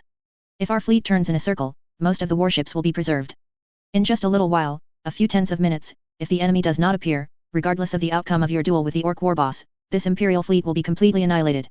The problem was not whether they could kill the Orc war boss, but whether they could kill so many orcs. If the fleet here was annihilated, could you, Fukin, kill all the orcs? You couldn't kill them as fast as they bred. The only opportunity had been lost. After slaying the Orc war boss earlier, the enemy had routed, and the Imperial fleet's pursuit was the only chance, but they had recovered. Reinforcements are on their way. Abandon this star system, retreat to the next defensive node, and combine forces. We will have sufficient troops and warships to engage the enemy in a decisive battle. Fukin accepted the proposal. The Primarch returned to the Chalice of Making, and the remaining Imperial fleet began to turn. After deploying an Exterminatus on Planet 4, they unhesitatingly left and warped to the next fortress star system. The orcs would not get any supplies on this planet, except for those shattered warships. This was the first Sol system world to fall since the war began. The Skull Boss, as a meat boy, fell into his old habits. He was a Gretchen by origin and saw everything as treasure. Scavenge all the treasures floating in space. He dispatched a considerable reconnaissance force to pursue the enemy, to ascertain what good things lay ahead. He himself would remain in this star system, salvaging the warships drifting in space and repairing the space hulk. This bought the Imperium some breathing room. The Phalanx was on its way. The Custodes demanded they do so. Ostensibly, the Imperium only had 3 assets that could counter orc space hulks and battle moons, the Phalanx, the People's Light, and the Rock Fortress. 2 of them were also defending important nodes. The People's Light was directly confronting the Blood Legions, and the Rock Fortress, well, that brought up some side effects. Last time, the Inner Circle warriors were massacred to ensure the Dark Angels wouldn't abandon their defensive positions upon hearing of fallen angels. The problem was, now they wouldn't leave no matter what they heard. Don't ask, if you ask, So I think this is a warp scumbag's feint, preparing to attack our lines while the rock is away. The phalanx's duty was to provide support for the eyes of the Emperor, but the custodes had more considerations. Trajan allowed the phalanx to leave to avenge the shame of the beast arises. With the massive fleet led by Guillemot here, the presence or absence of the phalanx didn't make much difference. These super fleets brought back by the King in yellow formed a devastating array. Even if the litany of the Holy Trinity broke free, they could shatter it before it approached Terra. The phalanx departed with some of the fleet, about to rendezvous with the Salamander's retreating warships. Behind the orcs, a covered force was also gathering. Belisarius' call was completely overwhelmed. He ran around with blue nano paint. That was a legion of Alpha Primaris warriors, frozen for countless years, now frantically painting Ultramarines livery on their power armor. Kazanov lay on the ground. Without the Emperor's blessing, an ordinary Primaris warrior facing a Great Daemon's attack was as good as dead. Even adamantium armor couldn't withstand it. Just as the Great Daemon charged furiously, intending to kill Kazanov, a bright light appeared from the gladiator arena's gate. A smell that the blood god utterly detested, the smell of psyker magic, wafted in. The Eternity's Lament's light flashed, and a gun aura, like thunder from the nine heavens, descended from the sky. A dazzling white light pierced through the daemon's massive body, and white light erupted from every hollow skull on its form. This blow severely wounded the Great Daemon. Behind the Mad Wolf, a librarian appeared. You actually came in. I used to be your bodyguard, I knew you'd come this way. Li Enjun's mechanical arm trembled slightly, the holy spear imbued with Cancelo's soul still glowing. One eye was gone, beyond even biotechnological repair. It was a spiritual deficiency that could only be replaced by machinery. I hope the next won't be my throat, I quite enjoy talking. The skull collector revealed its true form. Kazanov tore through countless decorative skulls, using the fragments to climb onto its body, fighting with a frenzy unlike an Astartes, and sustaining injuries that no Primaris warrior should have been able to endure. Seriously, we really need an outstanding flesh-based psyker. The Mad Wolf slowly rose, his movements very slow. Li Enjun swung the holy artifact, blocking a Great Daemon's whip attack, and was sent flying by its immense force. The residual power of the whip lashed towards the Mad Wolf. The severely wounded chapter champion swayed, as if his strength had given out. He struggled to rise halfway, then suddenly collapsed, and the whip whistled over his head. He was very close to the ground, his exhaled breath stirring up dust. The Mad Wolf charged. His power armor roared. Only its master could charge from such an angle, not even Yi Feng could do it. I once came so incredibly close to you, almost becoming a beast like you. The Golden Krieg warrior dodged the whip's smash, his lightning power claw gleaming coldly. I am very grateful that the blood flowing in me, that one gene seed that granted me a superhuman body, was saved by Yi Feng from your worship. Li Enjun's psyker lightning struck the Great Daemon, and Kazanov leaped high, plunging his claws into the enemy's head. And, in return, for the Emperor, for the Red Tide. The Great Daemon's physical form dissipated along with the surrounding arena's restraints. Kazanov mentally prepared himself to face the next enemy, but he never expected to find a World Eater already standing before him. Karn held the Black Templar's thunder hammer in his hand, still dripping with blood. He was one step too late. Chapter 508, Making Dumplings and Flipping the Table. Li Enjun confirmed his surroundings. This was inside the Conqueror, a Gloriana-class warship. After banishing the Greater Daemon, the Blood God's gladiatorial arena had vanished. Karn stood in front, not looking like he wanted to chat with us, and we didn't want to either. To hell with Karn, to hell with duels. Who said only Terminators could make teleportation assaults? Come out. Grand Librarian. Karn's charging steps suddenly halted. Ahead, psychic energy flickered, and a massive, mysterious titan appeared. Aang swore to the Omnisci that he had truly done his best. He couldn't fully comprehend Perturabo's physical state, only manage a resemblance. This made the Grand Librarian appear even more deranged than the true lord of the Fourth Legion, covered in technology from various races. Karn was stunned. This thing? A Daemon engine? Then the Grand Librarian let out a roar that completely bewildered the Chaos Champion of Karn. Waiaik. Kazanov and Li Enjun, having worked together for a long time, packed up their gear and fled. The Grand Librarian raised a hand, unleashing a dark lance ray that instantly pierced Karn's body. Karn's blessings only prevented the wounds from spreading, but they couldn't withstand the dark lance, which stood at the pinnacle of technology. A bowl-sized hole appeared in Karn's shoulder. The Blood God's Chaos Champion immediately sprang into action. Killing a Titan-level opponent was almost unimaginable. He had once engaged a Reaver Titans, which hadn't even noticed him, and its unconscious war stomps had sent him flying, burying him under collapsing buildings. But he had also successfully killed a Warhound-class Titan. Now, with the battlefield on the Conqueror, he used his familiarity with the warship to launch a focused charge. He rushed into a passage, seemingly fleeing, but Karn did not withdraw his blessings, because it was an upward staircase.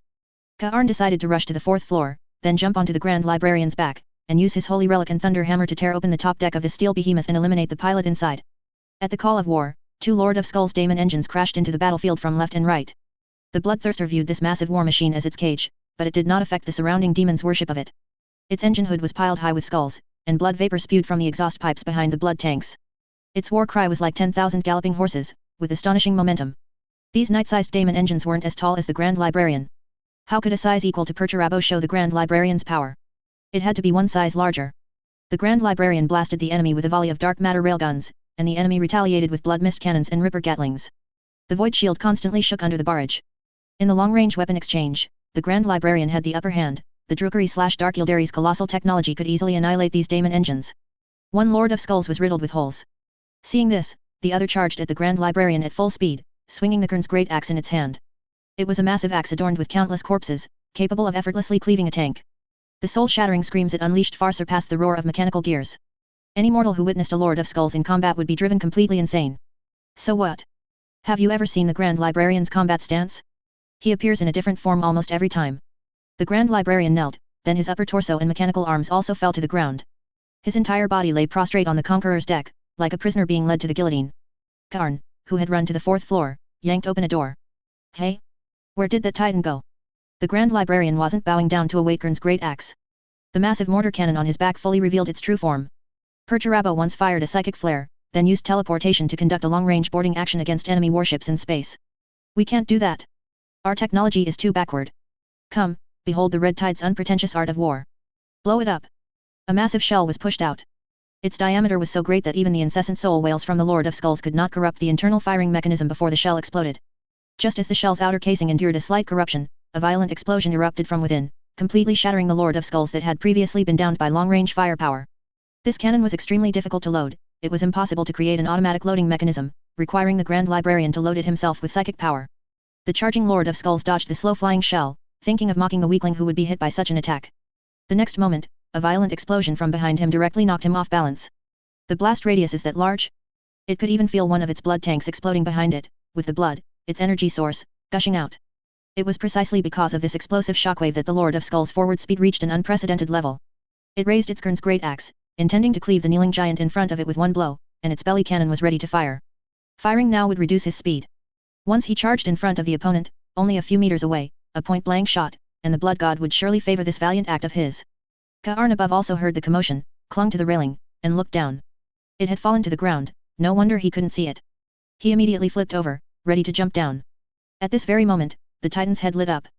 Could the Grand Librarian be decapitated? He was a dreadnought, hidden in the chest. The Titan's head was just a place for cameras. With some modifications by Ink, the adamantium skull glowed with a disintegrating field. The Lord of Skulls' war rhythm told it to fire immediately, but it hesitated. The prone Grand Librarian Titan, as propulsion, activate. In an instant, the entire rear was shattered by terrifying energy fluctuations. Luckily, Kazanov and Li Enjun ran fast. If they had been a moment slower, they would have been incinerated. The Grand Librarian's Prometheum anti-gravity mixed psychic dark matter drive instantly erupted with powerful thrust, sending the entire Titan crashing forward like a macro cannon. Eat my ass! Karn plunged into the Grand Librarian's ass, with thick black smoke mixed with psychic residue, making it impossible to distinguish directions. His entire adamantium armor was stained pitch black. Waiaic! A flying Titan smashed into the Lord of Skulls, pushing it through several walls. Any Daemon Legions or World Eaters elites blocking the way behind were all crushed into paste. Li Enjun couldn't help but exclaim, what Crimson Path! Angren, Tiberos, Asterion are all weak. This is the Crimson Path. In the initial stages of the battle, relying on their sturdy Terminator armor, the warriors who boarded the forward section of the warship successfully destroyed or captured the large weapon arrays, allowing more support troops to be delivered via transport ships. Mixed squads of adamantium warriors, Terminators, and recruits, awakened dreadnoughts, and a very small number of Centurion warriors, departed aboard armed assault craft. An advantage gained in one area could radiate across the entire battlefield. After the Blood Legion's fleet entered this asteroid belt, they all hoped the Conqueror would open the way and lead the fleet out. Now the vanguard had broken through, but the People's Light began to approach the asteroid belt, heading to collide with the Conqueror. Behind them, the warships that had left before the battle circled the star once, appearing at the light-dark boundary, bathed in the star's glow. It was a terrifying scene, because of the intense radiation from the asteroids and the star. The Blood Legion's auger array only detected this fleet after it had drawn close. The warships flew along the asteroid belt, blocking the Blood Legion's retreat from behind, leaving most of the warships under constant asteroid impacts. Most of the Blood Legions were trapped in the asteroid belt. The Conqueror's machine spirit was about to curse. Captain Lodera's wandering soul suddenly materialized on the battlefield, punching Karn in the face. It didn't really hurt, but who would dare fight back? Her status was quite high, comparable to Lady Uden scolding the Ultramarines. Even Guilliman wouldn't dare talk back, so how could you dare to move? What's more, Captain Lodera was now the will of the machine spirit. Li Enjun was startled. What was that thing that suddenly appeared on the battlefield? He had been preparing to launch a psychic attack the moment the dust cleared, but he changed his mind. A handprint appeared on Karn's blackened face. The area of the handprint revealed Karn's original face, which made the handprint even more conspicuous. What she meant was probably that the conqueror colliding with the People's Light would be certain death, so it should quickly turn and bombard with its broadside cannons. Karn accepted the suggestion, quickly issued orders in the name of the warship's current master to turn it around, and instructed the World Eaters to take the offensive as a defense, boarding the People's Light. The two warships only launched a fierce bombardment when they approached each other within void shield range. The Gloriana-class warship and the 10-linked main cannon's secondary guns furiously exchanged fire. The psychic boarding completely failed, and the World Eaters had to sortie via boarding pods. In the first phase, they suffered unspeakable losses. Even if the World Eaters' boarding pods miraculously escaped the dense anti-aircraft fire, the Conqueror's own cannons fired from behind, exploding around them. They couldn't choose places without turrets for boarding, because this entire side of the People's Light displayed a vast amount of imperial violent aesthetics, densely packed with macro cannons. The World Eaters, who barely managed to leap into the interior of this hive city-sized warship, prepared to begin their slaughter. A group of warriors even more insane than them lunged at them. Rogier's werewolf transformed squad, smelling them, launched a pursuit. And the Death Company warriors led by the Angels of Dawn Priest also launched an attack. William looked at the approaching enemies with disdain. When you lose the courage to ram the warship directly, the outcome is decided. You cannot break through our defenses, at least not from this side of the People's Light. I even sent the entire Lamenters chapter to outflank your rear. Didn't expect that, did you? I even considered metaphysics. In the distance, at the edge of the star system, a colossal construct slowly moved. The Red Tide's hidden trump card was now being drawn into the battlefield. Once, after receiving Blackstone from the photographer King and returning home, the division commander was attacked by Eldar. He captured a female Eldar named Alyosha, and by following the clues, he found the craft world of that Eldar faction. Although they didn't fully understand it, this thing had a most basic function: impact. I'll ram you all to death. The Imperial Navy was shocked. What in the warp is this thing? The macro cannons turned, ready to fire. If not for the Red Tide warships escorting them, the Navy would have prepared for a loyal ramming. We have captured this blasphemous ship and are now preparing to throw it into the star. That's how we explained it to the Imperium. The battle was progressing favorably. After the Adamantium warriors boarded the Conqueror, the attack pace quickened significantly. Countless demons were banished, and even if a greater daemon killed an Adamantium warrior, the Adamantium armor falling to the ground still served as an anchor in the real world. The enraged Blood God would never stand idly by and watch this important warship be taken. He issued an ultimatum to Karn. Turn the tide, or Angren would have to be deployed. Kernin 42K888 could reshape Angren in an extremely short amount of time. Karn received a significant blessing. He became utterly berserk. As Li Anjun's psychic lightning struck, the traitor burst out of the range of the psychic attack with unmatched power, throwing his thunder hammer with fury. The Warhammer flew even faster than the Grand Librarian's mortar. Li Anjun only saw a flash of lightning in front of him. Kazanov flashed in front of him, but he also couldn't block it, only able to clash the head of the hammer with Piao Yao and Zhao Hu. Both warriors were simultaneously sent flying by the Warhammer, crashing heavily into the wall behind them. Karn charged at an incredibly fast speed. The weapon he held, having drunk the blood of the previous librarian, had already begun to take shape, revealing the form of a battle axe. One axe strike, as if it could cleave the heavens. Kazanov was out of strength and could only raise his thunder hammer haphazardly, which was knocked away by a single axe strike. Li Anjun used his psychic powers to manipulate the Eternity's Lament, and the spear rapidly thrust towards Karn's back, but the opponent was even faster, striking the spear several jong away. He alone was pressing two people. Li Anjun tried his best to take the damage, as most of it was prosthetics anyway, to create an opportunity for the Mad Wolf to attack. However, he overestimated the Mad Wolf's condition. The chapter champion, who seemed to have never fallen, truly had no strength left. The distant Grand Librarian was forced to turn back, launching an attack from behind as Karn was carving Li Anjun into a human stick. Dozens of World Eaters appeared from all around, howling as they blocked the Grand Librarian's path, as if to delay time with their lives. Dark matter shells landed beside Karn. The three were too close, and the Grand Librarian didn't dare to act rashly. As the battle fell into an extremely unfavorable situation, a giant wolf lunged from the side, tackling Karn. Kazanov took the opportunity to pull Li Anjun several steps away from the opponent, leaving room for the Grand Librarian to shoot. In that instant, Karn quickly killed the giant wolf, kicked the corpse away, and felt a dazzling light beside him. He quickly swung his battle axe downwards, using the momentum to stand up, leaping to avoid the volley of volcanic lances, the area below being blasted into a pool of silvery, boiling molten metal. Karn used magnetic locks to adhere to the wall. He saw his battle axe floating on the molten metal. This divine artifact was protected by the Blood God. Hooking his battle axe, he looked again at the Mad Wolf, who had already run dozens of meters away. Reinforcements had arrived. ANS led a squad of wolf recruits onto the battlefield. Warriors transported by the transport ship had already begun to take over the battlefield. Go back and rest. From now on, leave it to us. The thick adamantium armor blocked in front of Kazanov for the first time, making him feel a bit uneasy. Karn realized he was falling into a war of attrition. The bloodlust and madness had to be directed in the right direction. The Blood God's blessing was like a call of death. He charged towards ANS, knocking him back with a single blow. Only by engaging them in close combat would the mysterious titan behind them not dare to open fire. He charged wildly, leaving the wide combat area and entering a narrow corridor. Everyone tried to use stasis bombs and gravity bombs to trap this powerful Chaos Warrior, but it all seemed to be just delaying time. The machine spirit of the Conqueror automatically took control of the communication channel. After the Conqueror turned, the warships that had managed to break through followed it, turning, firing with their broadsides, boarding, and then leaving, allowing the next warship to fire. Some warships completely lost control and directly crashed into it, which was acceptable. The Blood Legion's inherent advantage was having many ships.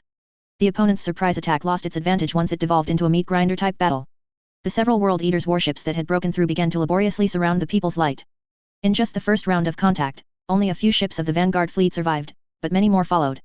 The entire Vanguard fleet's achievement was to completely destroy one deck of the People's Light, which was filled with Imperial macro cannons. The subsequent fleet could then charge in with relative ease. The Lamenter's pincer fleet was subjected to a fierce attack, but the Blood Legion's target was not them, so they only boarded their ships, and then all their own ships followed the Conqueror, charging towards that Hive City supership. Half an hour later, William began to order the warriors to retreat. There wasn't enough time to capture the Conqueror. Every warrior fought with all their might, but Kern's blessing firmly protected the giant ship, even leading to situations where recruits died simply from receiving too many blessings. The People's Light actively approached the Conqueror to retrieve the boarding warriors. We paid a heavy price. Half of the boarding party was killed. In the best case scenario, we even occupied 60% of the Conqueror's area, but we still couldn't crack this hard nut. Karn grew stronger with each battle, and more demons appeared. The warriors who had first boarded the enemy ship had run out of ammunition and combat stimulants. The strategic advantage was gone, and even retreating seemed difficult. Fortunately, the Grand Librarian covered the rear. He charged forward, hanging the Terminators who couldn't leave behind him like ornaments, resembling a daemon engine of Kern. When he finally left, he had rescued at least a squad of Terminators. The Conqueror was littered with casualties, but the World Eaters' morale was soaring. The opponent had retreated into their fortress, now it was their turn to attack. Then, to the surprise of the Blood Legions, the People's Light plunged towards the star, relying on its thicker armor and larger shield system to endure flying close to the star. The Blood Legions couldn't get that close. Some ships, driven mad by the fighting, tried to rush through, but their void shields overloaded from the intense stellar radiation, causing severe damage to the ships, personnel casualties and loss of power. The Blood Legions didn't know what to do for a while. The People's Light began to circle the star. They took the inner circle, while the Blood Legions took the outer circle. We took the shorter path, and the opponent could only watch as we increased the distance. After circling the star for half a turn, the flagship suddenly ascended, cast a distant glance at the Blood Legions, and fled through the asteroid belt.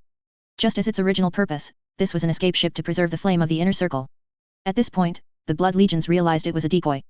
Looking back again, the fleet led by the Lamenters formed a pincer movement, and more importantly, another massive warship was heading towards them. It looked like an Eldar craft world. Is it Rain shameless? Bringing her home to help the Imperium of Man? Just to please that blue man? Soon, the World Eaters abandoned this thought. Some of the Blood Legion's rearguard, warships that hadn't entered the asteroid belt, boarded the craft world. There were jumbled scientific instruments and empty laboratories everywhere. The World Eaters had thought it was a super fortress like the People's Light. We can't let it block the asteroid belt, we won't be able to get out. The boarding berserkers frantically searched for the control area for this Eldar craft world's movement. Hey, guess what? There wasn't one at all.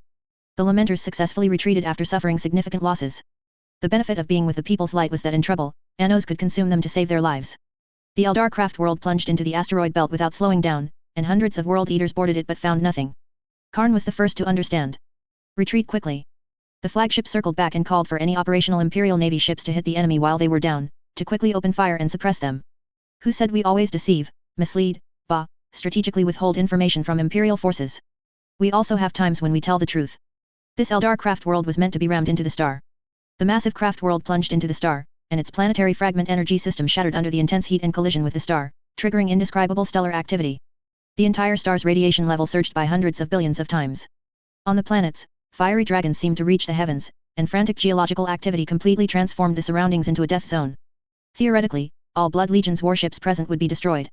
However, there is a situation in ship explosions called void shield module detonation. The explosion of the void shields tore open warp rifts. The explosions of dozens of warships of this type created a stable warp rift, large enough for the Conqueror to escape. This time, very few Blood Legion's ships escaped. It was truly a battle that crippled them. The cost was also immense. The entire star system would no longer be able to serve as a fortress world for defense. The intense stellar fluctuations turned it into a death zone. The planetary void shields would absolutely not be able to be shut down, unless you evacuated all humans. From now on, this is a dead land, a place of death to find life. Chapter 509, Shocking Changes in the Internet. Belisarius Call finally completed his preparations after applying a large area of nano paint, and then reports came from the front. The Blood Legions were repelled. Archmagos Call decided to do something. In this situation, he either found Guilliman or the War Master. After all, once the soldiers woke up, they couldn't just be left on the ships, as there wouldn't be enough food. Archmago's call drifted towards Khan's side. Hey, guess what? Khan wasn't at the defensive position at all. Fighting was raging all around, yet the areas guarded by the two fiercest forces, the Ultramarines and the Dark Angels, saw no enemy attacks. The Ultramarines had dispatched some forces to support other war zones, while the Dark Angels were dug in there, unmovable by anyone. Say a few more words and you'd see the rock fortress's cannons turning towards you. Abaddon had originally intended to attack that side, as the passage guarded by the Dark Angels was closest to them. However, the plan went a little awry. Since Angren was banished by the Wolf King, Abaddon was unsure when Angren would return, so he ordered his troops to begin multi-front infiltration, preventing the undermanned Wolf Expeditionary Force from supporting each other. You reclaim one world, and my multiple expeditionary forces will take several worlds, expanding our territory through dynamic warfare. Originally, everything was going smoothly, until one unit was completely annihilated.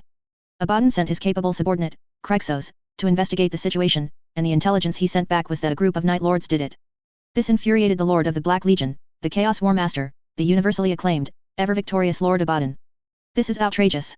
You've already broken out of the Eye of Terror, the power of the warp is expanding, and instead of taking the opportunity to plunder vast imperial territories and cause more chaos, you attack me? Then, he received news that Krixos had been slain, again by the Night Lords.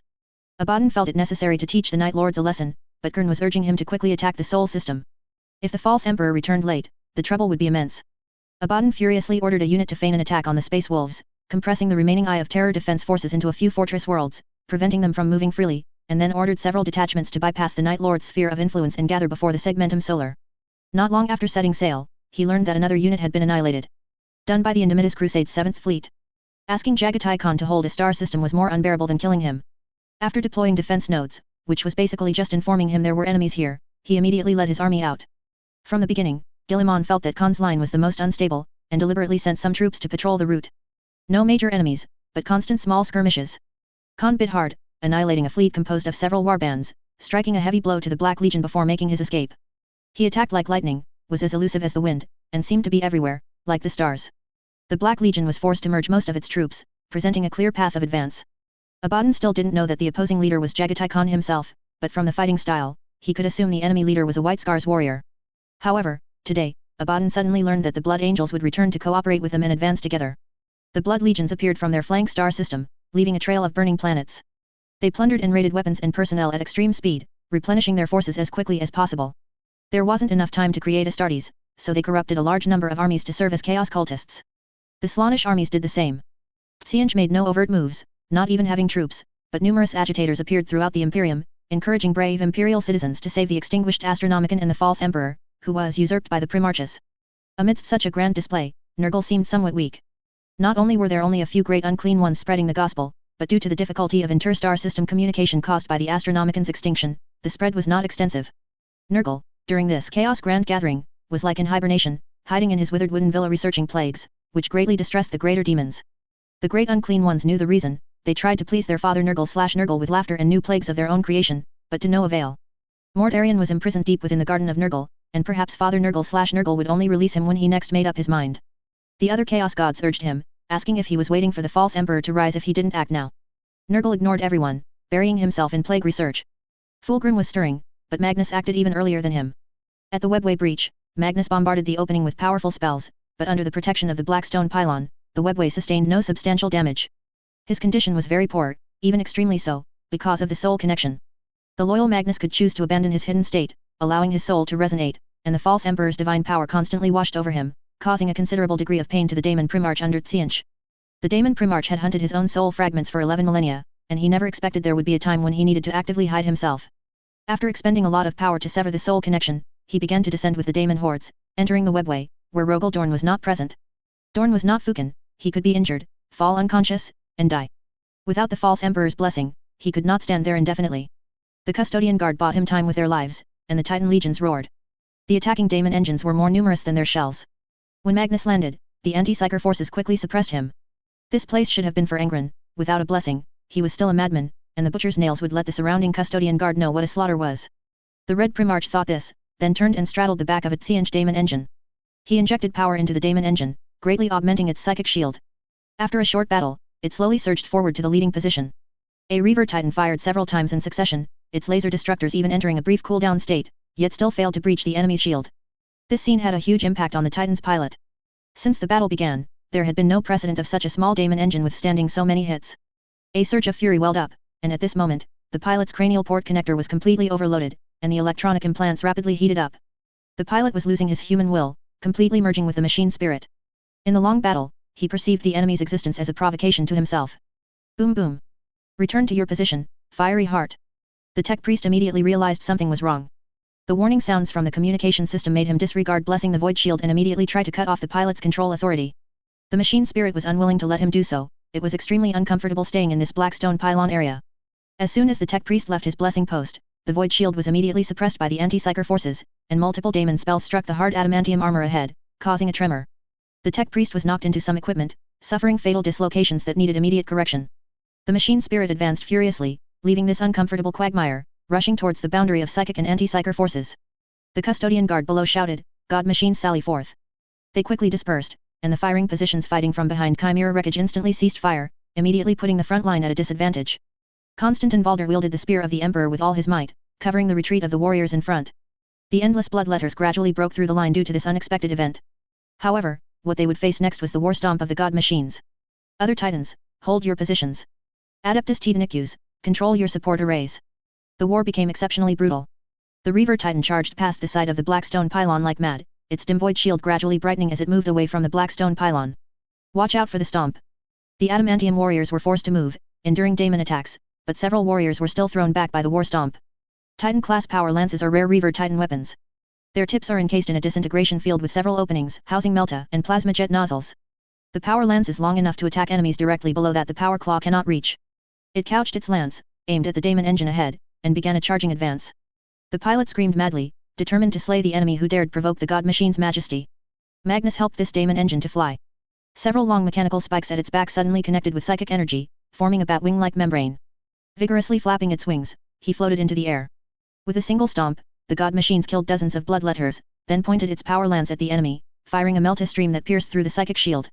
The power lance precisely locked onto the enemy, and as the daemon engine flew higher and higher, the lance pointed higher and higher. As the lance tip, flowing with a disintegration field, pierced through the enemy's soft armor and into the daemon's warped body, Magnus quickly arched backward in a backflip and fell downwards. As he fell, his body continuously grew larger. By the time his legs touched the ground, he was already 70% of the enemy's height. This was too close to the Titan. This was the weakness of all long-hafted weapons. In close quarters combat, it was at a disadvantage. Magnus braced his arms against its laser destructor and power lance, and plunged a pair of huge spikes from his chest plate into the Titan's chassis. The Daemon Primarch's body was still growing larger. In this environment, the power of ranged sorcery was greatly weakened. Close combat was the best option. He pushed hard against the Titan's front armor, trying to topple it. The Reaver Titan's void shield was located behind it, meaning that in a situation with strong psychic energy in front and anti-psyker suppression behind, the void shield was weaker than normal units. At this moment, it was overloaded by several daemon shells from the flank and completely disappeared. Magnus struggled to push over the Titan, and as the blazing heart was no longer blocking his body, the Adeptus Titanicus' volley instantly engulfed him. The fallen Reaver Titans lay like a bridge between two armies, the Imperial forces at its head, and the Daemon army at its legs. The Titan itself was over 10 meters thick, and whoever rushed to the top of the Titan would gain the advantage of attacking from above, whether for shooting or charging. Constantin Valder reacted extremely quickly, leading the Sisters of Silence to swiftly charge onto the Titan's chest. The bolter rounds fired from the Guardian Spear of the Astartes quickly overwhelmed the demons surging up from the legs, as it took more time to climb from the legs to the chest. He spotted Magnus, and he certainly knew this bastard. Constantin had been by the Emperor's side even before the Primarches were born. Valder, with the Sisters of Silence, roared and charged towards Magnus. The High Sister of the Sisters of Silence led the charge, leaping to join the Astartes and attack the Daemon Primarch. The Red Daemon rested briefly, then saw an old friend charging at him. "You slave of the false Emperor, you're still alive." The spear of the Emperor coming at him heavily collided with Magnus' blade. The Primarch's weapon could change form at will, but the arrival of the Sisters of Silence made the Primarch feel incredibly weak. He was different from other Daemon Primarches. His physical body almost collapsed when he ascended to Daemonhood, his spine broken by the Wolf King. He ascended to Daemonhood almost entirely as a soul to pledge allegiance to chaos. His body was weaker than a typical Daemon Primarch. In terms of martial arts and weapon usage, Valder even showed signs of suppressing Magnus. The High Sister cooperated closely with him, easily forcing him back out of the webway entrance. The Primarch, nourished by the light of the warp, immediately recovered and once again rushed into the webway. With high intensity, back and forth combat, even with Rogaldorn and Valder taking turns fighting, the Sisters of Silence were the first to give out. The High Sister was struck by Magnus' blade in a state of extreme fatigue. Even though a Thunderhawk from the sky descended to rescue her, it was an undeniable fact that the Sisters of Silence would lose their leader. The defensive lines in various areas began to devolve into individual skirmishes. The most isolated was undoubtedly Ina. She stood with Valis, surrounded by warriors who guarded him like a leader. Although the density of warriors was generally the same, those around Ina were all seasoned veterans with names and reputations. There were even 3 very ancient titans, rented by Yifeng from the Adeptus Mechanicus in the temporary Second Taiping Star region, now deployed on the battlefield to provide fire support specifically for this area. Under these circumstances, the defensive line on this side was impregnable. After several times covering Magnus' surprise attacks, the Chaos Demons brought the Daemon Primarch to a very close position. The Chaos side finally learned the secret hidden by the anti-psychic suppression, a secret that the Chaos Gods could not observe from the warp. The Lord of Change's curiosity grew even stronger. Dissecting the steps of the Emperor's resurrection plan was an exciting adventure for him. Cut it off and see what other cards they have to play. The demons' combat strategy gradually changed. Demons charging at the adamantium warriors no longer bared their fangs and claws, trying to kill these tough turtles, but instead focused on severing the chains connecting behind them. Occasionally, mad greater demons would rush into the lines, also focusing on destroying the black stone pylon and the thick iron chains connecting to the rear. Subsequently, some research demons from the Chaos side, mostly Qing demons and Vashtor demons, rushed in, attempting to reverse the polarity of a black stone pylon and convert it into a psychic amplification mode. For this, they needed a strong and powerful assistant. In the webway, Angren needs to enter. Qing's messenger delivered this message to the brass throne. The skull throne pondered for a moment. Angren's effect on the main battlefield would far exceed his impact in the webway. Sending him to fight the Khan would be better than sending him to the webway. Tell your master, no. Gurn refused to be led by the nose and deployed Angren among the Blood Legions next to the Black Legion, to confront the attacking Kogurus Eagles. Qing could only persuade some other minor gods to deploy those Chaos Titans directly into face-to-face combat with the Imperial Titan arrays, striving to seize a black stone pylon. As long as one was occupied, Magnus would then control that pylon, and death would descend upon the entire webway. Marius and Vashtor answered the call, and Slaanesh also deployed a Titan squad belonging to him. Qing corrupted Titans had completely become sorceress Titans. After 11 millennia of corruption, originally designed as ultimate weapons against psychic Titans, they were now forcibly thrown into battle. Marius's Terror Titans and Vashtor's Iron Walls were all thrown into this place. Those were real resources, precious god machines that, once gone, would be gone forever. Several Titans and greater demons launched an assault together, and even with such a lineup, the webway defense could not resist. The Imperial forces began to retreat, falling back to the feet of the Titans, even requiring the god machines' war stomps to help the warriors defend against the Daemon Tide. The Titan power fists collided with the greater demons. Both sides' Titans abandoned unreliable sorceress shields and shaky void shields, engaging in fierce bombardments and close combat. The battle was once extremely brutal. All enemies surged towards the black stone pylon whose chain had previously been severed by a greater daemon, while the Imperial side's majority of close combat Titans formed a defensive wall in front of it. This was an epic clash, possibly the most brutal Titan close combat in history. Fallen god machines piled up in front of the black stone pylon, forming a wall of steel corpses in front of the pylon, so much so that even Chaos artillery could no longer directly attack that pylon. Both sides suffered heavy losses. The Titans deployed by the Chaos side were a one-way trip, making the Chaos gods like gamblers who had lost their eyes at the gambling table, putting more of their trump cards on the table. Magnus, we need you to come again. Sacrifices will form a pushing array behind you. The combined offensive of many Chaos gods would form an attack line centered around the Daemon Primarch. The Primarch's weapon transformed into gauntlets covering his hands. Rogaldorn had been waiting for a long time. Kairos descended from the sky and became entangled in combat with the Primarch of the Imperial Fists. Keepers of Secrets blocked Constantin Valder's path.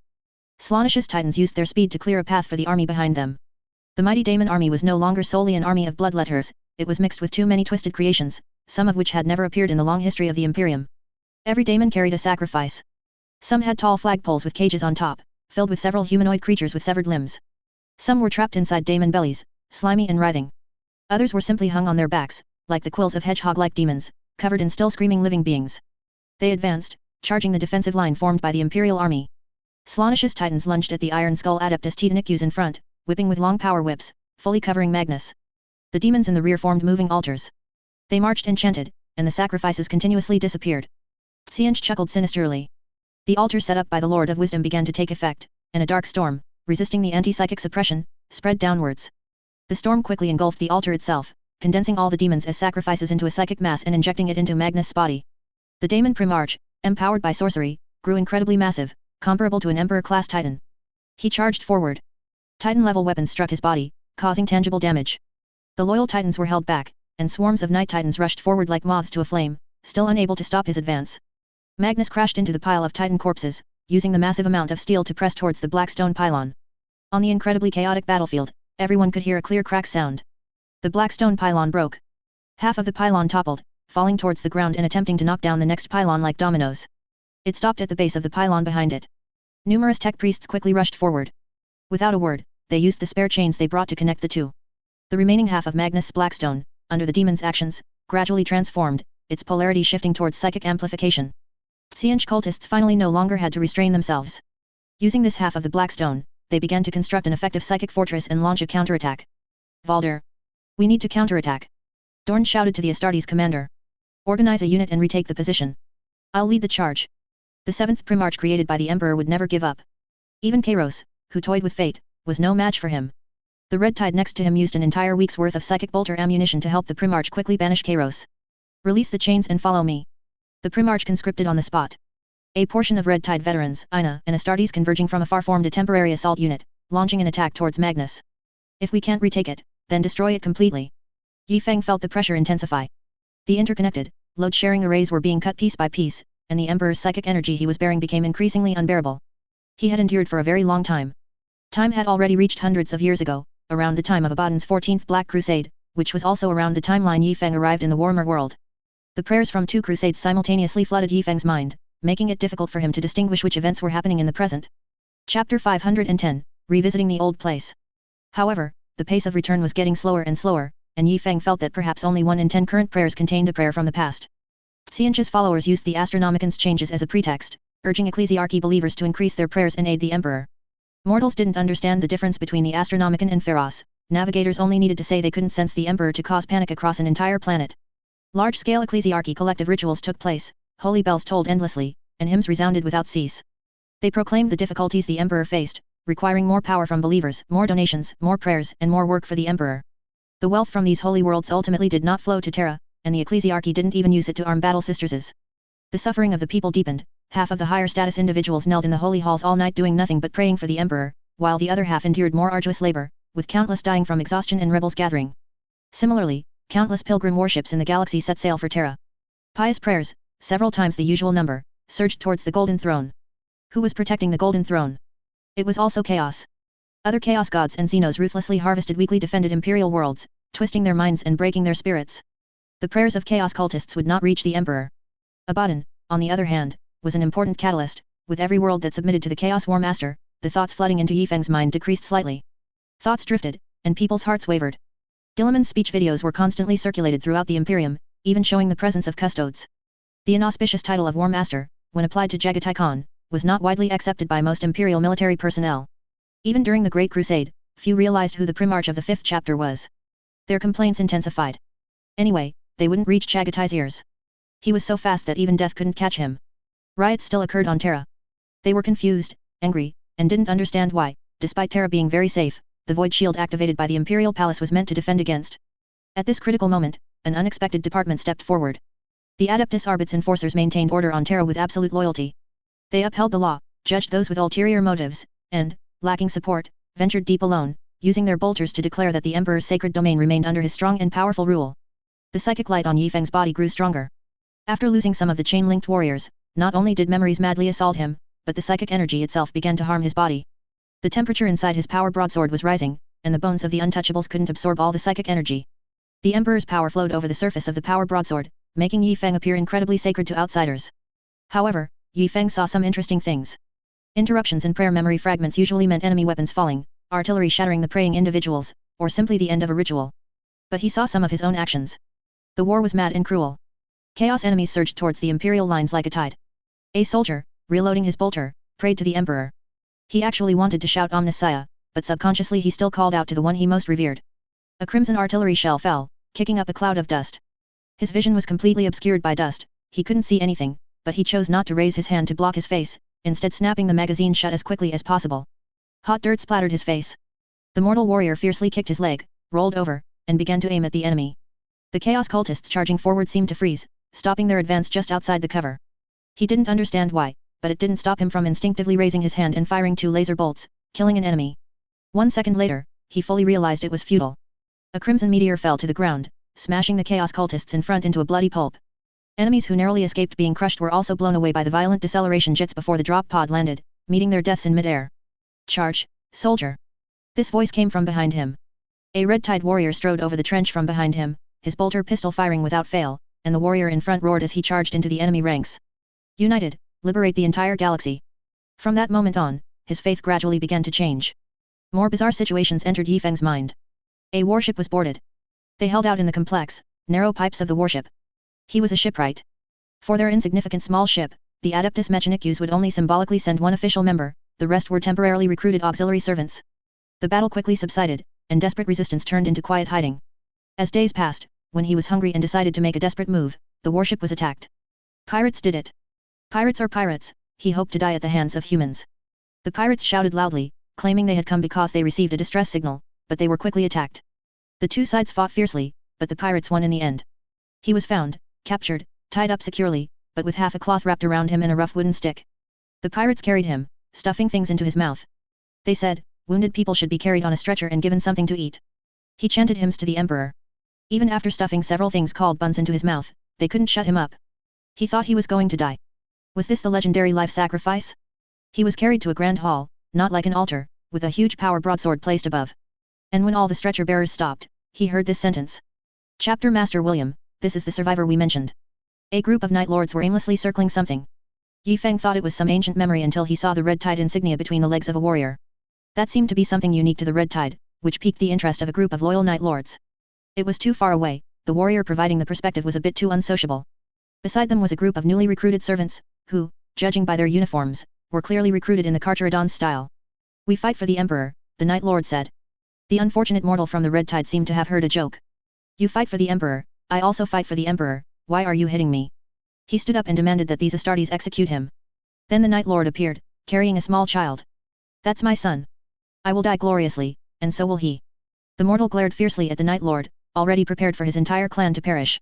As a captain, his family lived and multiplied on the warship, where the ship was, the people were, when the ship perished, the people perished. No, he will also fight for the Emperor. For that, I need to borrow your head. For these loyal bastards, morality was a complete luxury. The mortal in front was hanging upside down, and the Night Lord displayed two decorative skulls on his back. I sincerely repent for this.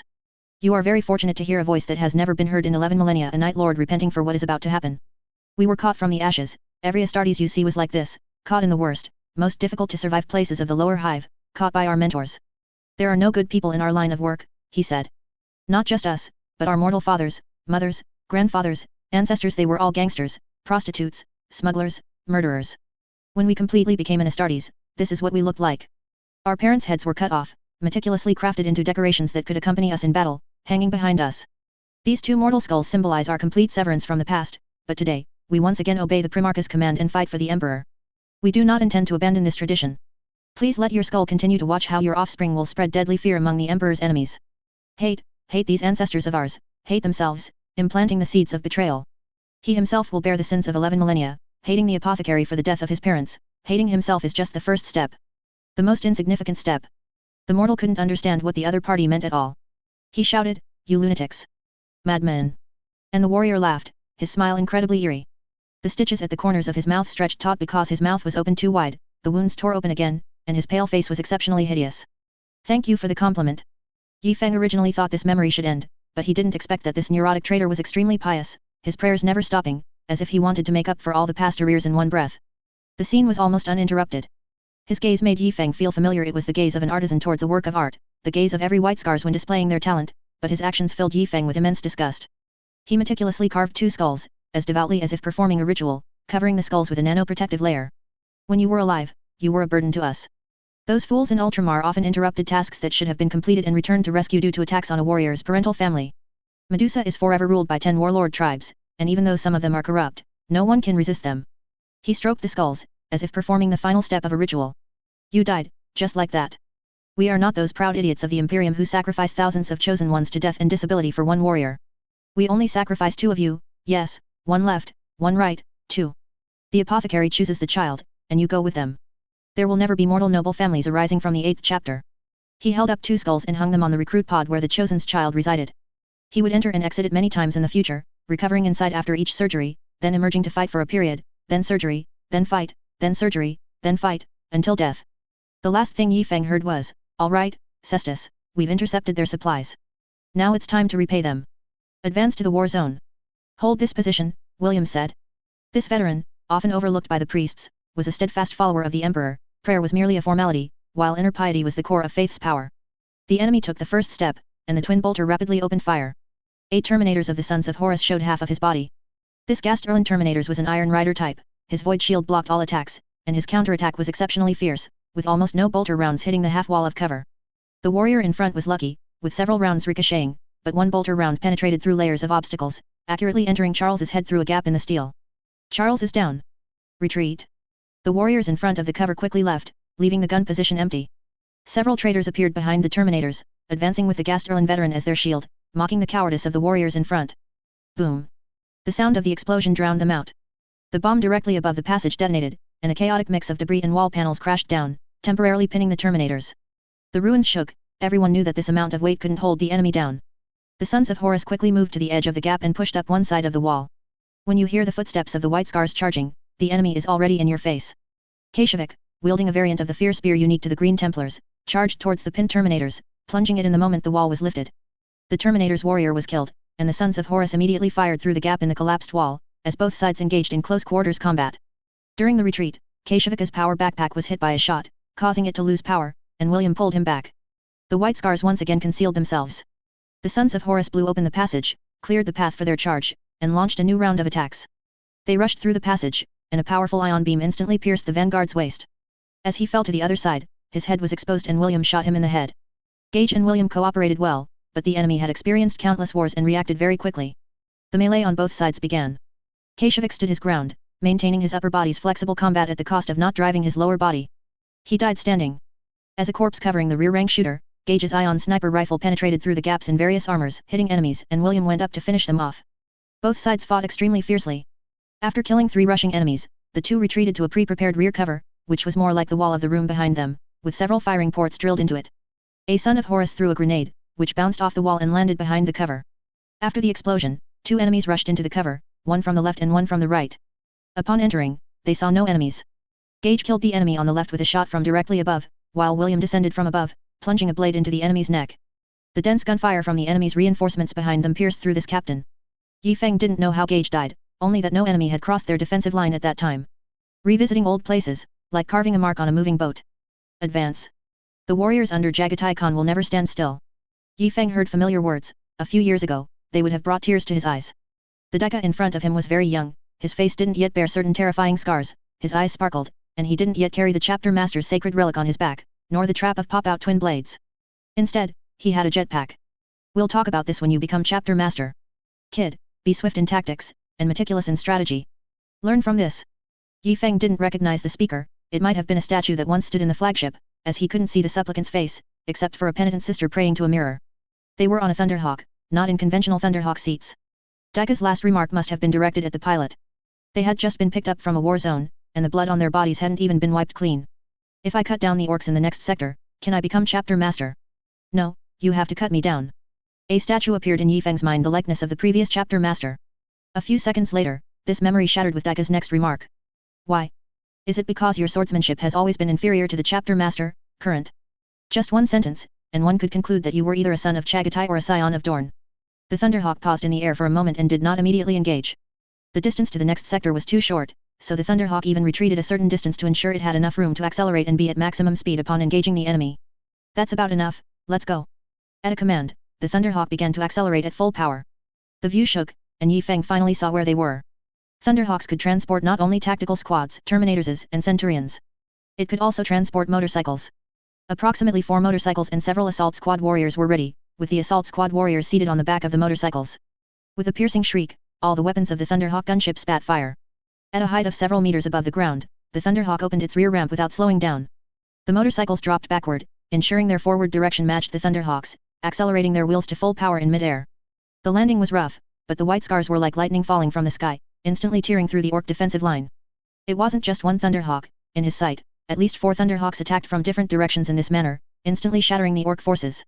Power broadswords sliced through enemies at high speed, orcs were cut in half before they could even clearly see their opponents. The chaos brought by the surprise attack lasted only a moment. Daika, let's go. The jetpack activated, and Yi Feng could fully immerse himself, as if Daika really was his younger brother. 4 assault warriors flew up, using inertia to travel a long distance, crashing directly into the orc war boss's inner guard. The assault was swift, and Yi Feng's remaining self felt a hint of disdain. Is this all the orc war boss has? The next moment, he saw an assault warrior fly ahead and directly collide with the orc war boss's face. The warrior rode on the enemy, plunging a blade below its neck, which from a human perspective would be the collarbone, but orcs do not have such a part. The orc war boss did not die from this, even though the blade had fully entered its body, leaving only the hilt. It grabbed the assault warrior, glanced over here, and swung an arm thicker than an Astartes' waist, throwing the warrior towards Dekka. The two collided in midair, falling to the ground, and due to the orc's Waoic psychic influence, Yi Feng couldn't clearly see what was happening in the supplicant's vision. Hey? Where's the signal? Is the Wi-Fi signal that bad? How did you endure this, Emperor? If I encountered this in an internet cafe, I would have flipped. Wait, what's an internet cafe again? I seem to have forgotten something important, let me check. When the memory reconnected, it was interspersed with many other memories. Yi Feng was sometimes an Emperor's champion of the Black Templars, sometimes Calgar, sometimes Russ. He had begun to forget his own identity, but countless memories gave him a delusion. I am very strong, very strong. Most prayers were very short, recited for a moment on the battlefield before being drowned out by gunfire, but some were very powerful. Like punching an Daemon engine to bits, or a desperate comeback against a Chaos champion, these battles lasted a very long time, leaving a deeper impression. When he re-entered the perspective of the weak Green Templar's warrior, there was an extremely uncomfortable feeling. Unsure of the exact chronological order, Daika's face showed no change at this time, but the supplicant had changed. This warrior was shorter, so, no, this was not a warrior. Try to follow my steps as much as possible. I know it's difficult in our chapter, but all White Scar's successor chapters are like this, Daika said. The supplicant nodded. His prayer was simple, to follow Daika's steps and to die by the side of this Astartes. This was a combat servitor, possibly a friend of Daika's. Surviving a failed modification was already a blessing, and now he was qualified to step onto an inhuman battlefield. The metal wall in front suddenly fell. It was a large vehicle Yi Feng had never seen before. The warriors rushed out. In front, an attack motorcycle squad attracted the Gene Stealer attention, and the roaring engine sound was deadly to the pure strain Gene Stealer's hearing. They didn't even have motorcycles. Yi Feng thought this. Were they still recruits? But this was the last prayer that had some connection to him. The combat servitor, before dying, tackled a pure strain Gene Stealer that was lunging at Daika. The subsequent memories almost completely stopped, all of them about the defenders near the Eye of Terror fighting Abaddon during the 14th Black Crusade. And now, the Black Legion's advance was mixed in. Heh. Yi Feng chuckled. In his consciousness, he chuckled. Watching Imperial history in reverse. It was as if the Imperium of Man was getting better and better. Chapter 511 Faceless Man. There are always a bunch of grey guys breaking into my mind, but I don't dislike it. Prayers in the human galaxy are countless, but only the Grey Knights' prayers can stably reach Yi Feng's mind. He can almost see the entire life of every Grey Knights, because they pray no matter what they do, and the Emperor watches over them at all times. In this regard, the prayers and anti-daemon vision of the navigators cannot compare to the Grey Knights. And now, a group of Grey Knights are very close to him. One is especially close to him. I have never been so powerful, nor have I ever been so close to death. I can calculate the exact time of death down to the second. I am a stingy master, meticulously calculating my own soul, trying to use my remaining life to painstakingly pry out anchor claws, forge them into an anchor, and firmly drag this out of control Daemon ship ahead. Anger to win sustained for an unimaginably long time. The Grey Knights finished reciting an entire Imperial anthem, looked up, and the light on the altar often showed no change. The sustained time of the last Astartes everlasting greatly boosted the morale of the Grey Knights, so much so that when only one pillar of light remained on the altar, the Grey Knights began to hesitate whether to proceed with the next sacrifice immediately. The surrounding custodes were decreasing. The Grey Knights keenly noticed this. The number of patrolling custodes remained unchanged, but the number of stationed custodes had decreased. The Grey Knights once again cut their blood vessels and offered some vital blood to the custodes. There was nothing else they could do. Angerduin was forced to throw out some of his soul power again. The power of the Great Formation was too immense, a single Grey Knight's soul could not fully control it, and some demons always managed to rush into the core defensive ring before he could react. Before they could cause greater damage, Angerduin had to use his soul power to expel them. In the warp, the corresponding area of the palace protected by hands was already crumbling, its skin pale and cracked, like corpses laid out at the bottom of a dry, dark valley. In the last moments of his life, he exhaled his everlasting chi in one breath. A silver sun instantly appeared in the warp. This was the final counterattack of an everlasting. The hands were gone. In the warp stood a Grey Knights, in standard warplate, with the standard Nemesis Force halberd. The silver giant swung his halberd, and pure power erupted. The Daemon horde was repelled in one strike, countless types of demons reversed like a tide, and the waves shattered. The space here was so clear, every inch of the area imbued with sacred power, that no daemon could possibly be reborn in this area. For demons to charge through here was no less than for mortal soldiers to charge through a minefield on an open battlefield. After this strike, the last remaining trace of everlasting chi transformed into a wisp of smoke, slowly drifting towards the egg behind them, which they heavily protected. It's almost over. Angerduin thought. The warp knew of his impending death, and then. The Eldar's greatest seer was attacked by a prophecy, collapsing in his seat without warning. His attendants immediately called other seers, and the Eldar fell into disarray. Tens of minutes later, all Eldar who could arrive respectfully waited before the greatest seer. They needed guidance. The greatest seer slowly awoke. He learned that Angerduin was on the verge of death under the heavy siege of the Emperor's enemies. This was a turning point for the Eldar in prophecy. The problem was. The previous prophecy, in the great prophecy centuries ago, stated that certain Eldar and Drukari/Dark Eldari who would play a crucial role at this juncture had died in Qamarak, and some craft world Eldar had just been dragged by the People's Light into a star. The prophecy became extremely chaotic. Now was an opportunity for the Eldar to rise, but the guidance did not tell them how they would rise. The greatest seer sat there, bewildered himself. What should I do? Under his somewhat vague commands, the Eldar world was in a state where all members were very busy, but no one knew what they were busy with. Ivrain's Inari also mobilized. After a long and arduous repair of Qamaraka's webway, they basically plugged the constantly gushing daemon breaches. They then occupied that area. Although the city of Qamarak was gone, the Inari still built a stronghold there. They assembled a large fleet and dragged a satellite from outside into this area to serve as a temporary stronghold. The death of the homunculus caused a new round of Eldar technological decline. Riding the last afterglow, the Inari repaired several hyperdimensional world portal entrances, allowing Drukari/Dark Eldari vassal armies like Mandrix to return. The greatest seer of a neighboring craft world sent a vague communication, hoping for a meeting to decide the next course of action. They decided to act according to the instructions of the Eldar god of death, Iniad. It is worth mentioning that the Harlequin troop under the Laughing God attempted to enter the Sol system and were annihilated by the contemporary Emperor's champion, Azrael, personally leading the Primaris Space Marines. Although Unicorn in the troop could easily kill ordinary Astartes, they could not withstand the Dark Angels directly using exterminatus weapons.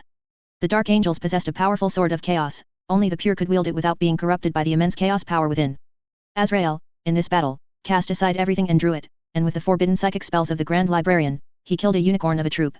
Whether other troops are advancing towards Terra, we do not know. The Inari quickly contacted several craft world Eldar, hoping to gather forces and launch raids while the Imperium and Chaos were unable to pay attention to them, to reclaim as many Eldari relics as possible and search for the Crone swords. The first target for reclamation was placed on the Blackstone Fortress. Yes, it was that Blackstone Fortress from which Khan flew out of the Webway Gate in primitive Qamarak ships, the Blackstone Fortress. After the battle between the Black Templars and the remaining Red Corsairs, the Blackstone Fortress was not completely destroyed. The tug-of-war never stopped because the Black Templars had no technology to operate the Blackstone Fortress. After the Red Corsairs left, they destroyed the fortress equipment modified by the Imperium and Chaos, coupled with the previous explosion in a part of the fortress collected by Trazyn, causing this fortress to be paralyzed in place. The Black Templars warriors had no choice but to hold their ground, as the Red Corsairs would attempt to reclaim the fortress every so often. They knew how to modify and operate this fortress. The Adeptus Mechanicus was difficult to contact. The Red Corsairs intercepted a batch of Adeptus Mechanicus warships coming as reinforcements in the warp. These Chaos fanatics, through sacrifice, learned that the current Astronomicon was located on Mercury.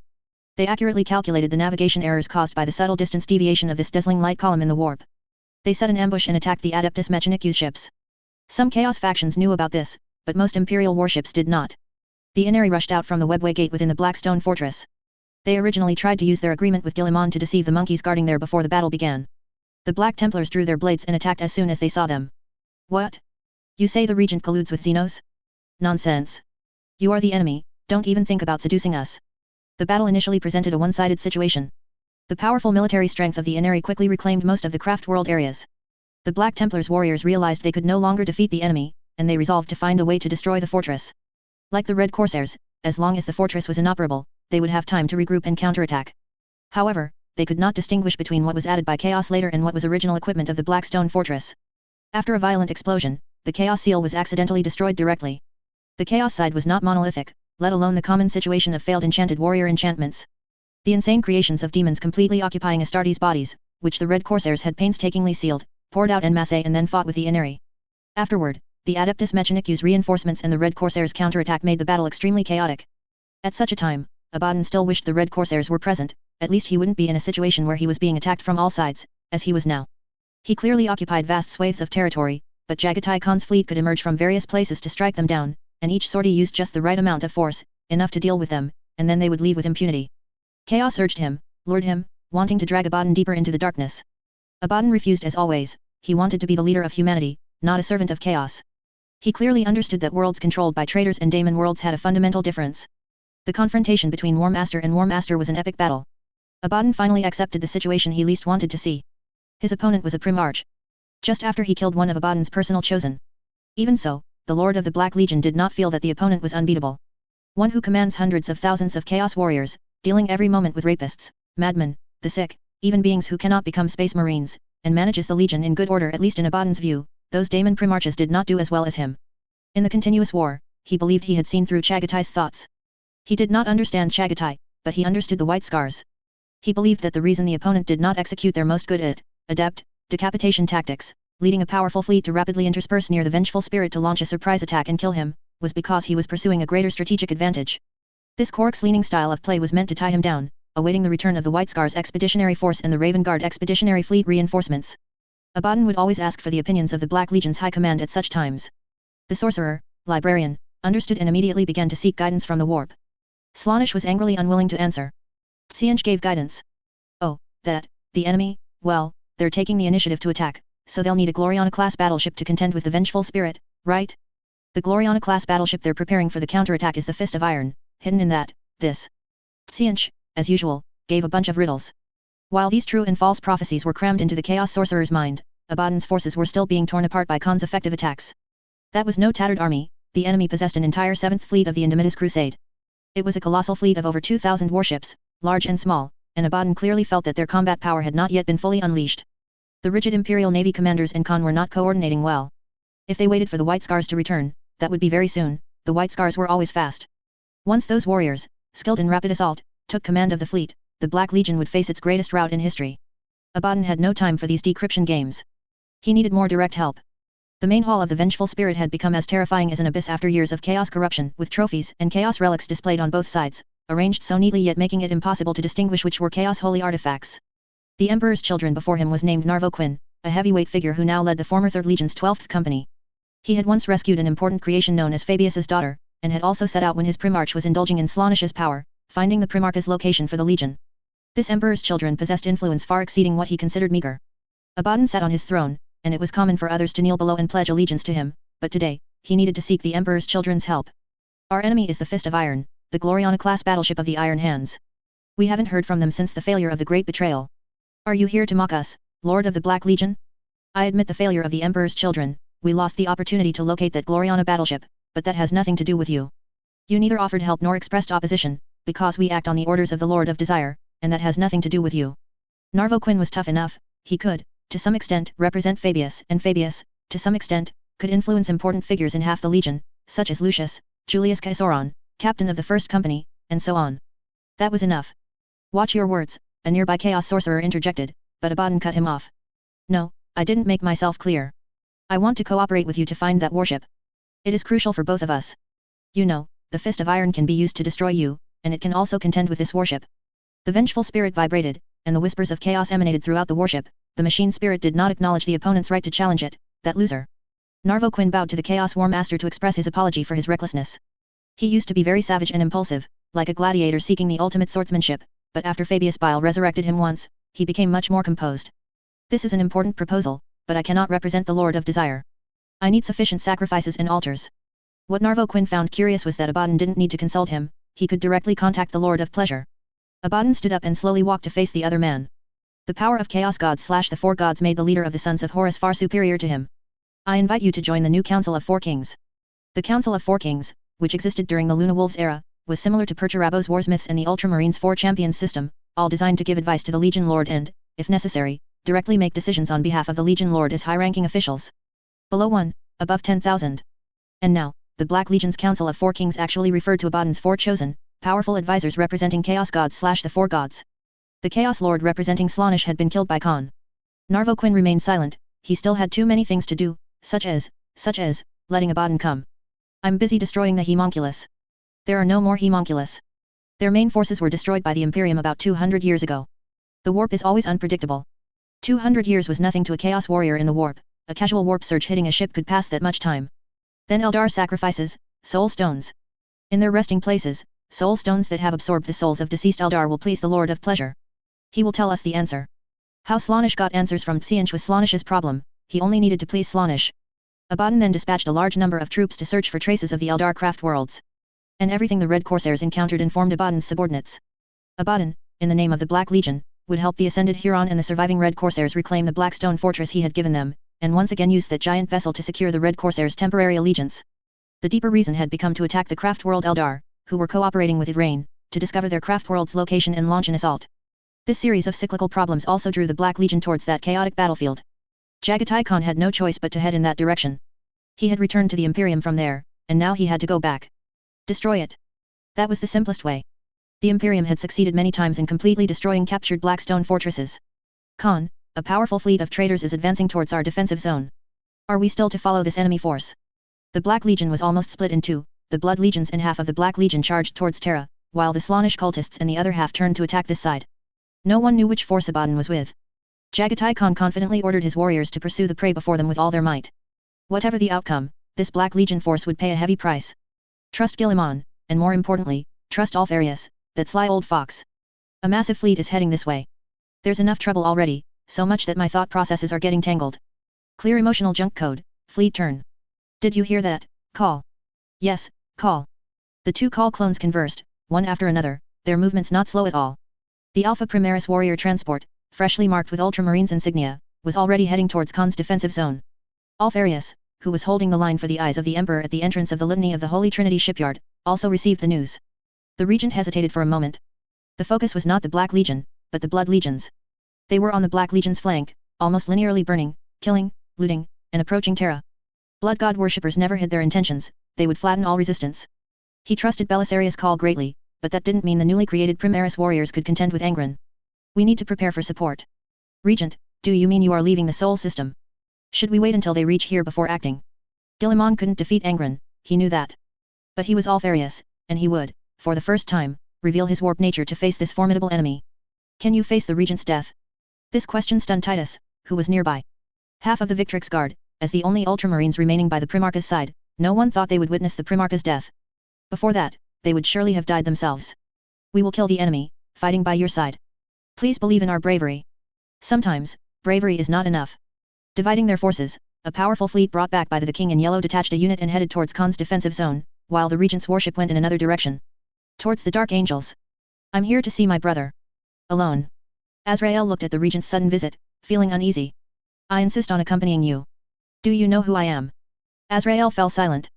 He knew everything, he was the Emperor's champion.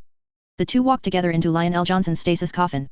Lionel Johnson's condition was much better than the real Guilliman's, he wouldn't die as soon as the stasis field was removed. The Necron's disintegrating power and the Primarch's regenerative power maintained a rather unreliable balance. When the stasis field was lifted, Lionel Johnson's pain-distorted face changed for the first time.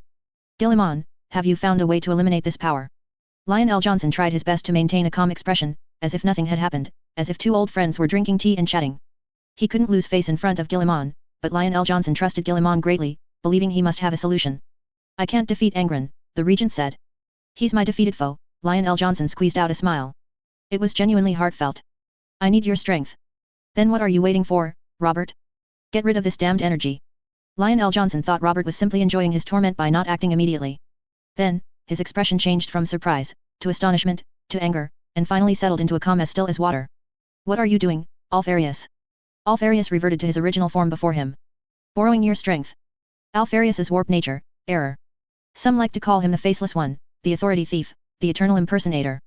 Alfarius bit Lionel Johnson, and before his horrified gaze, slowly transformed into Lionel Johnson. Most terrifyingly, his warped nature was also mimicking Lionel Johnson's warped nature.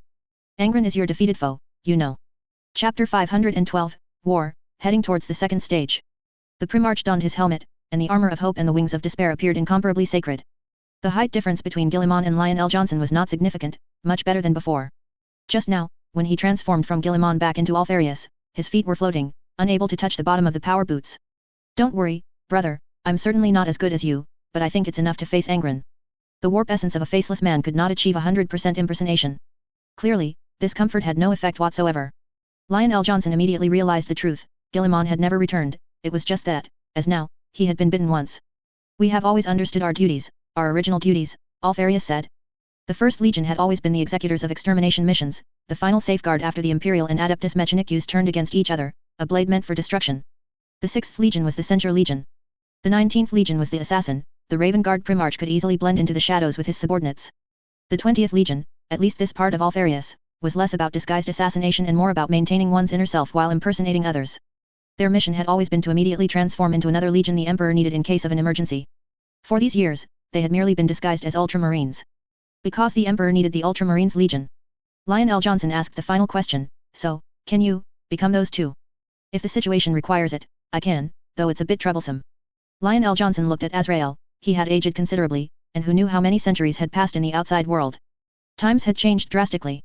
The Lord of the First Legion fell silent once more. Guilliman had vanished, at least temporarily. Until he could rendezvous with Call, retrieve Guilliman, and risk another bite immediately after the Lord of the 13 Legion left the stasis field and died, Robert Guilliman would not be returning to the Imperial for now. Do not ever speak of this, Azrael, It will be sealed forever in the grave with my corpse. Azrael felt a bit uneasy. After all, his Qing father had been bitten, and then the other party transformed into Lionel Johnson, standing before him. Next time, how would anyone distinguish whether the person in front of them was truly Lionel Johnson? Right now, I am still Robert Guillemon. Until I remove this helmet, I am the regent. Alfarius adjusted his helmet and activated the voice changer. The armor completely covered Alfarius. From the outside, there was no difference from before. Titus would never have imagined he would encounter a Primarch scum in his lifetime. The Primarch had donned his helmet and was fully armored. Lionel Johnson's abilities were formidable, so powerful that they seemed even more outstanding when combined with his assassin skills. He emerged from the secret chamber, where the Victrix Guard and Dark Angel stood before the door. All units, enter a state of war, the Primarch commanded. Head straight for Khan's defensive zone and rendezvous with the advanced support fleet. The Victrix Guard immediately obeyed, but the Dark Angels hesitated. They were unsure if this was Lionel Johnson's intent and whether they should obey the Regent's orders. Azrael stepped forward after the Primarch finished speaking, taking a position half a step behind the Regent to his side and issuing orders, all Heavenly Army units, prepare for battle. After the Regent's warship departs our defensive zone, implement a comprehensive lockdown and inspection of all incoming vessels. With two high-ranking figures speaking, the tension immediately escalated. Guillemon led the Victrix Guard and Solar Auxilia directly to Khan's defensive zone. Logically, at this point, he should have first visited the phalanx, taken a bite of Dorn's severed hand, then fortified the entire defensive zone into an impregnable fortress before transforming into Lionel Johnson. The Primarch's choice to become Lionel Johnson was an offensive defense. Who said that if Khan launched an attack, he couldn't launch an offensive too? By spreading the battlefield, even if the enemy eventually reached this point, scouts would be dispersed throughout the surrounding subsectors to closely monitor their movements. Alpha agents were continuously providing intelligence on the Black Legion. This was his advantage. He waited.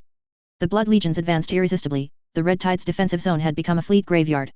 Intense stellar activity was killing the garrisoned fortresses, and every day, void shields briefly flickered, causing widespread equipment failure within the fortresses. The People's Light could still operate freely under such conditions, delivering devastating blows to enemy warships that dared to warp into that star system. Gurn finally gave up attacking that area. News kept coming from Khan's defensive zone. Every star system was trying its best to buy time. The defensive line established by 100,000 Ultramarines, no, 100,000 disguised Alpha Primaris warriors was not very effective. A Chaos veteran could defeat an opponent through experience, provided they weren't given enough time to accumulate experience. In the first week of engagement, the Black Legion swept through, achieving significant results. In the following week, their offensive gradually slowed, relying on strong ships and powerful artillery for their assaults. Now, their war was bogged down. The enemy had become increasingly difficult to deal with. The situation where the various Chaos Lords of the Black Legion fought independently had not changed, and Alpha agents attacked at various key points, leading to failure. Strategic withdrawals occurred continuously. Abaddon was not here, the vengeful spirit was not here. He was heading to the fiercely contested Blackstone Fortress, constantly entangled with Khan's fleet, only gaining the right to contend with the fleet commanded by the Primarch by relying on the mighty firepower of the Gloriana-class battleship. This meant that the Black Legion would find it very difficult to break through Imperial defenses with overwhelming firepower. Each planet was a nail scattered along the star system roads, and the Blood Legions had spent too much time on meaningless massacres and city burnings. Progress was very slow. Belisarius Call, as he arrogantly proclaimed, opened strange Blackstone experimental zones, using anti-psyker power to suppress the surrounding space. The Black Legion launched multiple raids but failed to capture them. The best result was the destruction of several facilities. Gurn roared. Every offensive repelled? The Blood Legions couldn't wait any longer. The blood flowing within the litany of the Holy Trinity was sufficient. Countless Gurn followers were sacrificed in Gurn's domain to maintain the warp rift, and a large number of Gurn followers surged out of the rift, fighting within this massive warship. They also became sacrifices, continuously deepening the corruption from the litany of the Holy Trinity's side. Attempting to summon Angron directly inside the litany of the Holy Trinity. The custodes saw through their actions. The aged eyes of the Emperor had such a profound understanding of chaos, quickly suppressing the enemy with the blood of the Grey Knights, enduring this period of the Regent's absence from the fleet. I've guarded the Imperial Palace for how many years? It's as if I can't guard it now without a Primarch in command. The Adeptus Mechanicus forces arrived late, mainly because the Jupiter shipyards and the Martian Mechanicum had a natural rivalry, making it difficult to get Mars to send support. Of course, now it was the second phase, and Mars had deployed terrifying forces, as if intending to flatten the Jupiter shipyards. The intensity of the battle between the two sides suddenly escalated. Gurn demons occupied important facilities inside the warship, including fuel-less energy storage areas and damaged power conduits. Using blood as fuel, bones as connections, and fire to purify everything. Where the raging flames burned, machinery turned charred black, and corpses lay by alloyed walls, merging with them. A terrifying corruption was taking place inside the warship. Gaining control of this massive warship was a lengthy process, and they only sought to seize the ship's engines. The litany of the Holy Trinity shuddered. Flames ejected from the rear destroyed the shipyard's fixed structures. Countless connecting bridges, linked to the sides of this giant warship, held it in place. They were incredibly sturdy, built to the highest specifications of the Jupiter shipyards, almost a blend of adamantium and reinforced ceramite. They were like a cage binding this behemoth. locking it firmly within. Trajan understood that the war had now entered its second phase. The enemy needed to seize the ship's turrets and weapon arrays, corrupt them, and then bombard the surrounding connecting bridges to free this massive warship from its restraints. Only then would the eyes of the Emperor consider retreating, allowing the fleet outside to unleash a broadside to utterly destroy this vessel. Everyone knew that demons would raid Terra, giving them a path to emerge was better for everyone. Otherwise, who knew if they would emerge from the phalanx like last time or burst out from Terra's lower hive? The initial damage caused would be far greater than this time. But Trajan underestimated Kern's power and the extent of the corruption. In the depths where some custodes had not penetrated, in places like the powerful engines and control centers, the blood god had directly laid out gladiatorial arenas. Greater demons dueled within them, and only the victor would madly charge at the custodes. The defeated would not gain the blood god's favor, using the final psychic shock brought by the collapse of their physical bodies to drag those devices into complete corruption, bit by bit. The flames spewing from the litany of the Holy Trinity grew fiercer and fiercer. The dense black smoke and scorching high temperatures exceeded the Jupiter shipyard's estimates, melting through the rear walls. What about seizing turrets and destroying connecting bridges? I can ram Terra with the shipyard on my back. The immense thrust from the litany of the Holy Trinity caused the entire shipyard to tear apart. The connecting bridges were indeed sturdy, but other areas weren't built to such high specifications.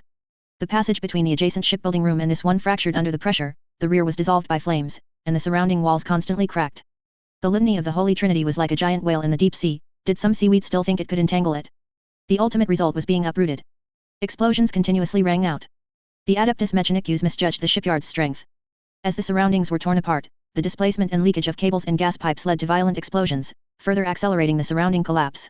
Thus, the litany of the Holy Trinity, carrying half of the shipyard on its back, advanced towards Terra. This completely exceeded the custodes' expectations. Trajan briefly estimated that the engine's thrust now exceeded its original state by double, an utterly impossible scene now unfolding beneath his feet. The warship trembled, the adamantium floor constantly shaking, truly moving like a giant warship cleaving through waves on the open sea. It drifted on a sea of blood, its entire energy supply originating from the surging rivers of blood within Kern's domain. This was no less significant than when Nurgle had previously encased a star system in a giant cauldron, boiling the heavens and seas in an attempt to capture the people's light. Before the Necron pylon on Cadia was destroyed, this was absolutely impossible. The custodes wanted to retreat, but found the outer bombardment to be even more intense. The Martian Mechanicum was not at all polite, dutifully bombarding the Jupiter shipyards an order they had waited thousands of years for. The litany of the Holy Trinity now resembled a giant turtle shell, with all less sturdy structures having been torn away in previous engagements. What remained were extremely rigid armored walls, and equipment originally meant to defend against enemies had now become obstacles hindering the Imperial advance. Trajan now had two choices: lead the eyes of the Emperor to charge in, using the last remaining Grey Knight's blood to purify the engine, or retreat and leave it to the fleet. 11 millennia ago, he would certainly have chosen the former. Now, he chose the latter. The veterans were retreating, preparing to enter an even vaster battlefield. The custodes' withdrawal was even faster than the Mechanicum had anticipated. They didn't even call for a ceasefire, weaving through the barrage and torpedo swarms, and large swathes of custodes completed their retreat. In uncorrupted areas, they directly used teleportation to leave, the entire unit coordinating flawlessly like a precise timepiece. The long-awaiting the King and Yellow Fleet began to join the Mechanicum's bombardment. It was a long, boring, and even desperate bombardment. The shipyard's turtle shell bought the litany of the Holy Trinity even more time. Whether the destroyed void shield was corrupted and repaired, or Kern followers directly installed new void shields, the shields began to block the cannon fire, with torpedoes exploding inside every moment, and pieces of the warship being ripped apart by the barrage. No warship could withstand such intense bombardment. Even the phalanx would be completely paralyzed if it didn't retaliate at all. The ships piloted by the Untouchables focused their main attack on the enemy's engine area, employing various forbidden bombardments, but the effect was extremely poor. Either they were corrupted and didn't explode, or more Kern demons flew out of the torn warp vortexes. The Imperial concentrated firepower turned this flying object into a raging fireball, its outer armor plates vaporized, melted, flowing like lava across the warship, only adhering to this explosive conglomerate because the internal gravity core had not crashed. Burning flames spewed out through the metal gaps, and the holes melted by plasma warhead torpedoes were quickly filled by the flowing molten metal. At this point, the entire exterior of the warship was destroyed, and the wreckage instead became a shield. This molten metal flowing on the surface of a scorching iron planet became a flowing protective film. Imperial bombardments would explode upon hitting this solid high-temperature surface, unable to penetrate deeper into the warship. Several consecutive bombardments shook these liquids open, like a series of pebbles dropped into a stream, until the bottom was briefly exposed, allowing subsequent cannon fire to inflict substantial damage to the interior of the litany of the Holy Trinity. No one could imagine the hellish scene inside the warship. If it were human pilots, all crew members would surely have died, as the airlocks, a heavily targeted area, were all destroyed. It shouldn't even be moving anymore. So, is it continuing to move towards Terra due to inertia or corruption? Dwelling on that is meaningless. Has the evacuation been completed? It's been evacuating from the start. There are only fortresses there now. A ripple spread across Terra, living beings felt an inexplicable palpitation, animal biological signals became chaotic, and some flying birds appeared disoriented. The world generally believed the phalanx was Terra's last line of defense, often forgetting an entity that had guarded Terra for hundreds of millions of years. Moon. It was once glorious, a dreamlike place in the Golden Age, but the arrival of the Dark Age plunged it into desolation. The Emperor's unification brought moon glory again. On the equator of this grey stone sphere, human sweat flowed, and an artificial canyon several kilometers wide showcased the achievements of the Great Crusade era, with the entire moon cut into two parts. The side facing Terra, not perfectly, with a slight deviation, contained former ports, shipyards, docks, where Imperial forces repaired and prepared for battle. The side facing the universe saw countless bases established, observing every change in the vast galaxy, holding innumerable splendors. Everything returned to silence after the great betrayal ended. To this day, it has been abandoned for a long time. Only the hive-like structures within Moon's core are still operational, with people living in underground cities. The Gene Stealer cult on Moon has long been defunct, falling into decline after Korix entered it to search for the secrets of the Astartes. The outside was long desolate, with vast stretches of wasteland covered in clean recycled ruins. Only the side facing Terra still had many military fortresses. However, the hive structure deep within Moon was not merely an underground city, it had a considerable influence on Moon. When the Imperial Navy had no solution for the current state of the Litany of the Holy Trinity, a mysterious force emanating from Moon pulled it towards that desolate satellite. Trajan silently watched this scene. The war's projections had skipped too many stages, directly entering the next grand strategic phase, and the battle for Moon was a crucial battlefield. The Litany of the Holy Trinity no longer has steering capability, it will crash into Moon. What follows will be a brutal ground war. Trajan called the Martian Mechanicum, which brought several renowned Titan legions. Considering the entry into the webway, these might be the ace units originally intended to defend Mars. They would fight alongside the Custodes in Moon's weak gravity. The gravitational forces of both sides attracted each other, and the Litany of the Holy Trinity, pulled by a mysterious force, accelerated and slammed into this grey area that witnessed humanity's rise. Trajan watched the molten sphere crash into Moon, sending up giant waves of rock on the grey stone sphere. Huge fragments could even damage nearby Imperial warship.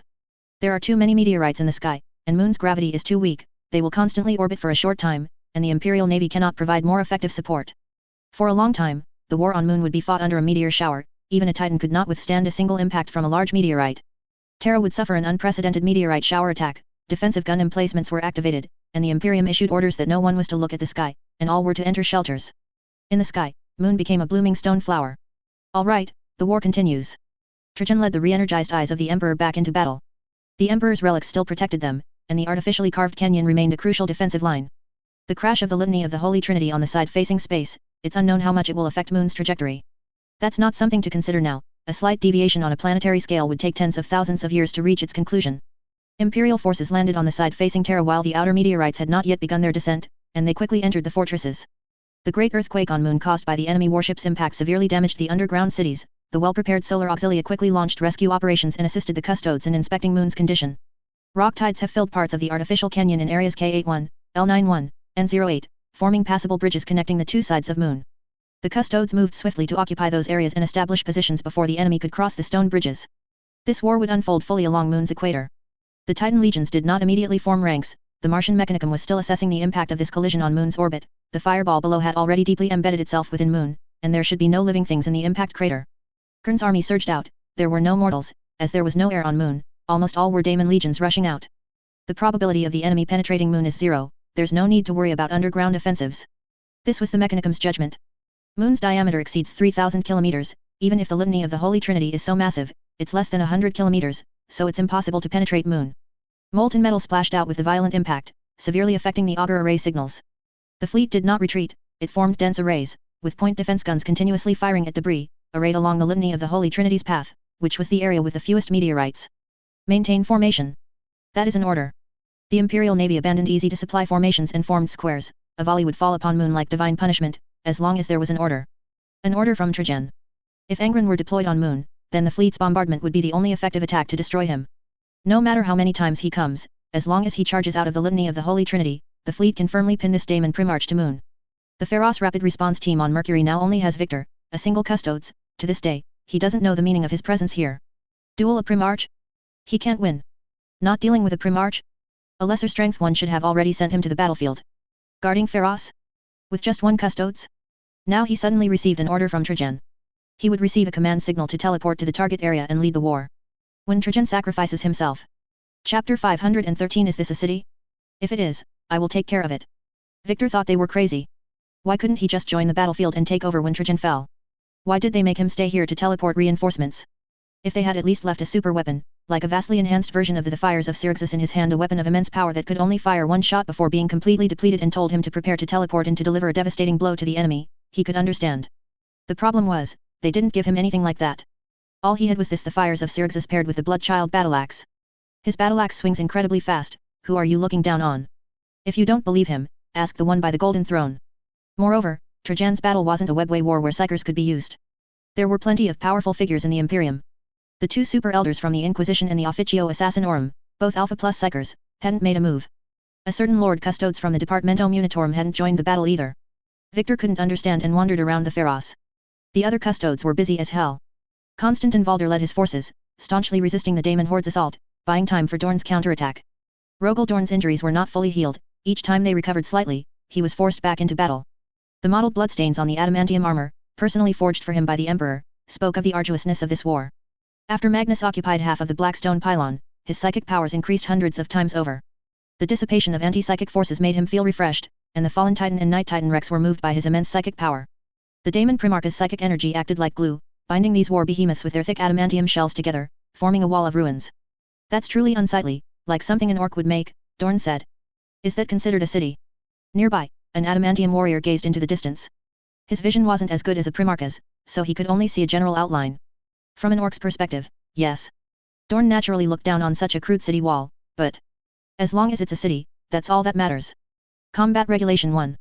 Rogel Dorn realized something was slightly off. The adamantium warriors behind him shifted into a tight offensive formation, and the missile pods on their heads began launching salvos in perfect unison. With every left footfall of the entire army formation, a volley of missiles was fired. The questioner was Relf. They never refused an attack. Yifeng's consistent position for them was that they were Krieg carrying their own heavy cannons. Since they rarely fought siege battles, they were seldom deployed. Today, they finally found their opportunity. Large numbers of Iron Warriors surged forward, following the Gene-Sire of the Imperial Fists. They didn't even try to hide their identity. My name is Relf, current Iron Warriors warboss, leading 2,353 battle brothers of the entire army to breach this city. That one sentence completely bewildered Rogel Dorn. Do you know what the 4th Legion did? Died under our artillery fire. Relf was speaking the truth. In the few large-scale wars against the 4th Legion, either Anos had forcibly seized many of their warships, or Perturabo had been soundly beaten by Saint Celestine, and their warships had fled without looking back. For Dorn, it was acceptable for various renegade legions to have loyalist factions, but to see them flourish, and even, judging by Relf's tone, rebuild the Iron Warriors, made him a little. The Primarch felt that if conditions allowed, it would be better to have his own sons follow him. My sons are all valiant warriors. But they lost the position, Relf said. We are going to take it back. Iron Warriors, maintain your advance. Dorn was uncharacteristically taken aback. Relf indicated, I am an Iron Warrior, yes, but I was raised by Imperial Fists veterans. I know their ways perfectly. Just tell me if I'm right or not. A group of Imperial Fists warriors then formed an attack formation at the rear. They were also part of the Red Tide's own forces. We haven't left the Red Tide's defensive perimeter yet. Those are your sons, you can lead them in action. Rogel Dorn was extremely annoyed by the warriors behind them. You're standing behind the Iron Warriors? What kind of formation is that? It's really not as professional as these Iron Warriors in front. Let me access their comms channel, the Primarch said. Of course, but I must first clarify that even if you lead them, you still need to stand behind us. We are the siege formation, and they are the attack formation that will step over our corpses to ascend the city wall and expand our occupation. I am now taking command. According to Combat Regulation 13, you have no authority to take command of us. A commander transfer requires an order from our commanding officer. Please report to Jagatai Khan and explain the situation. Relf didn't even spare Dorn a glance. Relf was stubborn, and Dorn was also stubborn. The Emperor appointed me as the Lord Commander of the Imperium. All matters in the Segmentum Solar are under my command. Do the rebels also accept your command? Dorn? Relf was referring to the Red River Great Betrayal. Dorn heard it as the Iron Warriors traitors. He wasn't even sure if the Khan had taught them to mock him for failing to stop the rebels during the Great Betrayal. The atmosphere instantly grew tense. The warriors continued to advance, and more units joined their attack formation. Dorn and Relf remained silent. The Lord of the 7th Legion tried to understand why the Astartes loyalist veterans entering the Webway War would refuse his leadership. Ultimately, he was a Primarch, and his thought process was much faster than a Primaris warrior's. After a few combat engagements, he understood. Psychic bombardment from Magnus rained down from above. The warriors pressed their shoulders together, forming a simple, dense formation to resist the psychic energy. The Sisters of Silence emerged from the gaps in the fighting. The enemy's bombardment was greatly weakened before it even reached their heads, and the adamantium warriors only felt a brief numbness. Is that all? It wasn't even as painful as the Emperor's psychic power during the Iron Chain incident. Useless. The Iron Warriors' pace remained unchanged, without the slightest pause. They overcame all subconscious reactions, facing head-on all attacks that would normally kill them. More insane than robots, because here, in this anti-psychic zone, even weak machine spirits would collapse. At Relf's command, the warriors entered mid-range attack distance and began suppressing with anti-psychic bolter point fire. The siege force was about to leave the coverage of the other blackstone pylons. Ahead lay a world of psychic energy. Promethium rockets were preheating. Dorn noticed this, realizing from the start that the forces led by the Khan would surely make more than one charge. Lining up on the battlefield, forming a single front. Rogel Dorn admitted his mistake here. I admit, adamantium armor and power armor are completely different.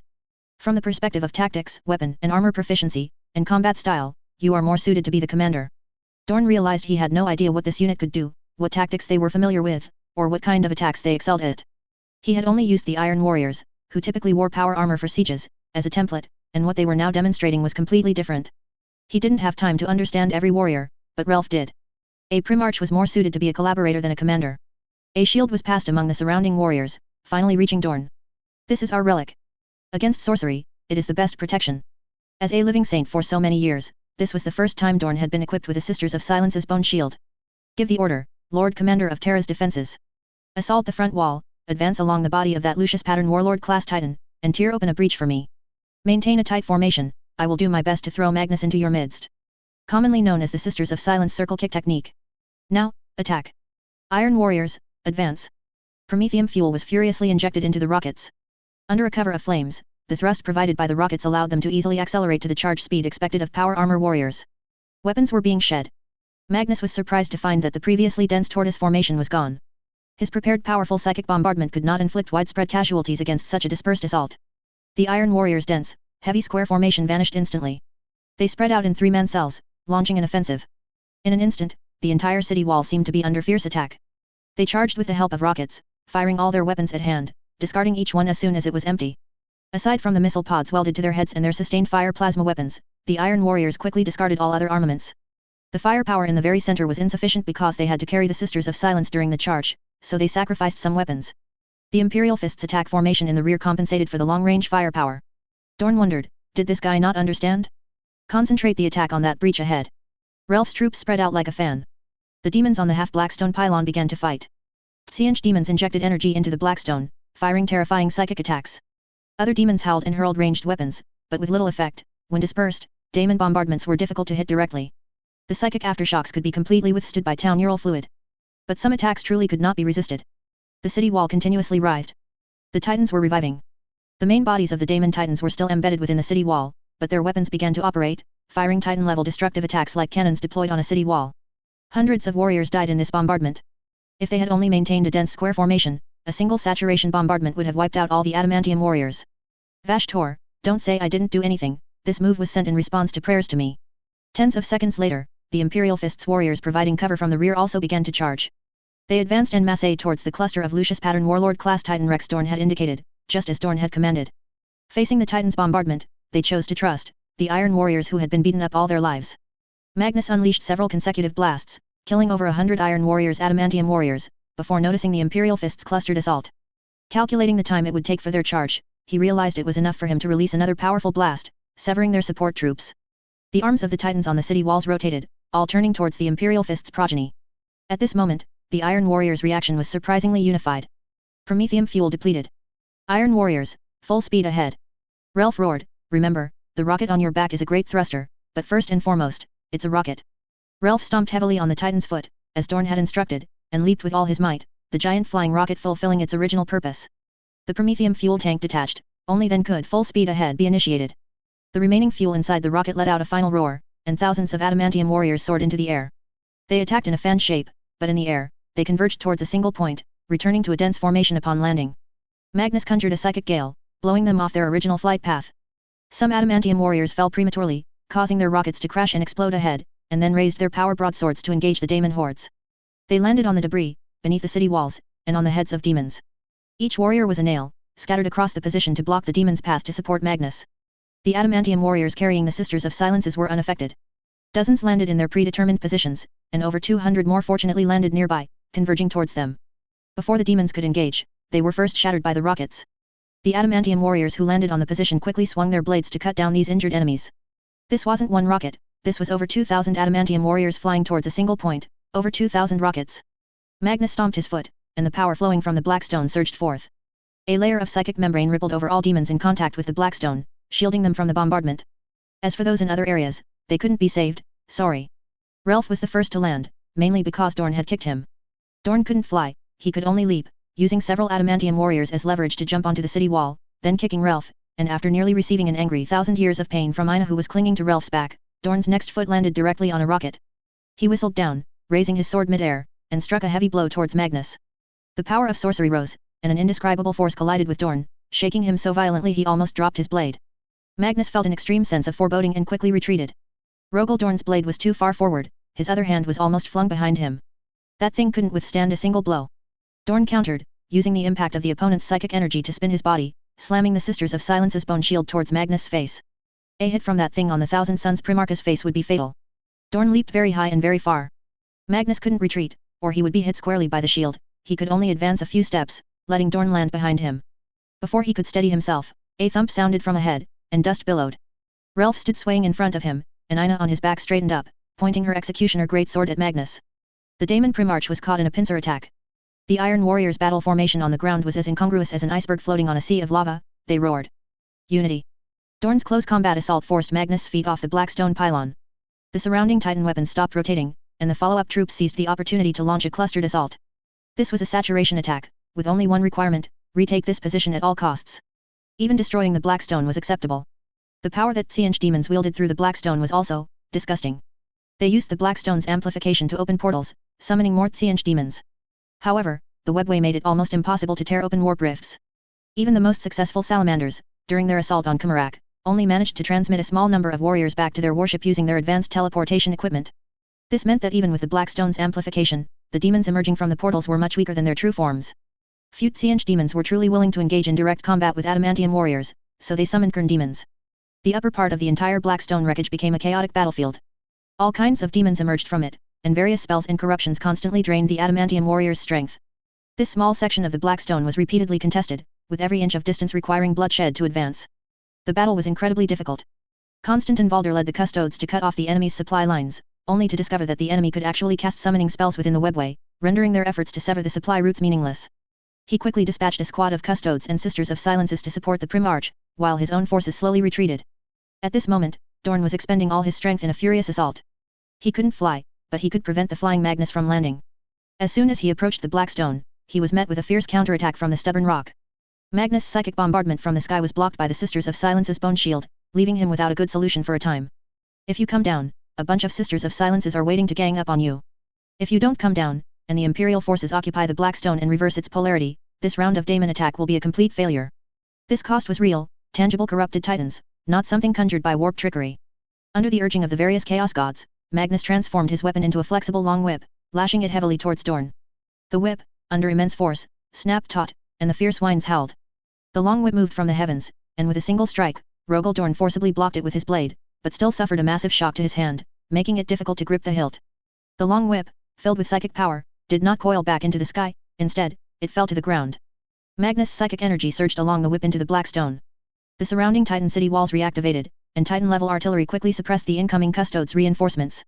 Even if they reacted quickly and could dodge the explosions, the blast radius was so continuous that they couldn't find an opportunity to break through the artillery blockade. Dorn tried to pursue and cut the long whip. Magnus' blade changed unpredictably. From an outside perspective, it looked like the Daemon Primarch in the sky was walking a dog. Several anti-psyker bolter rounds splattered across his face before the Daemon Primarch noticed the Iron Warriors. Unbeknownst to him, the enemy had already captured more than half of the position. Bodies lay everywhere. Even the fallen adamantium warrior's armor still had a suppressive effect on psychic energy.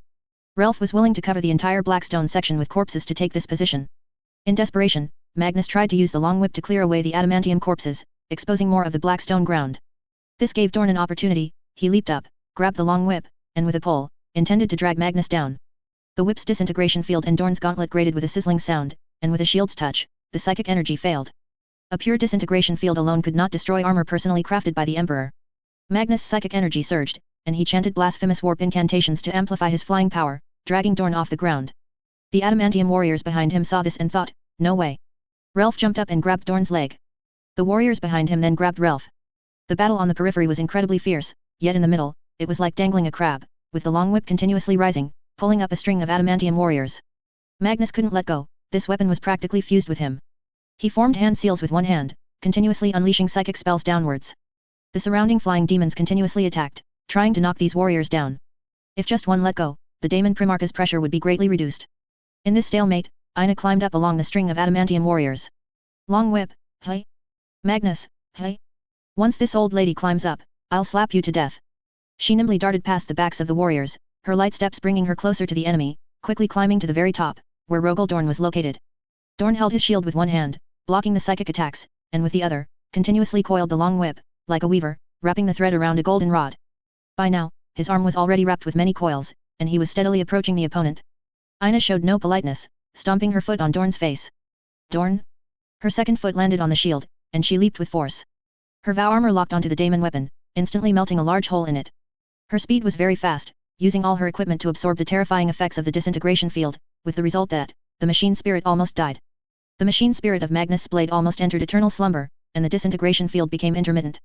After a few wobbles, the executioner greatsword lunged straight towards Magnus' soul.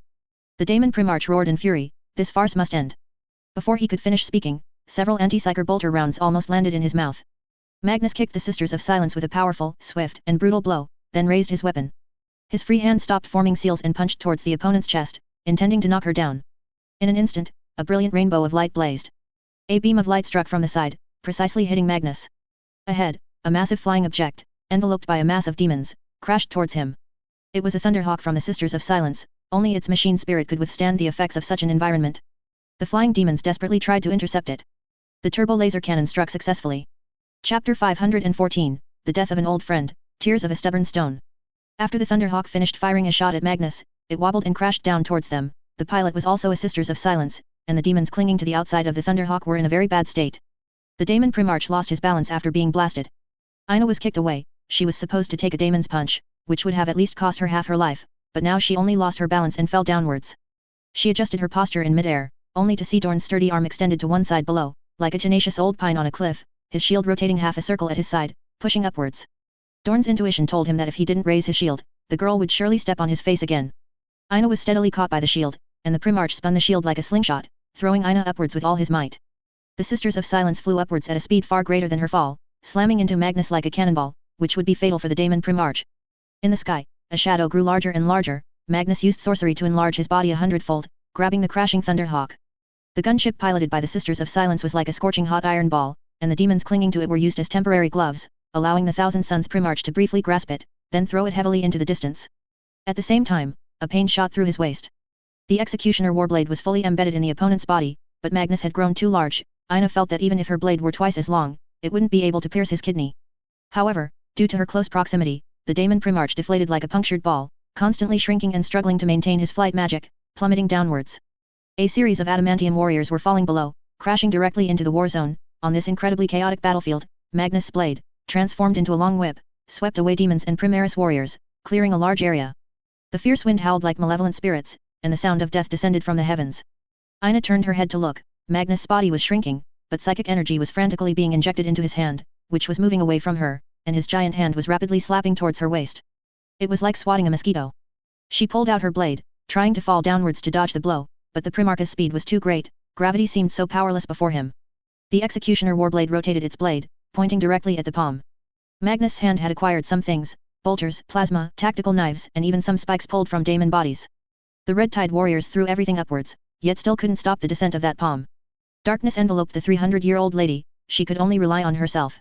The Primarch's body revealed its true form. Ina saw his crimson skin for the first time, completely different from Acorn Daemon's. This nauseating crimson was like a sickly Atre's moonflower, with ripples of fear softening on its surface. Breathing became difficult. The strong wind from the opponent's palm made her feel uneasy. Time was too short, the opponent was too fast. The blade touched flesh, this ethereal flesh that seemed not to exist in the world.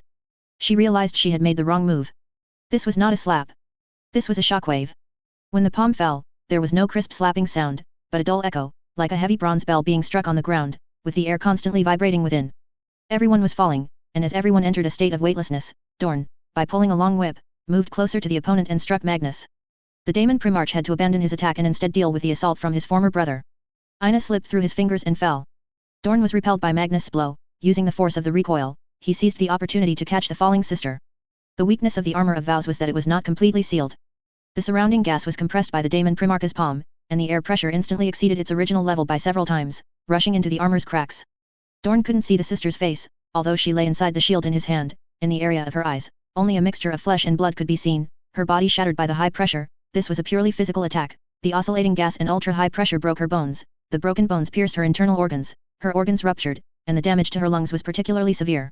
Blood still flowed in her blood vessels, but the Primarch was unsure if it was because her heart was intact or due to the inertial flow caused by constantly changing her falling direction. This injury was too severe, even a space marine probably wouldn't survive long enough to be interred in a dreadnought. The Primarch tried to save this important combatant, but his thoughts raced 1,000-fold in an instant. He could only think of one method, and she couldn't use it yet. Everyone fell from the sky, crashing heavily onto the wall made of Titan wreckage. As soon as Dorn landed, he threw Ina to the rear, holding his shield with one hand and pulling Magnus' blade with the other. The enemy would not give him a chance to bury the body. Then, he heard the sound of a bomb exploding. The sound was very peculiar, so peculiar that the surrounding air seemed to stop. Save the stasis bombs for Magnus. Only a flesh and blood psyker can save her, but she is a Sisters of Silence. Along with Dorn's roar, another stasis bomb exploded. Relf shouted sharply, someone is best suited to handle this situation. Retreat, retreat to Wolf's Lair, find Christina, she will handle everything. The Iron Warriors in the rear charged forward frantically, and the second wave of Imperial Fist's descendants, who had arrived as reinforcements, changed their landing points, striking at the Daemon Primarch like meteors. Engine sounds erupted from the Red Tide's defensive positions. The White Scars rushed forward with stasis devices at top speed. To put it bluntly, those were originally coffins Valis had prepared for himself. Maintain the stasis bomb bombardment. Relf's roar completely drowned out the Primarchs. He almost expelled Dorn from the communication channel. The Primarch had no time to worry about what was behind him. He raised his warblade and charged at Magnus. The opponent was already heavily wounded, and the injuries caused by the Sisters of Silence were healing very slowly. The Emperor's custodian must seize this rare opportunity. How does the taste of loyal blood feel, traitor? The Sisters of Silence's blood splattered on him. Some of it even seeped into the Daemon Primarch's body due to the previous sword wound on his waist. Magnus needed time to deal with this injury. Rogel Dorn would not give him such an opportunity, he knew. The Primarch's ferocious charge smashed the demons who dared to block his path into fragments. For Magnus, this was also a scene of utter destruction. Dorn's descendants from the Red Tide crashed into his arms with rockets. Some warriors didn't even detach from their rockets, causing the rockets to explode directly on his back. Even a psychic shield couldn't stop the adamantium armor that charged directly into his embrace. In a flash of golden light, the one-eyed Magnus felt a sharp pain in his eyes, and everything before him gradually blurred. He couldn't distinguish whether the golden color in front was a Primaris warrior or the armor of the adamantium warriors.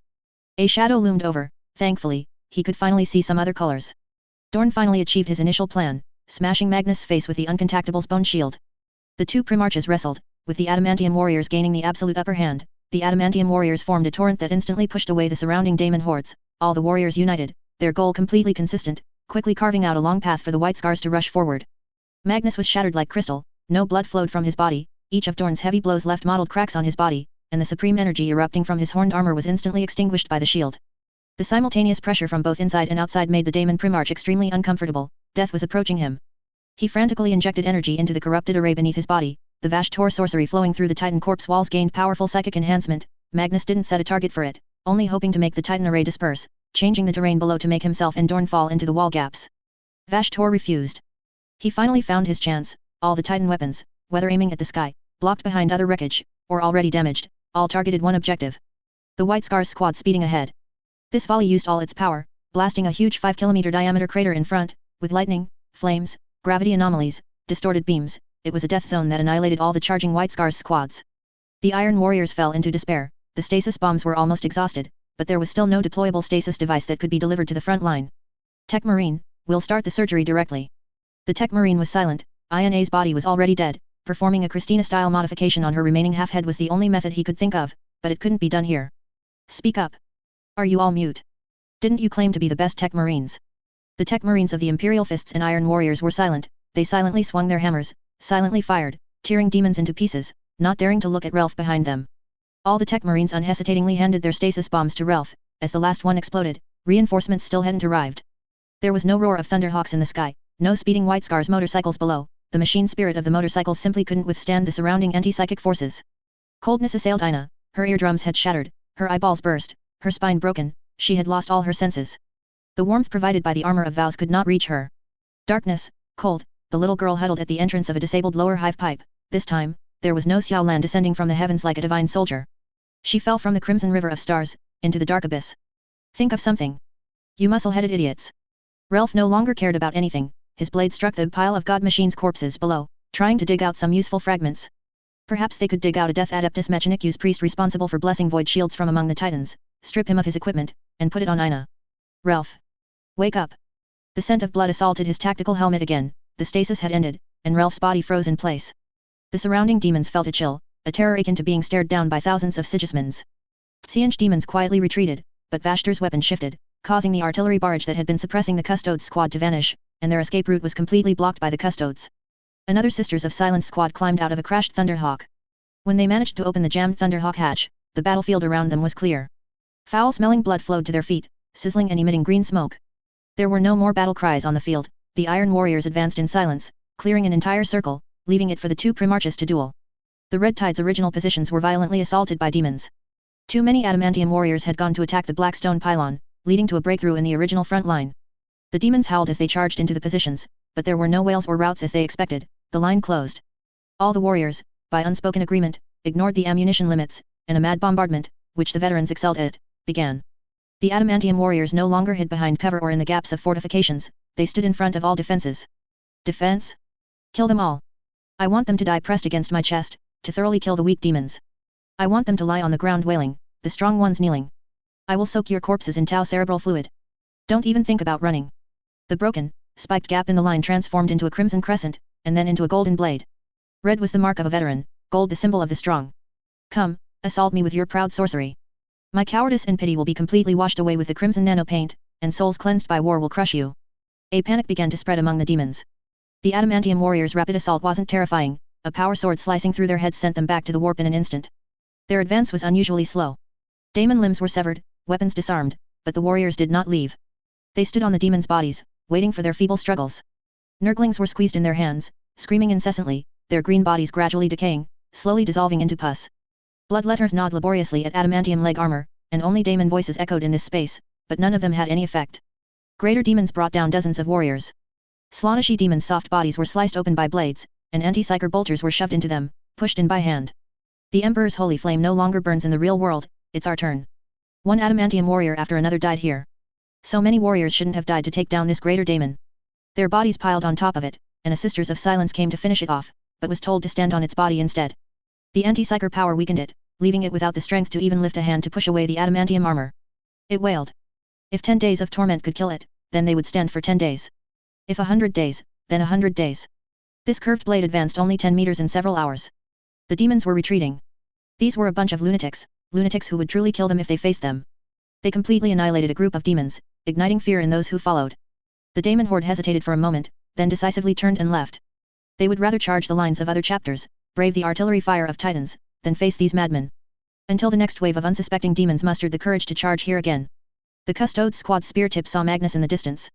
With each exchange with Dorn, his injuries worsened. Dorn clung to his back, blocking every psychic counterattack precisely with his shield. Several Sisters of Silences had died, and Magnus laboriously knocked their bodies off the fortress. The blood of the untouchable stained the Daemon Primarch's armor and face, making it hard to distinguish between his original crimson skin and the blood of the loyalists. His horned armor was riddled with holes. In this situation, physical attacks were ineffective, only anti-psyker power could shatter him. The Daemon Primarch's body disintegrated. He stumbled forward, a blade piercing his back and emerging from his chest, right through the center of 2 broken horns, puncturing his second heart, if it wasn't merely decorative. My brother is atoning, but you, vile traitor, I will not let you leave like this. Rogel Dorn had fought in the webway for so long that when these warriors arrived, he eagerly inquired about the situation outside. Constantin told him that the Wolf King and Magnus' loyal fragments had been hiding and collecting more fragments, fighting the Daemon Primarch for 11 millennia, and now that pieced together Grand Fragment was saving the Emperor. A Grand Fragment hunting smaller fragments?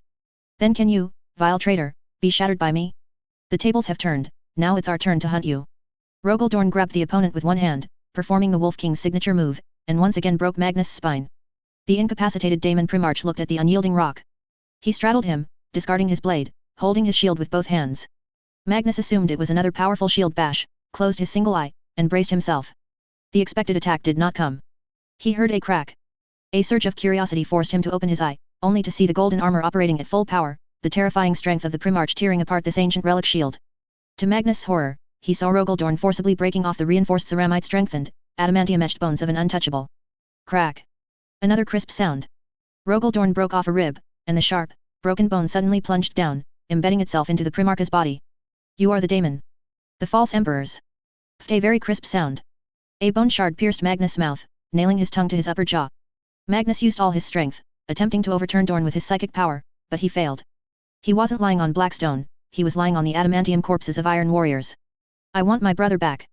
Another bone shard, inserted into Magnus' single eye, the bursting psychic energy nearly melted the bone. Shatter, evil soul fragment. My brother will cleanse you. Why should those loyal small fragments, after being absorbed into your body by a daemon prince, become evil? The Emperor's living saint's blessing was bestowed upon the loyal grand fragment of Magnus. Why can't it cleanse your small daemon fragments? Shatter for me. Dorn tore open the horned armor, his crimson skin cracking inch by inch. Golden fists rained down, and the ruby-like flesh shattered into pieces, the injuries deep enough to expose bone. The untouchable spine was forcibly shoved into Magnus' body. This scene was so horrifying that the Sisters of Silence squad rushing over hesitated for a moment, wondering if Dorn would kill them and stuff them into the Daemon Primarch's body. The second squad of supporting sisters had just joined this battlefield. The next moment, they felt that they would rather commit suicide on the front lines than have the Primarch do it. One bone after another was inserted into Magnus' body. Dorn didn't know how to shatter this bastard. Should he pin all the bones into his body, then slice him into pieces, one cut at a time?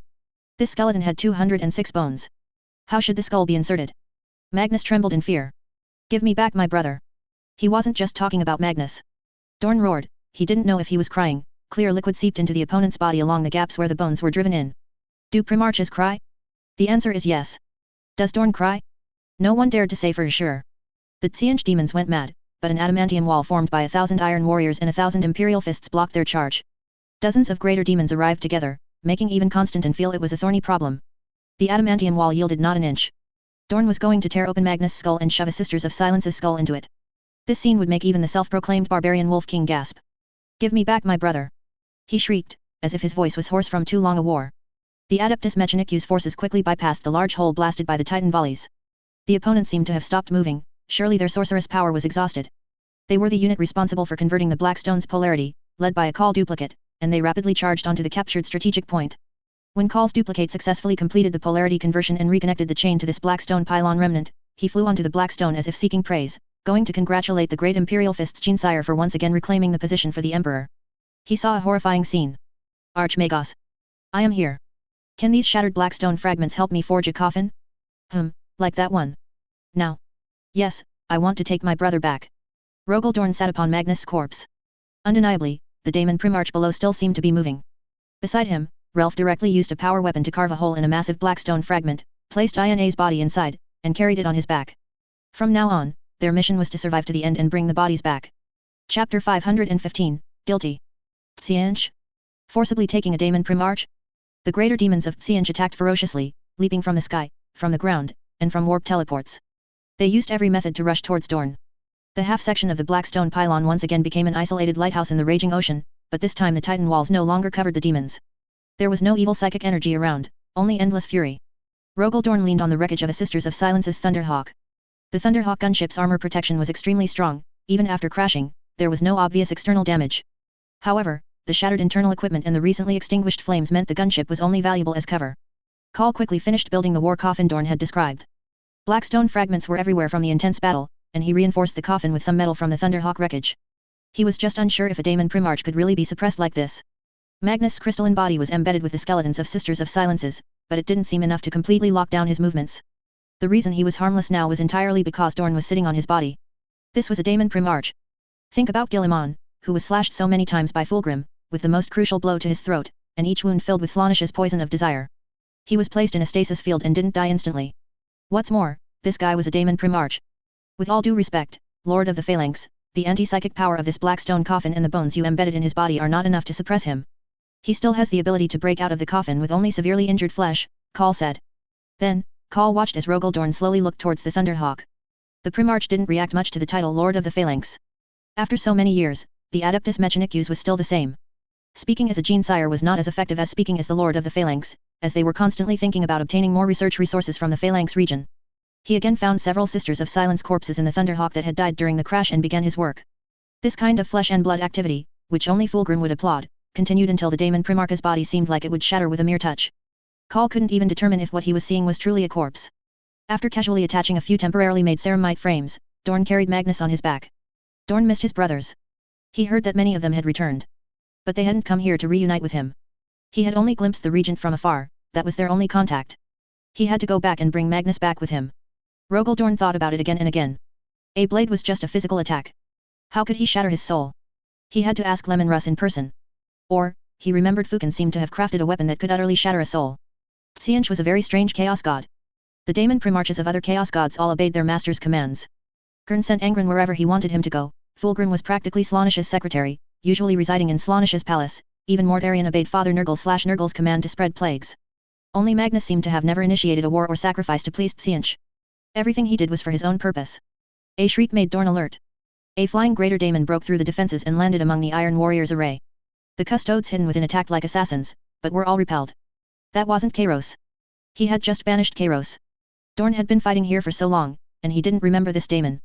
Either it had transformed into another daemon, or the enemy had deployed custodes. With coffins on their backs, the two coffin-carrying figures fighting attracted the attention of all enemies. The object behind Relf became the new chapter banner. The Red Tide originally had no true battle standard, but now it did. Sisters of Silence. Relf didn't dare to help Ina remove her armor. He didn't even dare to look at the torment she had endured. In war, she was still as she was in battle, perfectly preserved within. The Iron Warriors surrounded him. But other warriors protected him, moving him to the rear. Your mission is over, Relf. It's our turn. These warriors originated from the gene seed of the Emperor's Scythe's 8th Company. Except in special circumstances, a Red Tide unit would not consist of only one type of gene seed. This unit was ordered to take over the defense here. They were the Titan Guard. After the Blackstone pylon broke, it had no effect on small titans in the rear, but for large titans, it provided excellent cover. For example, that Lucius Pattern Warlord class Titan, though fallen on its side, had its head as high as the Blackstone pylon. A fully upright Warlord class Titan could use this as cover. The Iron Warriors didn't want to retreat from the battlefield. Now, they only wanted to embrace their deaths, believing their sins were unforgivable. Death always surrounds us, brother. It's our turn to unleash our fury. The dispute between the two sides was quelled by Volus. The entire Red Tide force had fallen into a state of war frenzy. He had to find a way to bring everyone back to their senses. Iona's death ignited not a signal flare for a counterattack, but a fuse leading to the Golden Throne. If this place couldn't be held, Yi Feng would also die, and all of Terra would be doomed. He ordered the Ultramarines Gene Seed warriors to take over the front lines as much as possible, replacing those who had run out of ammunition. He believed Guilliman was a Primarch at the peak of rationality, but he was wrong. After taking over the front lines, these warriors displayed an aspect of their past, from before the Primarch returned to the Legion, a time when they were called the War Sons. The precisely designed defense network of Rogaldorn and Constantin was completely destroyed, but they soon discovered that the Red Tide's attacks were very effective, inflicting true death upon the demons, spreading fear among the daemon hordes as they witnessed one daemon after another eternally vanishing. The Great Unclean One, surrounded by adamantium warriors, seemed like the last hope. It was a greater daemon, the first daemon to enter the front line and be brought down by adamantium warriors. Sisters of Silences hacked and slashed at it, and adamantium warriors stood upon its decaying body, some warriors even died by sinking into its form. Countless adamantium warriors stood in silence, awaiting its complete demise. The plague filled the communication channels with coughs and gasps. The Coral Pituitary was at a disadvantage in its struggle against the forces of corruption, but the warriors, with their firm will, pinned down the demons' movements. The demise of the Great Unclean One brought immense shock to the demons. The daemon hordes far outnumbered the Corpse Emperor's servants at the front, but no daemon dared to advance. The enemy's numbers were already sufficient to utterly kill a greater daemon, and that was enough. The Chaos Gods had to commit more forces, more urgent prodding, and more blessings to make them advance. This meant that pressure across the galaxy was greatly relieved. On the 7 defensive lines, only the Salamanders had temporarily lost one position. Things were very chaotic on the Ultramarine side. It seemed like every enemy had tentatively thrown some units their way. The small units of Orc were still terrifyingly numerous for the Imperium. The Tyranid/Tyranid main force had also dispatched an unusually large number of Gene Stealer. Chaos cultists from various factions, renegade Adeptus Titanicus, and others were mixed together. They even suspected that a true Tyranid/Tyranid fleet had already arrived, just temporarily hidden in the rear. The Dark Angel's side was fighting fiercely, but reports indicated calm. No enemies have crossed the forward observation posts. Nothing happened in the area held by the Imperial Fists, because that side faced the Taiping Star region, and everything was temporarily blocked outside. Hey? You ask, weren't there 8 positions? Khan had charged out. Abaddon's tail was almost bitten bare by Khan. Half of the Black Legion's main fleet was advancing towards the Blackstone Fortress, but a large number of ships were destroyed in battle before reaching their destination. The Chaos Lords were constantly agitated. Abaddon's prestige was declining, and he was forced to use his strength to subdue several dissenting powerful individuals, making them follow him onward. Narvo Quinn led the vanguard of the Black Legion into the battlefield. The Eldar had already captured most of the Blackstone Fortress and successfully activated some combat equipment. Utilizing the Blackstone Fortress's own defense systems, they successfully annihilated some enchanted warriors and surviving Black Templars. The Archmagos of the Adeptus Mechanicus who came to support were wide-eyed. An incredible fervor erupted within the Adeptus Mechanicus. The appearance of these never-before-seen internal weapon defense systems made all the priests feel a long-lost surge of excitement. The Adeptus Mechanicus deployed the Skitarii into the war, pouring in through the breach in the Blackstone Fortress from which Khan had emerged. Abaddon rarely attacked, he always hid behind the scenes. Narvo Quinn led thousands of Chaos Warriors and millions of Chaos Cultists in an attack. These numbers were not large, they could barely operate the Blackstone Fortress. As soon as the Chaos forces rushed into the Blackstone Fortress, they immediately suffered terrifying blows from the Eldar. The surrounding technology was more advanced than they could imagine. Terminators were cut open like tofu, and storm shields were pierced with a single hit. The internal defensive weapons, which looked like rotating gun barrels, could instantly kill these defiled creations. Abaddon had not unleashed the true power of the Blackstone Fortress at all. The Craft World Eldar occupied the core area and had already begun repairing the fortress's power system. To please the Lord of Desire, Narvo Quinn bravely ordered the Chaos Cultists to advance, while the Chaos Warriors and Sorcerers in the rear waited for opportunities to destroy any exposed enemy traps. The Inari Warriors joined the battlefield like specters. Some units were annihilated without even realizing they were there. Within the Blackstone Fortress, the Eldar held absolute dominance. Khan's forces were still fighting the Black Legion's rearguard, and the vengeful spirit could only shuttle back and forth between the middle and rear armies to provide support. Chagatai had no desire to directly confront the vengeful spirit. He retreated as soon as Abaddon appeared. This razor tactic gave Abaddon a massive headache. The Black Templars chapter received virtually no support. Other expeditionary forces from some chapters were all heading towards Terra. They were everywhere, but as the war progressed, there were practically no friendly forces nearby. Only one unit answered the call and sent a large amount of support. The Penal Legion has entered the Mandeville Point, by the Emperor, here we come. They appeared from the other side of the star system, discovering a large number of Black Legion ships, with the Blackstone Fortress rotating to face its damaged side towards the Penal Legion, and its intact side towards the Black Legion. The artillery fire from the fortress caused immense damage to the Chaos Lords. Few ships were still charging, except for the fanatics who worshipped Gurn. The Penal Legion quickly realized this was an excellent opportunity and charged forward at full speed. Inquisitor Flegel impatiently watched everything around him. This chaotic group of prisoners had no discipline whatsoever. They were murderers, madmen, blasphemers, lawbreakers, it made no difference. The Imperium's laws were complex and strict, sometimes sending people to prison for very minor offenses, but once inside, they would quickly be assimilated by the prison bosses. The Penal Legion would offer them a chance at redemption. Only those who continuously survived in war would be considered blessed by the God Emperor, perhaps given a chance to leave this place. Perhaps. Flegel would usually inform the enemy via comms which Penal Legion he belonged to, but not today. He had everything here. There were members from the 2nd Ecstasy Penal Legion, the God Emperor's Gaze Charging Regiment, the Purifying Flame Penal Regiment. They gathered together with a small fleet of navy and rogue traders to provide support. Get ready. Stop dawdling. Either die by my gun or get into the dropship. Flegel roared to the side, striding forward and kicking a large man in the backside. Grab your ammo and get in line. A muffled reply, Sir, I only have bullets, no gun, was met with an even harsher rebuke. The God Emperor doesn't have that many guns for you. Pick up your courage, now is the time for atonement. See that short guy? Yes, him, follow him. You're his partner now, and after he dies, the las gun is yours. Now, get over there. The Inquisitor made a final check of his surroundings. There were no deserters. The words God Emperor's Redemption were carved into the entrance of the dropship, visible upon looking up, covered in dust. These scoundrels must have slacked off when cleaning. As the Emperor watched from above, the Inquisitor also entered the dropship, waiting for the door to close. The dropship shook, and the Inquisitor knew they had detached from the ship and were preparing to land. Sir, can I have a gun? I used to be an Astra Militarum political commissar. A thin man in shackles squeezed in front of him. He was special, ordinary prisoners only needed to wear explosive collars and their grey uniforms. Are you making demands of me? To help us win this battle better, sir. I'm an excellent shot. The man's words were cold, though in his own mind, this was a very humble tone. What's your name? Just call me Ken, sir. Oh. A pleasure to meet you, a Titan named Ken? Or a Mars-class battleship? Do you think your performance will decide this war? Know your place, soldier. Your mere presence here is a gift from the God Emperor. The Inquisitor used his last pistol to force him back into the ranks. It was chaotic in here, the dropship's recommended capacity was only half the current number. It was so crowded that no seatbelts were needed, the crowd would keep you standing during turbulence, as long as you weren't knocked unconscious by the fists, elbows, and rifle butts of your comrades. The noisy environment made everyone more irritable. Most, under the Inquisitor's command, muttered prayers to the God Emperor. As for the others, who knew what they were howling about? Red lights began to flash, a signal that they were about to land. There was nothing to rely on or take cover behind. The dropship's mounted guns had long been damaged, now replaced by a lumberjack's gun that jammed daily. Hoping for that was less reliable than hoping for a group of Sisters of Atonement to descend from the sky. At least one could enjoy a last sight before dying. The flashing red light suddenly turned green.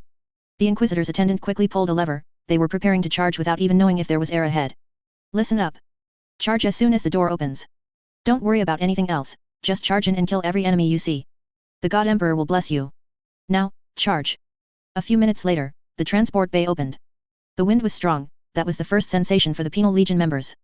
By the God Emperor's command, maintain formation, advance. A formal political commissar ordered the troops to move quickly. There was a breach in this space, and the air would soon be sucked into the cosmos. The Penal Legion soldiers charged into the battlefield without even spacesuits. The docking equipment left by the Adeptus Mechanicus was too unreliable. Inquisitor Flegel jogged forward, but the soldiers didn't think so, they charged like madmen. The unfamiliar environment put immense pressure on them, and they tried to quickly pass through this clean, empty passage. Fledgel thought they were right. Criminals, those scoundrels, knew where to save their lives. They only slowed down and looked around warily when they reached an area full of ruins. In such a place, if attacked, they could quickly hide behind cover. These covers were scrapped Adeptus Mechanicus vehicles and Skitarii corpses. Everyone was terrified, nervously looking around. Advance. Don't just stand there, move through here, it's already been cleared. The political commissar shouted, leading the troops forward, but the soldiers moved slowly, as if every ruin was worth exploring. Inquisitor Fledgel was not at all surprised. This urgent delay seemed like an imperial tradition. Even though the previous batch of Penal Legion soldiers had all died, this behavior somehow inexplicably passed on to the next batch of people. Advance. The Inquisitor fired a shot behind him, making the troops move a little faster. Forget about formations or marching steps, it was useless. Command these ruffians like Ogren. The political commissar at the very front heard some trembling sounds and quickly had the men prepare for battle. Everyone was tense. The warriors at the front, those who were Imperial Guard and Planetary Defense Forces who had committed offenses, quickly took cover behind obstacles. This swept through the entire unit like a wave. In prison, no matter what happened ahead, you'd best not stand still, or disaster would tear you to shreds when it came. Even after taking cover, heads kept popping out to check the situation. Questions and conversations mixed together, looking like a noisy junkyard from afar. Like an orc boy's junkyard. The front was even noisier, with a large group of chaos cultists rushing over, yelling and screaming. Hold your ground, no firing. The political commissar knew the marksmanship of these ruffians. Firing at this range, their las guns would overheat and their power packs deplete once the enemy got close. Get your heads down, all of you, get your heads down. The political commissar fired a few shots to the rear. That familiar loud gunshot was the unique sound he used to discipline prisoners. Every prisoner instinctively ducked their head and obeyed the order. Rather than having these men accidentally fire out of fear, leading to a mass volley, the political commissar preferred to keep them completely unaware of the threat. The roars of the chaos cultists still made some extremely frightened, cowering behind the ruins and not daring to move. Until Inquisitor Fledgel felt the enemy was close enough, within grenade-throwing range. Fire, he said. The junkyard erupted with gunfire that didn't match its numbers, and the fallen enemies didn't match the gunfire either. The political commissar threw a grenade, and the explosion panicked some of the Penal Legion, whose blind firing even hit the backs of the warriors in front. Open your eyes, advance.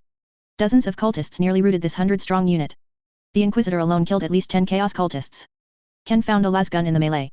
His marksmanship was indeed as he claimed, at such close range, there were almost no missed shots. A las gun was sufficient against these ordinary chaos cultists, one shot could clear a large swath of flesh. Ken fought bravely, and the Inquisitor granted him permission to stay by the forward political commissar's side. 15 minutes later. All right, cease fire, you idiots.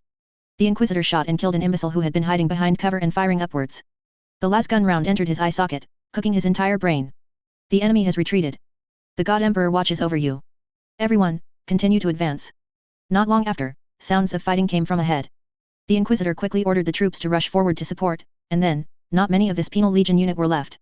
They found an enchanted warrior and a Black Templar's warrior. Their duel was exceptionally fierce, seemingly having lasted for several hours. They were evenly matched, neither able to overcome the other.